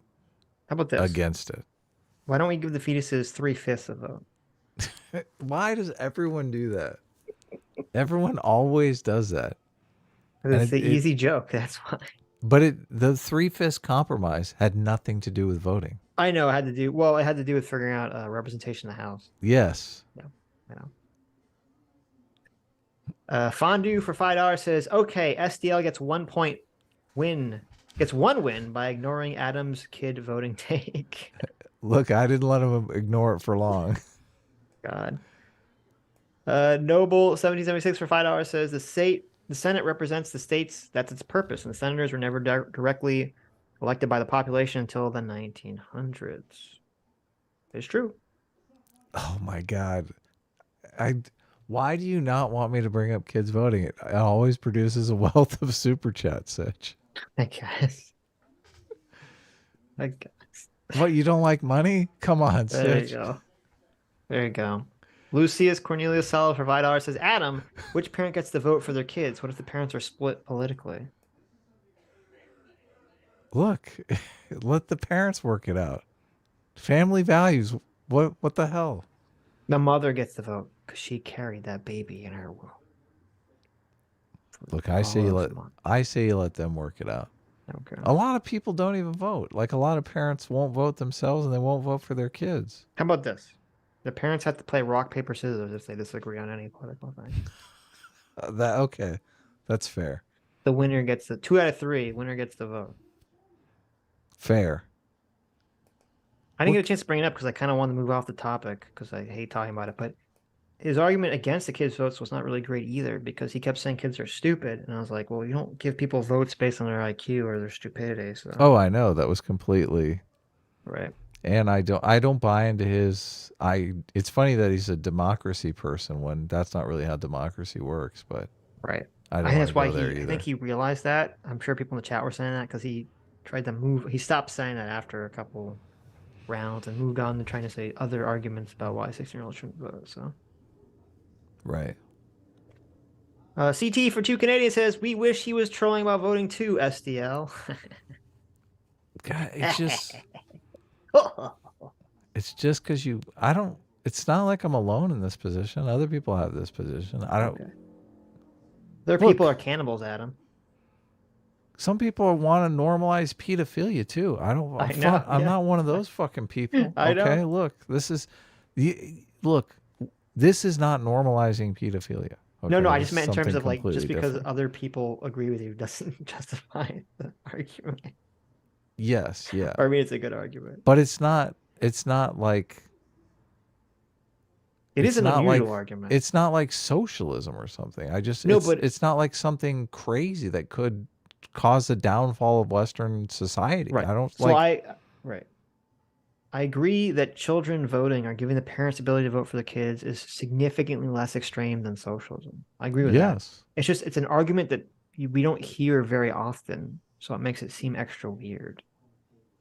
Right, I get it. But so is like ranked choice voting is Well, we've heard that before. What do you mean? Yeah, you do hear it. Yeah, that's not a super weird argument.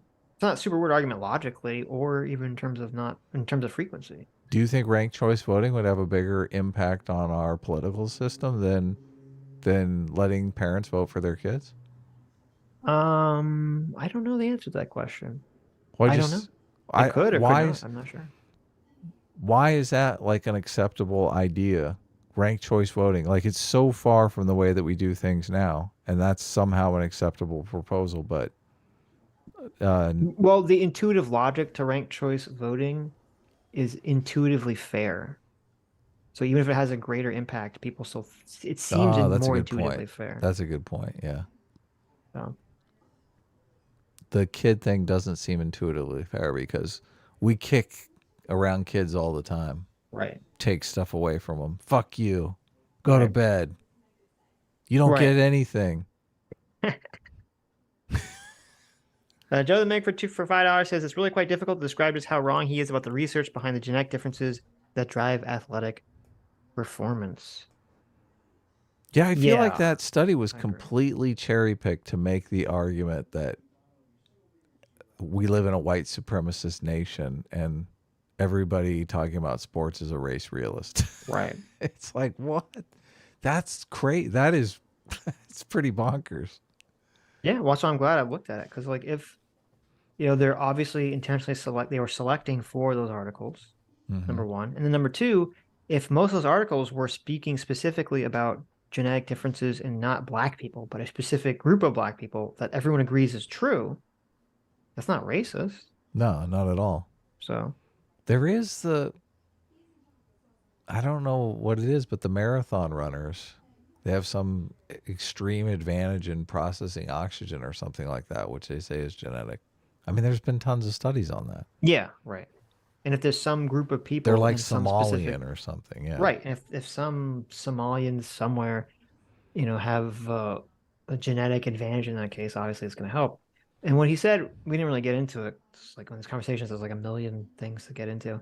Because he said, well, even in that village, wherever this fucking is, there's like a culture now that exists to like prop up the runners. It's like, yeah, that might be true now, but the culture is following the genetics because once it becomes a viable solution or strategy for people to excel in that society by being a super athlete, then the society itself is going to reinforce the genetics. They're going to reinforce that idea. Yeah, that's why I brought up the height thing. Let's see. Anonymous Cower for $5 says, if a child votes for a candidate but their parent votes for another candidate, can their child claim voter fraud? If a child votes for a candidate but their parent votes for another. Or I guess it'd be Oh, if the child wants them to vote for another candidate, but the parent says, no, no, no, I'm voting for who I want. look, I'm sure there are parents that would be like, you're old enough, you can vote for yourself now at, 10 or whatever. Like, you got yourself a genius kid, like, you're asking him who you should vote for. If you got yourself an idiot kid, you're like, I'm voting for you. Fuck you. You're a moron. There you So go. I don't know. There'd be different situations for different people. Like if CT was your kid, you'd be like, probably. You don't trust CT. I don't think you're old enough to vote yet. Talk to me when you're 25. Jamie the Panda for $2 says, I've seen Monty Python at least 3 times in school. Really? That's pretty awesome. I've never seen Monty Python at school. Did you skip CT's super chat? I feel like you did. Oh, you're right. I did. CT for another 5 Canadian. Well, you were talking to her, so I thought you had just read it.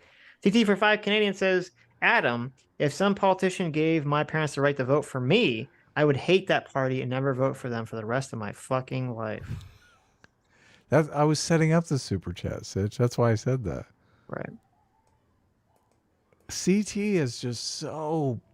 Oh my God. She's a rebel. She's like you. They're rebels. It's just funny. This voting thing. Most of her animus towards this position is the fact that she just would not want to live in a world where her parents cast 18 votes in her stead. Right. Because she'd be like, but it's ah! Fair enough. Fair enough. What's wrong Can with you imagine? Look, it'd be so much fun. You could go back and be like, Mom, who did I vote for that election? Right. Oh, you voted for George W. Bush that election. Right? I've been jumping around, most dope. I've been jumping around. I don't remember if I got to yours already. Let me see. Mom, who did I vote for that year? You voted for Mitt Romney. This is little CT. Little CT. Yeah. Mommy. Who did I vote for? I did read yours, most dope. Sorry. Oh, you missed it. Missed it. I read them kind of early in the super chat line, I think, so. Oddity on for $5 says, on a scale of sliminess, 1 being TYT and 10 being Lance, where should we put SDL after this interaction? Look, that's a personal opinion that you have, obviously. Right. I don't know why TYT would be a 1. I'm not sure. Yeah, but look, they threw Kyle Rittenhouse under the bus for a year and a half, and they didn't even watch the fucking videos. Yeah. That's pretty slimy. I thought, I mean, I don't. Dev said he was worried about bad faith, but I don't know that I'd accuse this guy of bad faith. I feel like a bunch of you would accuse him of bad faith. But Well, I don't think he was being dishonest. I think he really believes this stuff. yeah. He obviously believes in what he supports. But you get in this issue where, like, because a lot of times, and I call it out every time I could, he would keep changing the subject. But it's hard to know if someone's doing that intentionally or just that's like a lot of people are just used to like arguing that way. They don't even understand. They don't even realize they're doing it. So that's why I kind of try to avoid a little bit of the, calling out nefarious intentions in sort of these situations, unless I think it's really obvious. But so I don't know with him. I don't know if it's intentional or not. But there was a lot of subject changing in that conversation. So. Lives in Dev's wall specifically for $2 says, gonna buy Dev a harmonica. He needs a harmonica. Do There it. you go. I want the day when everyone on YouTube has a harmonica. And I can say I started that. J Mac, our circuit father for $10 says, wouldn't letting parents vote for their kids disenfranchise women who are unable to have kids? Adam? Would it? I mean, it would disenfranchise them from having extra votes, but it wouldn't disenfranchise them. Well, it would. No, it wouldn't. I mean, they'd They have can less votes. They can still vote. Yeah, but Look, they'd have now, less votes. now, unless you have at least, what, 4 votes, you're disenfranchised? Well, Get everything, outta what do you here. mean? Everything's relative. Yes. Get outta Yes, here. that is true. That is true. Yeah. Get out of here, punk. That is true. One person, one vote. Now, who Right. gets to cast that vote? Okay. Yeah, the one person. It's very easy. One person, one vote, and the one person gets to cast the vote. It's very simple. How about this? You can cast a vote for your dead relatives in perpetuity. There you go. Okay, now we're getting real stupid. No, I'm just, obviously, I'm kidding. Yeah, what if What? you adopt the kid? How long do you have to adopt the kid before you get to vote? They're biological parents voting for them. You don't get to vote for the adopted kid. Whoa. Wait a second here. If you have a kid and give it up for adoption, you do not get their vote. Okay, let's calm down. No, Well, that's we fucking need, look, we need ridiculous. more kids. We need more kids to be adopted. So Yeah, but so that then yeah, so you're saying once they're but how long? Like, right? Like if you can adopt a bunch of kids and get a bunch of extra votes, until election time rolls around, a bunch of people gonna adopt a bunch of fucking kids and try to give them back. and give them back afterwards. right after the election. Yes. It's so bad. I know. That's never gonna happen. True. Let's see. Stock Provider says SDL did the quote illegal immigrants aren't voting, but it's a good thing. But it's a good thing that they are. Yeah, true. Stock Provider says counterpoint: if the state Congress appoints the senators, then local elections are more important. Incentivize local elections. Yeah, that's what I was thinking, Yeah, but that would be true to an extent. I don't see I why mean- they can't vote in both, though. Local elections still are super important. People just don't care about them as much because it's not. And people consume national news far more nowadays than they do local news. So Not me. I mean, I follow up on local politics, obviously, because yeah, but I mean, like the average. Like on average, I would imagine people consume local news far more than state news, local. I mean, Sorry, people on average would consume national news far more than they would local news. don't you think, though, if you live in a town of 2,000 people, you're far more interested in who your mayor and your... It seems like they have more power over you if they're... Yeah, but what if you don't live in a town of 2,000? What if you live in a town of 2 million? Yeah, that's my situation. It gets kind of washed away, But I do pay attention, so... Well, the thing is that, it used to be that like, oh, everything was local politics, but they talked about how that's actually kind of inverted itself because of social media and because of the internet. Everyone's kind of a lot more fixed. Like the things that get our attention are these sort of, national news stories or stories that happen in other states that are not really happening in your state. So I think that's why people have become much more nationally minded on politics and the sorts of things. Right. Because it's like, if you can elect someone like Trump as a big fuck you that's going to trigger the libs for 4 years, you're like, that's way more fun than who's elected dog catcher in my Yeah, podunk right. town, right? Exactly.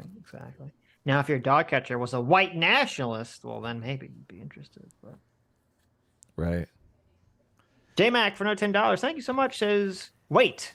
So my drug addict sperm donor who left when I was 5 gets my vote? Adam, you're crazy. You're cray. Them's the rules. I'm sorry, J-Mac. That's how it goes. Okay. Let's see. Bryant Centrist Chad for $5 says, you should have mentioned defund the police in the 30. Oh, I read that one. Yes. And then we had the whole Destiny dance conversation. Rico Zora for 14 months says, back in the day, men would lie about their age to get into the army. 18 lies about their age to vote, thus reigning supreme. There you go. That's good. Lives in Dev's Wall specifically for $2 says, have you guys read The Inserto by Nassim Taleb? I have not. I've read The Black Swan and Anti-Fragile. Did he write those? Yes. Okay. But is this new? Maybe? I don't know yet. The Black Swan is I recently reread that book, and there's a lot of overlap with The Righteous Mind, which I thought was like pretty interesting. Oh, I think, well, because when I look up on Amazon, the Inserto Deluxe Edition, it's Inserto, Fooled by Fooled by Randomness, Randomness, The yeah. Black Swan, Bed of Rocustus, Anti-Fragile, and Skin in the Game. So maybe that includes all of the books. So you've read some of them. Oh, okay. I So haven't there you read go. Skin in the Game. I haven't read Fooled by Randomness. You know, Nassim Talib is a very amazing thinker, but he's not a really good writer. Like The Black Swan, everyone cites because the idea is so amazing, but the book itself is not is kind of poorly written. Hmm. What, I don't even know, what is the Black Swan? The Black Swan is the idea that highly improbable events have a bigger impact on society than, And predictable things. yeah. That's true. That's probably true. He cites 9/11 because that would be a very not predicted event. He has a he was originally like a trader, and he has a super interesting strategy where he trades waiting for a black swan event, where every single day he does option trading on certain things, like way out of the money. Like it's the trade is not going to make any money until there is like a September 11th or a housing crash or something like that. It does Right. this every single day. Jesus. But when September 11th came, he made like millions. And when the housing crash came, he made like billions. What is he getting option on that? He's making money from 9/11. Well, he might just be trading the S&P 500. Like he might just be doing options on an index fund. I don't remember. It's been a long time against since. them? Is that what he was? Yes, yeah. Oh, okay. That they're going to tank. Right. So he's doing put options. I see. Yeah. See. And eventually it will. And then But he'll be like, yay. But he says this strategy, you know, you have to have a major fortitude for, because you're literally being bled dry like every single day until the September 11th comes, or the Yeah, it's like 10 years of bleeding yourself dry, hoping that in 10 years some fucking disaster will befall society. But the guy is like a billionaire because of the housing crash. Like the housing crash happened, and he's just like, That's interesting. I'm rich. Okay. Yeah. I don't know if I'd recommend that as an investor strategy, but The subtitle's called "The Impact of the Highly Improbable," with a new section on robust and fragility, robustness and fragility. Yeah, he came up with the concept of anti-fragile. right. Fooled by Randomness is also kind of like a trader's book that, you know, all these guys do charting and stuff like that. It's so weird because the crypto stuff is all it is charting, which a lot of people don't really believe in charting. They think it's kind of like reading the tea leaves. Mm-hmm. So, but yeah, he says charting is all just basically finding patterns and randomness. Gotcha. Yeah. Mr. Anderson for $2 says, I'll support whatever SocDoneLeft is against. There you go. That's a I strategy. keep saying SocDoneLeft. Yeah. Lives in Dev's Walls specifically for $2 says, Adam's cat is cute. 28% more cat content, please. That's when I brought up the cat, and when Werby decided he was going to jump on stream and start licking his privates. Fondue for $2 says, it's probably why he only picks crazy girls. I think he's referring to Destiny and the Melania situation.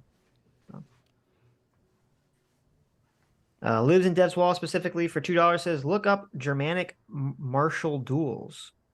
Solves the issues. Germanic martial duels. I don't know what that is.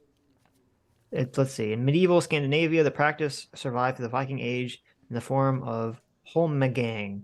An unusual variant, the martial duel, involved combat between a husband and wife, with the former physically handicapped in some way. The loser was killed. Wait, what the fuck? The loser was killed. Jesus Christ. What the fuck? So I'm looking at these pictures. It looks like basically the the man was fighting and their like lower half of their body was in a pit, and the woman had like free range above him, and they had a fight to the death. This is fucking insane. Jesus Christ. Sounds cool. Maybe there's some videos on YouTube. Oh my God. Why? Why didn't they just fucking divorce? Jesus. Insane. Okay. Stock Provider says, nah, the righties just think that there's only anti-white racism now. Yeah, true. True. Dan for Joe says, what's happening between you and Devin Tracy? Well, Dan, you'll have to check it out on Sunday because we went through the whole shebang. I'm not really going to repeat it again, but Devin's just stupid. That's what's happening. So. I saw that he was tweeting some really obnoxious shit about Emmett Till. Yeah, like, see, I told you. I was seeing something. I was like, what the fuck is all this? I don't get it. It's like, do you want to be the most hated person in the world? Like, well, people, I mean, he obviously gets off on that. There are people that get off on that shit. So. Okay. I'm not one of those people. I don't, I want to be loved. I don't like being hated. Right. How do you feel? Ostracy for $5 says, Sitch's info is so out of date. You obviously haven't seen the white supremacist new DEI initiative. White supremacy for everyone. True. Sounds True. awful. Fire Everything for $5 says, Sitch, any opinion on Vinland Saga and if it's been any good? I've never watched it. I've never watched Vinland Saga. I've heard lots of people tell me, they say, Sitch, you should watch Vinland Saga. And I go, okay, and then I just don't. So, damn you. Can't comment on it. Jab Slant for $5 says, S class is the best class. And the A in A team stands for ableism. Elf ears are sexy, Adam. oh my God. That's hilarious. There you go. How dare you? How dare you, Jab? Fondue for $2 says, would crying CT make a good emote? Oh, yeah, that would be good. We should make, I don't know if we have a slot open. I'll check. We should make some kind of CT emote. Well, we could get rid of like Sam Cedar or Jank. You could get rid of me, although I did see that a lot in the stream today. Me like grabbing my face going, ah! Well, if we had to get rid of one, I'd say keep Sam Cedar and get rid of Chink. Oh, really? I like the buckets. Okay. I like buckets more than other Chink. I mean, so they're both funny, but I like the Sam Cedar one more. I did see a lot of whatabouts today. I saw a lot of anti-commie emojis. Saw a lot of mopping buckets. Yes. We could get rid of the late. Look, we're never late anymore. We're right on time today. You were pretty late. Oh, we were. Damn. They made an anime of Mashal? Wait, really? I read part. I didn't finish it. I read some of the manga. Mashal's fucking hilarious. Oh shit, there's an anime of Mashal. Oh, I'm excited. I am excited. There's this anime called Mashal, Adam. Which is about a character go ahead. who grows up in a Harry Potter world of magic. Okay. But he doesn't actually have any magic. And so all he does is and apparently like if you don't have magic or something, you're like shunned from society, you're like an outcast or something. So he basically, someone took pity on him and they raised him, and he just does so much insane levels of strength training that he basically is super strong.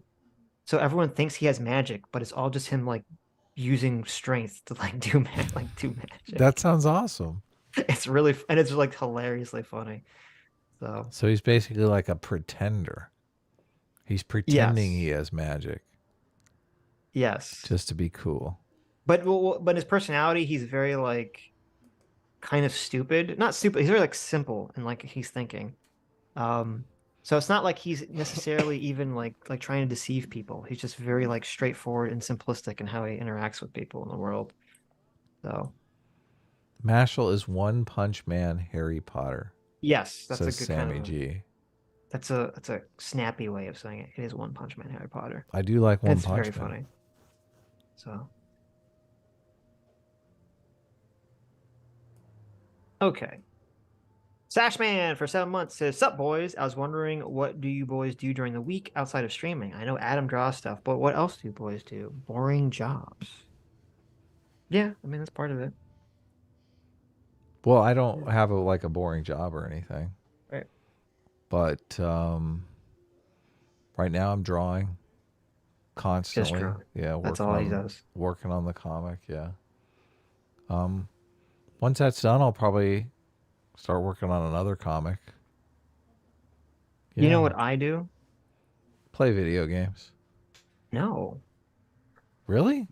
I open up character AI and I talk to Tifa bot all day. That's what I do. Do you play a lot of video games? I don't know. Like Not I really. don't play any video games because I mean, I play some, but not a lot. So, who has time for that? right. That's Black Clover. I'll check out Black Clover. I've not seen Black Clover. Oh, let me tell you. So I had a very short conversation with the Amaranth bot the other day. Oh, did you?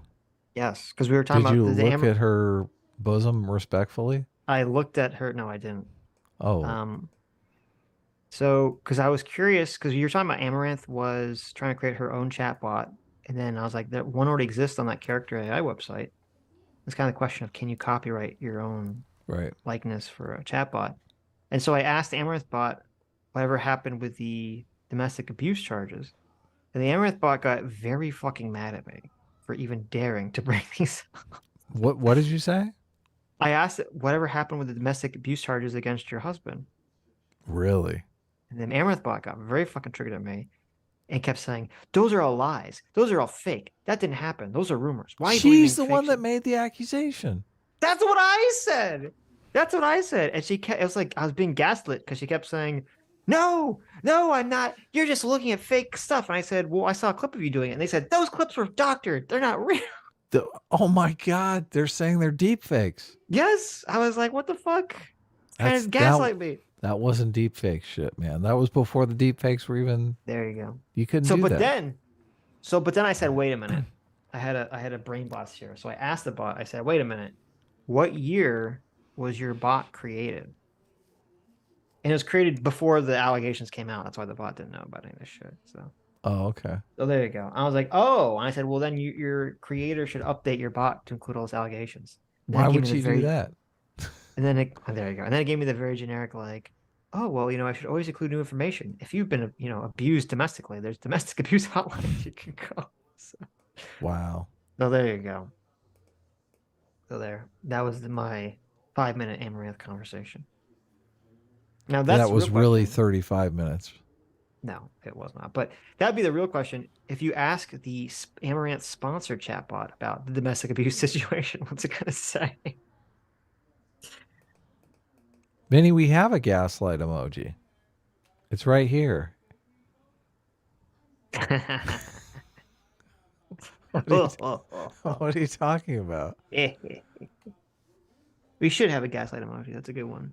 And we can replace the Sam and Chank with a gaslight one and a CT one. So It's funny they see the thing that I type before they hear what I say.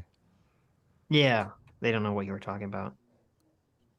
Well, no, they see the emoji. They don't know the emojis for what I'm about to say in like 30 That's what I'm seconds. saying. Yeah. They're like, why did Adam just put a bunch of doomer emojis in the chat? Right.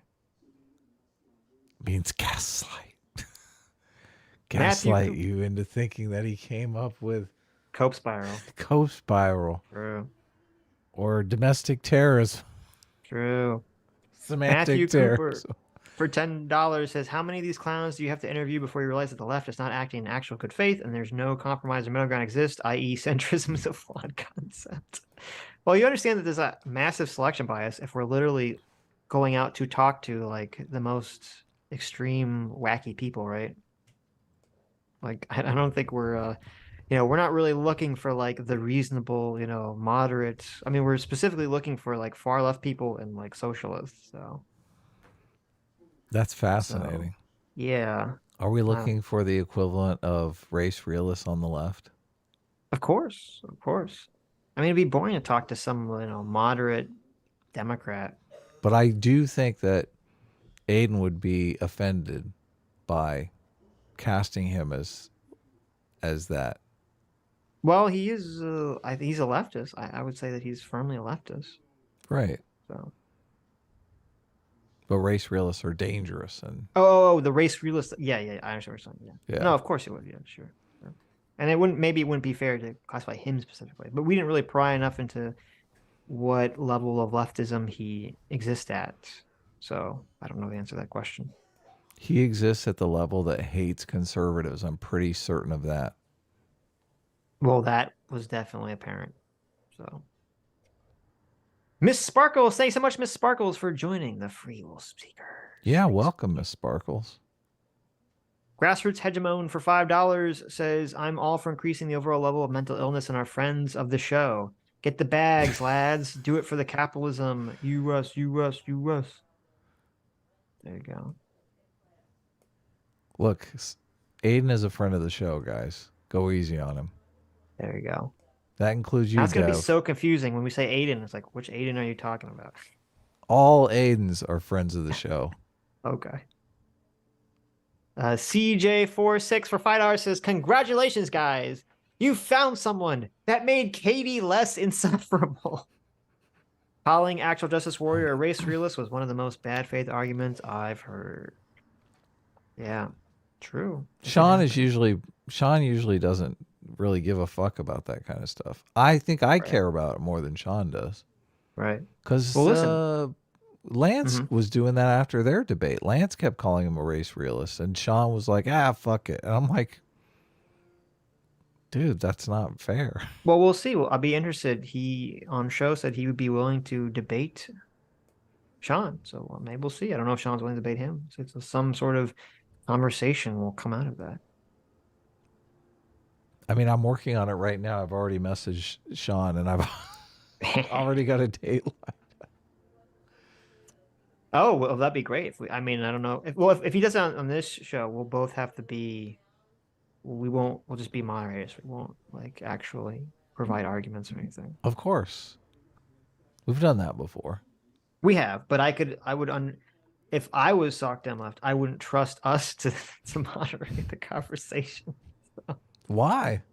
Well, because obviously we're very biased. We'd be more leaning towards Sean's point of view, I'm sure, than his.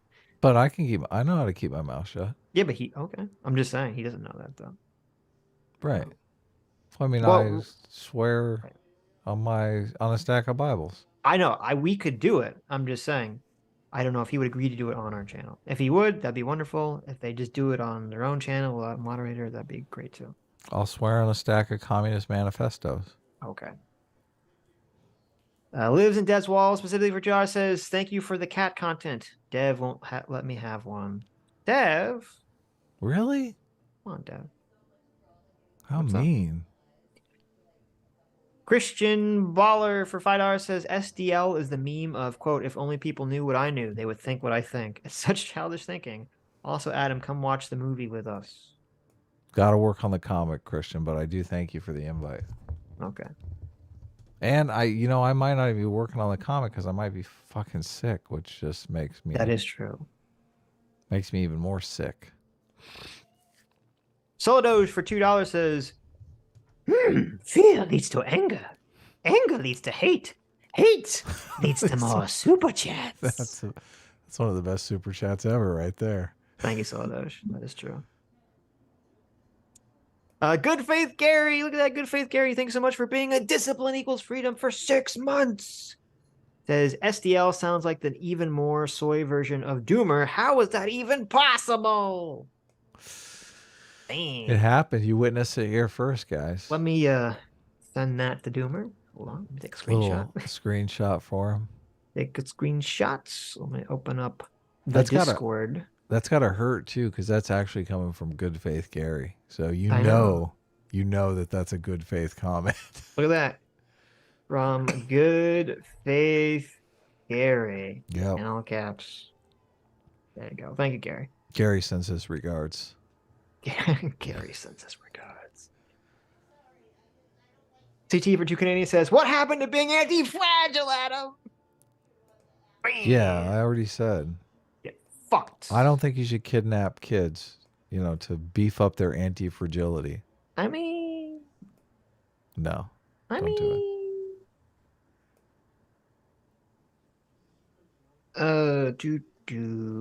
Where was I? In the Streamlabs. Joshua, sorry. No, I was jumping in the Streamlabs for a second. Okay, good. Dotems for $2 says everyone making the daily content will have filler content, be it Pac-Man doing his 50th video with the same healthcare talking points or Shapiro reacting to another woke video. Neither are really new or insightful commentary. I mean, that's definitely a fair point too. How many Pac-Man videos do we have where he's just, do you know what Trump did today? So. Yeah, and he's not citing a healthcare study 25 times. He just references it. He's like, he makes the same point about healthcare and references the study once. True. Arithmus for $2 says, have you guys ever looked into how illegal immigration affects apportionment? Apportionment? Am I saying that word right? Of house seats. Illegals are counted in the total population figures of the census, so areas with high populations of illegals get more appointments. Really? Kids are counted too. Well, I knew that, but they can't I vote, didn't know but they they're counted counted. illegals. That's interesting. I didn't know that. And they're not counted as 3/5. They're counted as a whole human being, as they are. CT for $2 says, Adam, why do you hate me and Christian Baller? We just want to watch a movie with you and spend time with you because we love you. Sad face. But you hate us. And Twitter is more important. We understand. Sitch loves us at least. I mean, that is true. That is true. Twitter is not more important than you guys, okay? It's not even close to true. Okay. Look, if I had to give up Twitter to save your guys' lives, I would think very hard about it. No, of course I'd give You up would think Twitter. about it. I'd give up Twitter immediately. Okay. How long do I have to give it up for? Oh my god. Dotems for $2 says, don't mind me, I'm just practicing the grammar I learned on the Sunday show. A-team eats out grandma. S-class eats out grandma. One of those has a comma in it. I'll let you guys be the judge. Figure out where that comma goes. You're supposed to pause appropriately so we know where the comma goes. I know, I didn't on purpose. Dr. Diller for $2 says, can't confirm doing timestamps sucks. So glad I dumped that on CT. There you go. I used to do them during the show, but it was really hard while I was playing games during the show. There's a guy that does them for EFAP, but he does it after. Yeah, Does we that mean he kind of asked listens- CT to start doing it, so Yes.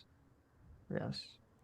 we figured it would help her with doing. She's doing the clips for us too, so Right. So yeah, there should be a lot of overlap there. yeah, And Dr. Diller was doing it for free out of the goodness of his heart. So right, yeah.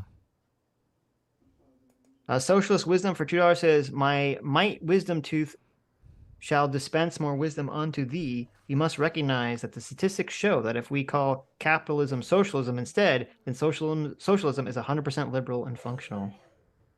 Mhm. Yeah, he was kind of making a weird argument like that. Like, if we just call something else, then it's totally fine. Hmm. So it's like, oh, okay. I guess that's how it works. Vosh, the real Vosh for $2 says, you like ice cream. You like ice cream. You love it. You cannot resist ice cream. To resist it, hopeless. Your existence is meaningless without ice cream. True. It's true. Thanks, Vosh. That's a Zim reference, isn't it? That's a Zim reference. Yes, that was the Zim ice cream truck, which for some reason had an Arnold Schwarzenegger voice. How do I remember that? Jesus. I don't remember anything. I remember useless Zim quotes. Thank you, Vosh. CT for $2 says, we have the same person. Oh. Oh, wait, no, I did that one already. Dodoms for $2 says, why not let kids vote to teach them some civic responsibility? But those votes just go missing each election. And we could also make sure the ballot mentions that Santa's naughty list includes people who vote for communists.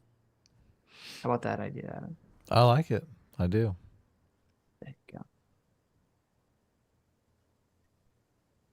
go. Let's see. He's at the end of the stream lineups. Yes, let me go back to super chats. Joshua, sorry for $20. Thank you, Joshua. Says how and who should determine what constitutes an edge case, much less an acceptable edge case. Are we really worried that legal discrimination is going to be resurgent if parents are empowered to choose their kids' school?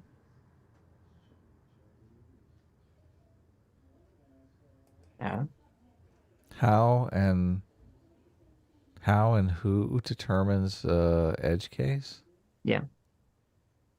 Well, I feel like there are certain things that are societally uncontroversial. Like the edge cases are determined kind of by emergent property of society, I guess.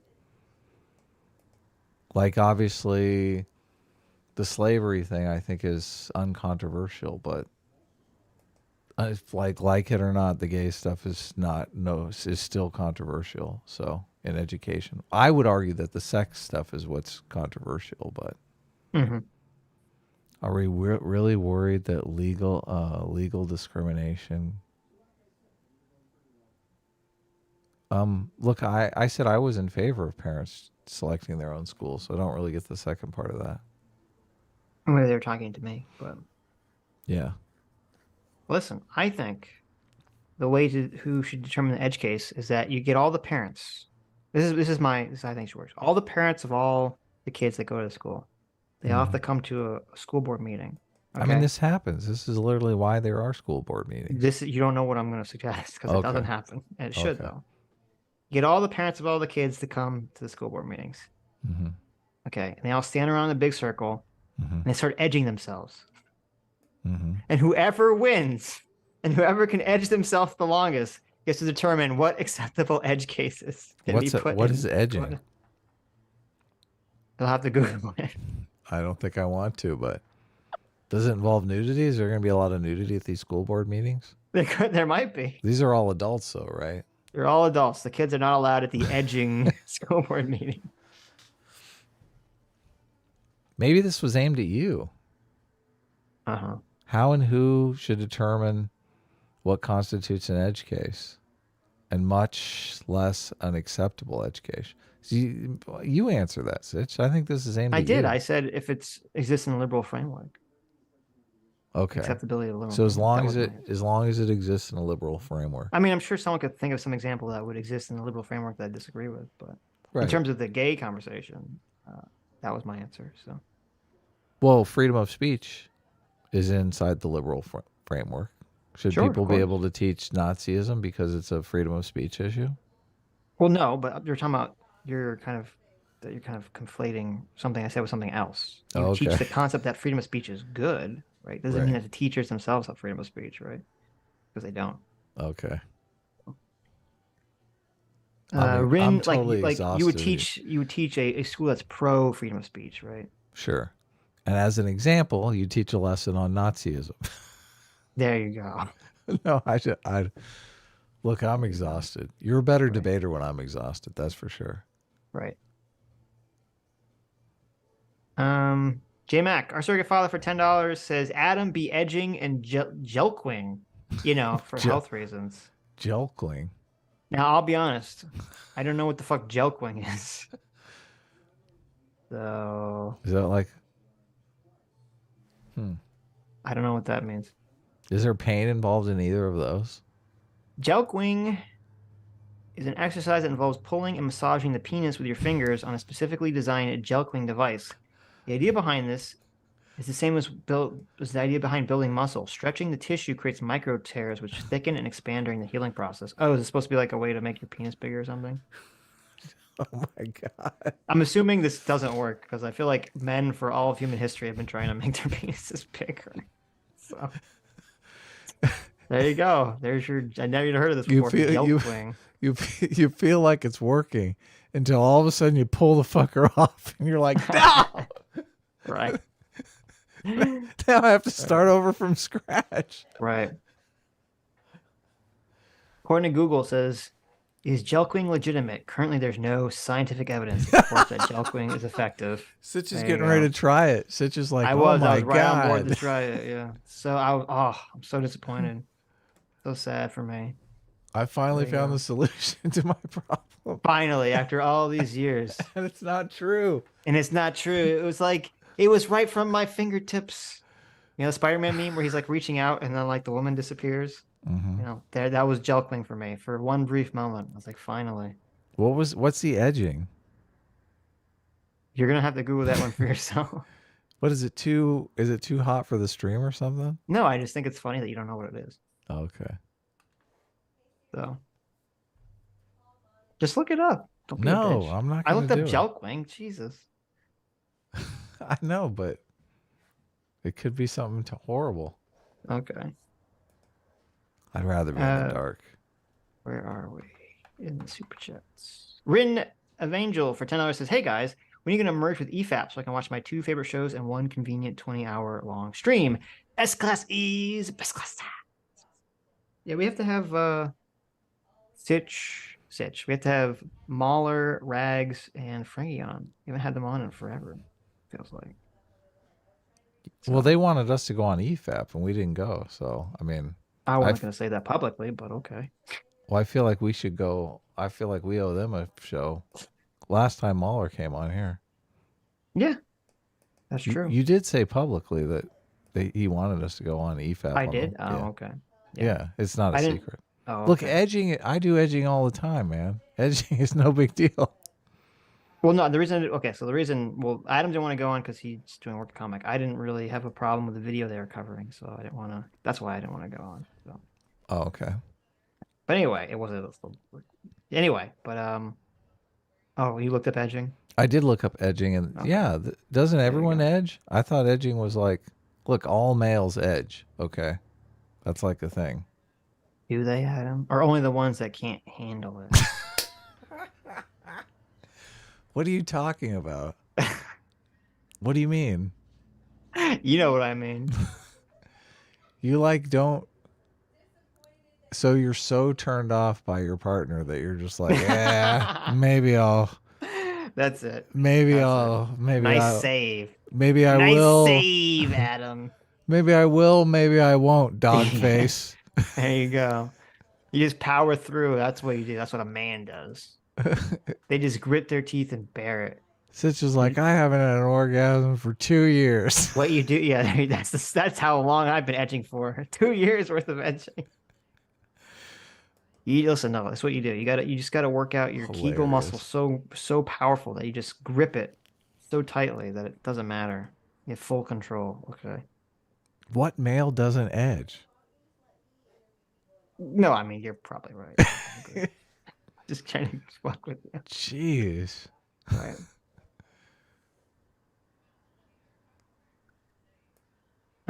Where was Women don't have to edge. I know. Edging is like See- an exclusively male activity.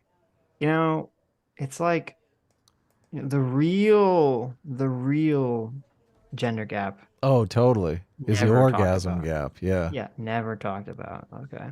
Yeah. Totally Women don't have unfair. to do anything. Women have it so easy. They do. Okay. So easy. Hmm. They just gotta lay there Hmm. like a dead fish. It's more fun if they do something though, obviously. Oh, Jesus Christ. David Pup says, Sitch, you're gonna blow the debt ceiling off with that load. That's disgusting. Jesus. Okay. My God, that's hilarious. CT for 2 Canadians says, I was a child of one of those parents. True. Fondue for $5 says, the thing about 40K is we did have that tech to have godlike powers, and then groups like the Mechanicus kept hunting for the tech to get that level back. Oh, well, there you go. I guess that makes sense. 40K lore.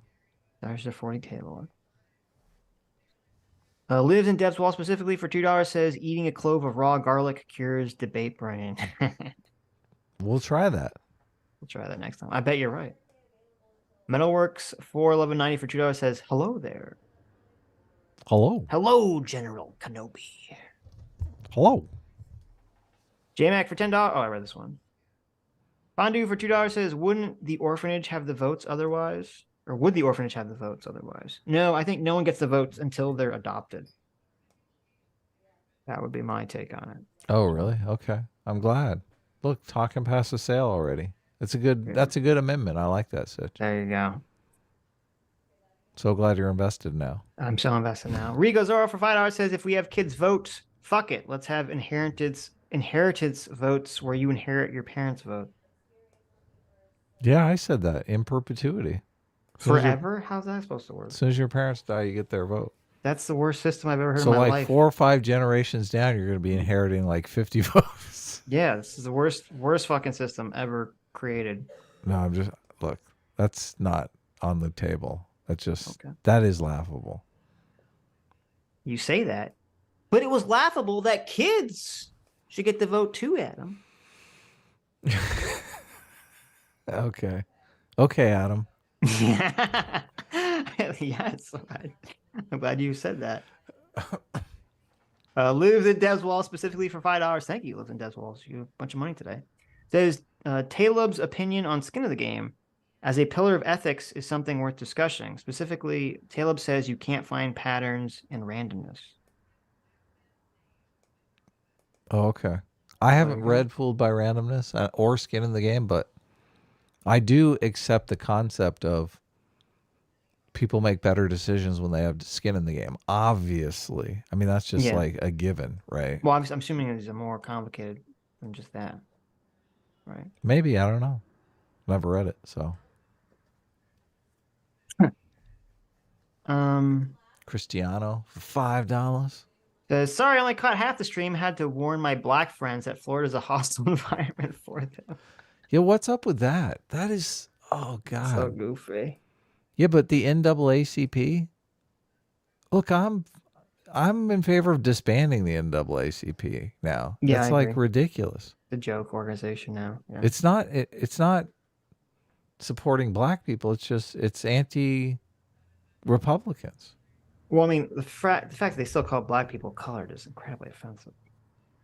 Oh yeah, they got to change that. You got to change for that. But yeah, in case you didn't know this, the NAACP put out an advisory warning that black people should be careful when going to Florida because Ron DeSantis and the Florida state government is trying to craft a hostile environment towards black people.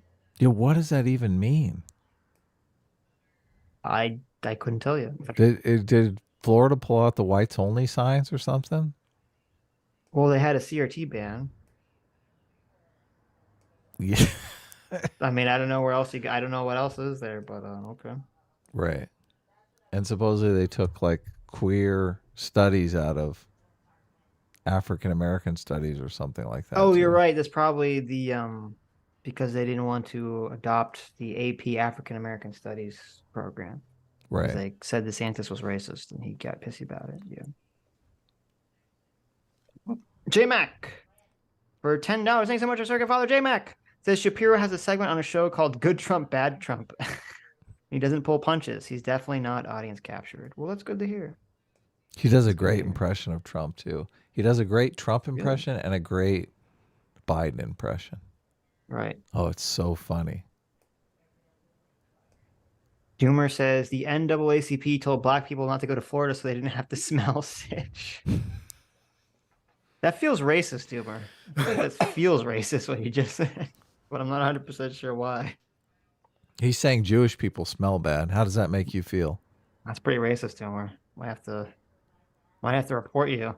Right. Fat Brown Buffalo for $5. Our favorite Young Turk says debate. NB and Actual Justice Warrior versus Destiny and David Pacman.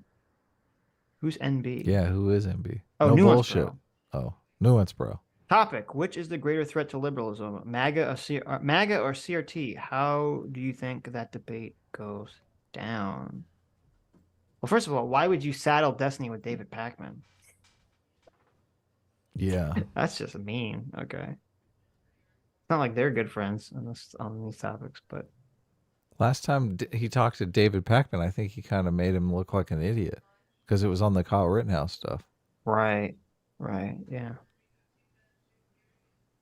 That would be an interesting conversation, though. Yeah, I'd watch that. Definitely. Great content. JMac for $10 says, Adam. Oh, I read that one. Rico Zoro for $5 says, for edge cases, would the governing position be called edgelord? Yes. Yes, We can call it edgelord. Sure. it could. You're the edgelord.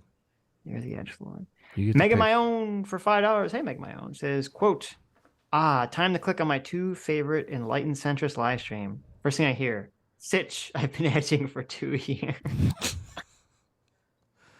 There you go. While you have been partying, I have been out here learning the way of the edge.